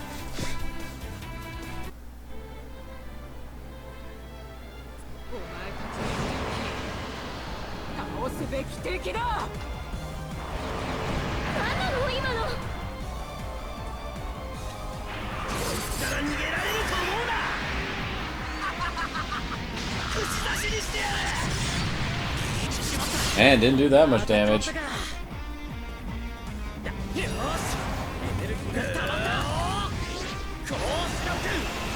Well, you're getting closer to the first spot because Versace isn't in the stream.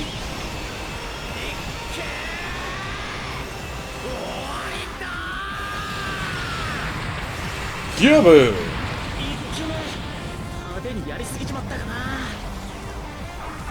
That's a good start.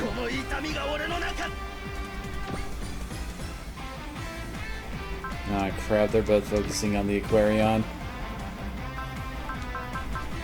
Let's actually have him guard. Oh, wait, crap.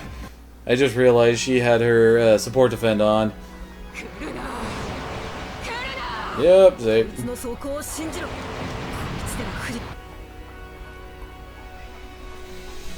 Man, he's popular right now, isn't he?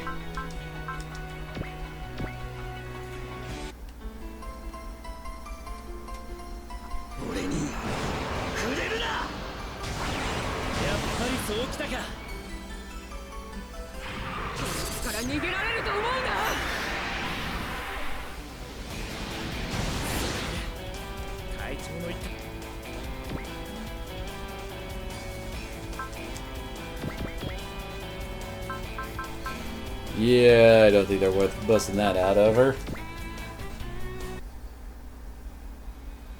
I guess that is true as well. And get her dodges.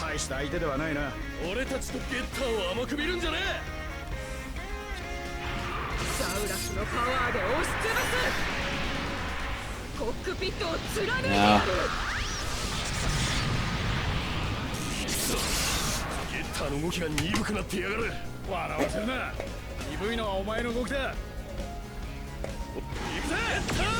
ビー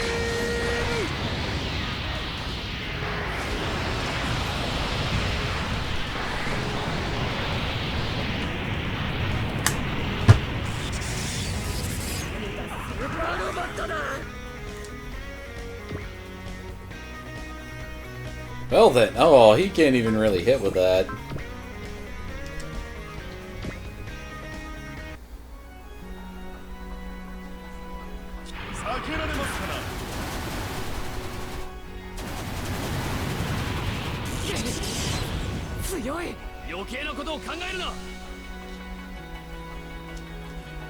There we go, element systems up.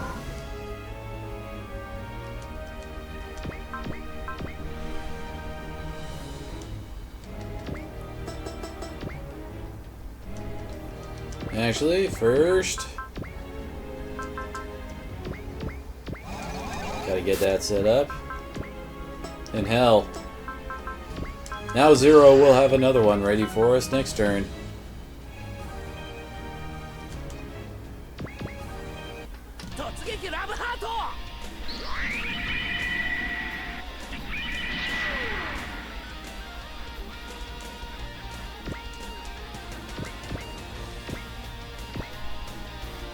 Here is already up to 150. Well, not bad.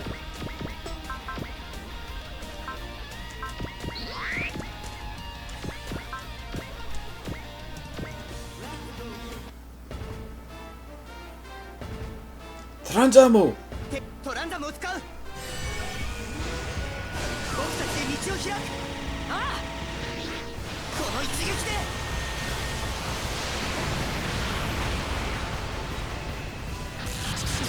Oh damn, killed the friend.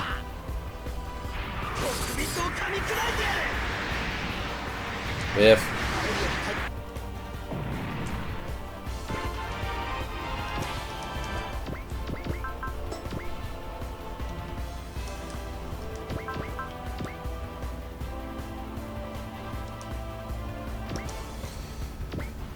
Too far of range, can't counter the Char.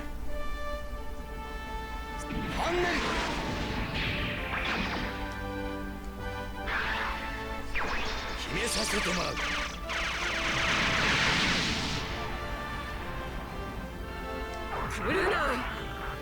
Very nice.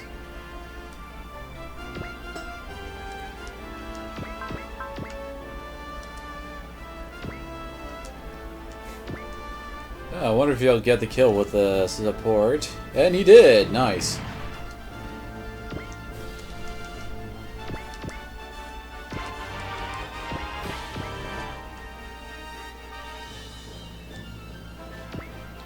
And we haven't even touched this one, apparently. And yay, free energy regeneration, so we can actually use the Evangelion's attacks without worry. 距離があるならば。なぜ私があんな小型機に追い込まれる。頭の中の霧が晴れていくようだ。命は大切にするものだ。 踏み込まれると厄介だからね。 Too bad he doesn't have the lambda driver anymore. Stupid busted lambda driver.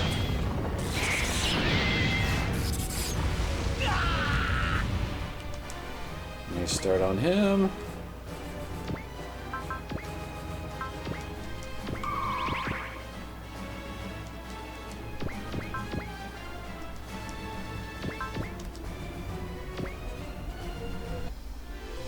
I think we'll be able to finish this guy off with this.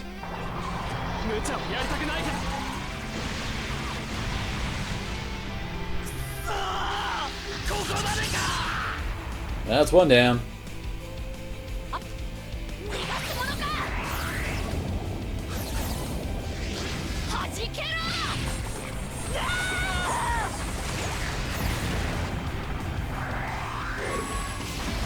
Dramatic wings unfurl. It's almost like the dramatic cape thing. Nice, she's 10 kills away from getting to ace status.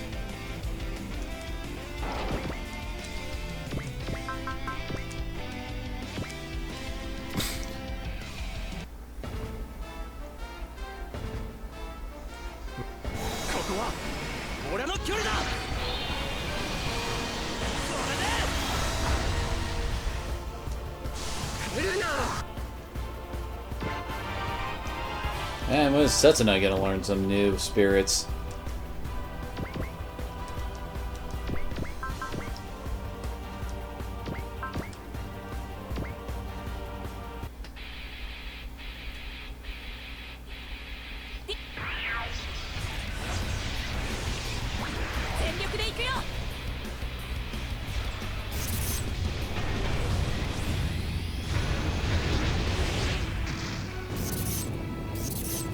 Two?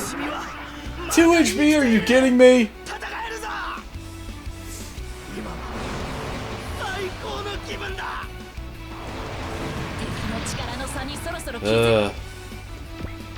Seriously, 2? Ah, why don't you have accelerate, dang it?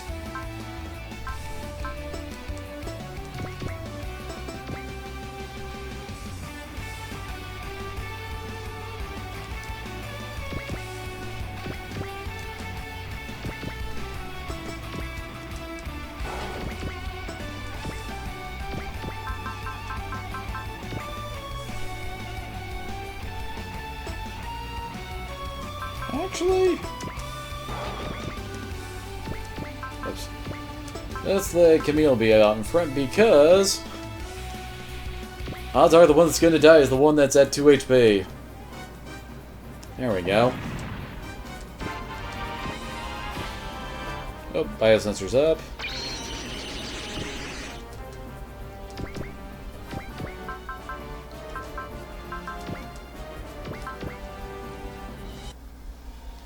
Shin slowly climbing the kill ladder.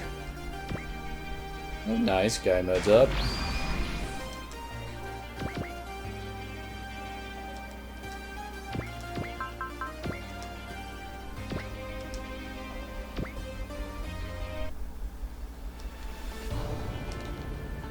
Ah, he got hit.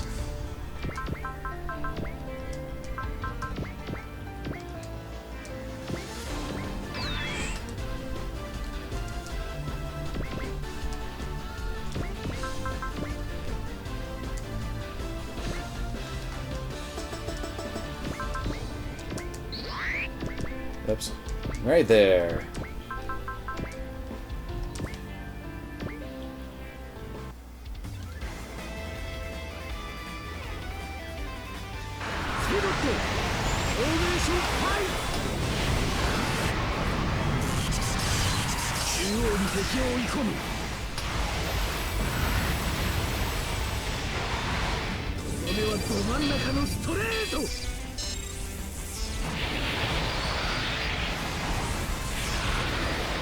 Kinda hard to believe that his whole mech fits in that little thing that sends him flying forward like that.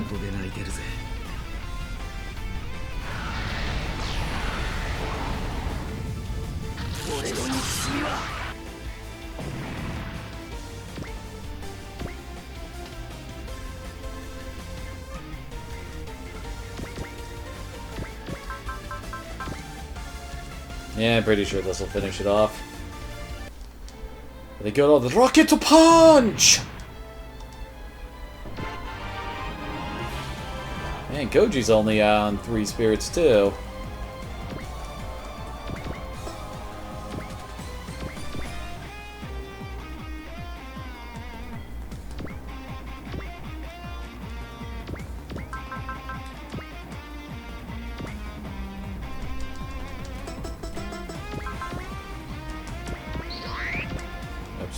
Actually, can he? Nope, he can't hit from there.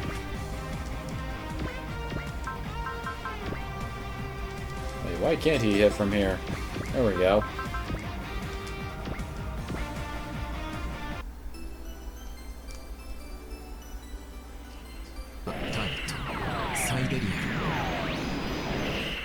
That was a rolling buster rifle!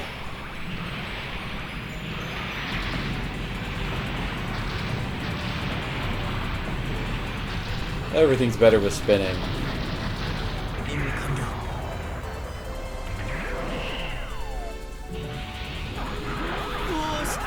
Gundam!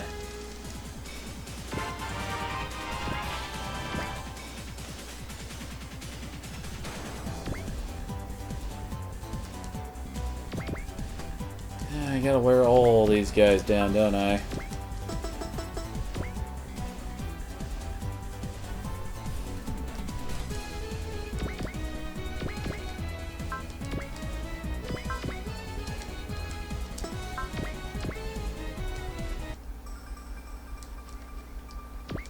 Okay, now he's almost dead. Oh, crap.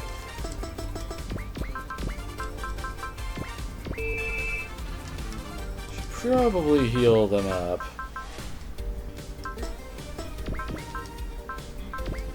Now let's go plant this guy on the moon.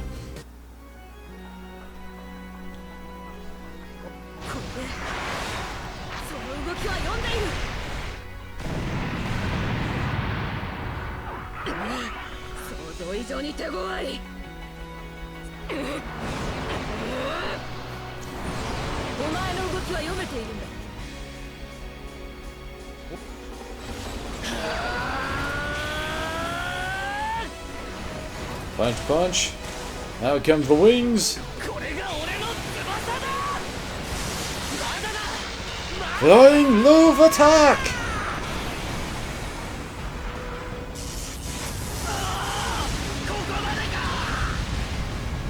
He somehow made it back to the planet to die.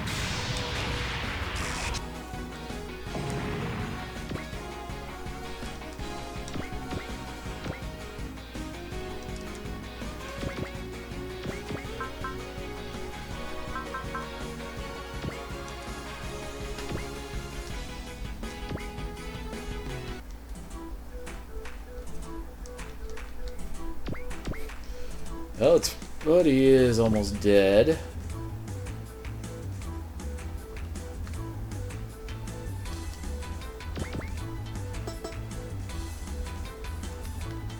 Oh, those two are the only ones left, apparently.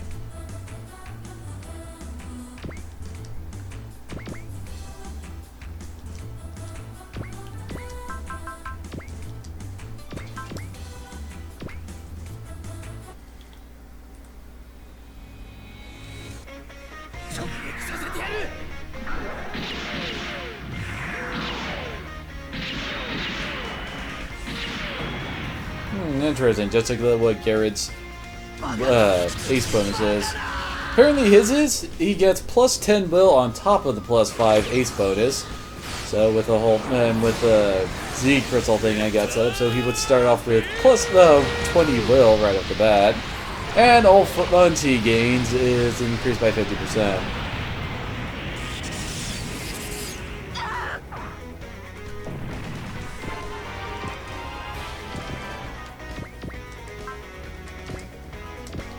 And this will kill off this lady.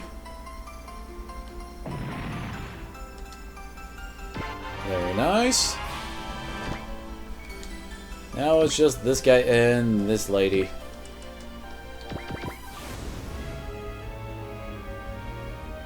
Ah, crap.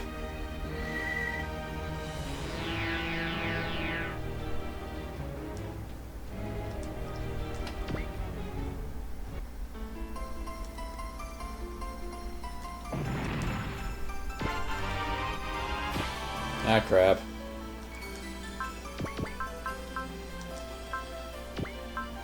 Gives him pretty good odds to dodge.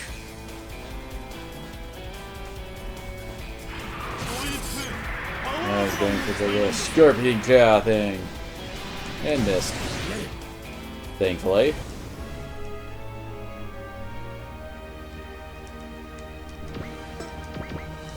Oh, there we go. Well, hi there, lady.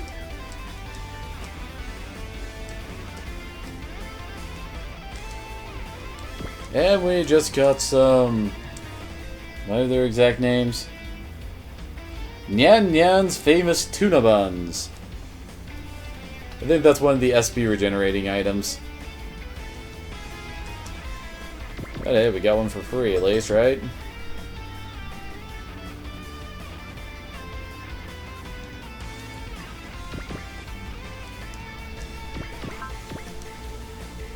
Holy crap, this guy has some pretty mean dodge.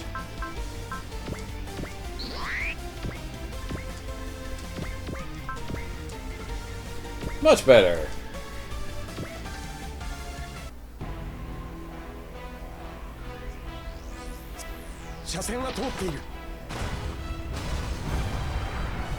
Oh crap. I do not like how little damage that did. You're gonna be a pain in the butt, aren't you?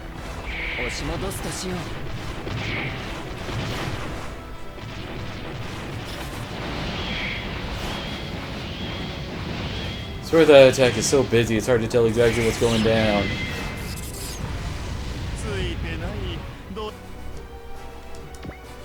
He's only level 46. I guess he does have guard up.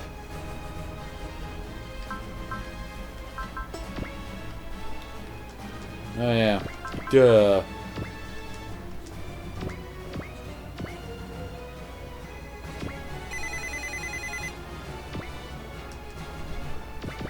Dang it. Oh good, she can reach Dan Koga to heal it.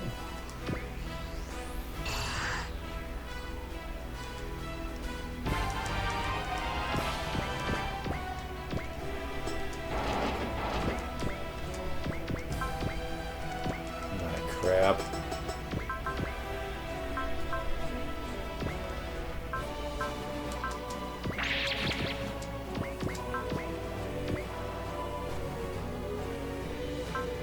What?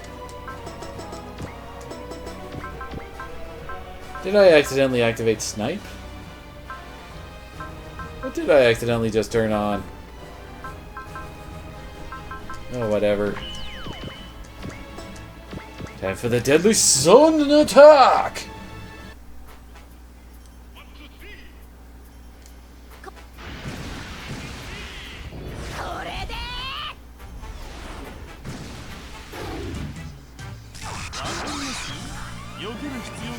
Good lord, we haven't even gotten him out of the 70,000 HP range yet.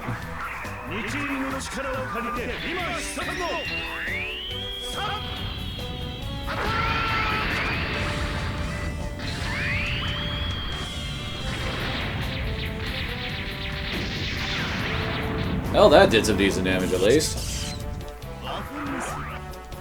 And also took a chunk out of his armor. He's now down to 2,100 instead of like 2,300 something.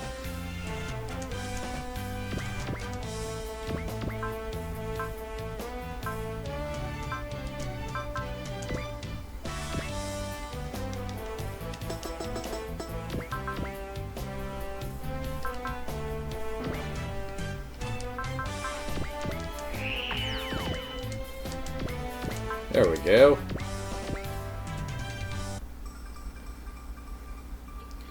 And she does look like a whopping 10, I bet. Close.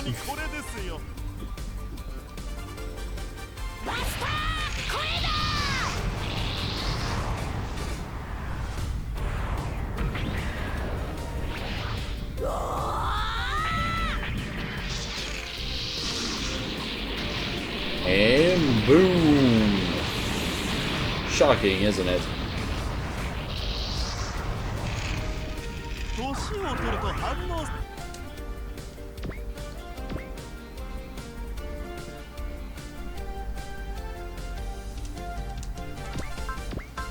Oh good, he can actually hit from that far away, although not accurately, apparently.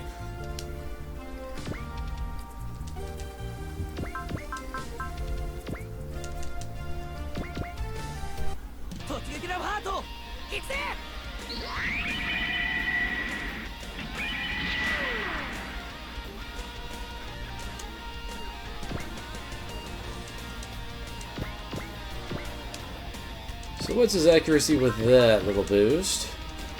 That's 2% more! Okay. A boost is a boost.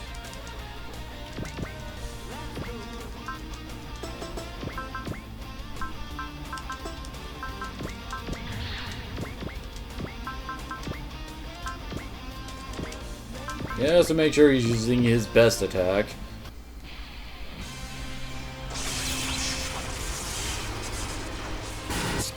Destroy mode. やってみせる。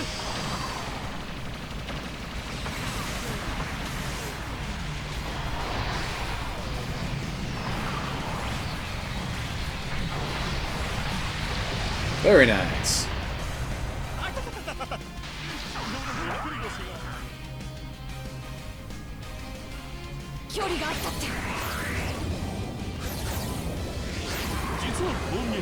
What? How did she miss? Didn't she have like a 100% chance, or was I just pressing X too fast?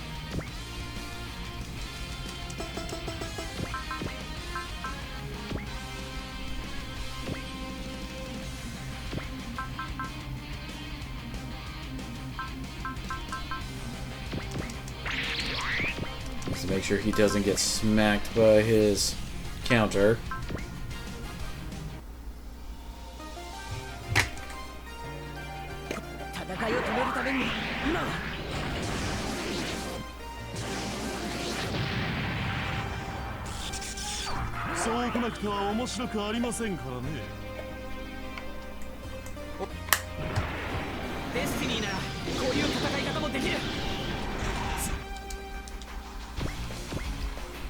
This guy's being a pain in the ass, and he isn't even the main focus of the show. Or I should say, this rodeo we're on right now. At least they have some decent chance to hit, although I do not like his odds of actually, you know, hitting us.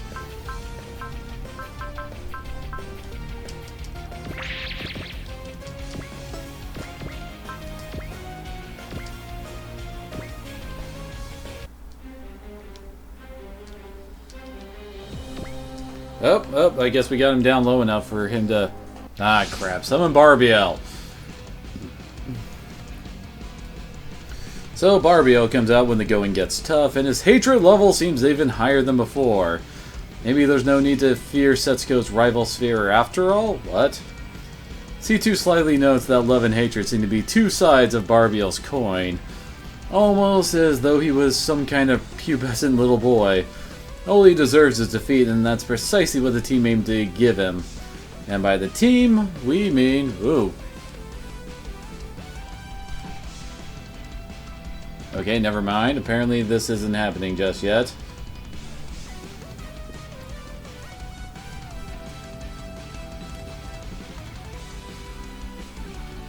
Well then, kinda wishing I had a few more stuff set up. Although I do want to keep on focusing him down.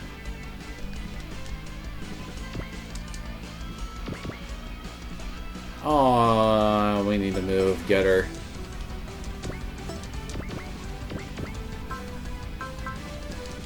Holy crap, are they low on energy?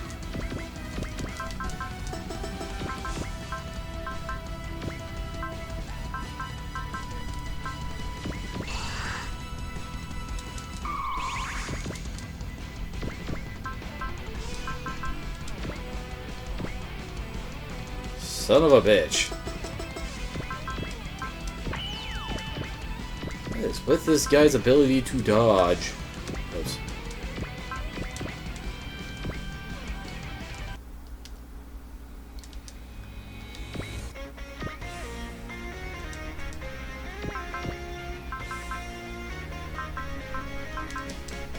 What's Sabiki's odds of hitting him? 91%. Okay, that's not bad.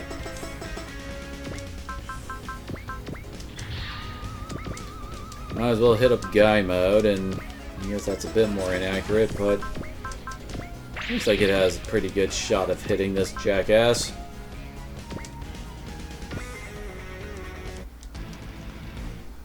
And yep, it landed. There we go.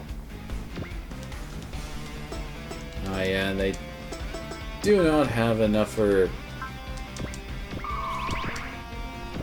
what's the word I'm looking for? Maximum break.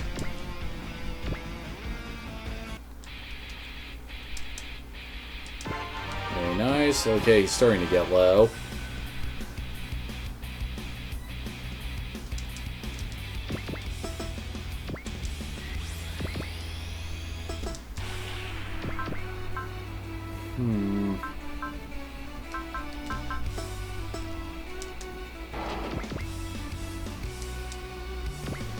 Actually, I guess he doesn't really need to be on the beam, as it were.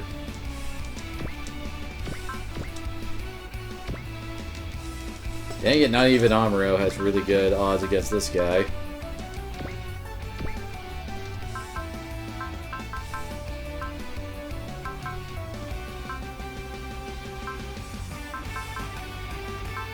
I guess we'll just go with sense with Amuro.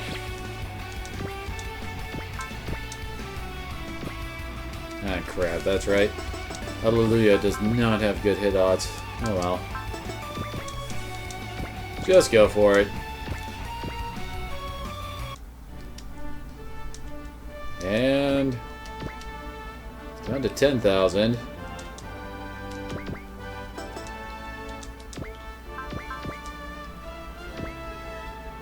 Well, his odds of hitting him are going up as we lay the smackdown on him.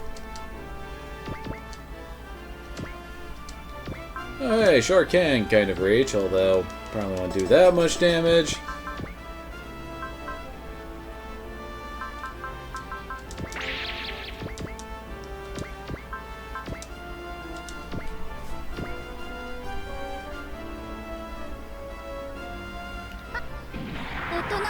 なことね。 And yeah, not doing that much damage.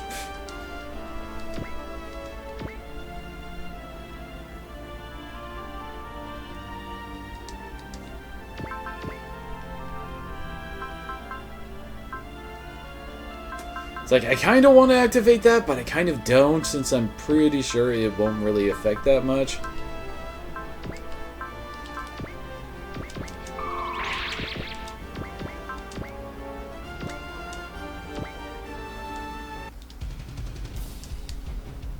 Almost there.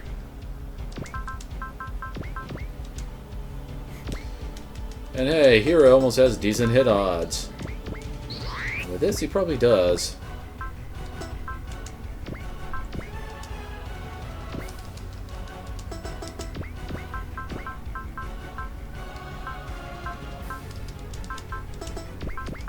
Screw it. Maximum break. Let's see if we can actually get this guy dead.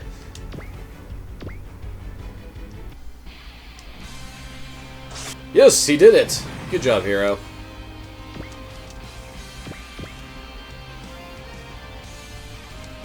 Oh, he was worth a part of some kind.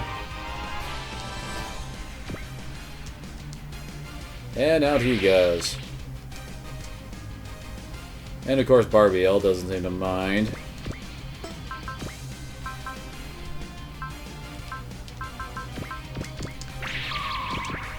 Time to set up a basic defensive front in front of this guy.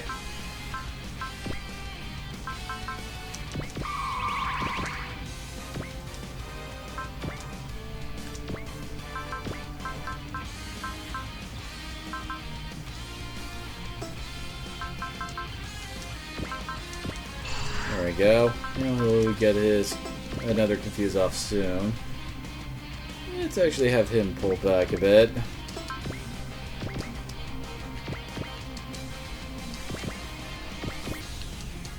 Yeah, boy, here we go.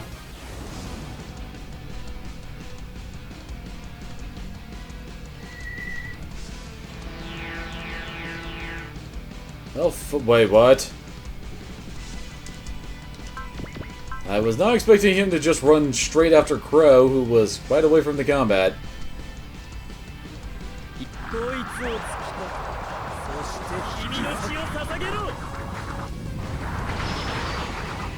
And of course, yeah, it's this whole long-ass attack again. Well, at least he's picking a few different targets. He's got, like, no chance to actually hit this guy.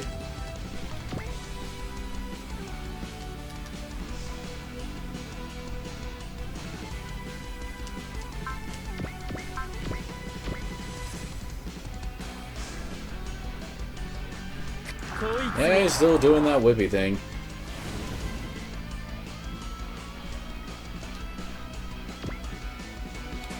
Oh boy. I wonder how much we have to hurt this bastard before we can get our get the game to continue on. At least his will is still low, so he could. Oh, that's why he was only using that attack. That's the range on his. That's the range on his map. So everybody who's right up next to him gets to survive almost.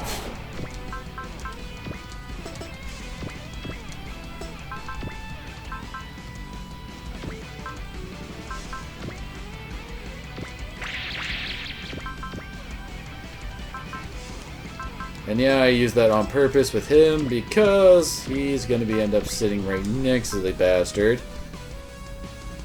Basically to get the whole, what's the word I'm looking for? The command bonus and the surround bonus. Alright, very nice. Now, how do we want to start this is the question.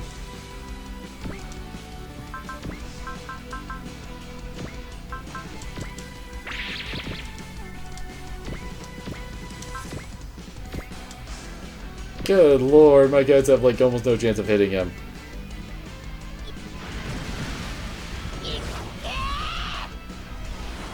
Yeah, kinda figured. どうしたらこんな無様な真似ができるんだ。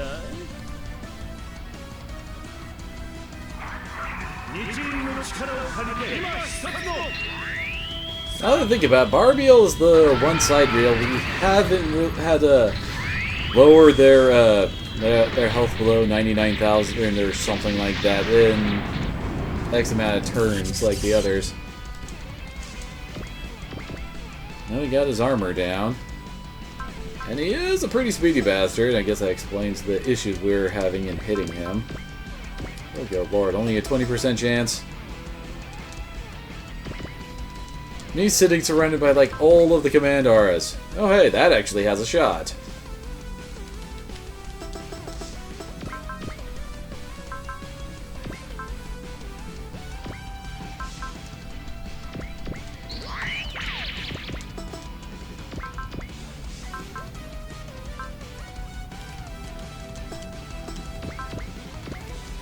I guess Z3.2 is the cheapest one on the field. I was hoping not to use his so that could save some SP for that, but oh well. Oh wait, damn it, I did that wrong. I wanted him set up to support attack, not just attack himself. Well, at least he's worth good XP to hit, at least.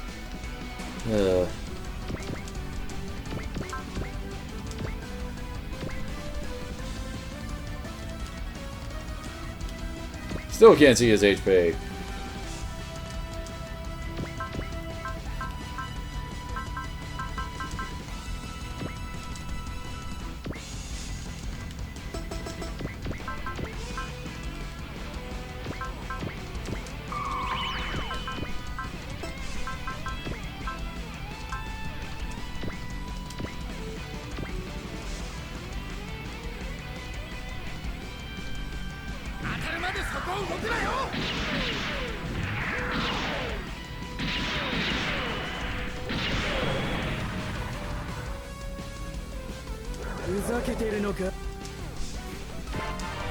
Oh, there we go.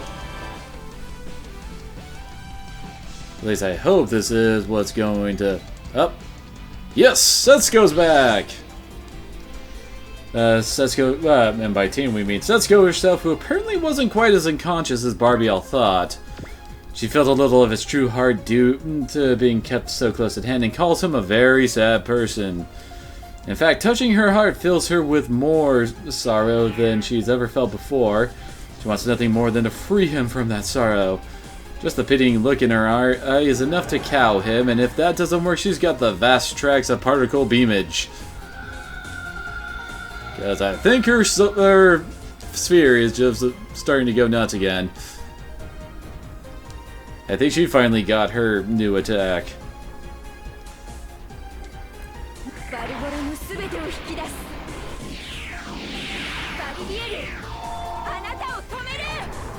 Oh hey, there's that thing! Wondering where its face was.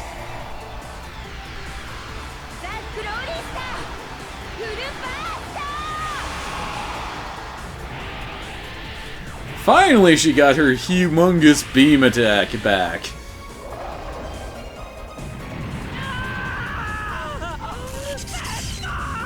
Well then.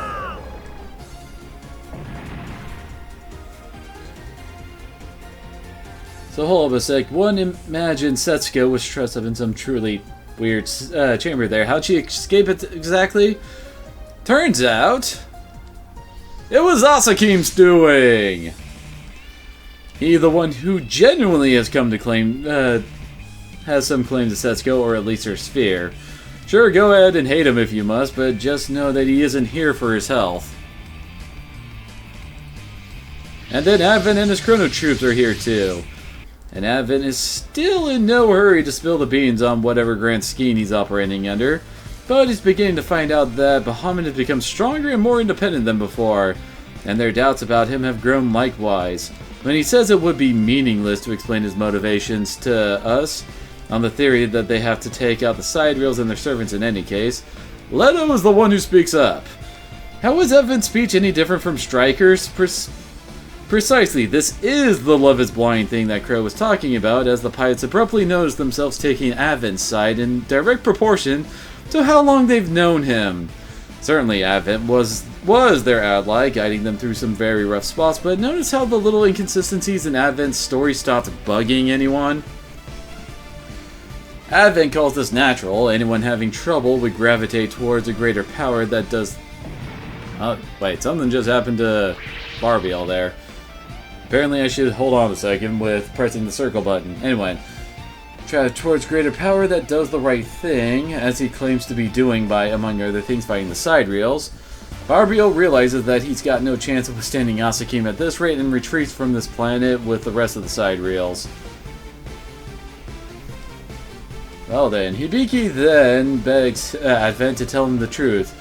If Advent is really sincere that he sees Hibiki as a colleague, for reasons known only to Advent, he then judges Hibiki and Z-Blue as unworthy of his company and orders them to open fire. Rather extremely simple because of people with doubts, don't you think? I think what he really means is that escalated quickly.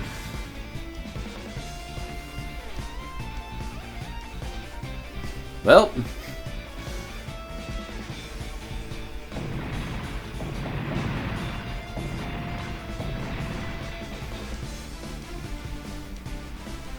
Now, Asakim seems reluctant, almost hesitant to tell Setsuko what the hell is really going on here. Instead, Advent tells Asakim to do as he pleases, well, with 4 of his coveted spheres on the scene.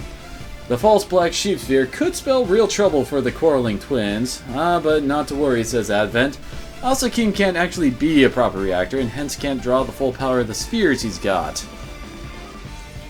Is that supposed to be patronizing? Probably, though Advent won't admit it. Instead, Advent is focused on reluctantly fighting the distraught Hibiki. And yay, Setsuko forms up with him, crying for him to worry about saving his skin above all else.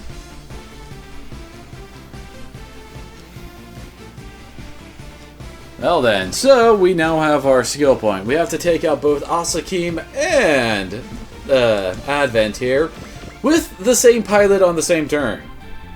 So yes, we're gonna have some fun messing with tag tension, I guess. Oh boy.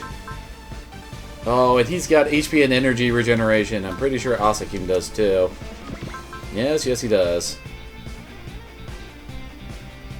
And 2,540 armor, holy crap. At least their levels are a bit more respectable at level 55. Well, at least his buddies aren't crazy over-leveled. Oh, but they do have their own HP and energy regeneration. Oh, and it looks like they're all solo, at least. And hold on a second, I'll be right back. I need to grab a snack. I'm starting to get very hungry all of a sudden.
And I return, and okay, Brenda. Nice of you to come on by, and hope you have a good day at work. So I found some tortilla chips and jalapeno cheese dip, so yes, super fun.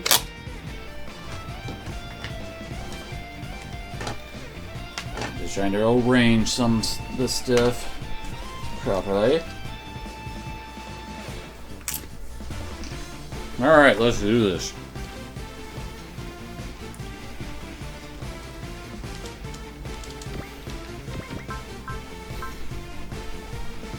That's a pretty good all attack, holy crap. Although it is rather energy intensive, and Setsuko does not have energy save.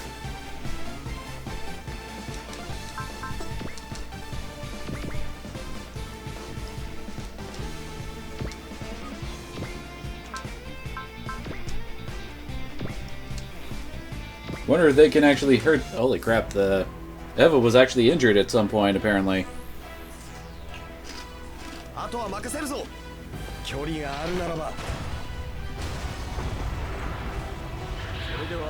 Alright, their health isn't nuts, so we can handle the minions fairly simply, I think. この力があれば押し戻すとしよう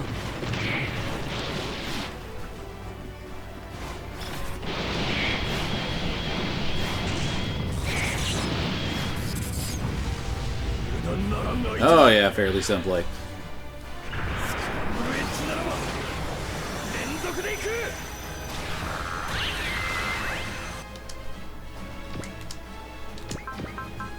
Now would probably be a good time to drop another disturbance.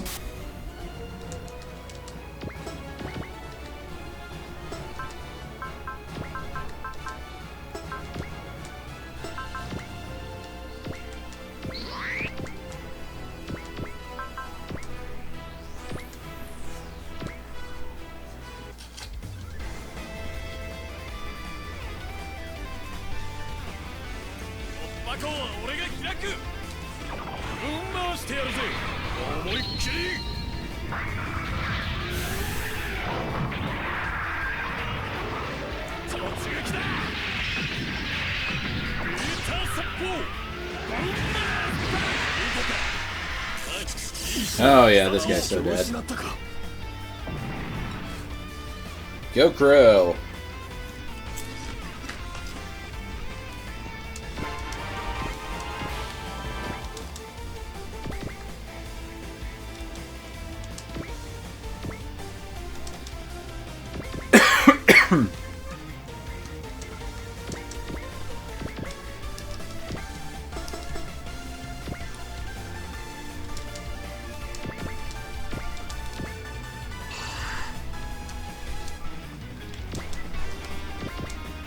Yeah, they can't reach anybody either.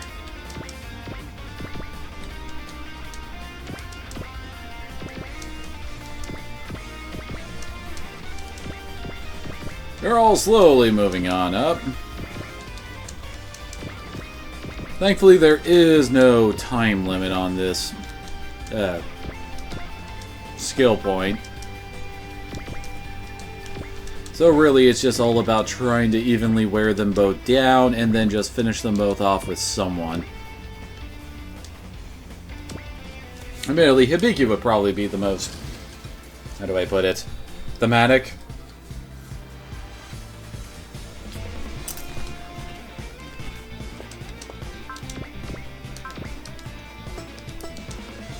Well then. Kind of surprised Crow can't counter.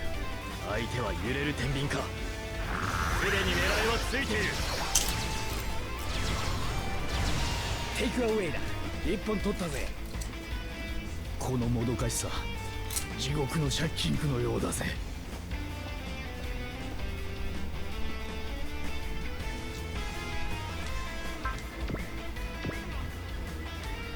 Oh, his will isn't high enough. What the hell? I guess he got hit extra hard by the poison thing.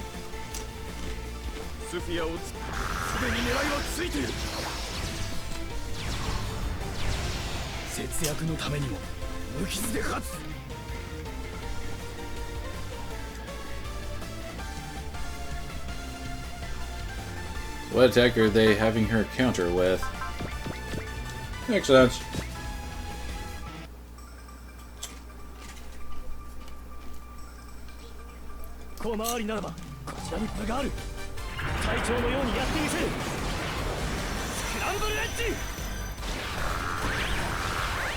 And Gunbuster just says talk to the hand.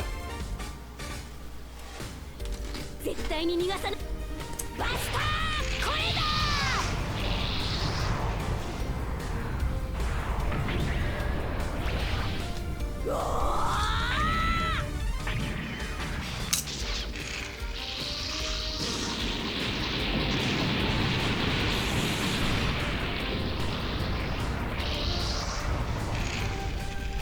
流れを変えれば一気に押し込まれる。 Yeah, that's what you get for trying to attack the Gunbuster, dude.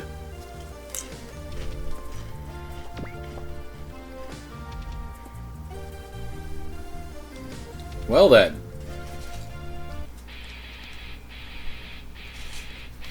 Here he comes. 攻撃を開始する。2匹の蛇が敵を撃つ。本艦で遊軍機を守るのだ。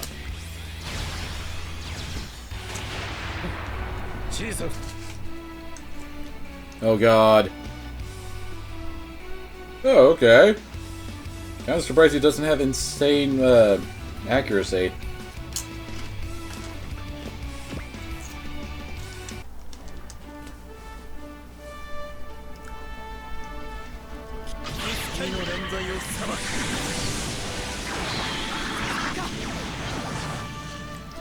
Excalibur!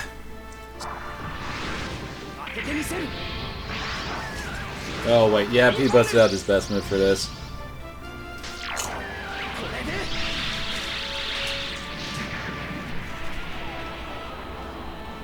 君に僕の望みを叶えることはできない。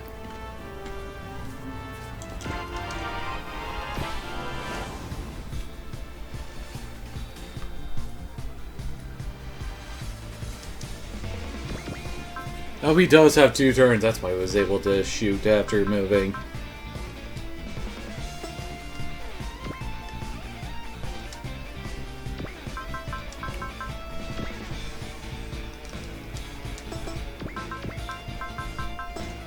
Ah, dang it.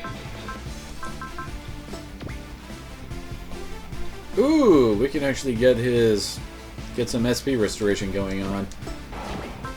With a quick one of these, it should give enough XP for them to, well,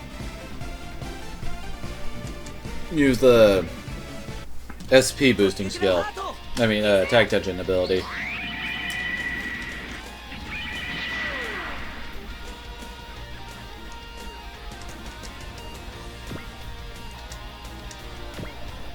There we go.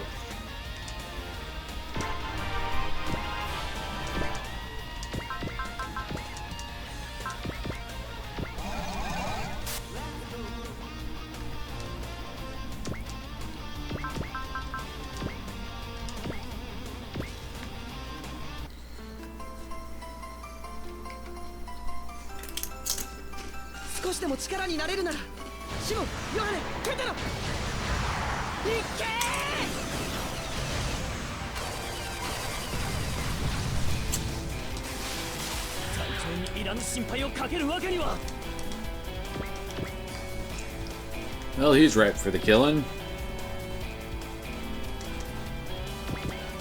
Man, how little action has Crow and Rand seen on this map.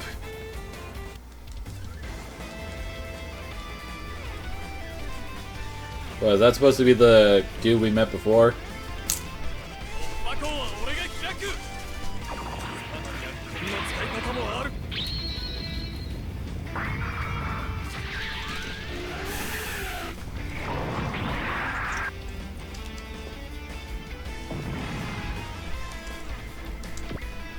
He had a part, apparently.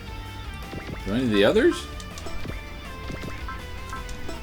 Oh, then again, yeah, these guys don't have the weird sunglasses things he had.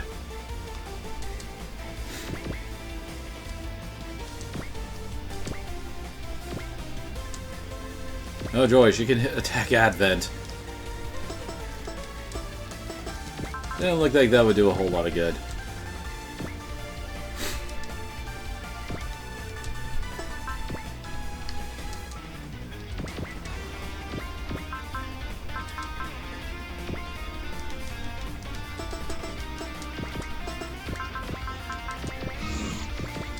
There we go. I want to get Gunbuster on the energy restoration spots. Figure that would give us a hand in this fight.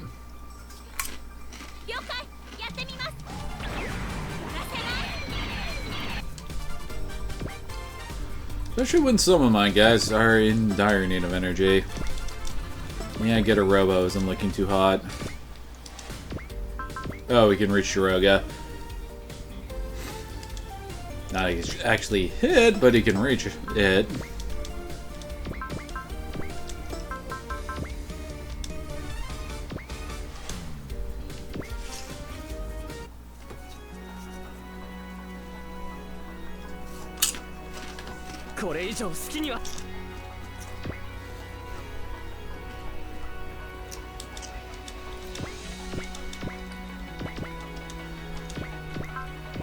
There we go, now Shinji can be useful again. A little bit more frivolous with his energy.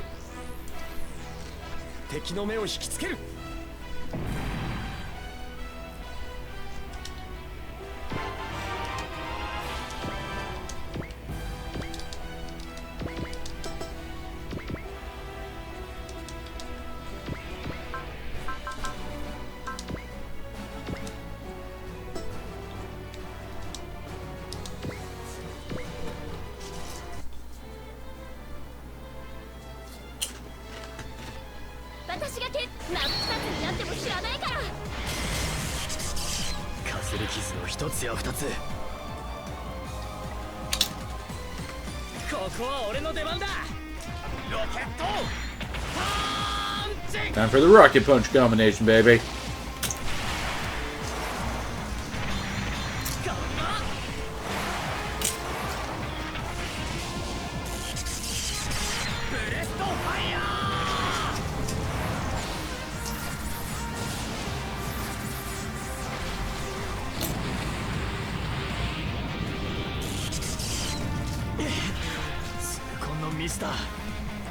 That one's getting fairly close to death.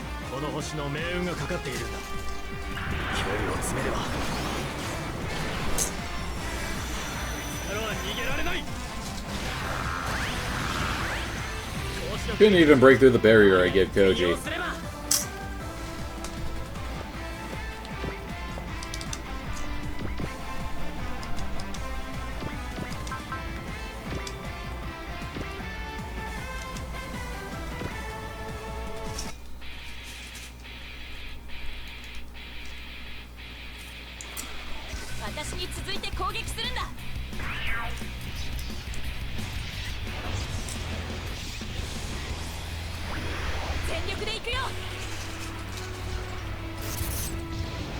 Time for a Die Buster beatdown.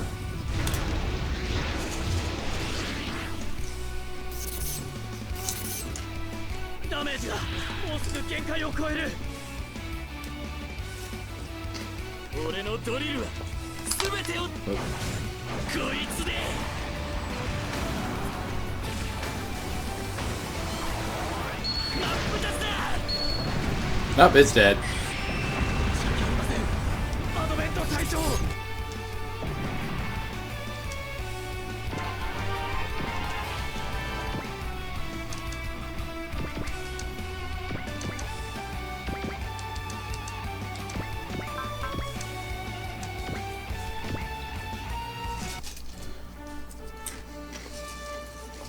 Gotta love new type's insane dodge skills.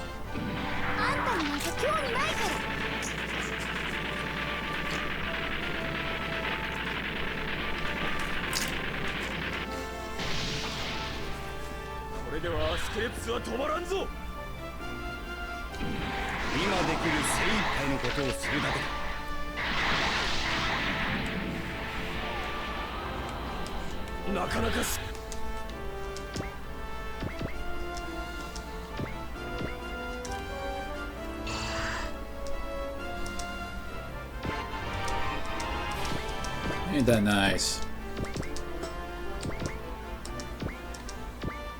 Oh, we can reach that vent.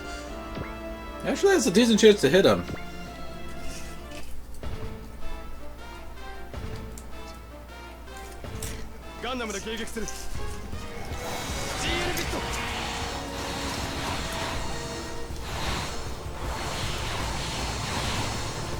残念だったな。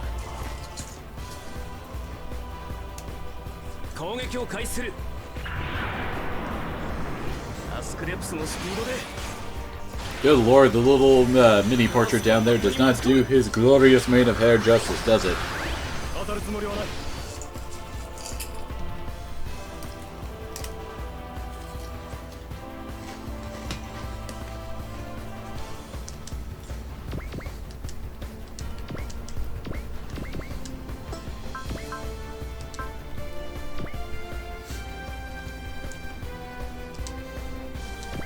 And Hasagim can't hit him? Really? It's rather surprising, to be honest.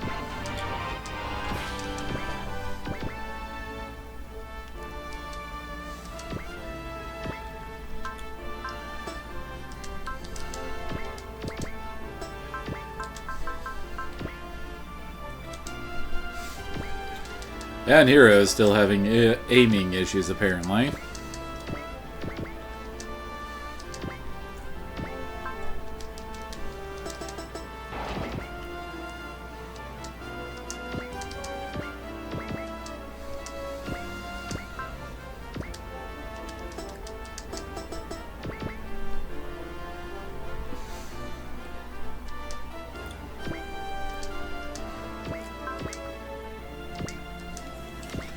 Not bad.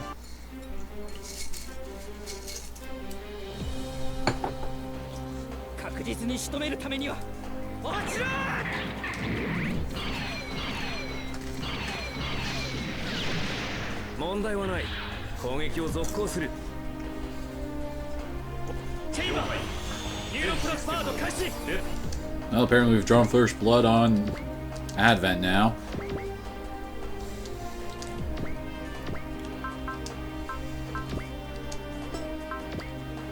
Dang it.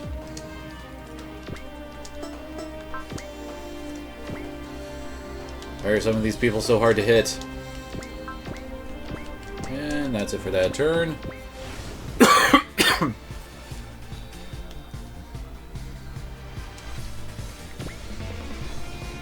Trying to get Advent and Asakin to group up a little bit more.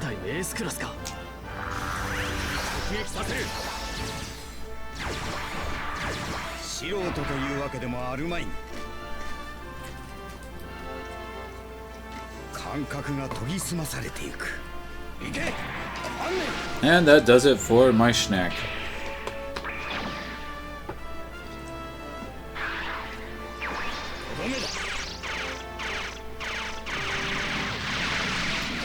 Oh, it's stiff off my fingers.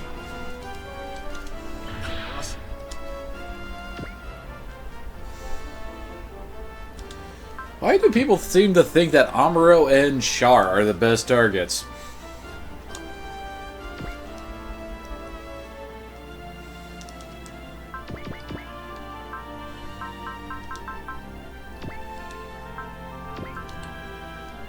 Now let's turn off the support defend. I'd rather keep her alive, you know?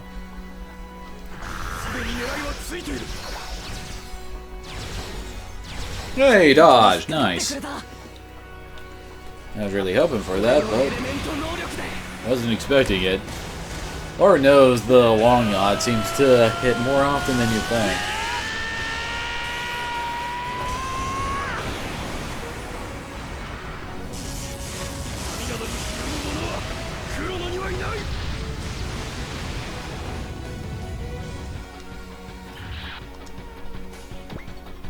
Ah, crap. Let's just have him dodge. Especially since he gets to attack twice.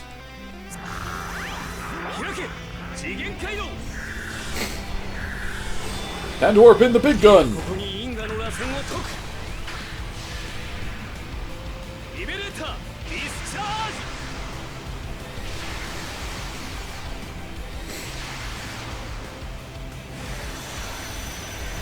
Missed.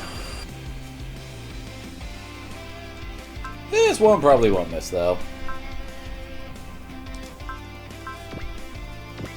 Oh, and he's got, like, all of his health back. I just realized that. And apparently Asakame is deciding to attack from long range. Ow.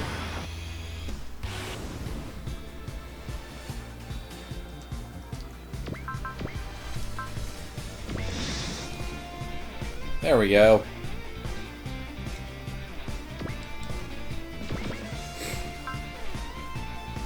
Good lord, his freaking HP regeneration is nuts.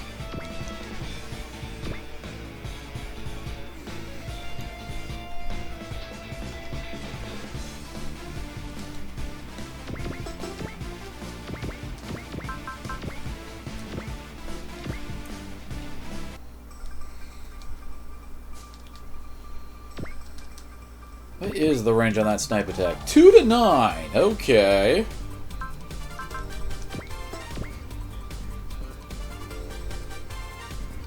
So range of about, oops, here.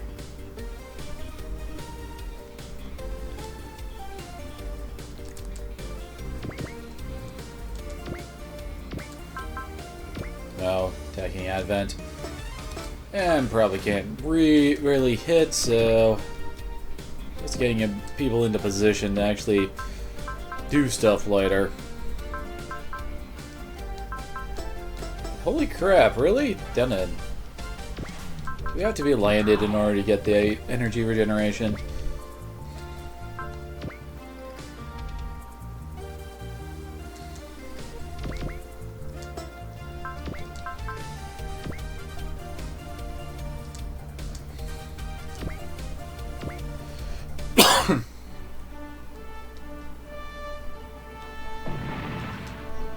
Well, poof he goes. I almost forgot.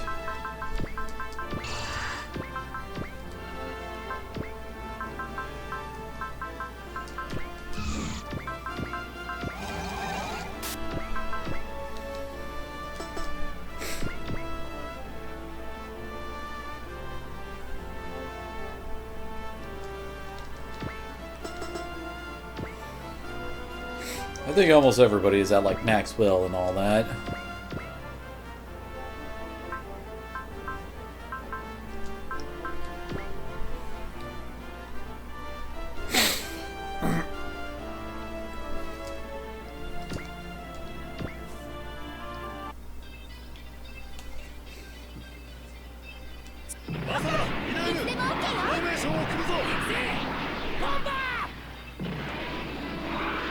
How does he pilot his mech while playing his guitar, I wonder?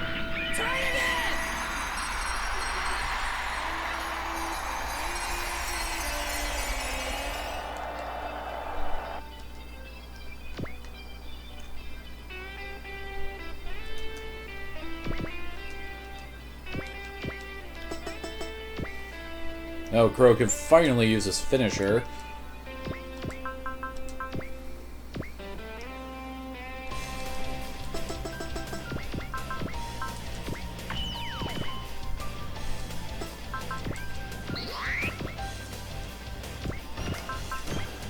There we go.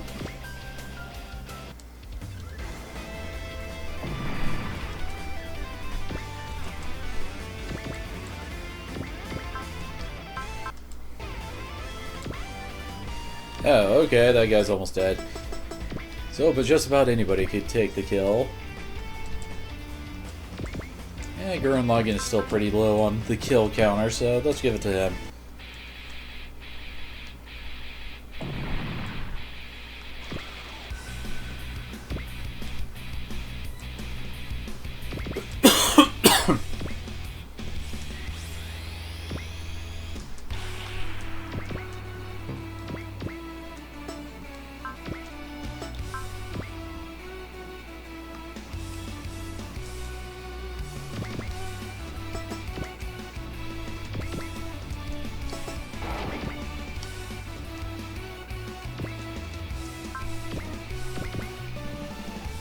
The Ptolemy can barely escape the Shiroga range.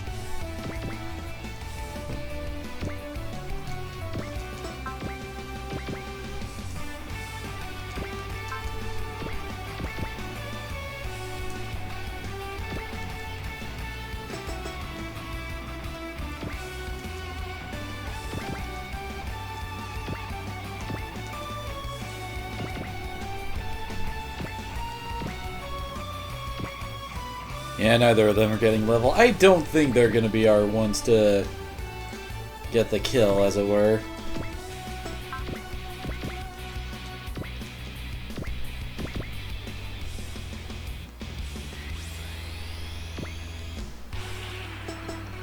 Kinda wish he wasn't so alone over there.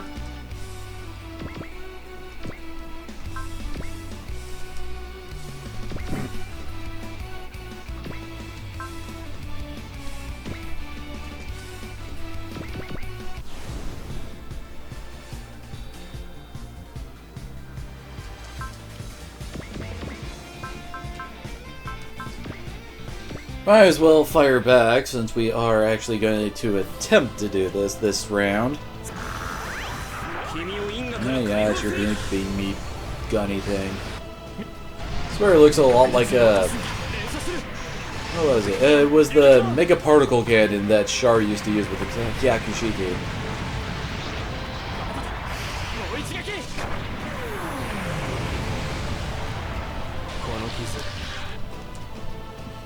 Oh, nice. New type level 7.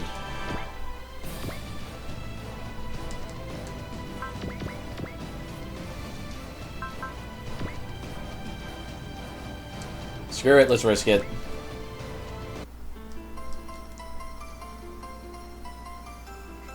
And we live. Now the question is, do we hit? Nope. There we go. Now they're right on top of each other.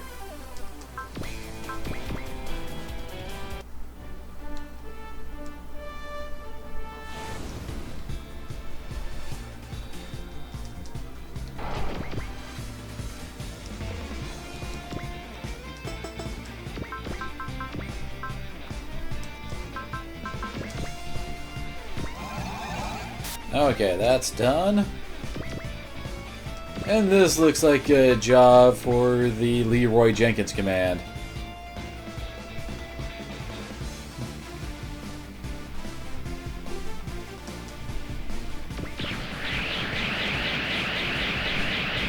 Here we go. Before we also start,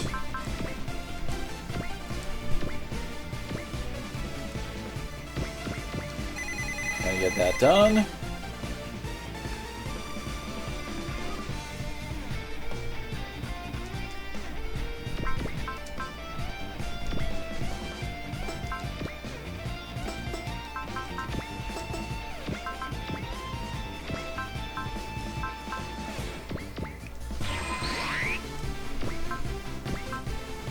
Yeah, I don't think Amuro is a good choice for this just because of how few shots he's got left for his big attack.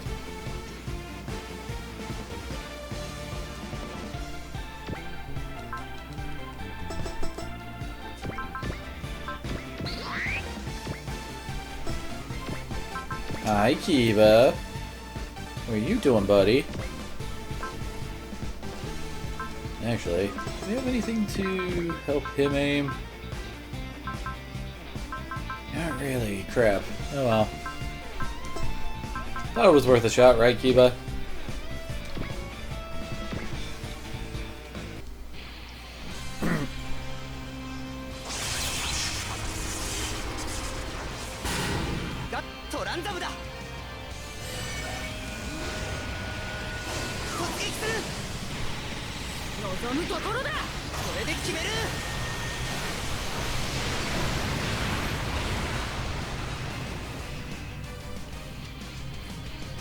Nice. Okay, this is definitely a good start.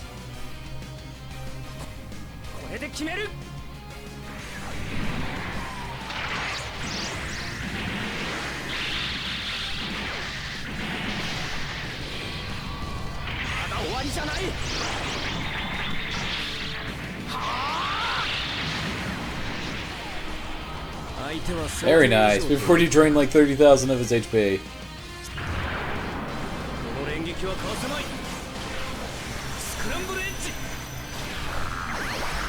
And Amuro dodge because he's friggin' Amuro.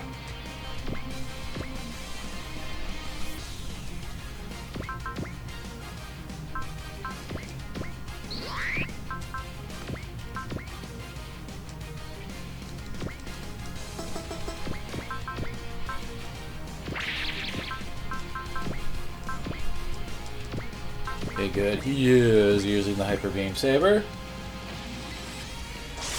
Now I think about, why am I attacking him when he's not completely surrendered for the 5% damage boost? Yeah, it's not much, but it's something.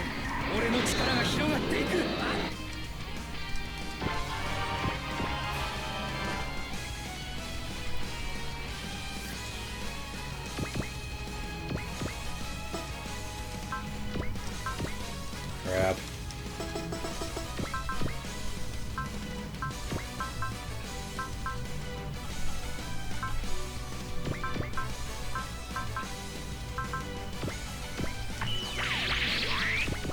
Whoops.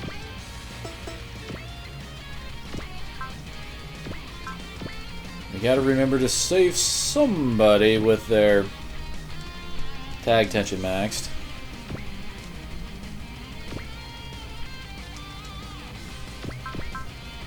She does have enough for a pair of Inazuma kicks. Well, he's looking pretty close to dead, so we may want to stop picking on him so much.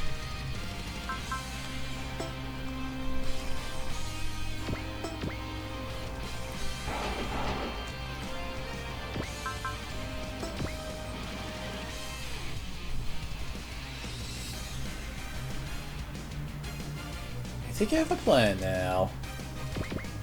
Well, first up, we probably need to get all that set up.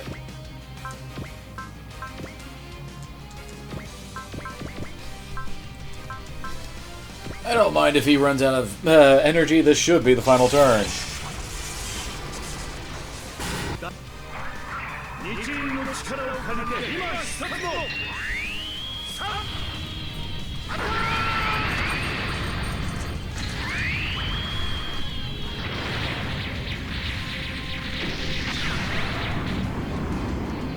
Oh yeah, we also have to be sure to kill Shiroga first.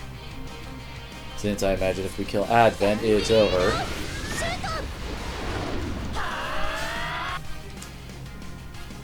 Well, that was kind of a crappy level. Defense and aim is all she got there. Yeah, they're both in the 20,000 range.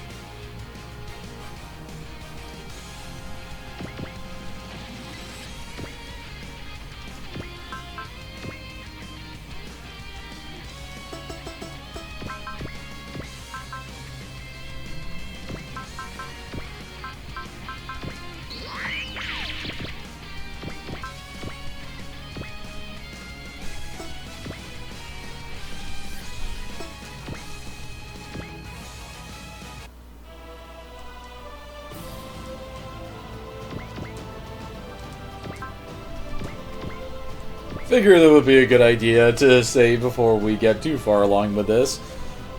So it's so... Oh, whoops. Ah, damn it. I accidentally picked quit.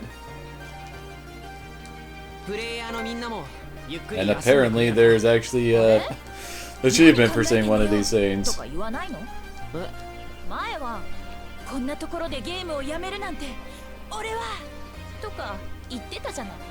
I don't really have translations for any of these things, but they're basically breaking the fourth wall and making jokes about the game and stuff like that.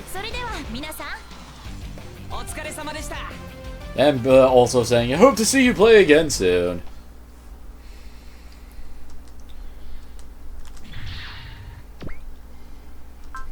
Now we hit continue this time.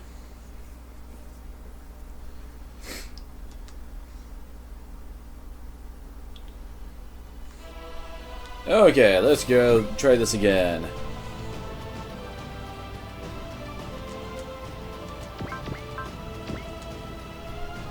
Holy crap, why did they have such a poor chance to hit him?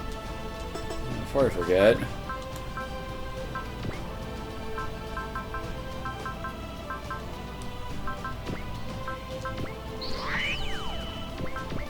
And yeah, I am planning on giving this to Crow.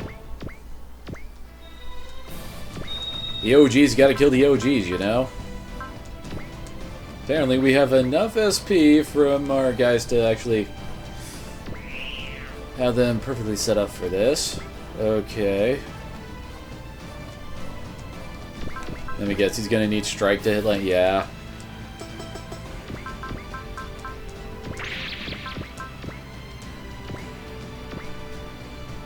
Well, hello there, Brand the Man. How are you doing?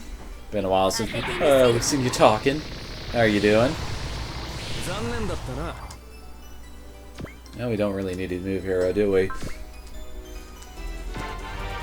Very nice, and yeah, he's definitely getting closer and closer to death. Son of a bitch. So we need a double order of sense here, apparently. Then again, that could be said about Gundam Z Destiny in general. You're hungry, huh? I would share some of the chips I was just snacking on, but they're gone now.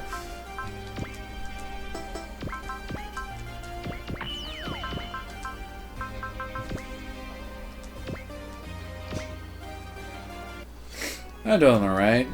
Nose is still a bit leaky, but yeah, it's that time of year, so it's to be expected, as it were.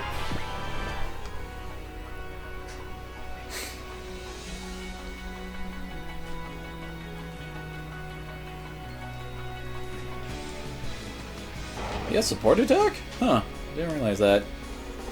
Yeah, we need to make sure we activate multi-turn for this.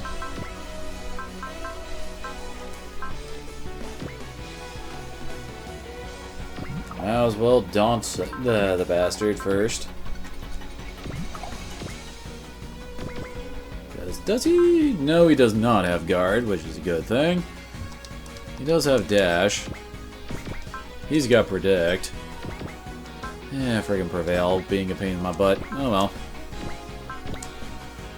Oh crap, Rand can't help him out from there. Okay, it's cool, it's cool. We can just weaken him a little bit more. Son of a bitch.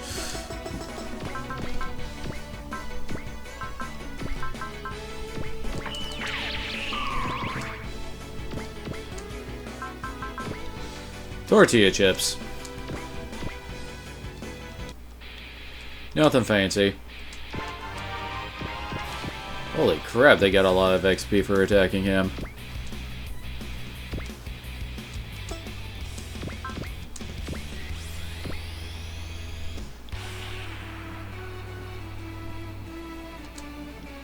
This time I won't quit the game.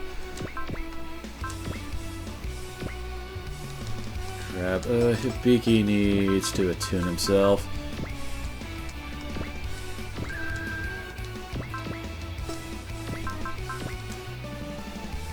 Now, can these guys finish off Asakim together, is the question.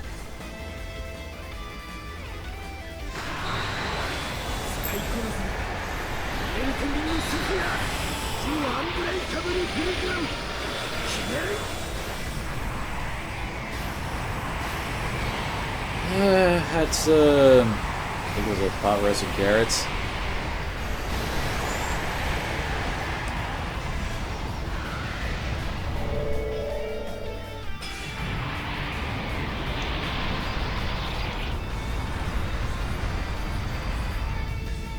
Ah, crap.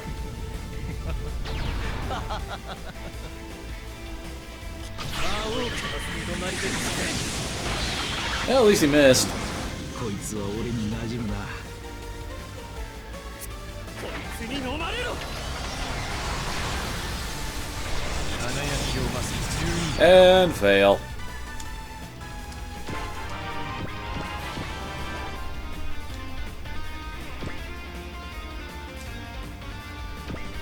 Then again, I put so much into trying to get them to kill him, but we do have the option of going with Getter.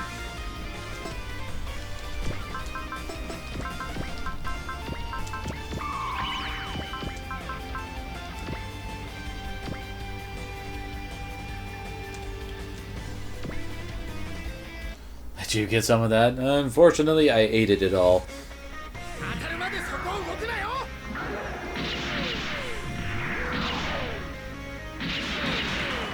敵 Holy こん crap! なものは普通とは言えない。いつでしまいだ。 I might have taken this attack too lightly.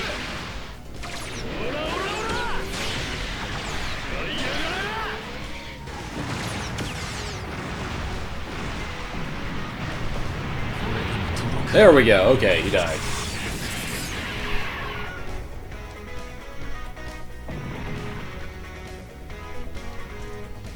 Holy crap, they got like 3 levels from that. Sweet! We finally got our first Valor, Hot-Blooded, or however you want to translate it. Either way, good times. And there goes Asakame.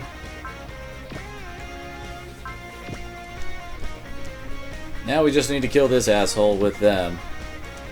But first...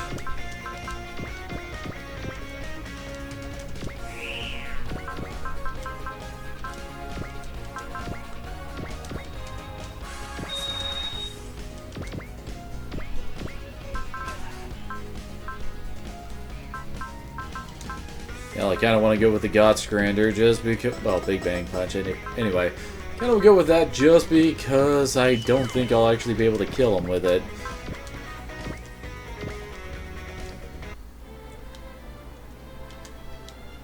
Okay, there we go. He's in perfect position to get slaughtered. Ah, I don't have enough SP for Valor. Although we could.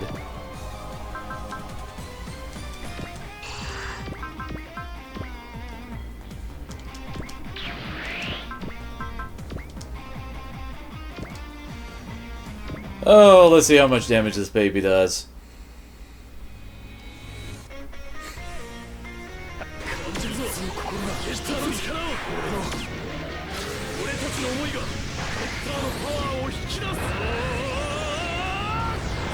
Sunshine!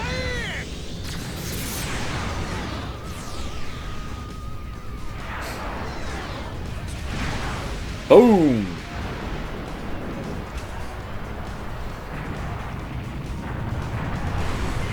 Think of any new game? Well, not really. I mean, ooh, they had some nice numbers. Hoping to get some for Christmas, though. That's a lot of money, and yet more levels for Ryoma and Garrett.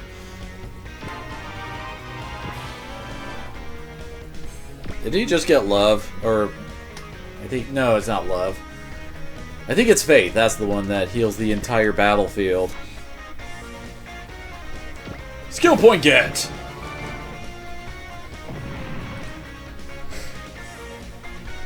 Let's see, trying to see where we are in the translation.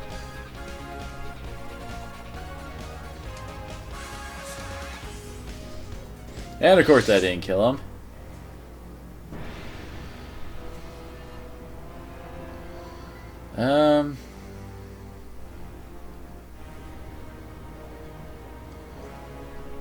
Here we go. Advent insists on being the leader to the truth, even in the same sentence as he admits that Bahamut isn't in the wrong for not knowing the full truth. All their various powers, the Blood of Bees, Age of Fire, etc., are all being used wrong, and he mutters that it's the least he can do to see that such misuse ends here. After Advent's regular mecha gets shot down, Advent himself emerges as a shining being that Hibiki recognizes all too well. He goes half mad in an attempt to reach Advent, running over Advent's lackey White. I'm guessing that's, yeah, them. Like he wasn't even there before unleashing a showy but entirely ineffective attack. Oh, did he just get a new move?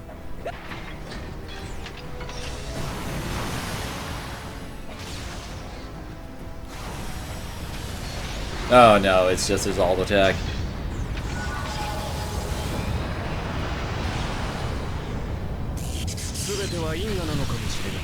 Oh, that did a whole lot of nothing.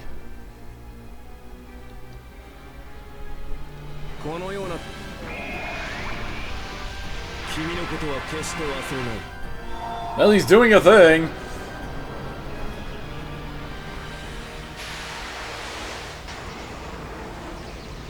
Well, this probably isn't gonna end well for Hibiki, is it? Well!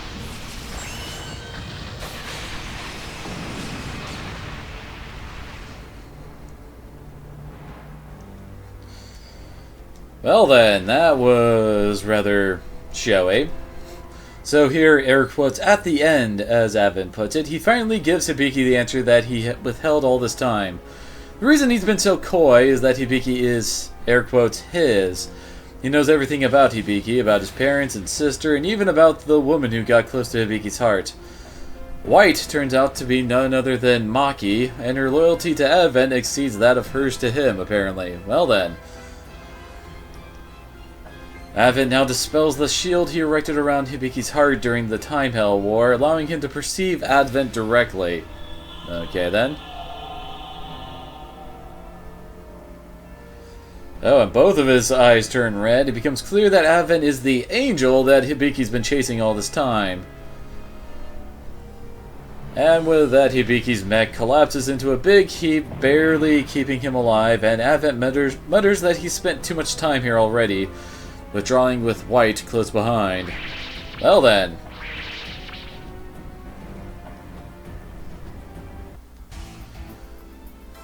So many mysteries all of a sudden. Have the Chrono Progressives as a whole now come to regard Bahamut as their enemy? Who knows, but what's clear is that the team can't stop now, not with the Green Earth freshly liberated and the side rails massing their strength on the blue one. Who will prove stronger? Back in the hangar, Ryoma looks fit to bust someone's ass wide open with his bare hands, and the target of his wrath is none other than himself for not figuring out that Advent was trouble until now. Something about Advent seems to cultivate trust, and the longer the association, the greater the effect. Leto was the least affected, and before the battle he felt neither trust nor distrust per se, but when battle began, he began to feel some kind of strange recriminations, like he was the one doing something wrong. All the pilots seem to have felt some version of that, an effect so thorough as to remind Amuro of one thing: a sphere art. During Z3.1, the three reactors tried asking him directly if he was one of them, and they got a pretty vague... Oh, no, wait. The Rengoku head. That's kind of like a mid-pull that they had. It was fairly short. Anyway. And they got a pretty vague answer then, despite pressing pretty hard. What is clear is that his mech runs on dimensional energy, and when it got destroyed, his bare-handed trouncing of the Genion guy, something the team's seen before too. From Gaia, remember him from Z2. Well, from both of the Z2 games, as I think about it. Gonna pick up new Resident Evil next month? Probably not. I'll probably wait till it's either cheaper or like around October to get that. The next big games that I want to get are Tales of Berseria and Persona 5. Anyway, the very least, it's beyond doubt that Advent's not human, but beyond that lies many questions. Why, for instance, would the Chrono Progressive, sworn enemies of the side reels, discard Bahamut right when Z-Blue was on the anti-side reel winning streak? Hayato could almost believe that Advent changed tacks on a pure whim.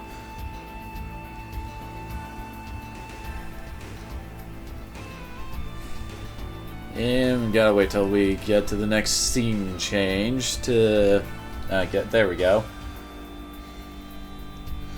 So Hibiki, meanwhile, is out cold, blessedly free of any major physical injuries to his battle-hardened frame. But what of his spirit so beset by the loss of Suzune and now Maki and his trusted Advent? The other reactors declare that nothing can be done for him now other than believing in him to pull through, and in the meantime Operation Eclipse must go forward. And I just got something for using Valor for the first time. If there's any good news in all this, it's Sosuke's assessment. Hibiki found his angel. Now all he has to do is kick its ass. And I do believe we have a little scene with AG now. Okay, that's not the one I have listed here. Supposed to say that over in Ptolemy's medical room, Hibiki's still out cold, well after AG has finished refurbishing the Genion. And so, in accordance with Hibiki's wishes, he begins to wake Hibiki up by force. Oh my. Guess that we aren't really good. Although, what's the new one?